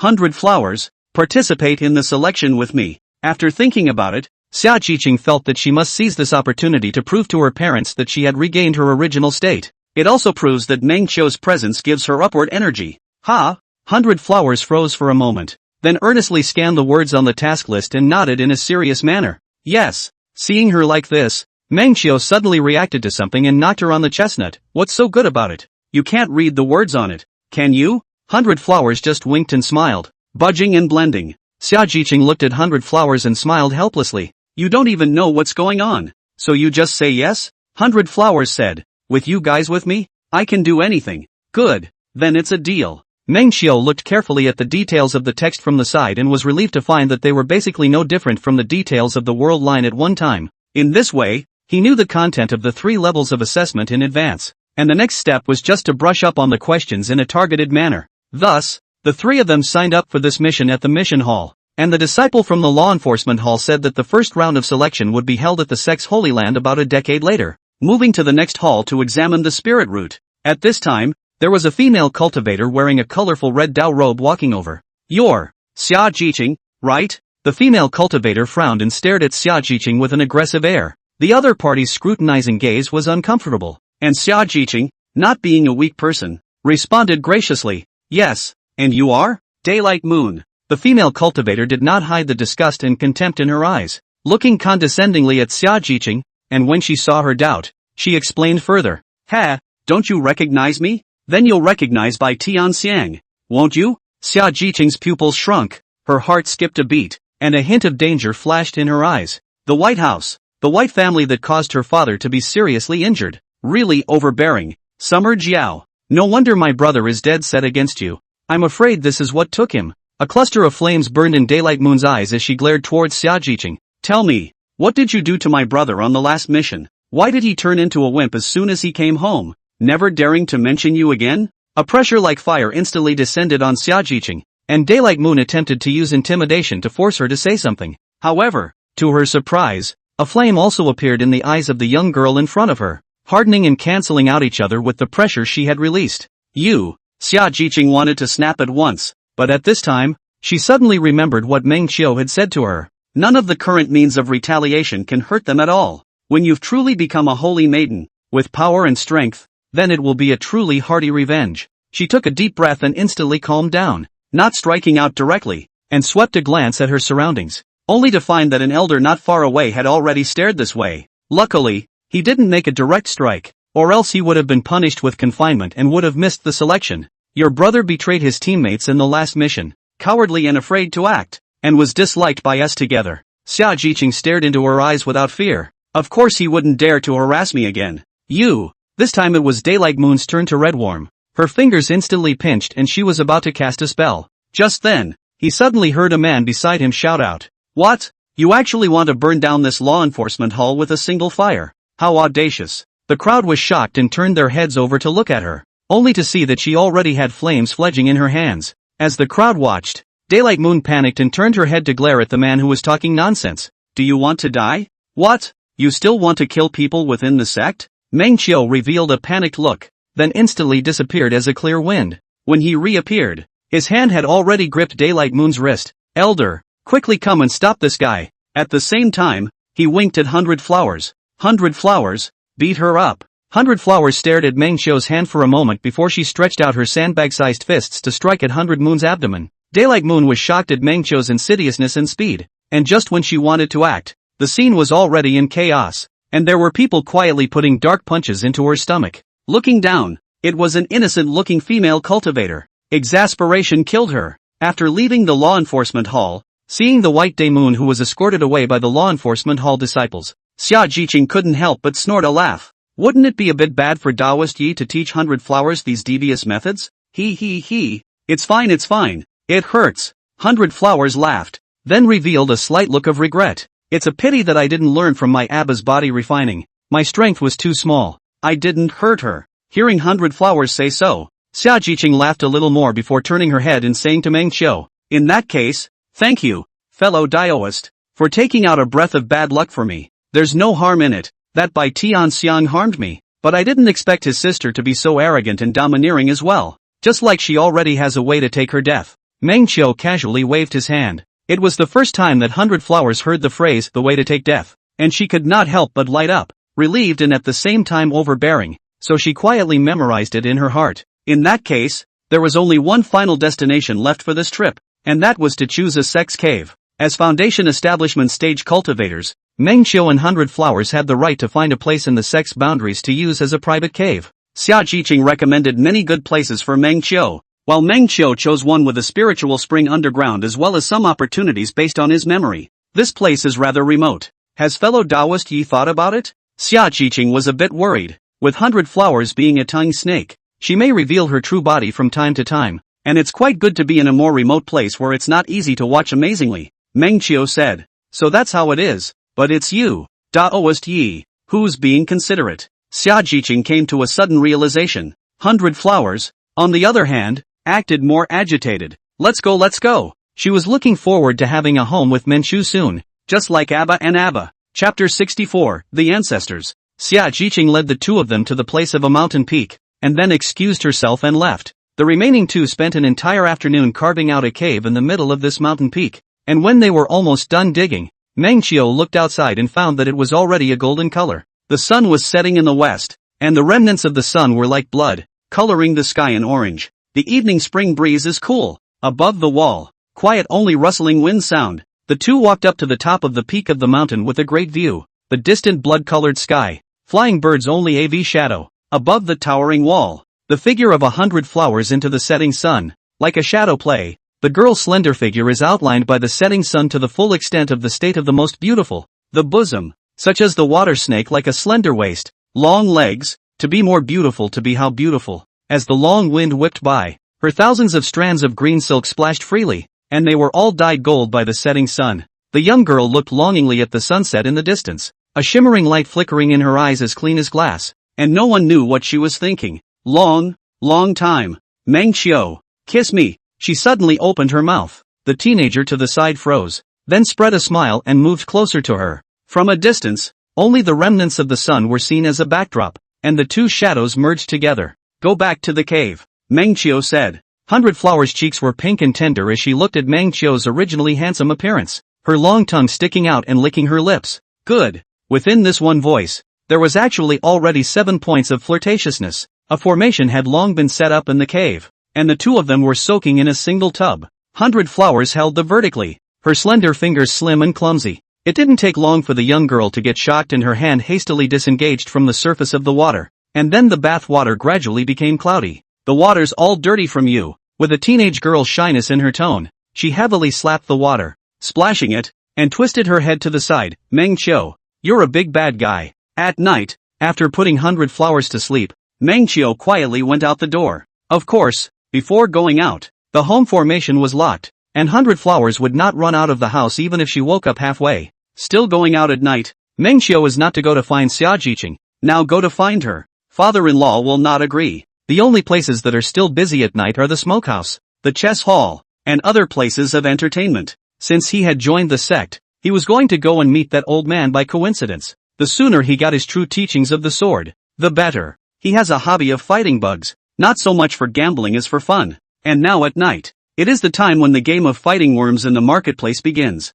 The spring nights weren't cold anymore, and Meng Qiu, dressed in a thin Taoist robe, flew through the air on a frisbee, which was quite cool. In less than a quarter of an hour, he arrived in the middle of the bustling marketplace. Most of the stores in the front row were already closed. Those organs like the law enforcement hall and the task hall were still open. And looking towards the inside, there were only 1 or 2 disciples there guarding a lamp, meditating and practicing. This makes Meng Qiu quite novel. In once game, he really did not consider these organs will not close the door to rest this thing. The game also naturally does not reflect these details. Walking down this quaint marble street now, with all these details literally on display, is a wonderful sense of experience. The front street is these organs. To the middle, is some stores, like magic weapon, talisman, refining and so on stores, almost all closed. Only the refining stores still come out of the iron sound. It is estimated that the apprentice is still practicing it. It's true that there are cows and horses in any world. Walking to the back street, there are some entertainment places.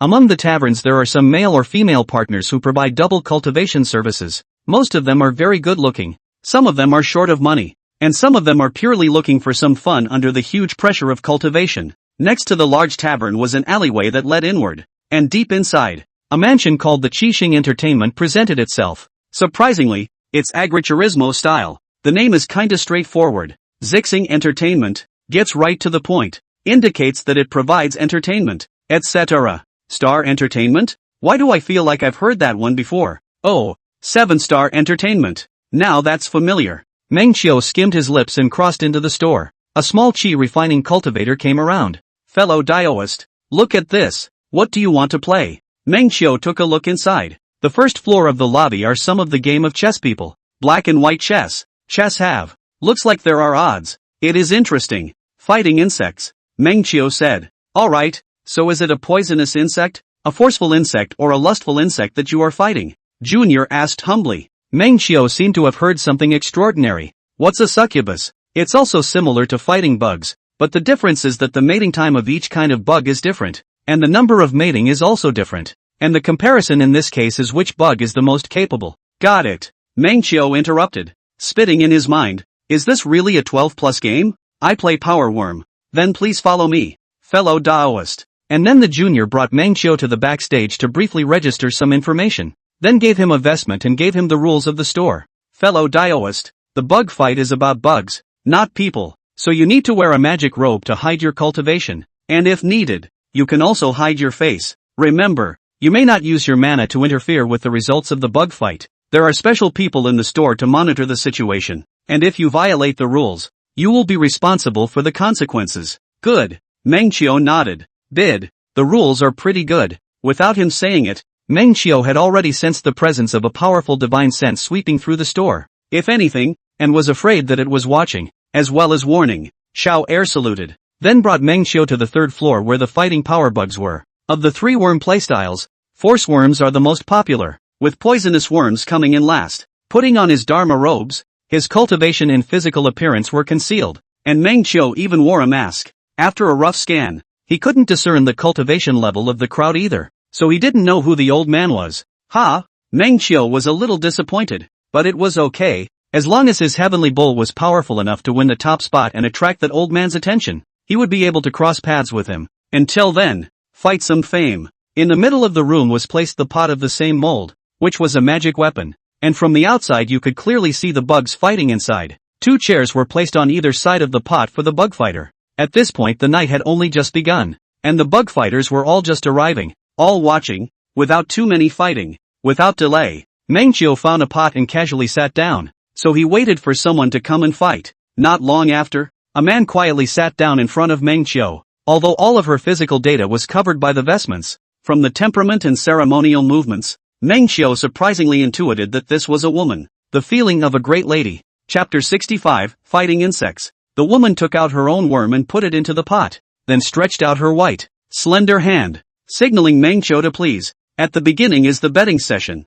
which represents how much you and your opponent are betting. Over the years, Meng Qiu had actually collected a lot of different heavenly cows to keep all the time, and this time he picked the weakest one out first to test the waters. For this round, Is it okay to bet 100 spirit stones? Meng Qiu took out his own bugs to finalize the bet while it was still in the pot. The woman nodded slightly, as if she didn't care much about spirit stones. Meng Qiu nodded back and put his own worm into the pot. This side opened up a bug fight, which instantly attracted a group of bug guys to gather around. The worm in this ghost mask is a bit larger and better colored than the one in the cow mask across the street. The bugs in the cow masks are colored like iron. Not bad either. The person in the cow mask is Meng Qiu, and the person in the ghost mask is the other woman. Since Meng Qiu and the woman are both new faces, the odds aren't too far apart. Approaching 5 to 1 for the woman and Meng Qiu. The bugbears didn't dare to bet more. Just 8 spirit stones and 3 spirit stones down to play. In fact, those who could take out 8 spirit stones to place a bet were either gamblers or people with considerable assets.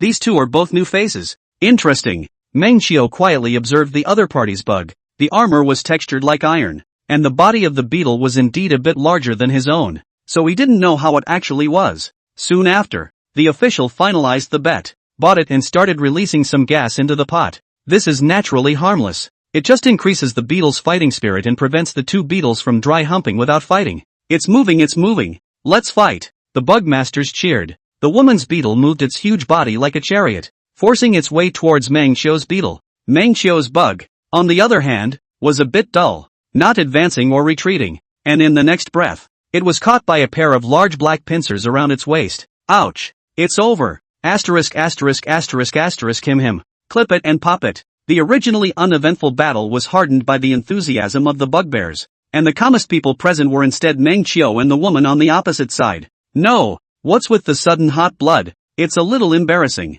Luckily with a mask. At the same time, Meng Qiu also noticed that his bug was a step slower inside in his heart. Was this bug not as strong as he thought? Only the bug on the other side didn't seem to be that fierce. A pair of pincers clamped down on his own bug, but froze and didn't lift his own one. However, just then, a violent roar erupted from behind himself. It's backfiring. The Minotaur bugs are backfiring. The crowd's eyes widened as they looked toward Meng Qiu's bug, but they saw Meng Qiu's bug act as well, clamping the pair of pitch-black pincers on its head onto the waist of the opposite bug. At the same time, everyone noticed that the other bug's body was slightly lifted up by a drop. The move instantly set the room on fire. Really, eh? Starting to fight back? Is it going to backfire? Minotaur, don't lose to him. The crowd was filled with shock, and Meng Qiu looked furious. Mud, who's the Minotaur? Your whole family is a Minotaur. He himself was called a Minotaur just for wearing a bull mask. How about you even call yourself a bull warrior? He was spitting,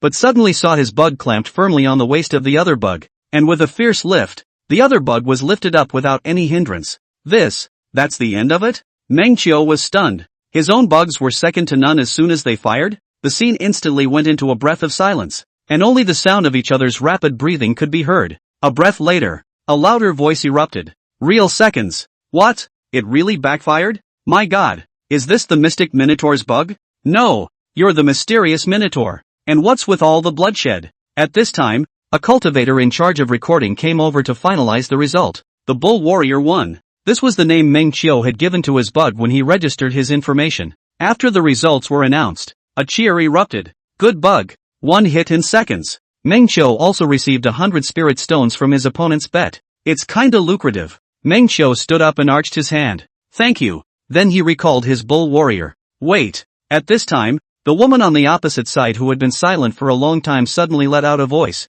Is it possible to fight again? Seeing her take out another large bug, Meng Qiu sat down again. Alright, then bet 1,000 spirit stones this time. After the battle above, he had gained some confidence in the Bull Warrior. The woman said indifferently. Good. A nearby bugman saw this scene and said in a serious tone. Ghost Mask wants to make a clean sweep. Not bad. Even though he's just a newcomer, he's already got some conviction. Very well. A clean sweep and a defeat of the Minotaur. Defeat the Minotaur. The worms cheered again. To their surprise, Meng Qiu didn't switch bugs this time and still used the same bug he had just used, even though it had already fought. Is that an insult to the other side? Minotaurs? What arrogance. The bugbears couldn't help but look at Meng Qiu one more time and shook their heads. This move increased Meng Qiu's odds instead of decreasing, which now brought the odds between Meng Qiu and his opponent to 6 to 1. Before the match started, Meng Qiu had placed a bet of 1,000 spirit stones on himself. If he won, he would receive 1,000 spirit stones from the woman across the street, as well as 1,006 spirit stones from the official banker. To come to money this way, it's quite fast. You know, After looking at the quest hall today, the spirit stones that can be obtained from unusual quests are only 1 or 2 dozen. And if it's a bit more dangerous, it's only a few hundred spirit stones. That's really fast money. No wonder there are more betting dogs in either world. But Meng Qiu was confident in his bugs, and he didn't lack spirit stones. What he lacked was just the name. So he wasn't afraid of catching any gambling addiction with this bet. Soon, everything was in place. The official buy-in was finalized, and the second battle began. The Minotaur must be defeated. Ghost Mask, slaughter him. Amidst the loud shouts of cheering from the bugmen, the same scene played out again. As Meng Qiu's bug once again grabbed the opposing bug's waist, then violently lifted it up, spiking the fight. All the shouting stopped instantly and the scene was silent. In the next breath, a mighty cheer erupted once more. Awesome! I'm convinced! Bull Warrior! Meng Qiu was also quite surprised,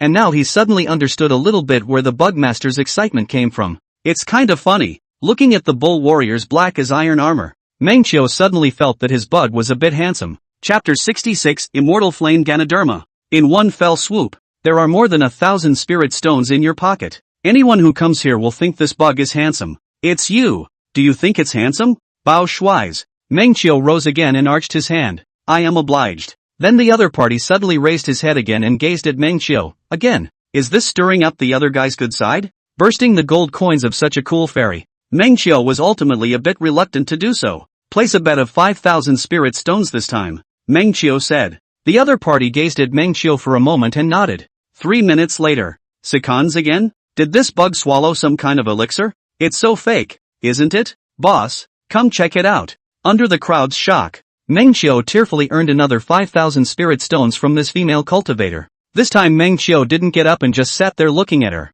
Still coming? The other party was also very stubborn, staring up at Meng Qiu. Again. Then, Meng Qiu tearfully earned another 5,000 lower grade spirit stones, and couldn't earn more simply because as a newcomer bet 5,000 lower grade spirit stones had already been capped. This time, Meng Qiu felt that he could not pit the other side again. In case he messed with the granddaughter of some big brother or something, it would not be good to back out, and now only earned the other side's more than 10,000 spirit stones, which is still acceptable, and the other side of the people behind the scenes will not be too much to care about. Again, the other said coolly. No way. Meng Qiu collected the bugs and stood up, looking down on the other party from above. Your bugs, they're too weak. The woman looked up and gazed quietly at Meng Qiu, just staring at him, falling into a short silence. This kind of life and death match in general ignited the bugman's competitive spirit, and in their eyes Meng Qiu's originally naive bull's head mask became tugged up, as if it were a high ox that had attained the way.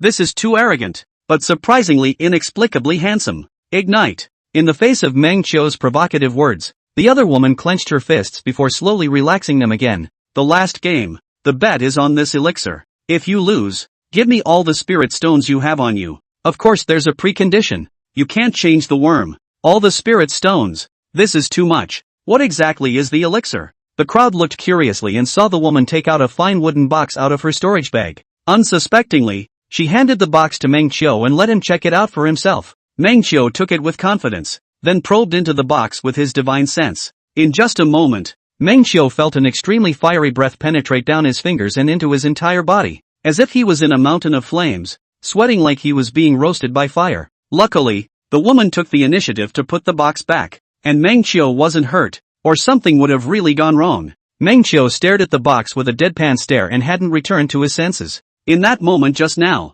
he actually got a good look at the contents of the box. Surprisingly, it's the immortal fire chi. This kind of only thing in the world, used for refining or alchemy or something like that. There is a chance to get some of the Tao of fire from it. Something about the great Tao. As long as there is the slightest chance of enlightenment, it will be fought over. And before his eyes, this woman was actually carrying this kind of thing with her, causing Meng Qiu to suspect for a moment that he should have encountered a strange encounter. And, roughly, there was a presumption about the identity of the other side as well. If I hadn't guessed who she was correctly, then what should have been hadn't guessed who she was correctly? This kind of treasure, do you dare to take it yourself? Meng Qiu hesitated. The other party was also sincere and did not expose the treasure to the public, so he was not afraid of someone thinking about it. The only thing he was afraid of was whether the other party would not keep his word. As if anticipating this, the other party transmitted a voice to Meng Qiu and simply swore a Tao oath, stating that if he really won, it would be impossible to pursue this matter, and it would be inevitable that he would not be able to recover anything.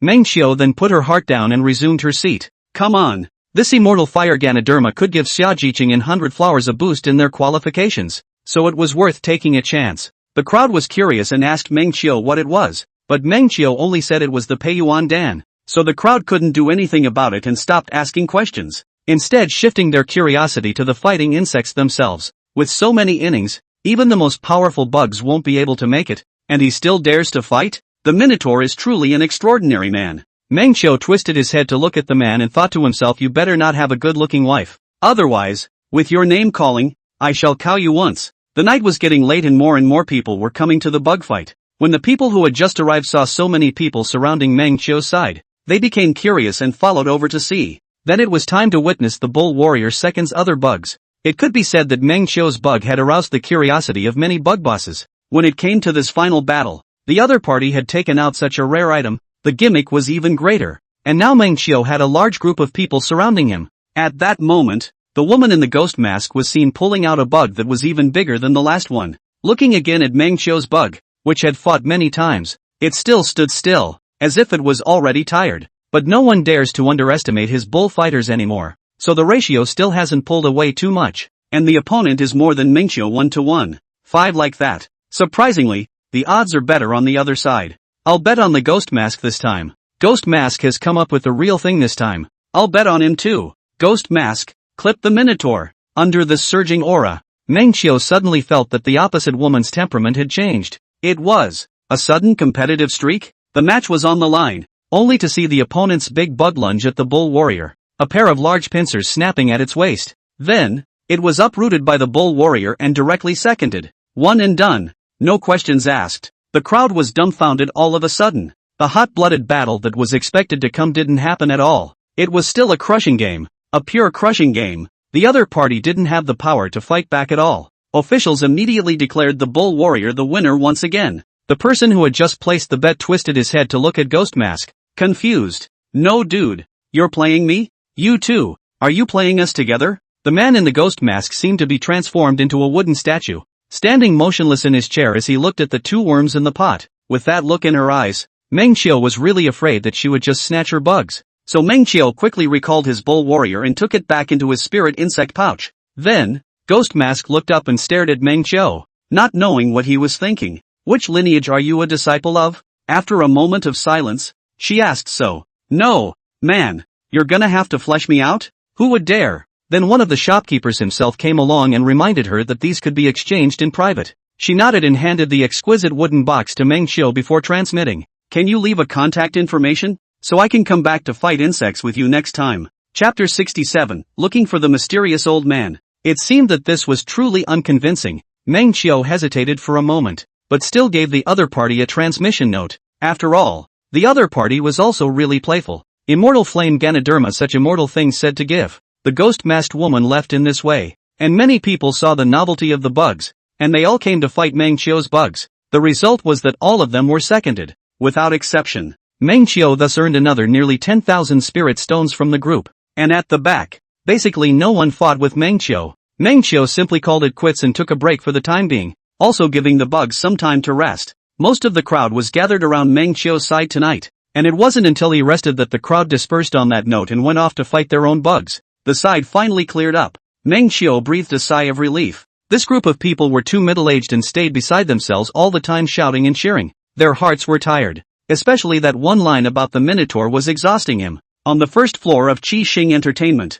the female cultivator with the ghost mask was greeted by an old man with a hunched back just as soon as she descended the stairs. Senior. The old man made a solemn bow and was about to say something, but was interrupted. Speak up if you have something to say, the female cultivator said faintly. The old man handed over a token that recorded the information recorded by Meng Xiu, including which lineage he was a disciple of. The female practitioner took it and scanned it. Senior, the small store is also just casually entertaining. In reality, it is not allowed to gamble big and hurt the elegance. So, just now a move is not in line with the rules. Do you want the late generation to go and ask for the things back? The old man smiled fawningly. There's still a reason to take back what I've given away? The female cultivator narrowed her eyes slightly and glared at the old man. The old man instantly fell into an ice cave and hurriedly apologized. No, since he was able to win away my things, it's also karma. The female cultivator gave him a warning glance. My karma is not something that anyone can afford. I'll save it. I'll save it. I'll definitely not leak any information. And we naturally won't dare to hit him. We'll also secretly escort him back. The female cultivator withdrew her sight, and without saying anything else, she turned around and stepped on a pair of long legs and left straight away. And a few breaths later, her breath completely disappeared into the vast moonlight. Next, Mengxiu stopped fighting and just wandered around a bit, trying to recognize the old man in advance through his personality traits. Unfortunately, I don't know if the old man didn't come today or if he was hiding deeper, but Mengxiu didn't find him. But there was something else interesting, and that was the fact that there were two bugbears like himself in this nightclub who were almost invincible and won the crowd over. Mengxiu had quietly followed these two to watch many matches, and had also secretly observed them for quite some time. I've also heard comments from others, and it turns out that both of them are old stars here, bringing in a few stronger bugs every now and then. Every time the duo came, they would have a tacit understanding to first defeat everyone else in the arena, and when there was finally no one left to beat them, the two of them would fight insects. That's quite interesting. One of them was fat and wore a fox monster mask, and the crowd called him Fox. The other, who appeared to be a child, wore a Peking opera-like red face mask, and the crowd called him Red Face. At this moment, Mengxiu was staring at the person in the fox mask and suddenly had some ideas. Regardless of whether the old man was there today or not, he had first made a name for himself, after which the old man would naturally come to him. The fox, still fighting a man, shouted for his bugs, his voice strong and powerful. Jiro, it's time to end the fight. Come on, smash the other side. Mengxiu stopped next to him, suddenly kind of didn't want to fight him. What to do? That's a little too middle class, isn't it? Casting his eyes over, he saw the insect with a silver white 2 painted on its back, which must be his bug Jiro. At this moment, as if he had heard the fox's cries, Jiro was suddenly filled with strength, and with a push from his waist, he lifted the other party straight up. Oh ha, hi, Fox, Fox. The scene instantly erupted with a burst of cheers out, and even Mengxiu was a bit infected by the atmosphere. The fox won, while the other stood frozen in place, silent for a long time, as if he had become a wooden statue. The fox stood up and looked down at him. You're strong, but it's a shame you met me. The opponent's body shook, then let out a mournful cry. I lost? You lose? No dude, that's too much of an act. Watching the other party lower his head and his body go limp and open up, Mengxiu felt that there was too much drama. I don't fit in with them. But thinking of that old man's sword skills, Mengxiu still held back his shame and stepped forward to stop the fox who wanted to leave. This fellow Daoist, do you dare to fight with me? Mengxiu also mimicked his tone and began to pretend. Who knew that the fox only looked up at Mengxiu before averting his gaze and looking the other way? It seems like there's still a battle with someone? Someone nearby reminded. Lord Fox, no one has taken the initiative to ask you to fight anymore. Ahem. The fox coughed a few times. Like this? He raised his head and silently scanned Mengxiu, then cast his eyes a short distance away. Mengxiu froze and followed his gaze. He was looking at another bugbear star, Red Face. Is this a sign to go for the Red Face fight first? But Red Face was still fighting someone else, and Mengxiu didn't want to wait for that. I'll go find him after I beat you. Don't worry, Mengxiu said bluntly. At those words, the aura on the fox immediately climbed up, and the fox mask was facing Mengxiu as if it was scrutinizing him. The atmosphere gradually soared up. The surrounding voice of the discussion is also small, only the tabletop red candlelight slightly shaking. After a long gaze, he said faintly, Minotaur, I recognize you. Cough. Mengxiu almost coughed out. No, so my code name is already Minotaur? But the atmosphere had already been created, and Mengxiu pretended along with his words. Oh, then I guess you must have had a premonition in your heart that there was bound to be a battle between us. A punch of super bugs, but also just a rookie in the Jianghu, and then dared to come straight to me. Not quite know what to do. He shook his head and smiled slightly again. However, the old man is willing to give a chance to a young man with a flamboyant character. That would remind me of myself once upon a time. When he said this, his tone was indifferent, and he carried one hand behind his back, as if he was dictating the old man who had been angling for the ages, but he really had the appearance of an old-timer. If it wasn't for Mengxiu knowing that he was middle-aged, I'm afraid that he would have really been bluffed by him. Although he called himself old man, but this kid is probably not the old man he is looking for. Probably just the king of the pussy in front of him is just pretending to be beta. Chapter 68, Fighting the Old Man. Mengxiu smiled faintly. Oxen never need a chance from others. Instead, I'll give others a chance. Mengxiu's slender body stood straight up, his head held high, and his temperament was so bland that he actually had a sense of dust. Young man, don't be too angry, Fox said. Can you call yourself a young man if you're not exuberant? The two men were thus seated, while, with the propaganda of the bugbears, the field was almost entirely surrounded. The Minotaur, a rising star, also dares to challenge Lord Fox. Rampant enough. Interesting. Meng Xiao, after all, is a rookie and not favored by the big boys, and his odds are as high as 3. Meng Xiao bet himself 10,000 spirit stones, and this 10,000 wasn't his limit, but the limit of the bet. Seeing that Meng Xiao had actually bet so much for himself, the fox felt that his aura had lowered a bit, so he chested out and bet 10,000 for himself as well. With that, the battle gradually kicked off, with bugs from both sides taking their place in the pot. The fox stood up, his obese body resembling a wall.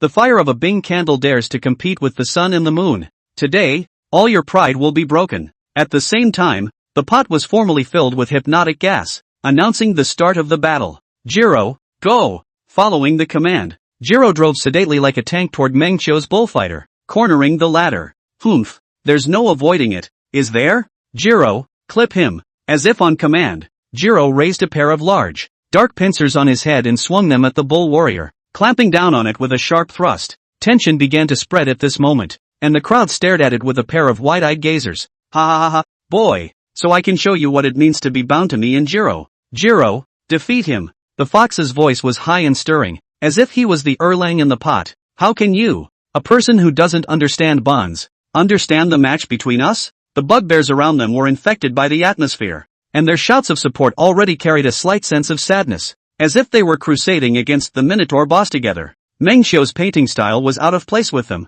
He felt as if the others were JoJo painting style while he was Tinder painting style. Erlang, as if really inspired by the fox bond, used all the energy. All the body armor are slightly trembling. The big pincers violently tightened, struggling to lift upward. Didn't lift. The scene was quiet for a breath, as if time had stood still. Jiro, show him the bond between us. Jiro and the pot shuddered and made a second attempt to lift the bull warrior, and the second lift still hasn't lifted. The awkwardness spread for another breath. Jiro, just let him. However, the fox's words came to an abrupt end at that moment. Only the bull warrior gently clipped Jiro and then lifted. The latter flew up into the sky. Still a hit second. The bull warrior expressed his disbelief, only to hear his opponent shouting about restraints and whatnot before charging. But he's unaffected. Suffocating silence. The bugbear's eyes widened and their mouths fell open before they erupted in lamentation. My spirit stones. Money-demanding Minotaur. Lord Minotaur. I knew it. At this moment, a new god was born for the worms. Unfortunately, when he twisted his head, the Minotaur had left at some point, not leaving them any time to grieve. Meng Xiao, who had earned 3 spirit stones in tears, had already run out of the crowd and found the red face in front of a pot not far away. When Meng Xiao reached red face, he was sitting there peacefully and quietly, without as much drama as the fox. Well, it looks like this one is much more normal. As Meng Xiao thought so, he saw that the red-faced bug had already defeated his opponent. Red face immediately changed his breath, jumped up and said with a cheeky smile, ha ha ha, you can't do this, worm. You still need to practice more. When he said that, he collected the spirit stones and counted them in his hands. Big profit, big profit. Meng Xiao looked frozen for a breath. Well, take back the former words. This is also half a psycho. The loser left in frustration, and Meng Xiao sat down across from him. Fellow Daoist, I would like to discuss your bugs. Redface raised his head and saw that it was a person with a bull's head mask, and immediately covered his spirit stone bag. I know you. Your bugs are awesome. He shook his head like a rattle. I'm not fighting you. I'm not fighting you. No. Are you so bloodless? Can you show me the bond between you and the bugs like the guy just did? Meng Xiao was speechless in his heart, but he still had to bait a bit in order to make a name for himself. My bug just fought the fox. Redface sniffed and quickly whipped his head around to look at Fox, who was not far away, and froze when he saw him sitting lost in his chair. You just finished fighting him and you're coming to me? Right, Meng Xiao said. My bugs haven't even rested yet. Red-faced eyes dripped and laughed. How much of it do you want to bet? I won't play with you if you bet less, Meng Xiao said. 10,000 spirit stones. 10,000. Red-face froze at his words, looked down and glanced at his storage bag again, and gulped. Ha ha, 10,000. Good. Then I'll fight you with a different bug. Taking out a new bug, Redface's tone was full of confidence. Come on, come on, come on. I'm in a hurry. You're rushing my bug breaks, aren't you? But Meng Xiao was confident in this bug of his, or else he wouldn't have chosen to leave it behind in the first place. Immediately, he took out the bugs and came out. Then it's a deal. It's 10,000. Redface stared straight at Meng Xiu's worm. Ha! This worm of yours isn't that big. How come it's so strong? It even won away the girls. When he spoke later, his voice was already inaudible. However, once he heard him say the word girl, Meng Xiu instantly associated it with a lot of things. This person in front of him, at least the female cultivator's predecessor just now. That female cultivator's status wasn't low, so this old man's status would only be higher. With a big generation and a penchant for fighting bugs, there's a good chance that's who you're looking for. The other old-timers in the sect weren't as bored as him. Meng Xiu's heart fluttered as he gazed at the red-faced mask, trying to discern more features. Redface hemmed and hawed. Had. If it was yesterday, I might have been afraid of you. But today, well, I've got a real thing. After saying that, he took out a storage pouch to come, which contained exactly 10,000 spirit stones. Quickly, you also hurry up and take out your bets, he urged Meng Xiu. Meng Xiu also handed over the bet to the junior who specialized in hosting it. Redface urged for a quick fight, fearing that Meng Xiu's bugs would rest for one more second, and only when both of their bugs had entered the pot did he smile in all happiness. Yeah, 10,000 spirit stones. Ha ha. Chapter 69, starting to fool the old man. However, in less than half an incense stick of time, the battle was over. Still a familiar 1-2 punch. Welp, my spirit stone. Redface was so angry that he couldn't complete his words, scratching his head. You, oops, wouldn't be here specifically to cheat me out of my spirit stones, right? Meng Xiu said. I don't have that ability. With that, he recalled the bull warrior to his hands, and even touched the bug's armor with his fingers, sighing with admiration. Oops, earned another 20,000 spirit stones. Redface looked furious and pointed his index finger at Meng Xiu, you, but didn't know what to say. Meng Xiu looked up at him. Your bugs are not bad, but it's a pity that you've encountered this bug of mine, which I've gone through a lot of trouble to find. He shook his head. What a great deal of money earned. If you're not convinced, find a stronger bug to battle me next time. After saying that, Meng Xiu was about to retrieve his bug. Slow. Redface stared at Meng Xiu's bug, scratching his ears, wanting to say something, and then stopping. Then he came back over to Meng Xiu and laughed. You bug. Show me? Haven't you seen enough? No more. Meng Xiu took the bug back into his spirit beast pouch as if he was hiding a treasure, and wanted to slip away. It's getting late. I'd better go back early. Redface pulled Meng Xiu's arm. Wait. What's the rush to go back? I have something good to discuss with you. Meng Xiu looked at Redface skeptically. You're afraid you want to hit on my bugs, aren't you? I won't discuss it with you. After saying that, he was about to try to run, only to be pulled back by Redface again. What again? Meng Xiu looked at him. Redface had never scratched his head like this before, having his appetite whetted by the kid in front of him and not being able to satisfy it as a result. Smo hurry to go well. I treat you to a snack. I treat you to a snack. His voice took on a little bit of flattery. A great cultivator who was the head of a lineage and at the yuaning stage would actually speak to a junior like this over a bug. The other party's lively performance made Meng Xiu 99% sure that this was the posh and funny little old man, the top of the heavenly dipper sex blade technique Wei Changfeng. As he breathed a sigh of relief, his mind was already thinking of a series of flimsy routes. What's so good about the midnight snack? Meng Xiu shook his head like a rattle drum. My daughter-in-law has warmed her bed at home. I'm going home. What's so fun about a daughter-in-law? Seeing that Meng Xiu really wanted to leave, old Manhwa was anxious. I have something more fun. Go, I'll treat you. What fun? Meng Xiu half expected it. Definitely fun. Old Manhwa pulled Meng Xiu away like a sales pitch. You're tired of seeing that yellow face every day. I'll take you to see something nice. So, Meng Xiu half-heartedly followed him, and then was pulled to the sexy flower hall on the 7th floor, also known as the hookah listening place. In the general place of the inn, the crowd and their friends gathered around a table. At the forefront of the crowd was a platform, on top of which was an antique woman, wearing a thin shirt that revealed her white thighs,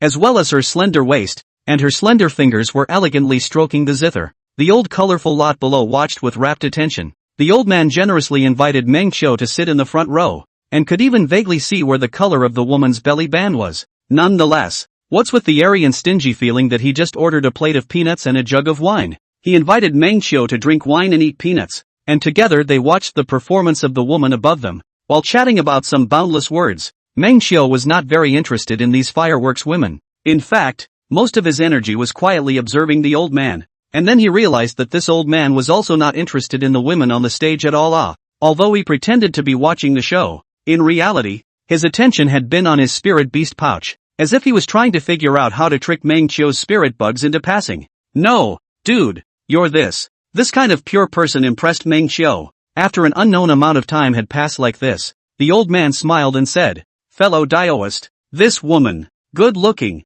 right? Not bad. The piano, it's good, isn't it? Pretty much, Meng Qiu said. That's good. That's good. The old man cheered up. I, for one, like to make friends. Then, he glanced thievishly at Meng Qiu's spirit worm pouch and went straight to the point. Fellow Daoist Meng, that worm of yours, can you lend it to me for 2 days of play? Just for 2 days. The old man held up 2 fingers. Meng Qiu frowned slightly, hesitated for a while, then sighed again. Alas, you're being unkind, counting on me. The performance was also watched, and the wine you invited was also drunk. How can I refuse? Don't you think so? The old man grinned and rubbed his hands together. Yes, but Meng Qiu covered his spirit bug pouch tightly. I'm afraid there's only one of this bug in the world. So think about it, isn't that so? No matter how big of an opponent it fights, it doesn't panic and then kills with a single blow. The old man thought back and became excited. Yes, this bug of yours is indeed powerful. So lend me. No way. Meng Qiu stretched out her hand and decisively refused. The old man's eyes widened. Why? Meng Qiu said. Since we're all friends, I'll give it to you. The old man's eyes immediately seemed to glow. Oh haha, good righteousness, this friend of yours, I'll make it. Slow down. Meng Qiu interrupted him first. But I'm missing a little something here again. Do you think it's? The old man said. Well, what are you missing? There's a immortal flame Ganoderma plant missing. Meng Qiu spoke in a bitter tone. You. The old man's eyes widened and his index finger pointed at Meng Qiu. Didn't you just win one away? How do you know? Meng Qiu frowned slightly at him. Ha! The old man brushed his head away in embarrassment. The guy you won, he's a friend of mine. That's so. Meng Qiu didn't break it down and continued to babble. Actually, it's because there's only one plant that it's difficult. Why? The old man asked, frowning. I'll tell you. Don't tell anyone else. Meng Qiu said mysteriously. You tell. The old man was most interested in secrets, and his ears came close to Meng Qiu to listen. I have 2 wives, Meng Qiu said. The old man immediately craned his neck back and glared at Meng Qiu. What kind of reason is that? Look, if I don't have a single immortal flame Ganoderma, it's fine. 2 wives? No one has to share, Meng Qiu said in a serious manner. But coincidentally, there is such a plant. How can I divide it? Both of them are my good wife. Whoever I share it with, it will look like I'm favoring someone. If we share equally, the medicinal properties are not at their best, so it's a big loss. The old man looked at Meng Qiu with wide eyes, unable to speak. Half a dozen times, he said, seems to make some sense. Chapter 70, Ways to Enhance the Favorability of the In-Laws. Immortal Flame Ganoderma for a bug. Brother Meng, how about this? I have a very powerful transportation technique. Old man Wei wanted to take out a technique out this time. Don't. Meng Qiu rejected it outright. The transported technique might be good enough. Greed is not good enough. Then I have a good Dan formula. No, I don't know how to make pills. Hearing this old man come up with these things to fool himself, Meng Qiu basically concluded that he wouldn't come up with anything good for a while. Then it would be better to have one more immortal flame Ganoderma, so that both 100 Flowers and Xiaqiqing could have something to eat. Don't you take these things? I don't even really need them. I just need an immortal flame Ganoderma, Meng Qiu said with a firm resolve. And I'm about to have my 3rd Dao couple. What are you looking for so many Dao couples for? The old man was afraid that Meng Qiu would ask for one more immortal flame Ganoderma, so he quickly interrupted him. One. Just one. Although the old man verbally agreed, he was still covering his storage bag and frowning in thought. At this time, Meng Qiu took out his storage bag and deliberately counted the spirit stones he had harvested today in front of the old man. 10,000, 20,000, 30,000, 50,000, 50,000 in one day. Meng Qiu shook his head in admiration, then muttered, or I'd better stop selling bugs. I'll come back for a few more nights, and it'll be enough to save up some money to buy spirit herbs. Old Man Wei's cultivation was higher than Meng Qiu's, and his divine sense could easily probe into his storage bag, so it was only natural that he also saw the mountains of spirit stones in his bag. He even saw a familiar pile of spirit stones inside, which were all won from his own hands. Fellow Daoist Meng, you've made a deal with me. You can't go back on your word. The old man took out a wooden box out of his storage pouch. No, here you go. He directly shoved the wooden box into Meng Qiu's hands, not giving him time to backtrack. Meng Qiu's divine sense probed into it and immediately felt a burning sensation. This was undoubtedly the immortal flame qi. While taking it in his hand, he was actually a bit surprised, feeling that his luck was really bursting today. This kind of thing is usually considered lucky to see, and he whored himself out, even still 2 of them. Come to think of it, if he took this immortal flame Ganoderma and went to Xia Jiqing's house to have dinner and make soup, wouldn't he be able to ruthlessly brush up another wave of goodwill? The parents and her goodwill were brushed off. He couldn't help but grunt softly at the thought of it all, but teasing the old man was definitely still necessary. So Meng Qiu still made a hesitant look, then shook his head 100 times and sighed. Alas, the song has been heard and the wine drunk, so it's just a matter of giving it to you. Meng Qiu summoned the bull warrior out of his storage bag and handed it to the old man. Old man Wei's eyes were glowing, and after receiving the bug with both hands he had been sizing it up and tutang. Yeah, Meng Qiu said. This bug usually eats with more care, so I'll tell you all about it as well. Good. The old man's eyes were still on the bug. Lovingly. It's just that there's another little thing that I'm a bit distressed about. Meng Qiu frowned slightly, his eyes distressed. The old man immediately took the bug back into his spirit beast pouch and waved his hand towards Meng Qiu. I can only have one more immortal flame Ganoderma. I can't do it. No, Meng Qiu said. I heard that there's an elder in the spirit beast peak of the 7th vein who raises some phoenix-tailed firebirds and sells some of them out from time to time. I need 4 of them, and I can offer 5,000 spirit stones for 1. What do you think? The phoenix-tailed firebird is also a fire spirit root demonic beast, with a tender taste and much efficacy in eating it, boosting cultivation, as well as having a chance to enhance the fire enlightenment. However, this thing was not openly sold to the public. It was difficult to buy at a high price, and it was only open for sale to the elders, people with high status. 2,000 spirit stones apiece is considered a fair price. Meng Qiu out of 5,000. The remaining 3,000 is naturally into the old man's pocket. This has been very affordable. The old man's eyes rolled around and laughed. Ha, I thought it was something big. Just this kind of small thing. I'll do it for you. Buying 4 chickens, he'd make 3,000 for 1. And with 4 he'd earn back the money he'd lost to Meng Qiu earlier. No loss. Good. Thanks a lot. Meng Qiu arched his hand and thanked him. It was already early in the morning when he rushed towards home, and the thin mist shrouded the green mountains and waters of the Big Dipper sect, making it look fairy-like. A bowl of tea passed, and a splash of fishbelly white had already appeared in the distant sky. Everything was revitalized, and a new day was about to dawn. Meng Qiu still had the feeling of dreaming after tonight's experience, and he shook his head to wave away these thoughts and clear his mind for the next level. If Mama Hana woke up, how should I explain to her? Thinking of a good reason, Meng Qiu opened the formation and returned to the cave. Everything is the same as it was when we went. Walking towards the dormitory, 100 flowers spread out on all fours and huffed and puffed in a big shape. Meng Qiu revealed a helpless look. Really scaring yourself. He changed his clothes and squeezed under the warm covers. Just then, 100 flowers rubbed up against Meng Qiu, and then dazedly wrapped his arms around him, binding Meng Qiu like an octopus. Nightmares haunt. Meng Qiu helplessly twisted his head to see that 100 Flower's skin was as smooth and white as alabaster.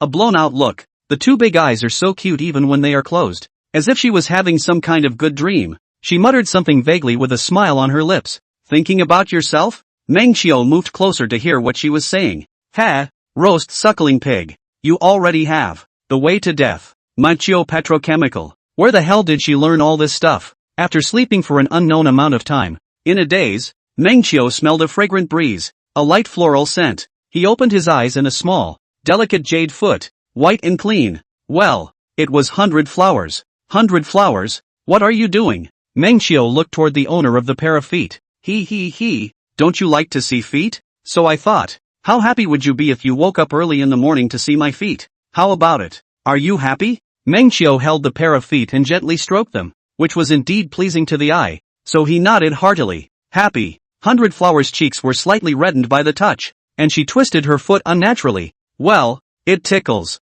Meng Qiu, you're so astringent. She kicked Meng Qiu in the face and took her foot back. Today, I'm going to make a pot of chicken soup, and I'm going to use an immortal bird to do it, so when the time comes, the chicken meat will be tender, and the chicken soup will be delicious. TSK. Meng Qiu followed the instructions. 100 Flowers obediently shoved her foot into Meng Qiu's hand again, glancing her head to the other side as if she had made up her mind about something. Come on. I won't dodge no matter how itchy it is this time.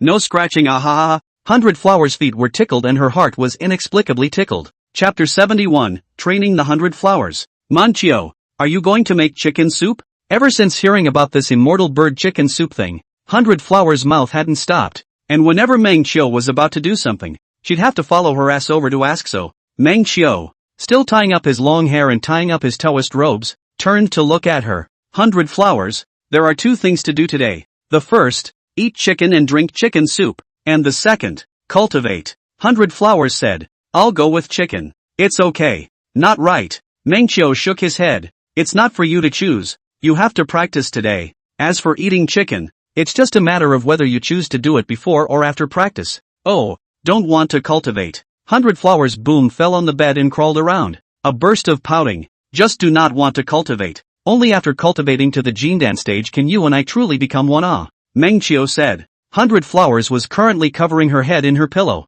her 2 small white ears moving adorably before covering her ears with her hands. I can't hear you. I can't hear you. But the side of her face, which was gradually flushing up, had betrayed her, and the blush was spreading to the roots of her ears. Seeing this, Meng Qiu shook his head. Alright then, since you don't want to, sexy pig. At that moment, a faint voice came from under the covers. What? I said you're colorful. 100 Flowers twisted her head around and made a face. Who was it that just used his tongue? Then, before the words were finished, they were interrupted by a pillow thrown over by Mama Hana. Obviously you're the one who put it up early in the morning. It was only after a while of bickering that 100 Flowers explained why she didn't want to cultivate. It's so hard to stay with you, and the moment I cultivate, I'll have to be in seclusion for several years again. So Meng Qiu explained to her that this time it was not a closed-door practice, but a special practice. Meng Qiu revealed to her the test questions of the Holy Maiden trial, so that she could just go and practice. There was no need for a closed-door practice at all.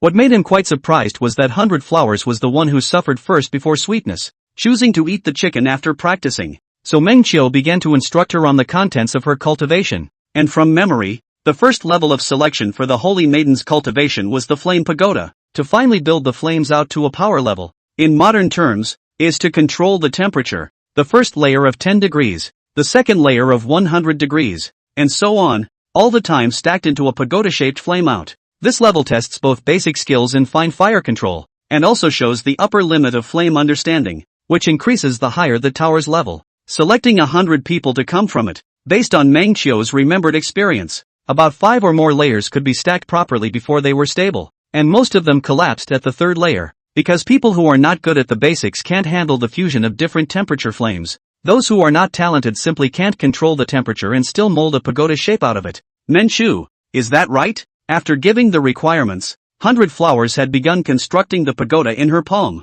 showing it to Meng Qiu. Buzz! Layers and layers of flames stacked up in her hands, and in an instant, she reached the 6th layer, and it was only at the back that the stacking began to slow down. 7 layers, 8 layers. The 100 Flowers talent is as terrifying as it is. Only, the shape of this tower is really abstract, just like the pyramid that Meng Qiu stacked up with mahjongs when he was a child. Watch, the tower grows this way. Meng Qiu stretched out his right hand out, and with a buzz, flames bloomed in his hand. It was easy to stack the tower to 3 layers. After 3 layers it was a bit of a struggle. One is a wind spirit root after all. One doesn't specialize in this art. The talent is strained. It took a while, but it still built up to the 5th floor. Just like that, a luscious little tower was formed in Meng Qiu's hands, looking just like the Tower of Li Jing, the heavenly king of the pagoda. Meng Qiu, this tower of yours is ugly. 100 Flowers spat. No, you're spitting on me now? Meng Qiu said with a black face. At least it looks better than yours. Just follow this. Okay. Thus, at Meng Qiu's request, 100 Flowers began to cultivate in earnest. After looking at it for a while, Meng Qiu pulled out a red immortal bird with a phoenix-like length out of his storage bag, and it was the phoenix-tailed firebird. 100 Flowers' 2 big eyes stared straight at this firebird, and tears were flowing out from the corners of her mouth. The firebird in Meng Qiu's hand was starting to tremble. Meng Qiu, it looks so fragrant. 100 Flowers wiped the non-existent drool from the side of her mouth with her sleeve. I'll put it on a leash here first, then go outside and buy some spirit firewood. You cultivate at home and guard it by the way. Oh, Meng Qiu said. I'll come back later and check your progress. At least to the 9th level. 100 Blossoms stared at it with unblinking eyes and nodded. Good. I won't let it get away. No stealing. This chicken soup is delicious. Mama Hana wouldn't eat anything raw. Mama Hana retorted. Who knows? Meng Qiu said. You just love raw chicken. Saying something I can't understand again. It was already late afternoon when he left the cave. Meng Qiu hurried for an incense stick and entered the Big Dipper city. In front of the Xia mansion, Meng Qiu straightened his clothes and knocked on the door of the room. Knock, knock, knock. Not long after, the vermilion door pulled open a crack, revealing Xia Jiqing's good-looking pair of Danfeng eyes. My parents are at home. Don't worry, I'm not here to do anything bad this time, Meng Qiu said. The door opened instantly, and Xia Jiqing reached over with one hand and twisted Meng Qiu's arm. Don't talk nonsense. Her cheeks flushed slightly, and her voice trembled with urgency. Who knew that Meng Qiu immediately made a solemn salute towards the back of Xia Jiqing. Two seniors. Xia Jiqing froze, then stiffly turned around. But there was nothing. Meng Qiu had already crossed her legs and stepped into her home. Let's go. I said hello. Xia Jiqing's chest rose and fell, her voice delicate. Where is there someone behind me? The two seniors are definitely looking this way, so I'll take my first bow, Meng Qiu said as a matter of course. Xia Jiqing closed the door to her home and caught up with Meng Qiu, who was walking inside. Why all of a sudden? The previous Meng Qiu himself said that he was afraid of embarrassment, so his private meeting with Xia Jiqing was also a sneaky entry from the side door. But today he swaggered in through the front door. Meng Qiu stopped in his tracks. Xia Jiqing's heart trembled, and she also stopped and turned to look at him, thinking that he was angry. Meng Qiu's bright eyes met hers. Isn't it only a matter of time before we meet your parents? That's part of the promise among other things, right?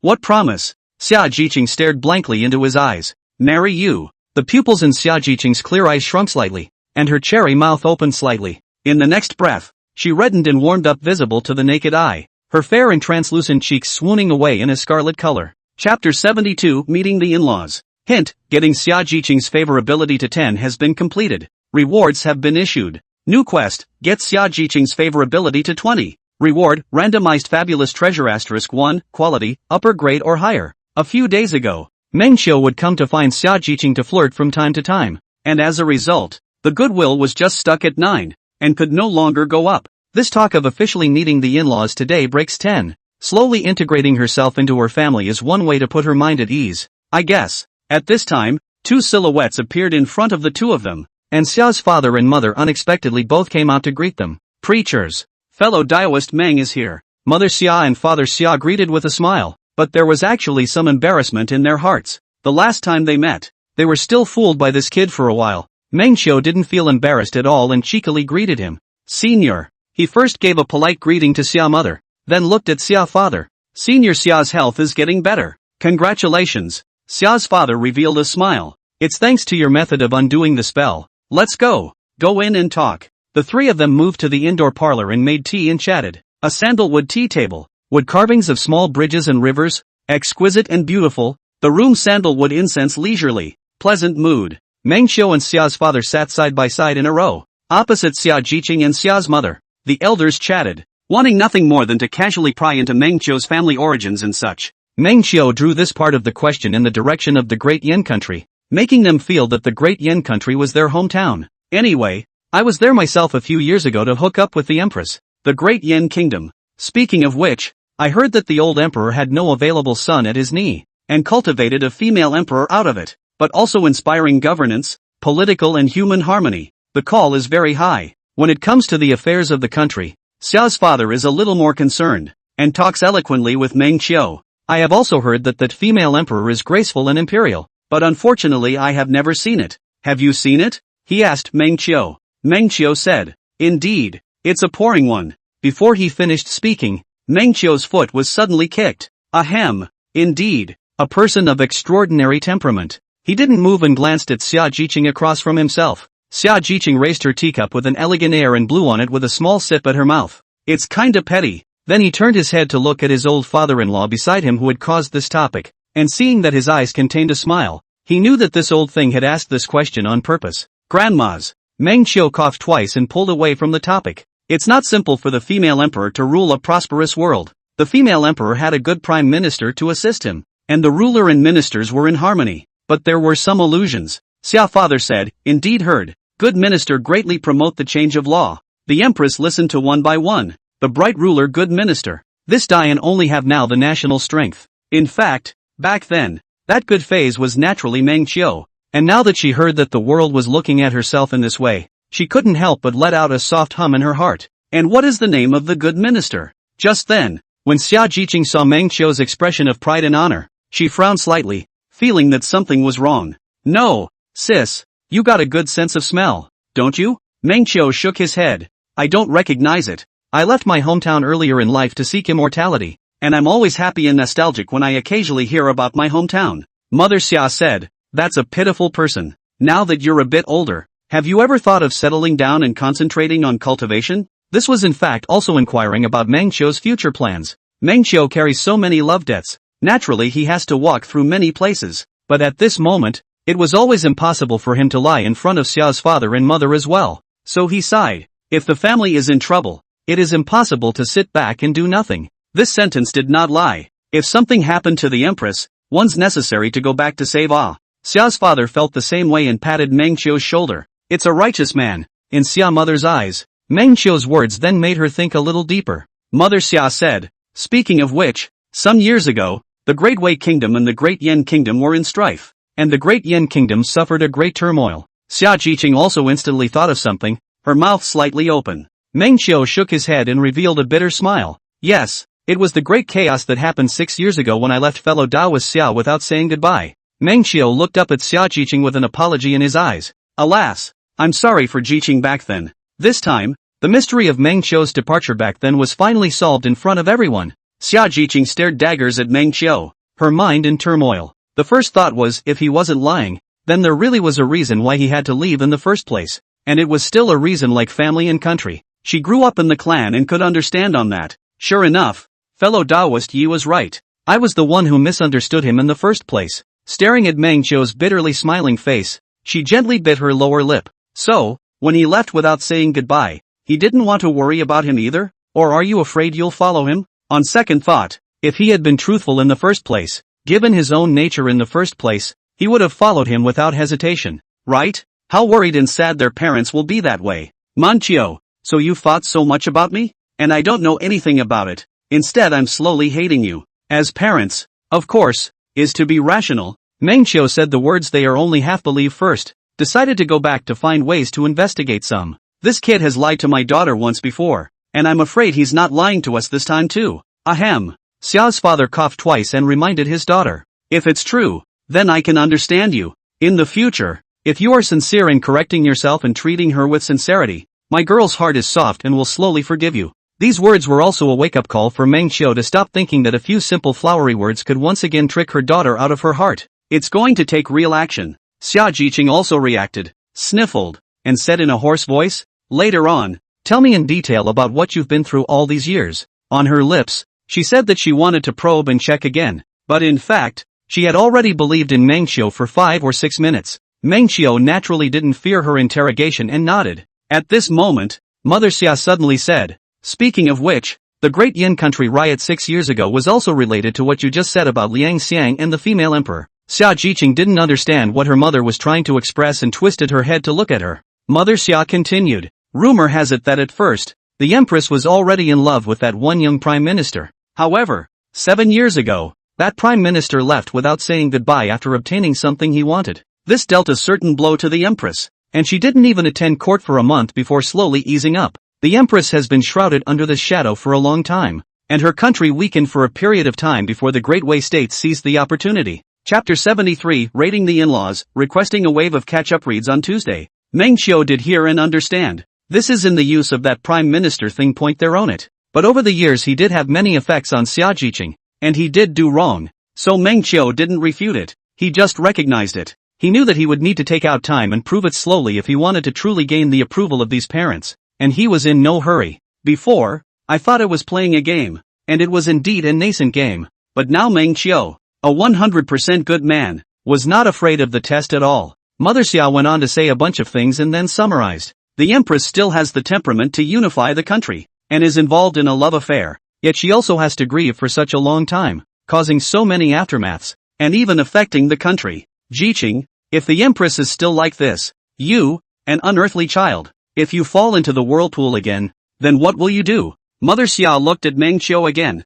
Xiao Qiu, I won't privately try to dissuade the girl from tripping you up, but rather make it clear in front of you as well. It's fine for you to hate me. It's fine for you to say that I'm ungrateful, but these are the things that I should make clear, because the girl, she had a few years ago. Speaking at this point, the old mother's voice choked up a bit as if she had remembered Xia Jiqing's lost soul in the previous years. Mother, Xia Jiqing naturally understood her mother's concern and couldn't help but hug her mother, her voice choking up with it. Mother, it's Jiqing's fault for making you worry. Knowing his parents-in-law's concerns, Meng Qiu also knew that it was time to take a stand. He stood up and said with a straight face, Auntie, I have not had parents since I was a child, so from time to time I have wondered what a mother's love would be like if I had one. Now I can see that this is the true care of parents for their children. So of course I understand you, not to mention that I will not blame you for the mistakes I made in the first place. A mistake is a mistake, and you have to be corrected when you are beaten. As for the matter of Jiqing, more words are no proof, actions are proof. We have a long time to come.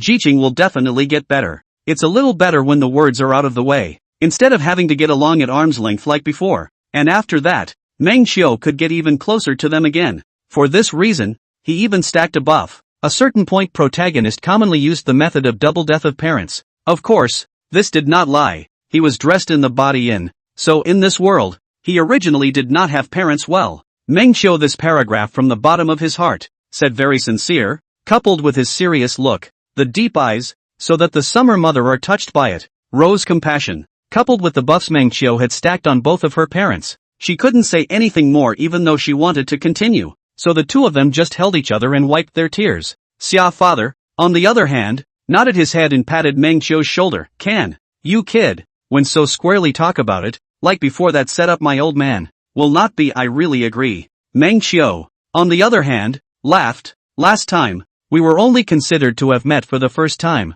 If I hadn't come with some conditions, how would Senior have been able to accept my method for solving the spell with peace of mind? No, if you wanted to give me peace of mind, you boys shouldn't have said it now. Summer's father spat. Meng Qiu said, now that I'm your son-in-law, isn't that more peace of mind? Bull asterisk asterisk asterisk asterisk. There's a long way to go. The joking conversation between the two broke the stalemate that had just been created, and both Xia Jiqing and her mother couldn't help but laugh out loud again. Just then, Meng Qiu felt a heavy step on her paw and her calf shook. Raising her head, Xia Jiqing snapped, it was only just a moment ago that she was proper, and then she's out of tune again. Meng Qiu was still smiling, and also quietly looked under the tabletop and saw Xia Jiqing's good-looking cloth shoes as well as her small feet. Nice skinny ankles. I bet they are a pair of jade feet. Seeing Meng Qiu cast his gaze under the table, Xia Jiqing quickly put her feet back with a blushing face, then couldn't help but reach out her magic hand to pinch Meng Qiu's arm again. This gave the nearby Xia father and Xia mother duo a dumbfounded look. Their gentle, sweet baby girl has such a violent side? Never seen it before. Xia Jiqing didn't notice her parents' gazes and heavily twisted Meng Qiu's arm, her pretty eyes glaring at Meng Qiu as she transmitted, why are you staring at my feet on such an occasion? Denizen, don't be shy. Then, she noticed Meng Qiu's eyes with a clear innocence as he made a look of pain and aggravation. Xia Jiqing was puzzled when Meng Qiu spoke in a weak voice. As sore. What are you pretending? You were smiling before when it hurt more? Then, suddenly, she turned back to her parents and twisted her head to the side. My father gave a surprised look and my mother froze for a moment. Xia Jiqing's cheeks fleshed out red warmth and rolled up, and her head seemed to be smoking. Father, mother, I'm not. Her words slurred in shame. She jerked her head back and glared at Meng Qiu, trying to get him to explain himself. As a result, Meng Qiu revealed an innocent look. Ugh, if it hurts, it hurts, that's how it should be. Xia Jiqing's eyes widened, and for the first time, an urge to punch someone erupted in her heart. It's not like she can describe the feeling. If she knew the Blue Star vocabulary, she would have described this behavior as green tea behavior. The next chat was much more peaceful and lively, and the awkwardness that always existed before disappeared. And Xia's father and mother cared about Meng Qiu's cultivation as if they were parents. Then it was discovered that Meng Qiu was also a man of great talent and ability. Chatting almost as if the sun was dipping in the west, Meng Qiu twisted his head to look at the sky outside. It's going to be sunset.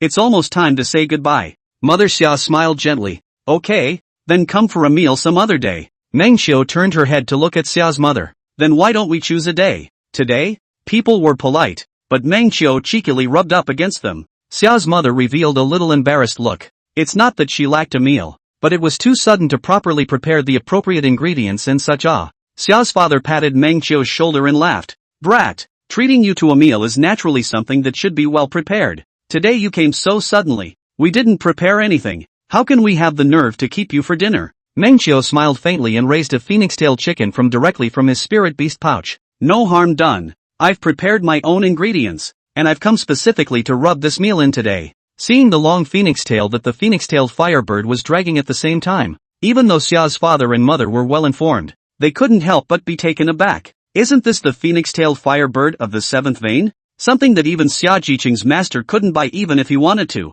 Father Xia was stunned. Chapter 74 Xia Jiqing's favorability rises like crazy, requesting for catch-up reading. On the sandalwood dining table were spirit foods made from various parts of the phoenix-tailed firebird's body, with a bowl of chicken soup in the center being extremely noticeable. The Xia family was all fire spirit roots, and this meal was a great tonic for them. Eat? This chicken soup is almost cold. Why don't you eat? Meng Qiu looked at the crowd who were hesitant to move their chopsticks. Father Xia said, Xiao Qiu, tell me honestly, this chicken of yours, how did it come about? Meng Qiu gave the crowd chicken while explaining. Don't worry, I picked it up, all clamped into the bowl. The summer father is really also curious about the taste of this immortal bird, so he clamped a piece and put it into his mouth. It is really delicious, and he can feel the rich fire attribute aura in a piece of meat to promote the growth of cultivation. Truly an immortal object. He slowly savored it, then casually asked, by the way, where did you pick it up? Meng Qiu revealed a look of reminiscence. It was when I went to the seventh vein to do some work that I saw this kind of chicken roaming around the mountains,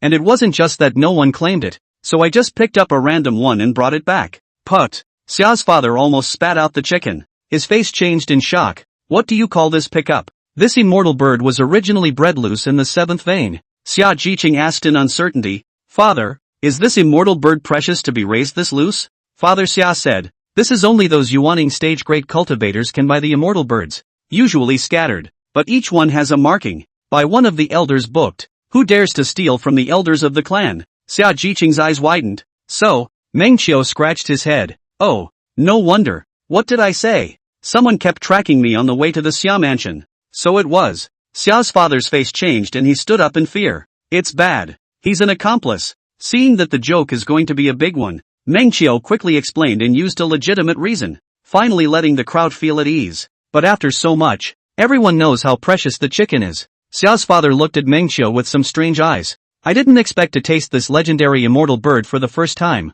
but I still had to rely on my daughter's blessing. Xia mother looked at Meng Qiu, and her heart was somewhat touched. This kid, he does have skills, and he's also being genuinely nice to Ji Qing'e. Not only did she save her husband, but she also had the ability to find such treasures to enjoy together. Xia father tasted another piece of chicken and frowned. Something didn't feel right. How is it that there is a misty Taoist intent wandering in the sea of consciousness? How can you eat something that's Taoist? Then, he saw Meng Qiu peel open the chicken's stomach, revealing a flame-like ginseng inside, as if he had seen it somewhere. Searching his mind, he blushed and remembered what the thing was called. This ginseng, how is it so much like the immortal fire chi? Immortal flame Ganoderma. That was something that could only be seen once at an auction. Immortal flame Ganoderma. What is that? Both Mother Xia and Jiqing Xia revealed a slightly puzzled look. The more Father Xia chewed, the more wrong he became, and then combined with the Tao intent in his sea of consciousness, he felt more and more that this was the case.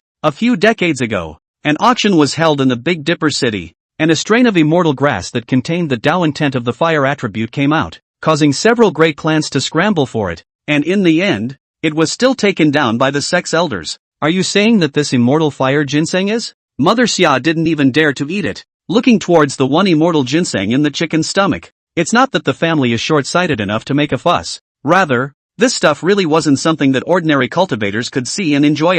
It's like, your son-in-law sent you a private jet. Usually people only hear about it. Where have they actually flown on a private jet? At this instant, the crowd's eyes moved to Meng Qiu, waiting for his explanation. Meng Qiu picked up a spoon and served chicken soup to the crowd. And just as he wanted to serve soup to his father-in-law, he was gripped by Father Xia's hand on his arm. Father Xia stared at Meng Qiu. You are the son of a certain supreme elder? I don't say? Meng Qiu said. I orphan. This immortal fire Ganoderma. It wouldn't be picked up from some elder's medicinal garden as well, right? Father Xia asked. This can really not dare to pick up. Meng Qiu shook his head. Seriously explained. Some years ago running around everywhere. Quite an opportunity. And others together to explore the ancient cultivator cave when. Quite a harvest. When the split treasure. I see this thing contains the breath of the fire. Thinking Ji Qing is in need. So I chose this thing. This. Ancient cultivator cave's treasures are not simple. Yet you chose this because of Ji Qing girl?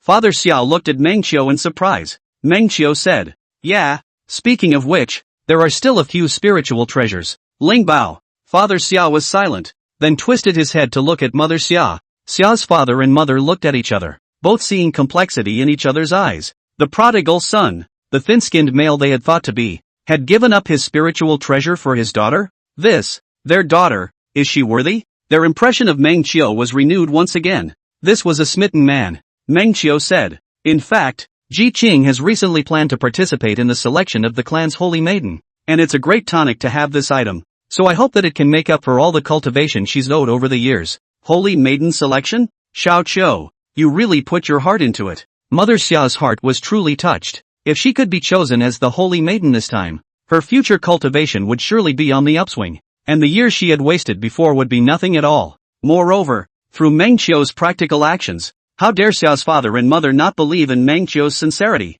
Who dares to say that this kind of valuable thing is not sincere when it is said to be taken out? At this time, Meng Qiu noticed Xia Jiqing, who had been silent all along, and turned her head to see that she was covering her face with a bowl and turned out to be sobbing in a small voice. He opened the favorability panel and found that Xia Jiqing's favorability was rising like crazy. In one fell swoop, it broke 20, 30, and was about to cross 40. Well.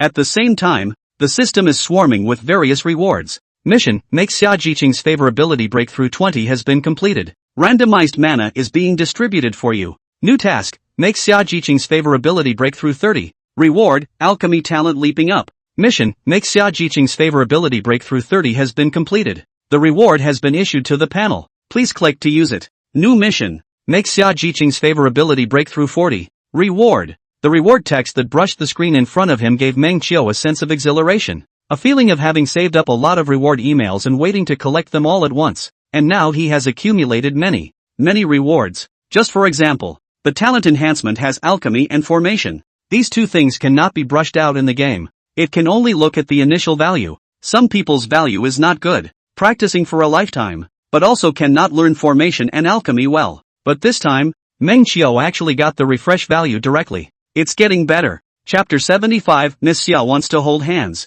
By the end of the meal, night had already enveloped the sky. Looking out the window at the stars, Meng Qiu got up to say goodbye. Politely refusing the retention of the Xia family's parents, Meng Qiu looked up at the rosy starry sky and stepped out of the threshold. Behind him, Xia Jiqing followed and stepped out of the threshold. Meng Qiu twisted her head to look at her, and she opened her face slightly sideways.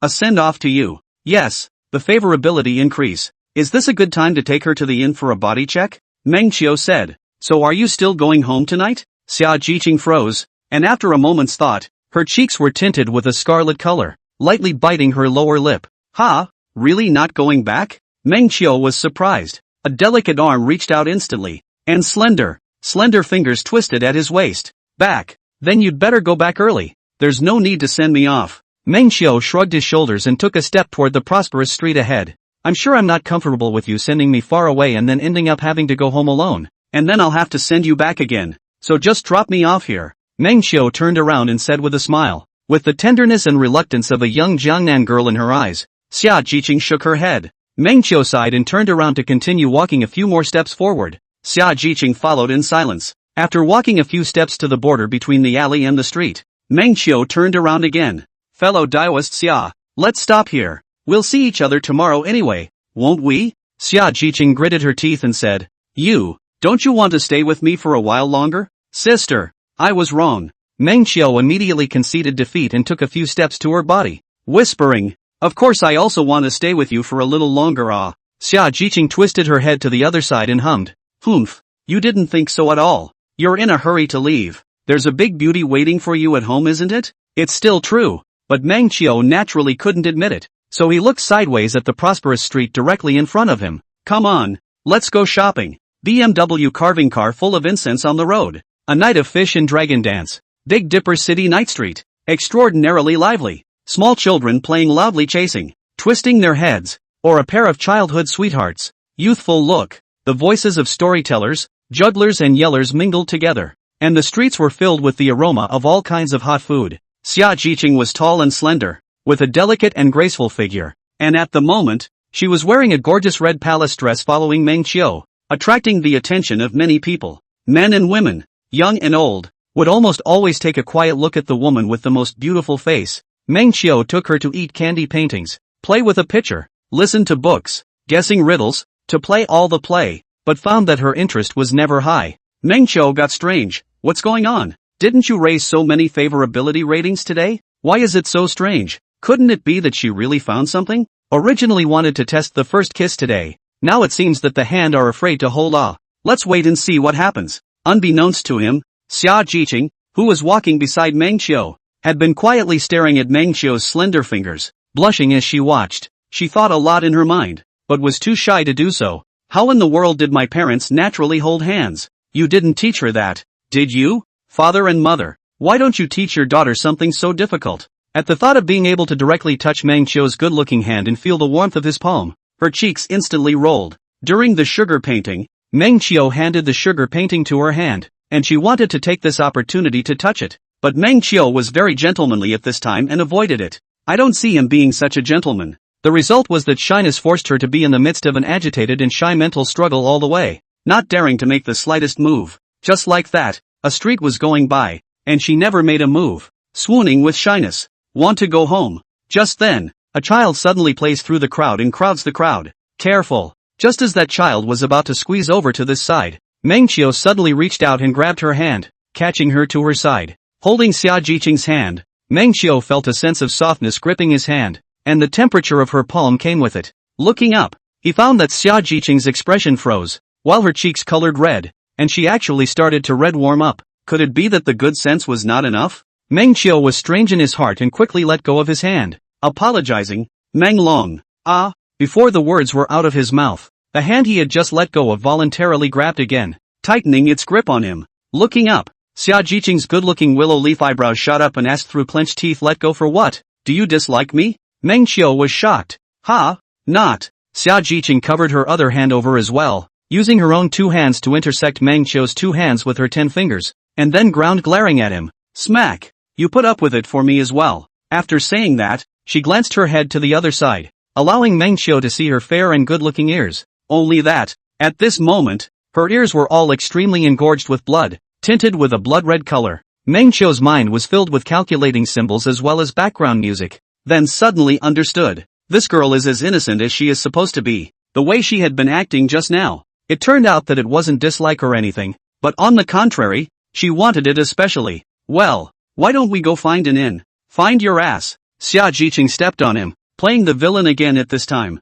Meng Qiu, you're shy aren't you? Looking at the small foot that stepped on his foot, Meng Qiu nodded in a panic. Denizen. Xia Jiqing quickly retracted her foot. Just then, Meng Qiu let go of a hand. Xia Jiqing revealed a disappointed look and wanted to let go of her other hand, but she couldn't because Meng Qiu's grip tightened. She craned her head to look at him rather unexpectedly. He just said, "Come on, stroll back again." Xia Jiqing gave him a suspicious look. "Why are you so skillful at holding hands?" The sweaty hairs on Meng Qiu's back stood up, and he calmly said, "It's just holding a hand. Where's the oh-so proficiency?" Sister Jiqing, don't be sarcastic. Walking down the street holding hands is a different experience. Xia Jiqing's hand was soft and warm in her palm, carefully pinching the soft flesh on her fingers, and was also very satisfied. At the distance of holding hands, the woman's aroma invaded Meng Qiu's entire body with a pleasant fragrance, and at the same time, one could feel Xia Jiqing's hand trembling slightly. It's just a handhold.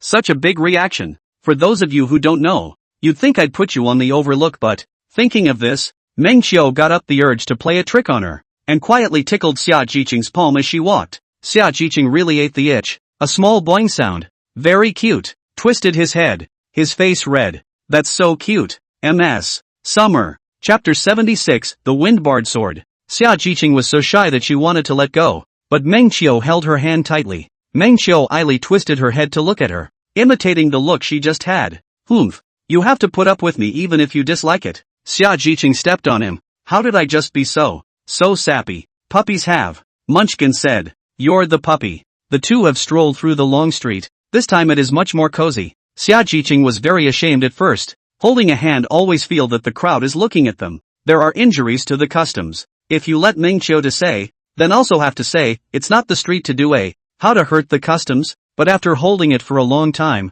she grew accustomed to it, enjoying the consistency of the two people's strides and the warmth of each other's hands. "Here, sugar gourd. I'll take one. You take 9. Meng Qiu took a bite and handed her the whole bunch again. She looked at the place Meng Qiu had bitten and froze slightly, her little face rolling up again. Seeing this, Meng Qiu knew in his heart that this was the little kitchen girl, who had to associate a whole lot with indirect kissing. Disgusted.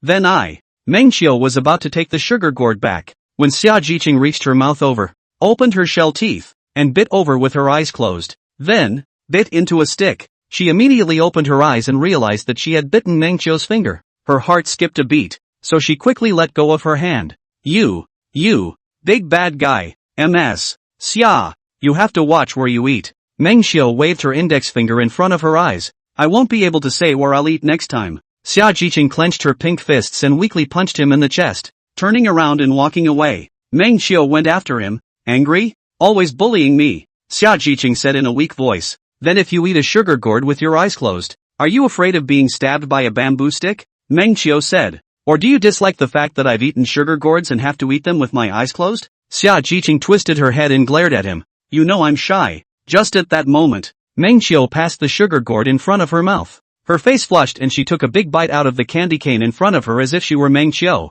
Then, Meng Qiu retrieved the sugar plums and ate one for himself. That was where he had just bitten, and seeing how naturally he ate it, Xia Jiqing wanted to say something, and as if nothing had happened, she turned her head back and cast her gaze right in front of her. As the two walked side by side, Meng Qiu asked, Is it sweet? Sweet, right, Xia Jiqing said. I'm asking about the sweetness of the candy cane my lips have touched. Ouch. Before he could finish his words, he was pinched by Xia Jiqing. You've changed. You used to be so gentle. Meng Qiu complained. Xia Jiqing justified. Who told you to keep bullying me? The two of them strolled around for almost another quarter of an hour, and seeing that it was getting late, Meng Qiu sent her back again. Just as he was passing through a less crowded alley, Meng Qiu suddenly paused in his steps. The two of you have been following us for a while. I wonder what you're up to.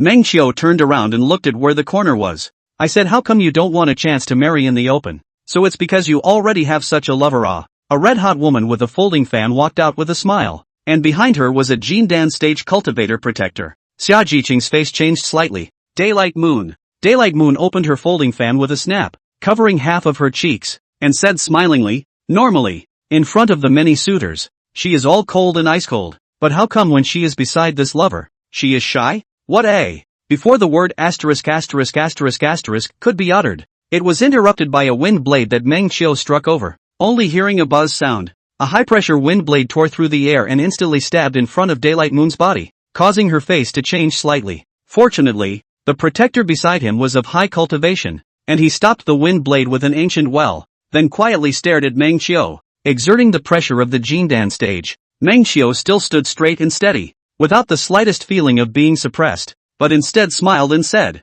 You're by family. What kind of thing is that? Those gentlemen. They're all just miscellaneous spirit root wastes. How dare they come in contact with MS? Summer pride? As a family of the most talented daytime moon to speak, her brother is indeed in her eyes waste a little, but only relative to their own. They can discipline, can scold some, but other people's scolding, how can she tolerate? You, lived long enough? She narrowed her eyes, quietly sizing up Meng Qiu as huge amounts of aura began to converge within the fan in her hand, forming a spiritual pressure. In the city, naturally, one may not kill, but if one is injured or maimed, her Bai family has the strength to cover it. Seeing a hint of killing intent appear in the other party's eyes, Xia Jiqing's heart jumped violently. Her eyes swiftly became cold, shielding Meng Qiu behind her. Summoning a feather fan out of her storage bag, and a huge amount of spiritual qi converged towards the feather fan. With a clear mind, she was not the least bit afraid of the other party's Jindan cultivator, nor was she afraid of the other party's forces.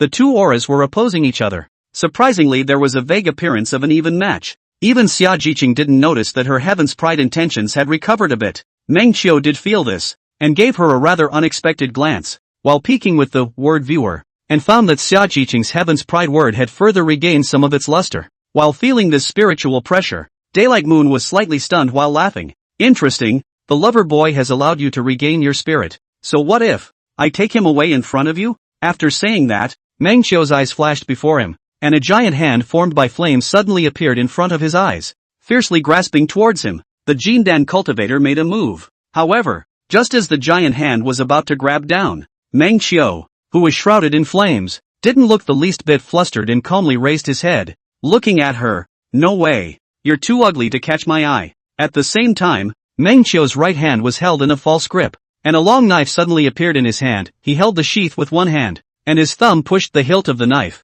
and in an instant, an extremely powerful astral wind impacted out, instantly dispersing the flaming giant hand above his head. The wind aftermath of the wind is not dispersed. Bang a blast, showing a circle toward the perimeter of the scattering. No power, but there is a breath. Alarmed the surrounding streets of the car and horse people. People were frightened by the wind of the astral plane. The horse was scared to lift the front feet. Few hissed. Daylight Moon was also lifted to the ground, fortunately being held up by the protector of the Tao beside him, who frowned as he looked towards the sword and muttered, "Extreme grade magic treasure." Instantly, a large amount of divine sense swept this way, and White Moon and the Jindan cultivator were startled as White Moon glared at Meng Qiu as if she had memorized his appearance. And then the two of them instantly transformed into a shadow and left this place. Chapter 77, A Kiss. Not far away from a chess stall, Wei Changfeng was burying his head in solving the black and white chess stalemate, when he suddenly felt a blade's strong wind, causing him to suddenly raise his head and look in that direction. When his divine sense swept the blade,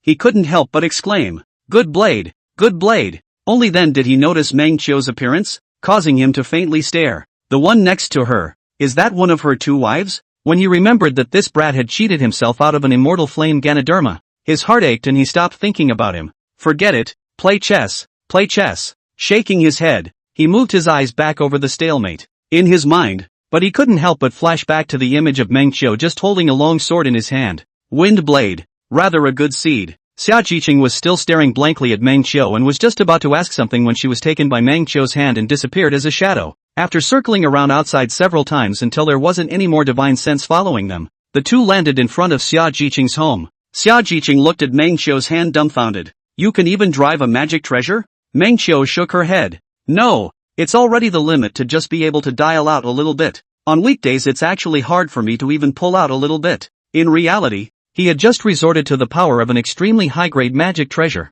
the so-called fox fake tiger. But I didn't expect that even just borrowing such a little bit of power could erupt into such a movement. So if I really learned the art of the sword and used this sword to cut people, how cool would it be? Just pulling out that little bit is so awesome. Xia Jiqing blinked, the same image from before still in her mind. Then, her flowing lustrous eyes stared at Meng Qiu. "Meng Qiu, thank you for standing up for me." "What are you saying?" "I'm standing up for myself." Meng Qiu waved her hand. "She's on the verge of describing me as a little white boy. Clearly I've been recognized by my aunt and uncle. I should be explicitly married. Although I do not know what the white man means, but see Meng Qiu really points so strange." Xia Jiqing is also to smile, the matchmaking. "Do you want to join the family? It's okay, I guess." "No way," Xia Jiqing said. "My family can't afford to support you. It's not hard to raise. Just have a mouth to feed. But if you want a few more good-looking maids, my family can't afford to keep them." Xia Jiqing stared meaningfully at Meng Qiu. Meng Qiu said, "Don't worry,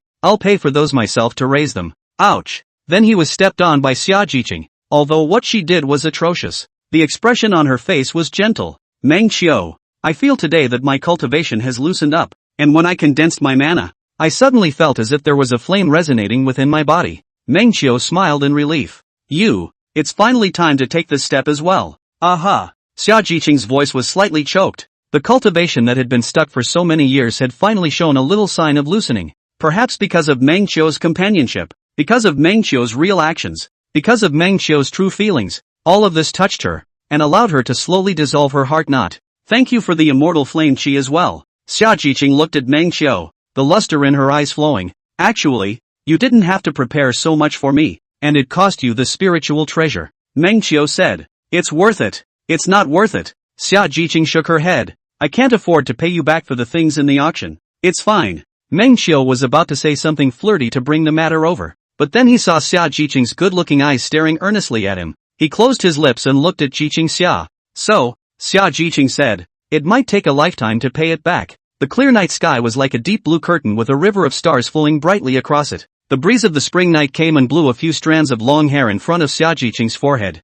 Her expression was calm, but her rapidly reddening cheeks had already betrayed her, and she was so ashamed that her lips were trembling a bit. Despite this, she was still staring at Meng Qiu properly. "What's wrong with you? You have such a low defense, but you hit such a high attack." This confession of pure love made Meng Qiu tense up, feeling her lips dry and not knowing how to respond for a moment. "Where is your whole life so cheap?" Meng Qiu denied. "You're a heavenly pride. Seeing the sense of vulnerability in Xia Jiqing's eyes, Mengqiu suddenly reacted that now was not the time to gag and talk about this. He casually discarded the joke he had just tried to say into the wind, and his entire body relaxed, quietly locking eyes with Xia Jiqing. That's what you said. So for the rest of your life, I'll take it. Xia Jiqing nodded, then closed her eyes and unfolded her arms. Is this what hugging means? Mengqiu stepped forward and embraced her in his arms, and in an instant, a sweet and delicate floral scent of a young girl came through, along with the blazing temperature of her body. Xia Jiqing was tall, but her body was very soft.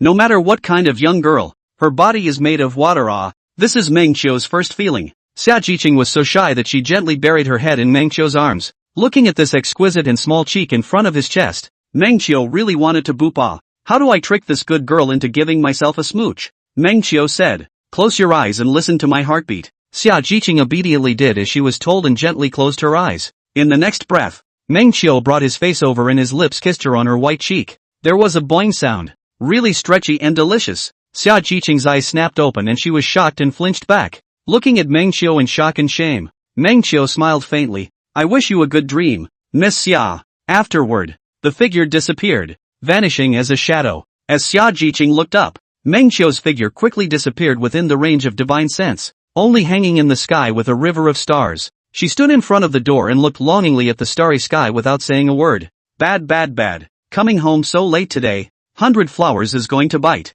After crossing into the clan's boundaries, Mengqiu accelerated his speed and rushed toward his home cave in a sorry state. The stars in the sky flew away behind him, and it looked as if he was wearing a cloak of stars. After crossing into the cave, he saw that 100 Flowers was meditating, and a faint light of fire escaped from her body. This is cultivation without sun or moon. Mengqiu nodded. Then he took out a bunch of spirit firewood out, and took a large pot, a bunch of fresh ingredients, and made preparations to boil the soup. Just as she was about to go fetch the chicken, 100 Flowers suddenly opened her eyes and looked over warily, only to breathe a sigh of relief after realizing that it was Mengqiu. You're back? She looked at Mengqiu and puffed out her chest. Mengqiu, I've been practicing well all day today. Very well, then prepare to eat. Yeah. Chapter 78, Organizing the Harvest. The next days were as plain as water. Mengqiu occasionally went to the Xia family during the day to dabble in meals and brush up his presence in front of his in-laws. At the same time, he brought Xia Jiqing to practice fire techniques in the Xia family,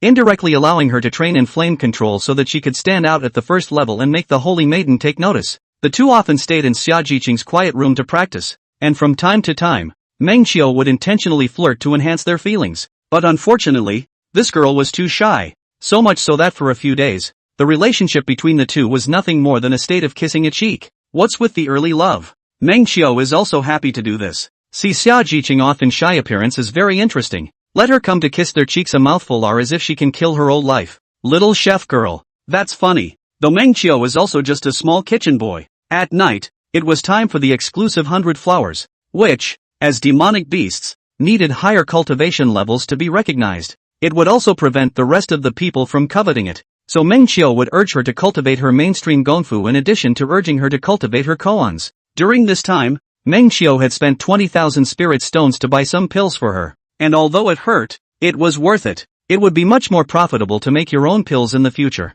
The days went by in 4 directions, and so the week passed. March 3rd of the lunar calendar. A spring rain silently sown in the vast land above the southern state area of the mountains. Mushrooms in the mountains. Young grass will be crazy like squeezing out of the soil. Cannot wait to look at the outside world. The air was fragrant with the scent of fresh earth, and the flowers, like a mountain spirit in a bright green jacket, ran through the forest, asking questions and looking around. Mengqiu stopped to look at the elf running and jumping in front of her and shouted, "That bright red one is poisonous. You can't eat it." 100 Flowers instantly remembered the tragic experience she had had and backed away from the mushrooms in front of her. "Ha, Mengqiu, come and see if I've even grown up yet?" It was the same old recipe, and Mengqiu went up and lifted it, nodding. "Don't worry, there's no change." 100 Flowers blushed up and said to Mengqiu with a shameful smile, "Mengqiu, shy face." Under Mengqiu's education, this girl had some understanding of the organs on her body and had gradually possessed human shame. The mountain peak they were currently climbing was the peak where their own cave was located.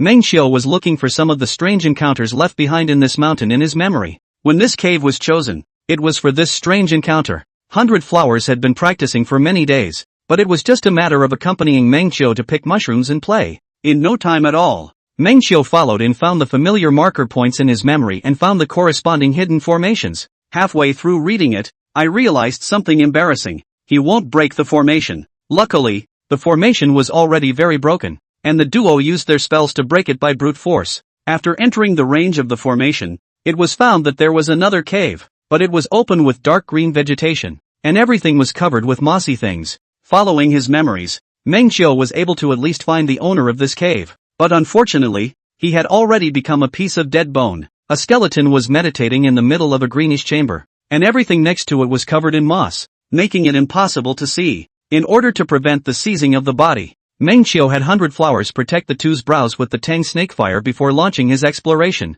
With a wave of Mengxiu's big sleeve, a gust of wind swept away all the moss in the chamber, revealing the writing above the wall. "You has been in seclusion for hundreds of years and wants to." After briefly scanning through, without much useful information, Mengxiu stopped reading. When playing the game, he wasn't the one who liked to look around at the notes left by NPCs. Unless you really come across something that needs to be explored, you don't check it out closely. When he thought about it, he heard that his friend had finished a book of the Emperor's Dust Travels in a 2-character game, and he admired such people. Just as Mengxiu was searching for his storage bag, a faint purple light suddenly shot toward Mengxiu's brow. Mengxiu was about to react. Only a black and red flame in his brow had already captured the ball of light. Yoo-hoo! Triggered a strange encounter. Ah! Tongue snake fire? An old man's hoarse roar came out. "Fellow Taoist, stay alive. The old man is 100 flowers. He's going to take me over, eh?" Mengxiu was too lazy to listen to what this old man had to say. 100 flowers sniffed and immediately glared over,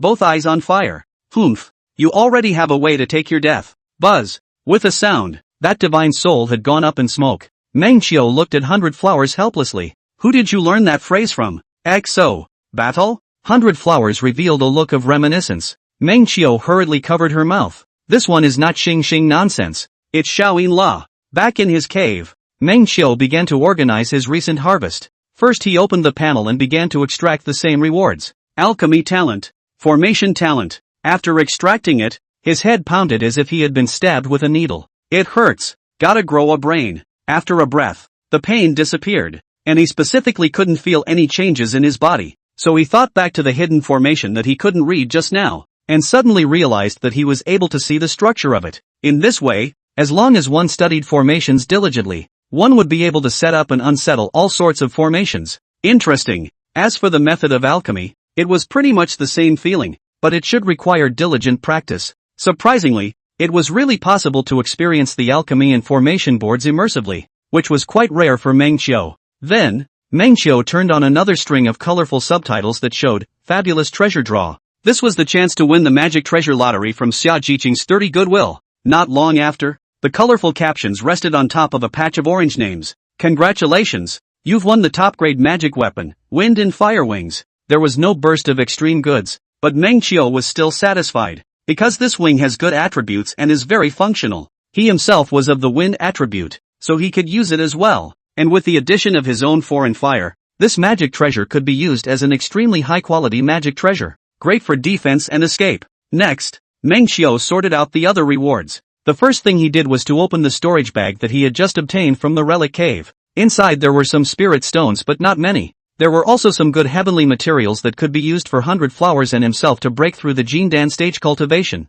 Afterwards, Mengxiu opened the self-selected rewards given by the system again, piecing together the pieces and realizing that he had pretty much saved up his Jindan stage heavenly materials, and was only missing the last few materials that weren't too difficult to obtain. The 100 flowers, on the other hand, is perfectly adequate. This meant that 100 flowers would be able to golden dan as long as they cultivated to the great perfection. Thinking about this, Mengxiu inexplicably surged with emotion, because it also foreshadowed something else. Is he finally going to cross over to 18+? P.S. Thanks for all the monthly votes and recommendations. Chapter 79, The Flowers Break Through the Golden Dan. You were sent by the Huang family? Sitting on top of the high hall, a female cultivator dressed in red crossed her legs, her face looking somewhat neutral and her eyes sharp. It's the daytime moon. At the bottom of the ladder was a middle-aged cultivator wearing a dark purple Taoist robe, with one thin fingernail. He smiled faintly. There's no need for fellow Taoist by to guess which family I'm from. No matter which family I'm from, I'm just here to offer a contribution. Shirayuki narrowed her eyes. Even though the other party's cultivation was higher than her own, her aura didn't weaken in the slightest. Instead she quietly sized him up. What power can you offer? Taoist Violet Flame laughed. A Jindan stage dead man. Upon hearing this, Daylight Moon became interested and smiled faintly. My dead soldiers, when they die, they can all explode their own Jindan. The Violet Flame Taoist smiled tamely. I can't cultivate my Jindan, so it wouldn't be a shame to use it to self-explode. Seeing that the person in front of him was so uptight, Daylight Moon sat up straight. Ha ha, then we can talk about it. However, what exactly do you have your eyes on in the Xia family to cooperate with me? She sized him up. Purple Yin Taoist straight, in the next collection of the world's inflammatory skills. As it happens, the Xia family has that one, and it is very useful to me. I wanted to let my children and grandchildren explicitly marry her home, so that they can use the inflammatory skills as a dowry. Ha ha ha ha ha. Hearing this, Daylight Moon was happy. As a result, she didn't even look at your children and grandchildren. Did she? You guys don't even take a look. What kind of stinking fish and shrimp are you? And you dare to enter her eyes? Do you know that she even scoffed at my Bai family? The Violet Flame Taoist's eyes changed slightly. How dare he be so arrogant? Humph. When I break the spine of the Xia family, she won't be arrogant anymore. March 7th. Inside the Big Dipper sect, Mengxiu's cave. A heavy cloud suddenly coalesced in the middle of the clear sky, and there came a dull sound of thunder. At the highest point of the realm they were in, Mengxiu and 100 Flowers looked at each other across the formation. If you can't, don't try to be strong and call for help from me, Mengxiu said to 100 Flowers in the middle of the formation. 100 Flowers nodded. Got it. With the help of getting high, 100 Flowers had finally rushed to the final cultivation level of the foundation establishment stage, stepping into the great perfection realm. It just so happened that Mengxiu had saved up all the conditions for the Jindan stage, so he simply didn't wait, and spent the night helping her to recover and stabilize her cultivation,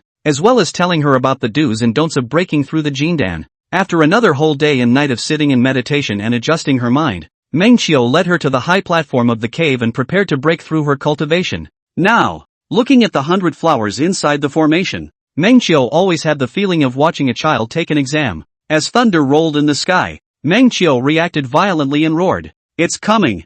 100 Flowers was already concentrating, and now that the rolling heavenly thunder was falling, her pupils stood up and turned into standard snake-like pupils, while glowing with a blazing black and red luster. She spewed out 3 flames out, making contact with the descending heavenly thunder, and in an instant, the sky exploded with the luster of thunderous ruptures. The Purple Mansion Golden Dance thunder had 5 channels, and 100 Flowers had already carried the first one. She smiled and looked toward Mengxiu, as if her eyes were saying praise me. Mengxiu, however, waved her arms in a big wave. Little cutie, look at the sky. At this time, another thunder in the sky rumble fell. Good thing 100 Flowers reacted quickly, hastily launched spells to block. Mengxiu covered his face. In the future, when this stupid snake breaks through to Yuaning, he must not watch from the side. What kind of breakthrough suddenly gives you a hello to show off? A purple heavenly thunder suddenly descended upon the boundaries of the Big Dipper sect, and the cultivators residing in the surrounding area all noticed this and cast their gazes.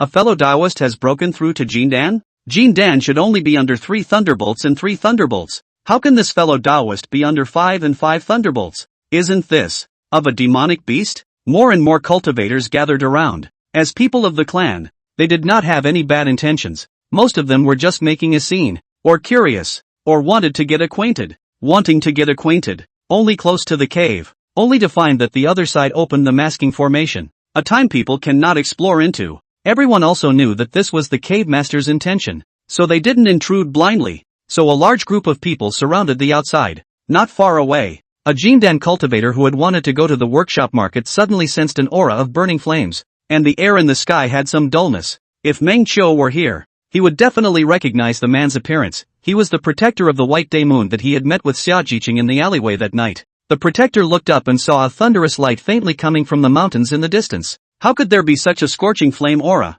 Curious, he turned into a recluse and flew towards that place. After flying for a while, he saw a group of cultivators surrounded in front of the mountain range area in front of him. He flew up and saw the masking formation. Humph, he was a Jindan cultivator. Where would he be bound by this small formation? So he directly probed his divine sense into it, and then he saw the person who had crossed the threshold. That little girl was born extremely beautiful, but the ferocious flames exposed on her body vaguely had a feeling of being suppressed. This is the flame of the Tengshui snake? A hint of greed flashed in the protector's eyes before he noticed a male cultivator beside the woman. It was a no-brainer, so I took a closer look and noticed the difference. Isn't this man the one who insulted my lady a few days ago? Poof! With a cold snort, he took out a folding fan from his storage bag, and after opening it with a snap, he lifted it towards the masking formation. In just an instant, a fierce wind blew away, overturning all the covering formations. Surprised, the crowd turned their heads toward him. He put on a serious demeanor.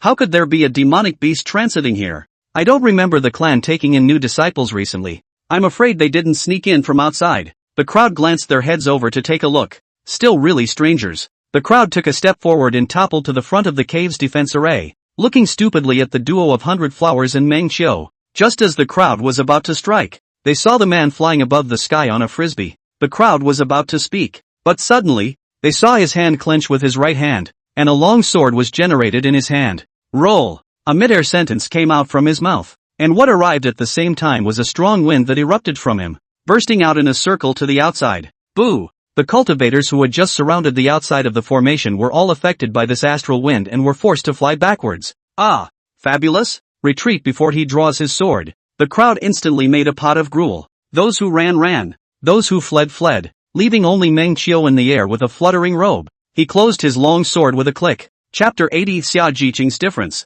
1 or 2 times is fine. If you can only pull out such a little bit all the time, sooner or later, people will be able to see the cracks. Meng Qiu thought about putting the old man's sword technique on the agenda. 100 Blossoms' tribulation had been a surprise, and as the last of the thunder dispersed, the heavy clouds in the sky gradually dispersed, and a warm golden light shot out from it like a spotlight shining on 100 Blossoms. Because of the tribulation, 100 Flowers also showed part of her real body behind her, and now under the illumination of this warm sun, her huge snake body began to gradually fade away, transforming towards her human form. At the Jindan stage, one can fully transform, helping the weak 100 Flowers back to the cave. During the process, 100 Flowers wanted to say something, but was too tired to say anything, and just silently stared at Meng Qiu with those clear eyes. The 100 Flowers in Meng Qiu's impression had always been energetic and bouncy, and now that they were so peaceful, it seemed that they were really tired. He smiled slightly at the thought and reached up to pinch her cheeks. Rest well.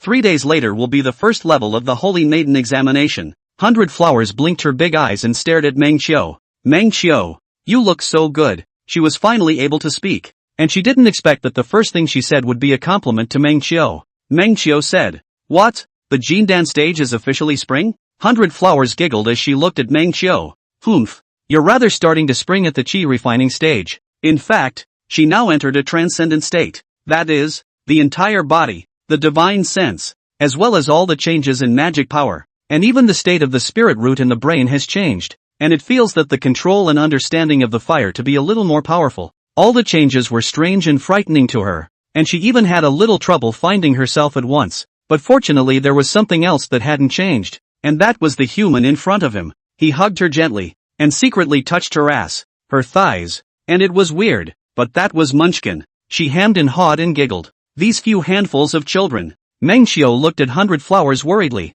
They won't be taken over by the heavenly devil, right? Meng Qiu, you're the one who was taken over by the heavenly demon. Meng Qiu placed her on the bed and fed her the elixir to help her refine it. Do you feel like there's something missing? I'll think of something. Generally speaking, a spirit beast that had just broken through its cultivation level might want to replenish some spirit herbs to balance the aura in its body or something like that. Yes, 100 Flowers said. What? Meng Qiu thought to himself. Whatever the heavenly material is, go figure it out. Who called this their own silly snake? Marinated pig's feet. Well, her face was pulled round by Meng Qiu. Be nice. But Sue, I really want to eat pig's trotters now. Oh, fine. Meng Qiu smiled helplessly. Then lie down properly and I'll bring it to you. Okay, then I'll have 50. No, 60. Where will it brine so much? Meng Qiu waved his hand and left the cave. 100 Flowers was so dizzy that she closed her eyes and fell into a deep sleep. What did you say? In the White family's fire room specializing in flame cultivation,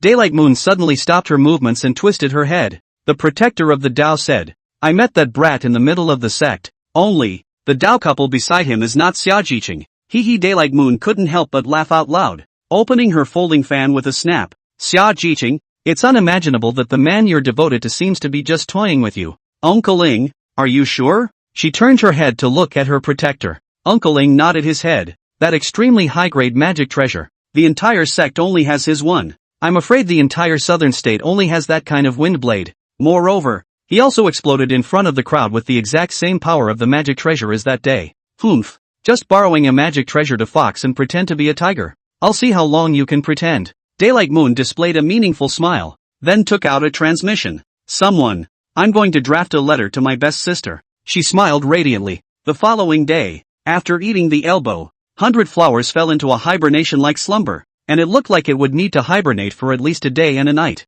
Anyway, the first level of the Holy Maiden examination was coming up in 2 days, and it was a must to wake her up at that time. Meng Xiu closed the formation in his home tightly, then headed to Big Dipper City. Recently, the examination questions Meng Xiu also leaked out if anything. Xia Jiqing cultivation is also okay. It is not surprising that she can stun some saints. Need to look at the results more specifically though. Knock knock knock. Knocking on Xia Jiqing's imposing door. Xia mother came to open the door. Where's MS? Xia, Meng Qiu asked. It's in the quiet room practicing. Go on. Recently, Meng Qiu often came to cultivate with Xia Jiqing, and her daughter's growth was also rapid. The two of them as parents naturally saw in their eyes, and also knew that Meng Qiu's efforts were quite effective. This way down the line, the daughter might really be able to select that one-in-a-million saint girl. Thinking about this, she was looking at Meng Qiu more and more smoothly. Meng Qiu bid farewell to Mother Xia and headed to the quiet room, and just as he reached the door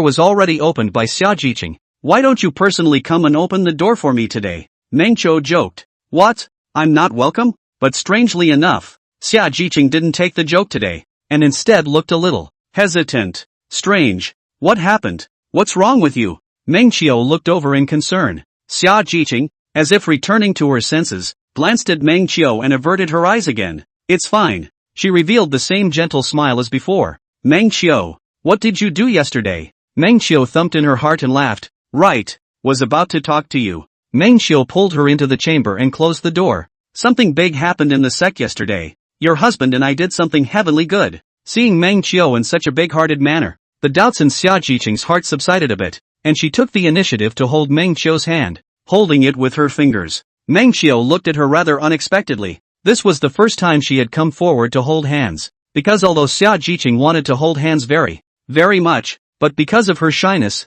she didn't dare to take the initiative to do these intimate behaviors at all, and it was usually Meng Qiu who took the initiative to tease her. But today she actually came and offered to hold hands. What in the world happened? Some doubts arose in his mind, and some guesses were made, but first he forced himself to play it cool, and set the record straight about yesterday. Yesterday there was a demonic beast in the middle of the clan that was undergoing a tribulation, and a bunch of cultivators wanted to get together to watch the fun. And without saying a word, I went up to help. It wasn't until she personally heard Meng Qiu say these words that Xia Jiqing sighed as if she had relaxed. Well done.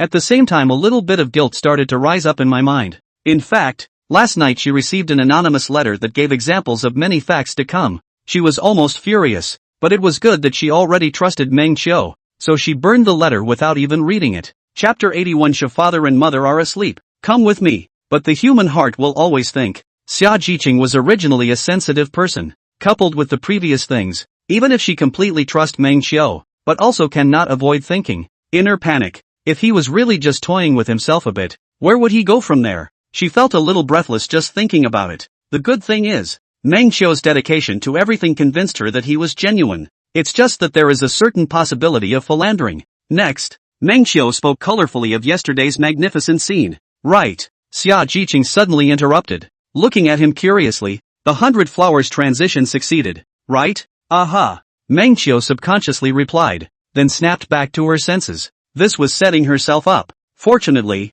he possessed a professional-like reaction speed and asked rhetorically, 100 Flowers is that demonic beast friend you keep mentioning to me, right? Actually, a large part of the reason I can come forward is because of this. Xia Jiqing narrowed her eyes and shot a glance at Meng Qiu, not knowing what was going through her mind, and nodded silently. Yes, 100 Flowers is my good sister. After a pause, she laughed. How does she look? Overall, not bad. Oh. Xia Jiqing looked at Meng Qiu. Meng Qiu revealed a look of reminiscence. The skin was a bit rough, but it looked quite human-like. The more Xia Jiqing heard, the more she felt that something was wrong. Wait, what you saw was her demonic beast form. Transition? Isn't that the demonic beast form? Meng Qiu instead looked strangely at Xia Jiqing. Could it be that her human form looks amazing as well? Xia Jiqing said, much better looking than me. Meng Qiu concluded. Impossible. There is absolutely no woman in this world who is better looking than you. At best, I look as good as you do. Meng Qiu added in his mind.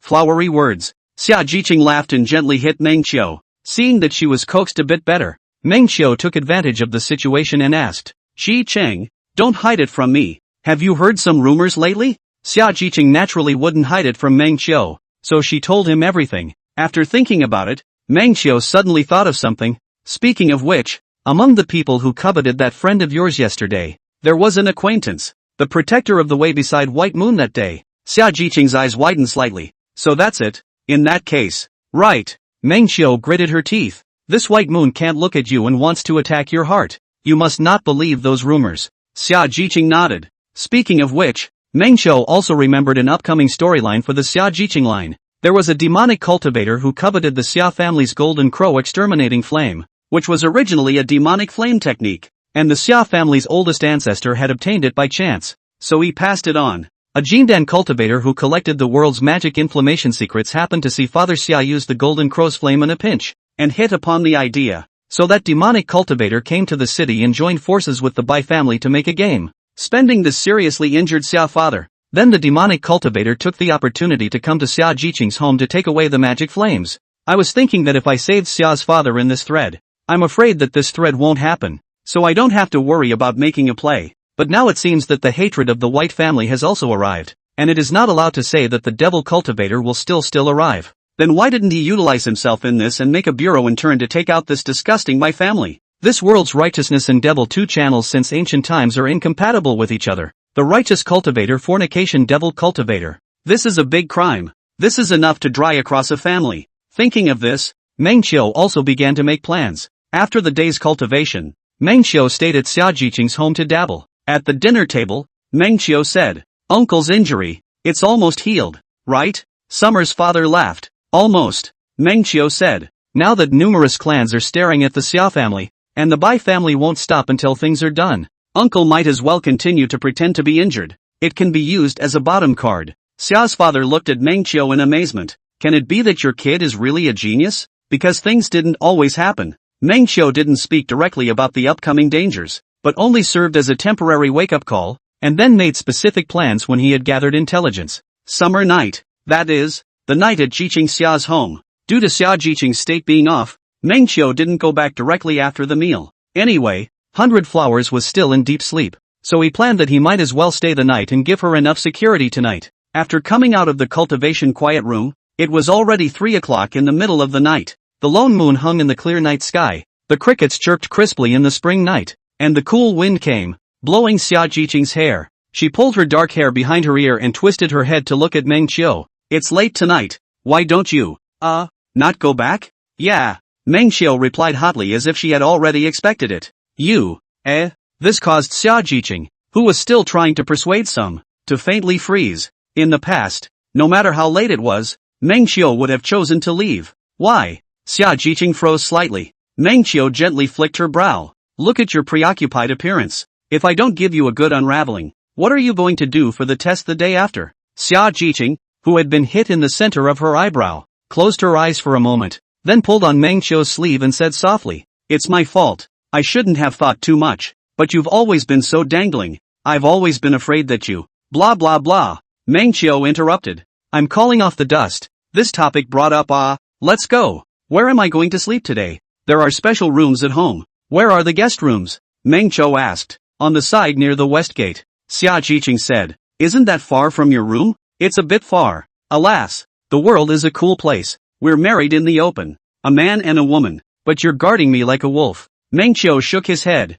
Then I'd better stay at the inn. After taking 2 steps and not seeing Xia Jiqing come to stop herself, Meng Qiu stopped her pace again and twisted her head. No, really let me stay at an inn? Your heart is too hard. Seeing this, Xia Jiqing snorted a laugh, then blossomed into a little girl's mischievous and successful smile. It doesn't matter if you want to be in love. My parents are keeping an eye on you. You can't mess around. Ugh. Meng Qiu shook her head and took a step toward the guest room. Anyway, the more despondent she acted at this time, the more she could guilt her into offering to give her a kiss on the cheek before bed later. However, at this time, Xia Jiqing suddenly stretched out 2 slender fingers and pulled on Meng Qiu's sleeve. What's wrong? Meng Qiu turned her head. Xia Jiqing put her finger up in front of her pink lips. Father and mother are asleep. Come with me. Chapter 82. How about we bathe each other's feet? The summer home is sparsely lit, and through the depths of the courtyard, you can see dots of green fireflies roaming. The two of them tiptoed through the courtyard and soon arrived at the courtyard where Xia Jiqing lived. Passing through a vermilion arched door, one could see that the courtyard was planted with flowers, and in early spring, a few of them were already in full bloom. Meng Qiu surveyed Xia Jiqing's courtyard with interest. Having come to find her before to rendezvous elsewhere, he hadn't really delved into this place before. A big family, Meng Qiu said with heartfelt emotion. The courtyard that Xia Jiqing lived in alone was enough to house a family. Xia Jiqing sniffed and thought of Meng Qiu's orphan experience. Her childhood self was pampered and grew up under pampering, while he was wandering. It's not easy, is it? She grabbed Meng Qiu's hand and held it tightly. Meng Qiu looked at her. Although you used to be an orphan, Xia Jiqing said. Meng Qiu? But from now on, my parents are your parents, and this is your home. Xia Jiqing's cheeks slightly reddened and she skimmed her head, rather embarrassed. So I'm your brother? Put. Xia Jiqing laughed and pinched Meng Qiu. If you think so, it's fine. Come, call out to sister. Meng Qiu said. Sister. Xia Jiqing choked slightly,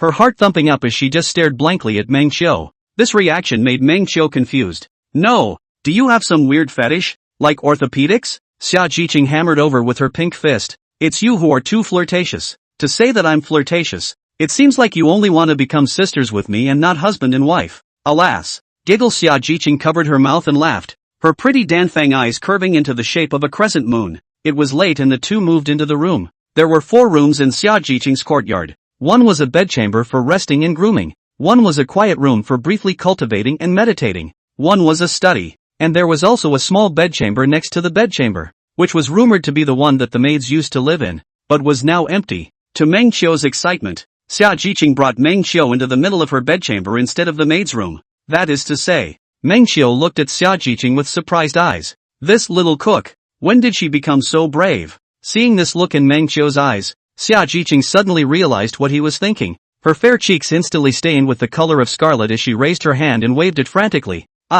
I didn't mean that. Am I? No. You just want to lay with me and do nothing. Munchkin said. I. How can I lie on the same bed as you? You stay in my room. I'll stay in the maid's room. Xia Jiqing spoke as if her mouth was hot. The look was adorable. Her face so red it seemed like it could drip blood. Meng Qiu couldn't help but reach out and pinch her cheeks. Yelp! Xia Jiqing's body trembled at the touch and took a step back. Meng Qiu's hand hung in the air. Frozen. Are you serious about the half-step back move? Ugh. Ding Chan now. Meng Qiu sighed. Xia Jiqing heard it as chilled, so she hurriedly explained, no, I don't mean that. It's just that the family style is strict. Obviously I could have kissed before, but today I won't even touch my face. Alas. Meng Qiu shook her head. No. Xia Jiqing was anxious. It's just, is it just smack? Okay, I get it. Meng Qiu couldn't stop sighing. Geez, you know perfectly well. You're just bullying me. Xia Jiqing was so anxious that she had tears in her eyes and waved her pink fist to hit Meng Qiu,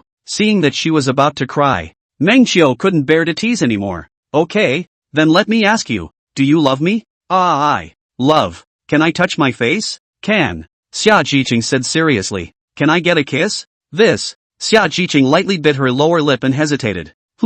Yes, she replied with her eyes closed. Can I hold hands? Can. Can we lie together? Can. Xia Jiqing froze. Meng Qiu, however, put on a look of a husky pointing at someone. It's a deal. You can't go back on your word. Meng Qiu, you. Xia Jiqing suddenly reacted to being set up and clenched her teeth in anger. Are you going to lie to me? Meng Qiu looked at her miserably. Her eyes widened as she stared at Meng Qiu, the curves of her chest heaving up and down as she gasped violently.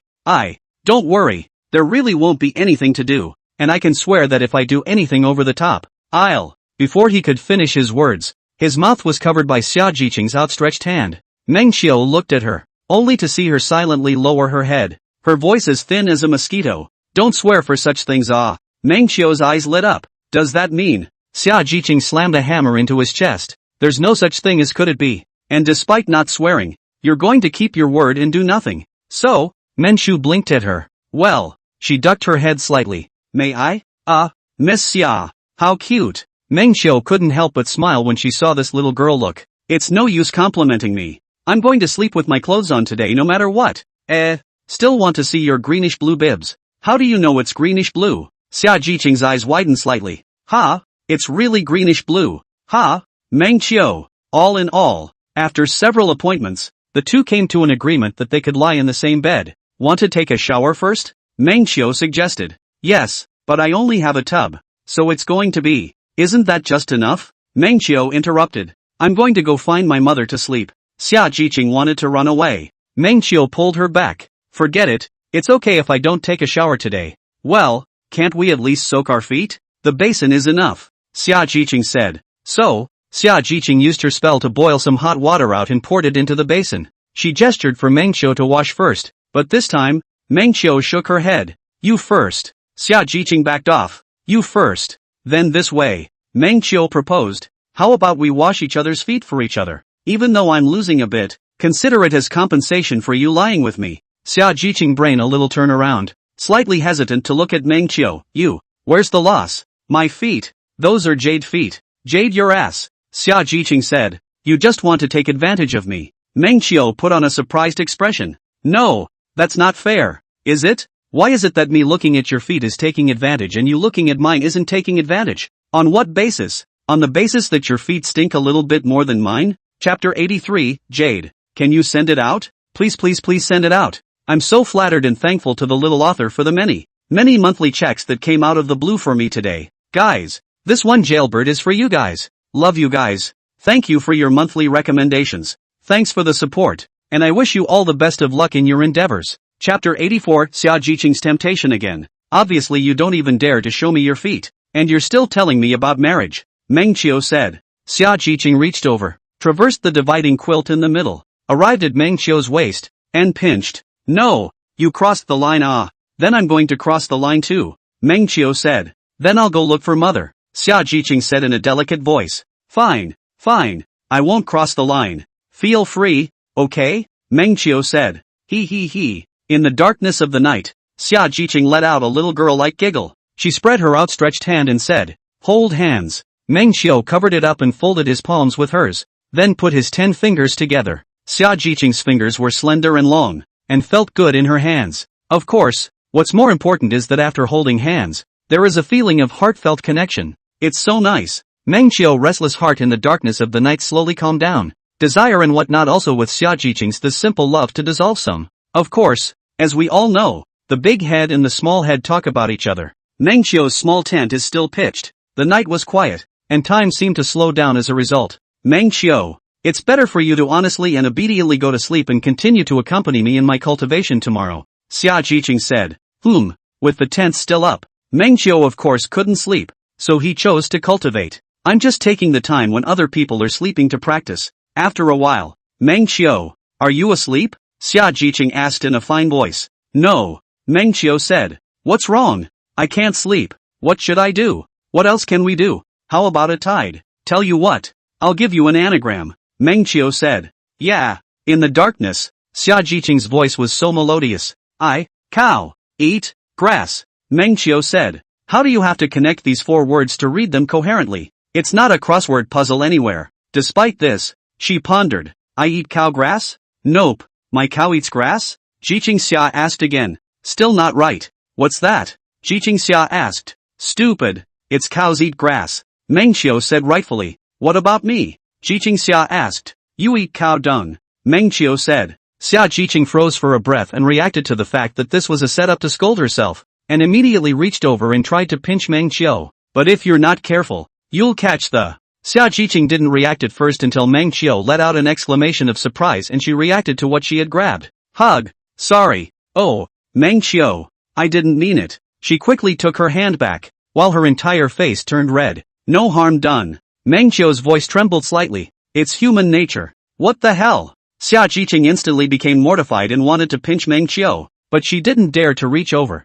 and could only shamefully scream. Meng Qiu, you're really bad. Really bad. That night, the two didn't sleep after all. Certainly not a night without words. In the darkness, Xia Jiqing told Meng Qiu about her childhood, her ideals, her first 2 years. She said, ever since I met you, my dream is to fight with you, collect fire secrets everywhere, and see the world with you while savoring the great Tao of fire. Then you left, and at that point, it really seemed like I couldn't see a shred of hope. No use apologizing at this point. Meng Qiu just held onto her hand. Meng Qiu, now I dare to trust you once again. and my father and mother both believe in you. Even so, when I received that letter yesterday, I was still affected in my mind. I was weak, wasn't I? I don't blame you. I blame the white family group for being born, Mengqiu said. Is it really only the white family that's to blame? Is the rest of the people to blame? Xianxia asked. That's a thought-provoking statement. Mengqiu rummaged through what Xia Jiqing had to say in a roundabout way and only saw 2 words in it.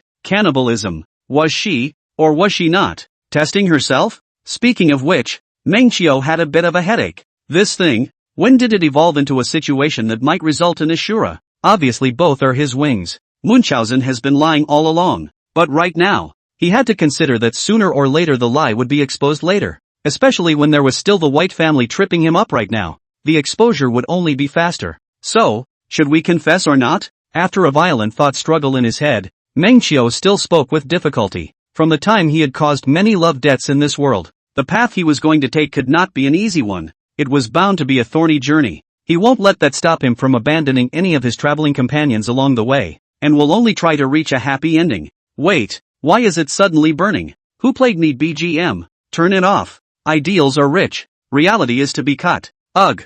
After thinking for a long time, Mengqiu still spoke. Hearing this sigh, Xia Jiqing's heart froze and she didn't even dare to breathe.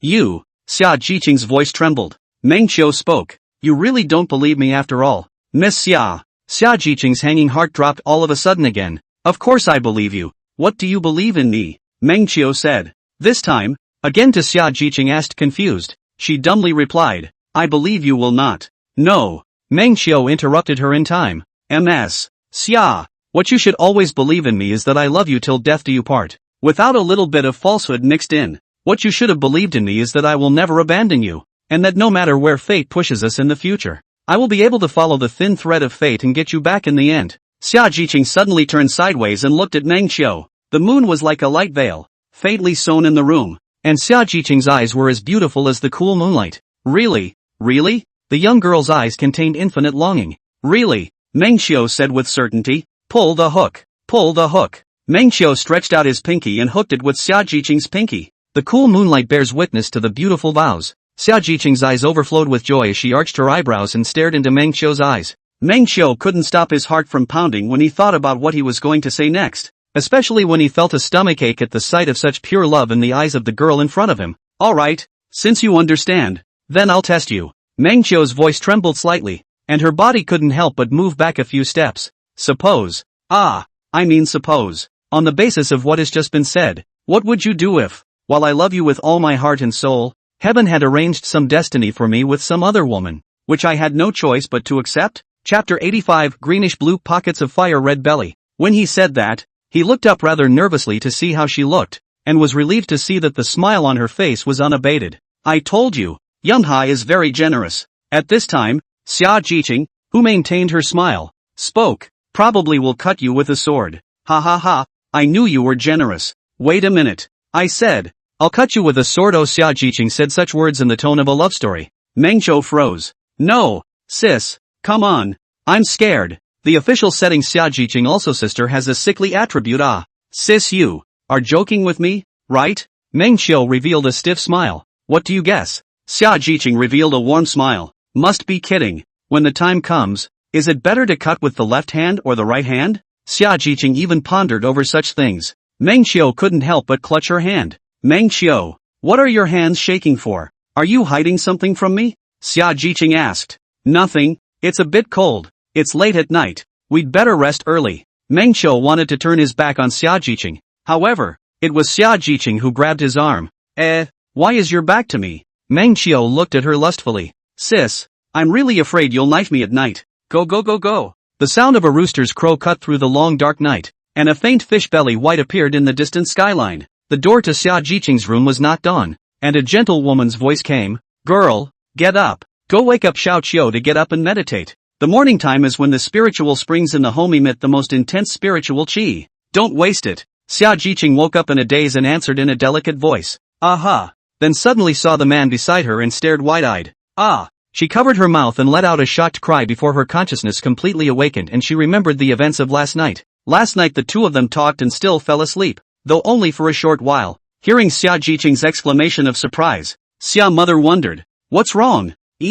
followed by the sound of the gate being opened. Xia Jiqing's heart skipped a beat. How dare she let her mother know? If mother knew that she had slept with Meng Qiu just like that, she must not be beaten to death. Mother, I'm changing clothes, don't come in. She forced herself to be calm while wrapping Meng Qiu in a quilt and gently sending him to the coat closet in her room. Coincidentally, Meng Qiu also woke up at this time. Xia Jiqing put up a finger in front of her lips, signaling him to keep quiet. Meng Qiu shook her head like a rattle, then pointed her own finger at her cheek. Xia Jiqing read his gesture, which was telling herself to give him a kiss. But how is this good? As she squirmed, her mother's voice came back. What's the matter? Can't choose? Mother will come and choose for you. Saying that, her mother's footsteps came this way towards her bedchamber. Xia Jiqing's eyes widened, and she gave him a small peck on the cheek in a swift motion, then shoved him into the closet, and took out a fiery red jacket out. After closing the closet, she took a deep breath, turned her back to the closet, and undid her skirt,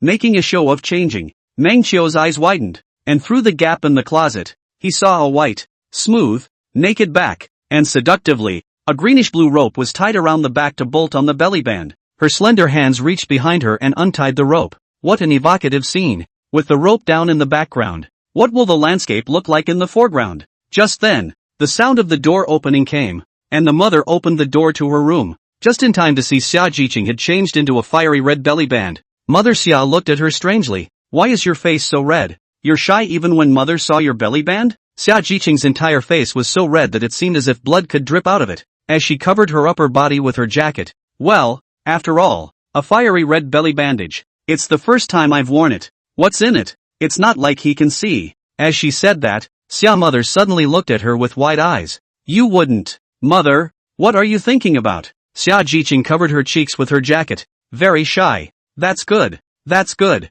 Mother Xia breathed a sigh of relief. A woman should be more reserved, or else she will be looked down upon and thought to be ungodly. Xia Jiqing couldn't help but remember all the things the two of them had done last night, and her cheeks became even redder. But she is sleeping with her future husband, so she must be considered a womanizer. She consoled herself with this. Don't worry, the fire red color suits you very well. My daughter is so pretty, and the bear has grown up developing faster than me. The mother couldn't help but lament. Mother, don't talk about this. Xia Jiqing twisted and turned. In fact, she was already ashamed. Meng Qiu in the cabinet couldn't help but widen her eyes. This is really what a person who is not a VIP, can hear? That said, how big is it to grow up? Previously, Meng Qiu conservatively estimated that it was around B. Now it seems that something else is going on. Maybe get a C. Seeing that her daughter was shy like this, Xia mother didn't say much more. She just nodded. This is the set. Don't pick it. Don't waste your time.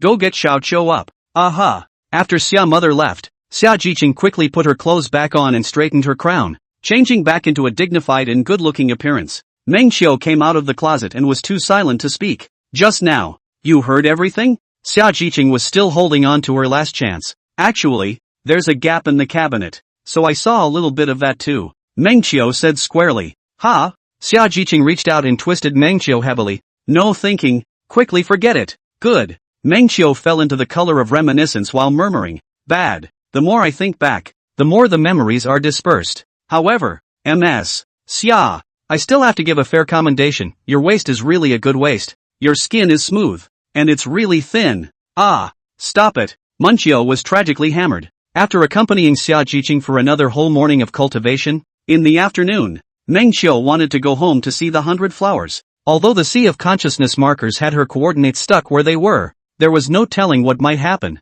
so it was better to go and make sure. After bidding farewell to Xia Jiqing's family, Meng Qiu returned to the cave alone. As Firebrace walked into the middle of the bedroom, Meng Qiu breathed a sigh of relief when he saw that 100 Flowers was still sleeping peacefully. Just then, her eyelids twitched and she slowly opened her eyes. Awake? Meng Qiu spread a smile. Mama Hana nodded in confusion. However, just at this moment, there was a knock on the door from outside the cave. Meng Qiu probed his divine sense and saw a familiar figure. Chapter 86 Meng Qiu, Danger. Meng Qiu, there's a knock at the door. 100 Flowers got up and rubbed her eyes in a daze. Then she probed out her divine sense to take a look, and immediately spread a smile. It's Sister Xia coming I'll go open the door. Then she saw Meng Qiu, who was stiffly frozen in place, and couldn't help but wonder. Meng Qiu, Sister Xia is here. Why aren't you smiling? Meng Xiao looked at 100 Flowers with a blank stare. He's dying to tsunami. It was only yesterday that she half-confessed a little something with Xiajiqing, and then she came to the sect in the afternoon, looking for 100 Flowers. What are you doing here? It's hard to guess. Meng Xiao weighed her words. 100 Flowers? Today we'll pretend we're not there. Then, right at this moment, 100 Flowers could not wait to send a voice transmission to Xiajiqing. Sister Jiqing, I'm coming to open the door. Only after she said that did she twist her head to look at Meng Xiao. Meng Xiao, what were you trying to say just now? Meng Xiao's mouth was open, frozen in place. What else can be said? Good teammate this is. Meng Xiao gritted his teeth. 100 Flowers. Later on, when Daoist Xia comes to be a guest in the cave. See my eyes and act. Don't talk nonsense. Saying that he changed his facial appearance, turning into that scarred face. 100 Flowers casually responded with a yes. The two flew out of the formation. Saw a red tall silhouette on the frisbee. Melon face good looking, warm eyes,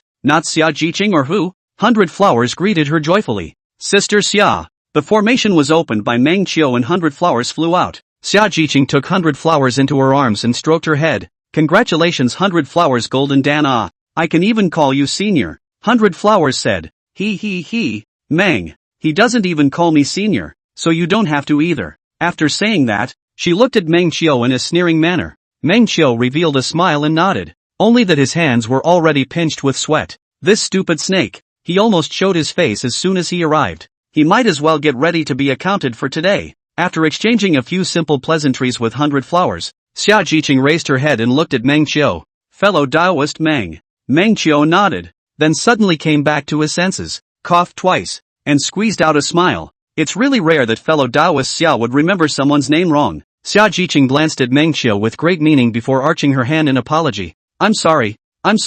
Recently my late friend came back and I actually called him the wrong way. 100 Blossoms blinked and looked up at Xia Jiqing. Is your deceased surname Meng as well? Too? Xia Jiqing's eyes grew slightly as she twisted her head and looked at 100 Flowers with a smile. 100 Flowers had a slightly embarrassed smile on her face. But fortunately, Meng Qiu's voice transmission entered her ears at that moment. Just say that you've met a friend surnamed Meng before. So she repeated Meng Qiu's words. So it is. Xia Jiqing smiled gently and fixed a glance at 100 Flowers without saying anything more. That one deceased person of mine, named Meng. Ahem. Meng Qiu coughed, interrupting the conversation. Go inside and talk. Then with a serious expression, he looked at 100 Flowers. 100 Flowers? Haven't we said it before? Don't pry into people's privacy. Oh. Xia Jiqing laughed a little. 100 Flowers is my good sister, so there's no harm in that. The group moved into the cave. The marble table was beautifully carved, and on one side of the table sat two women of exotic appearance, and across from them, sat Meng Qiu. The scene was inexplicably like the interrogation of a prisoner. Meng Qiu inexplicably felt a wave of pressure, as the other party's occasional glances made Meng Qiu feel like she would reveal herself at any moment. Who knew that Xia Jiqing had observed herself to that extent? Maybe a small detail betrays itself. Meng Qiu made tea for them while trying to pull away from the conversation as much as possible. Speaking of which, the sacred maiden election will begin tomorrow. How are you preparing for it, fellow Taoist Xia? Meng Qiu handed the teacup to her before pouring another cup for 100 Flowers. Recently, I have been quite confident with the help of my late husband. Xia Jiqing lifted the teacup with a gentle movement, her other hand covering her mouth, and took a small sip of tea. It's quite a big girl. 100 Flowers also picked up the teacup and poured it into her mouth in one gulp like drinking sugar water. Then her expression changed. Blah blah blah. So bitter. She put down her teacup with a pop and looked at Meng Qiu with a grumbling look in her eyes, as if Meng Qiu had fed her some kind of poisonous tea. Meng Qiu waved her hand. You sit at the kids' table and drink honey water. After saying that, he still took out the honey out and made her a cup of honey water. 100 Flowers stared blearily at Meng Qiu's large jar of honey. Put more in. Put more in.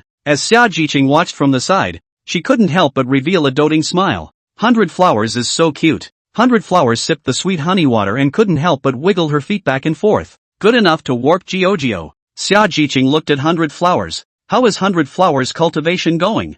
100 Flowers said. You have a deceased person to help you. I also have him to help me. Oh. He taught me to stack the flame pagoda. Oh, what a coincidence. My late friend also taught me to cultivate the flame pagoda. Xia Jiqing looked up at Meng Qiu rather unexpectedly. Meng Qiu was sweating profusely, but his face was still composed, and he laughed slightly. Ha ha, it seems that the heroes see the same thing, and I do have the intention to make friends with your late friend. It is destiny that you will meet. After saying that, Xia Jiqing took out another fire fan and came out. Speaking of which, I went to the treasure pavilion the other day when I was going to sell it to save my father's life, and I was almost pressured by the boss to pay the price. But fortunately, it was only because of the forbidden restriction that fellow Taoist Yi had set up that I didn't go astray. Mengqiu didn't understand why she suddenly had to say this and blinked. I expected that fellow Taoist Xia wouldn't come to ask for help if something happened, so I set up a prohibition to prevent you from taking it and selling it directly, which would be a shame. Xia Jiqing said,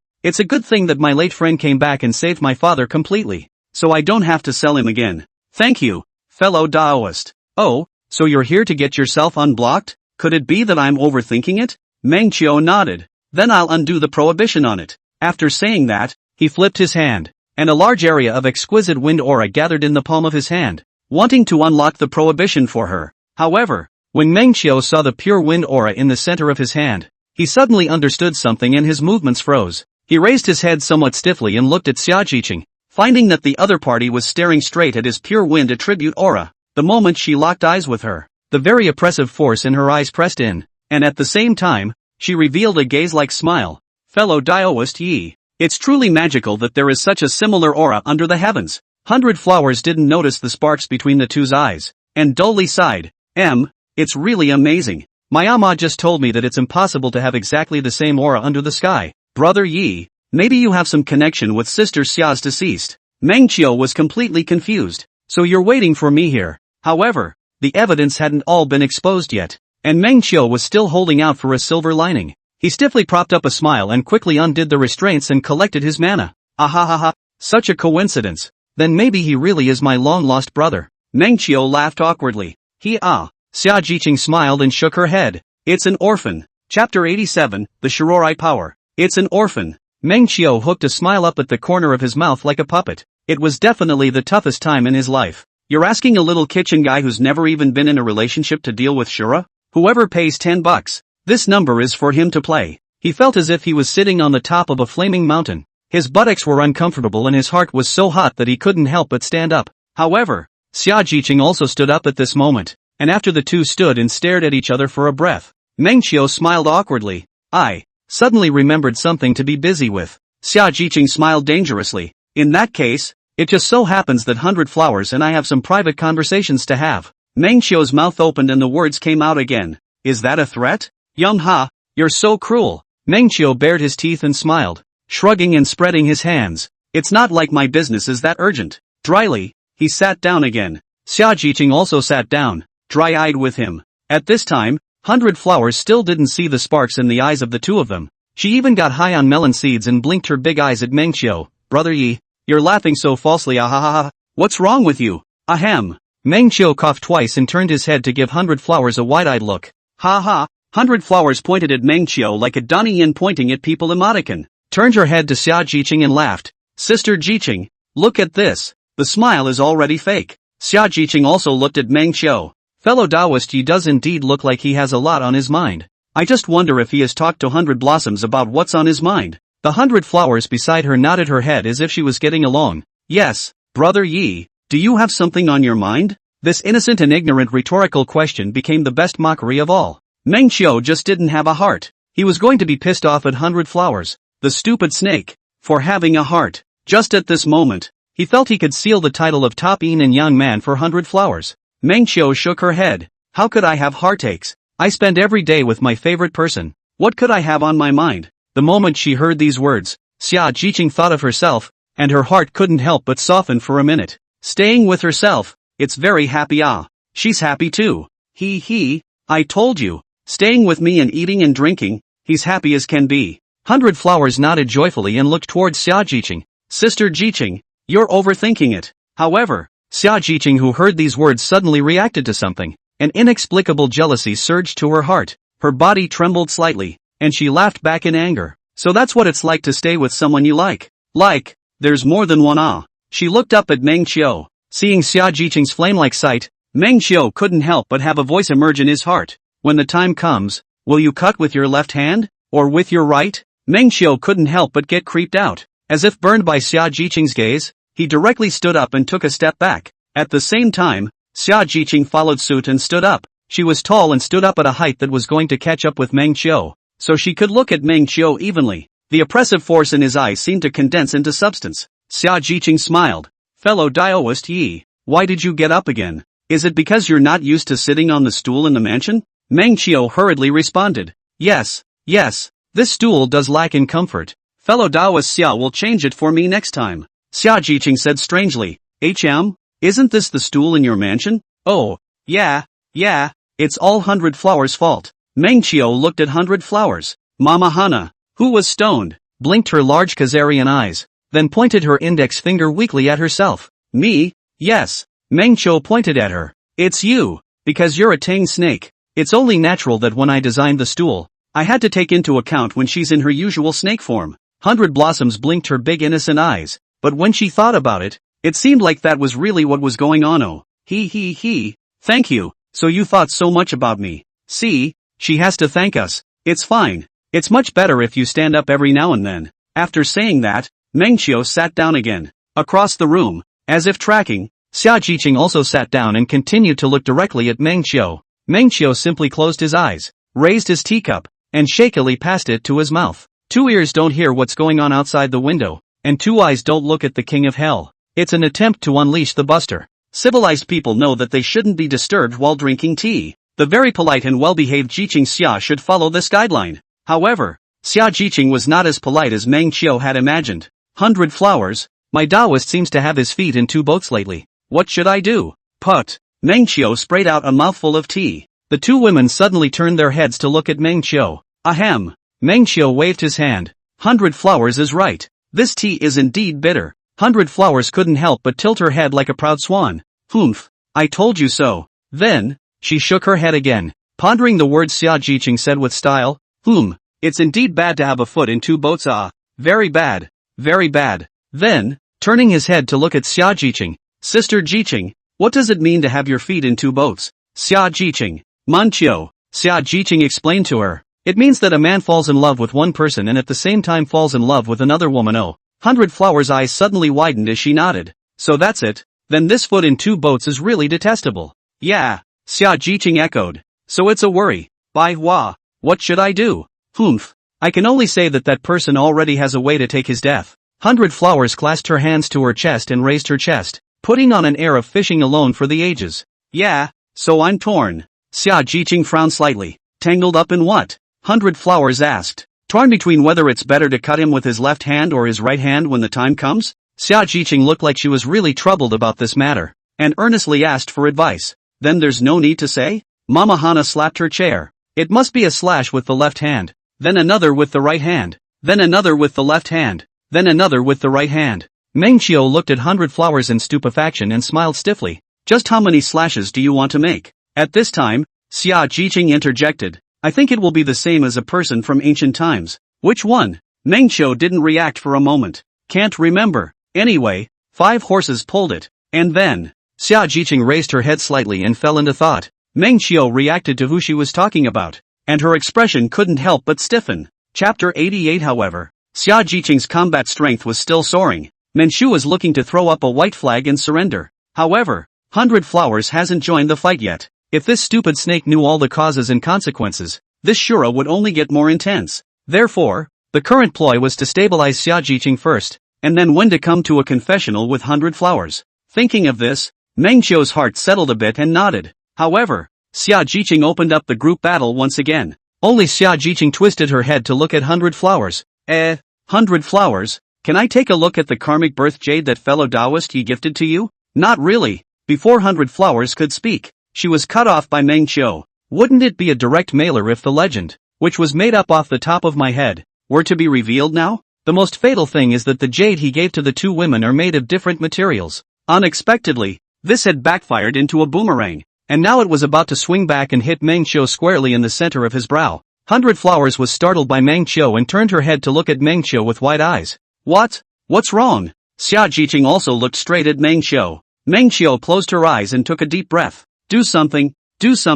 Then, he suddenly opened his eyes and slapped his thigh. Ouch. This karmic jade.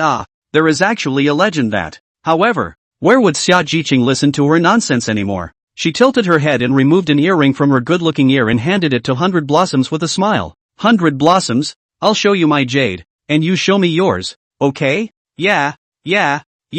100 Flowers was already a curious baby, and had long wanted to see what other people's karmic jade looked like, and if it was the same as her own. The moment she saw the jade that 100 Flowers had taken out, Xia Jiqing's eyes narrowed slightly, and with a single glance, she could tell the difference in material between the two. Her body trembled slightly, and she laughed in exasperation as she displayed the two types of jade in front of Mengqiu. Fellow Daiwastia's legend is so magical, and this karmic jade, even the material of the jade is 100,000 miles different. Mengqiu still presumed to explain. Well, after all, everyone's destiny is different. Mengqiu. Xia Jiqing glared angrily at Mengqiu. It's fun to tease me like a monkey, isn't it? Mengqiu and 100 Flowers both froze in place instantly. 100 Flowers had absolutely no idea what was going on, and just blinked her big eyes at Xia Jiqing and then at Mengqiu. She finally saw a little spark of something in it. It's not right. You guys recognize? 100 Flowers stared back and forth at the two with wide eyes. Silence occupied the room,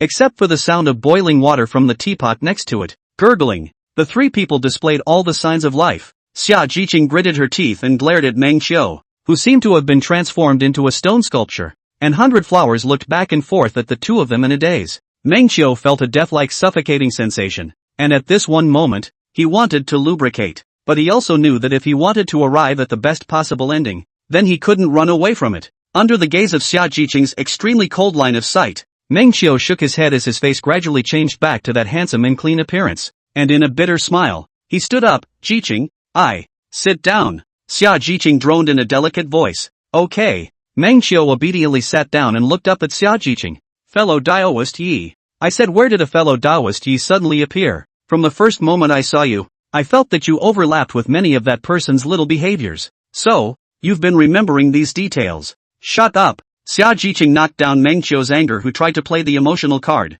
which could be described as showing her head for a second. And then, he kindly told me the story of the karmic jade, told me to be at ease, and implicitly urged me to trust him. Fellow Daoist Yi. What a kind person. I was really grateful to you at the time. As a result, it turns out that you are Mengqiu, and you even changed your identity to persuade me to forgive. Thinking of her naive self at the time, Xia Jiqing was furious and laughed. Mengqiu tried to explain. At that time, you seemed to be shrouded in gloom, and I couldn't see you sad. So, shut up. Xia Jiqing glared at him with her good eye. Mengqiu obediently closed his mouth. How silly of me. Really, to even be touched by the words you spoke, to reflect back on myself, whether I didn't trust him enough, and then wait with anticipation for him to come. Just say come or not. Mengqiu had just uttered this sentence when he was glared back by Xia Jiqing's eyes and obediently closed his mouth again. I say so. Fellow Daoist Yi. How kind. In this world, apart from my parents, how could anyone spare to fight for a top-grade magic treasure for me?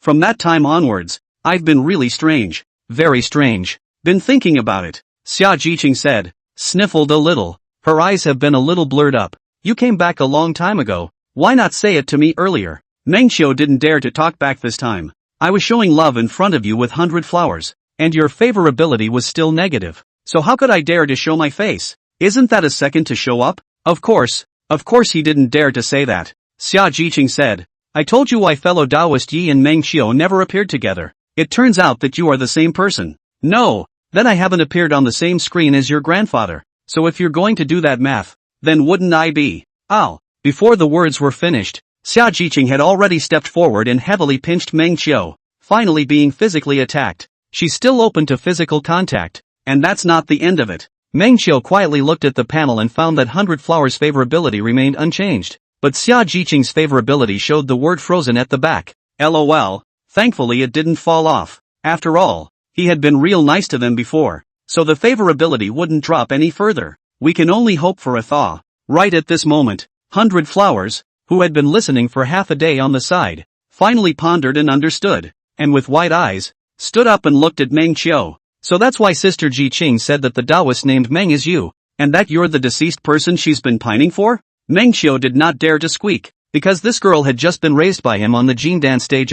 But Xia Jiqing answered 100 Flowers, even arching a fire. 100 Flowers, it's him, he cheated both of us. 100 Flowers froze, an inexplicable meaning welled up in her heart, very sore, making her want to bite the person in front of her. Her voice took on a little bit of huskiness. So, what Sister Xia said about having a foot in two boats is? Xia Jiqing affirmed. Right, it's you and I. Meng Qiu goes to me during the day to teach me cultivation. And then comes back to you at night to teach you cultivation.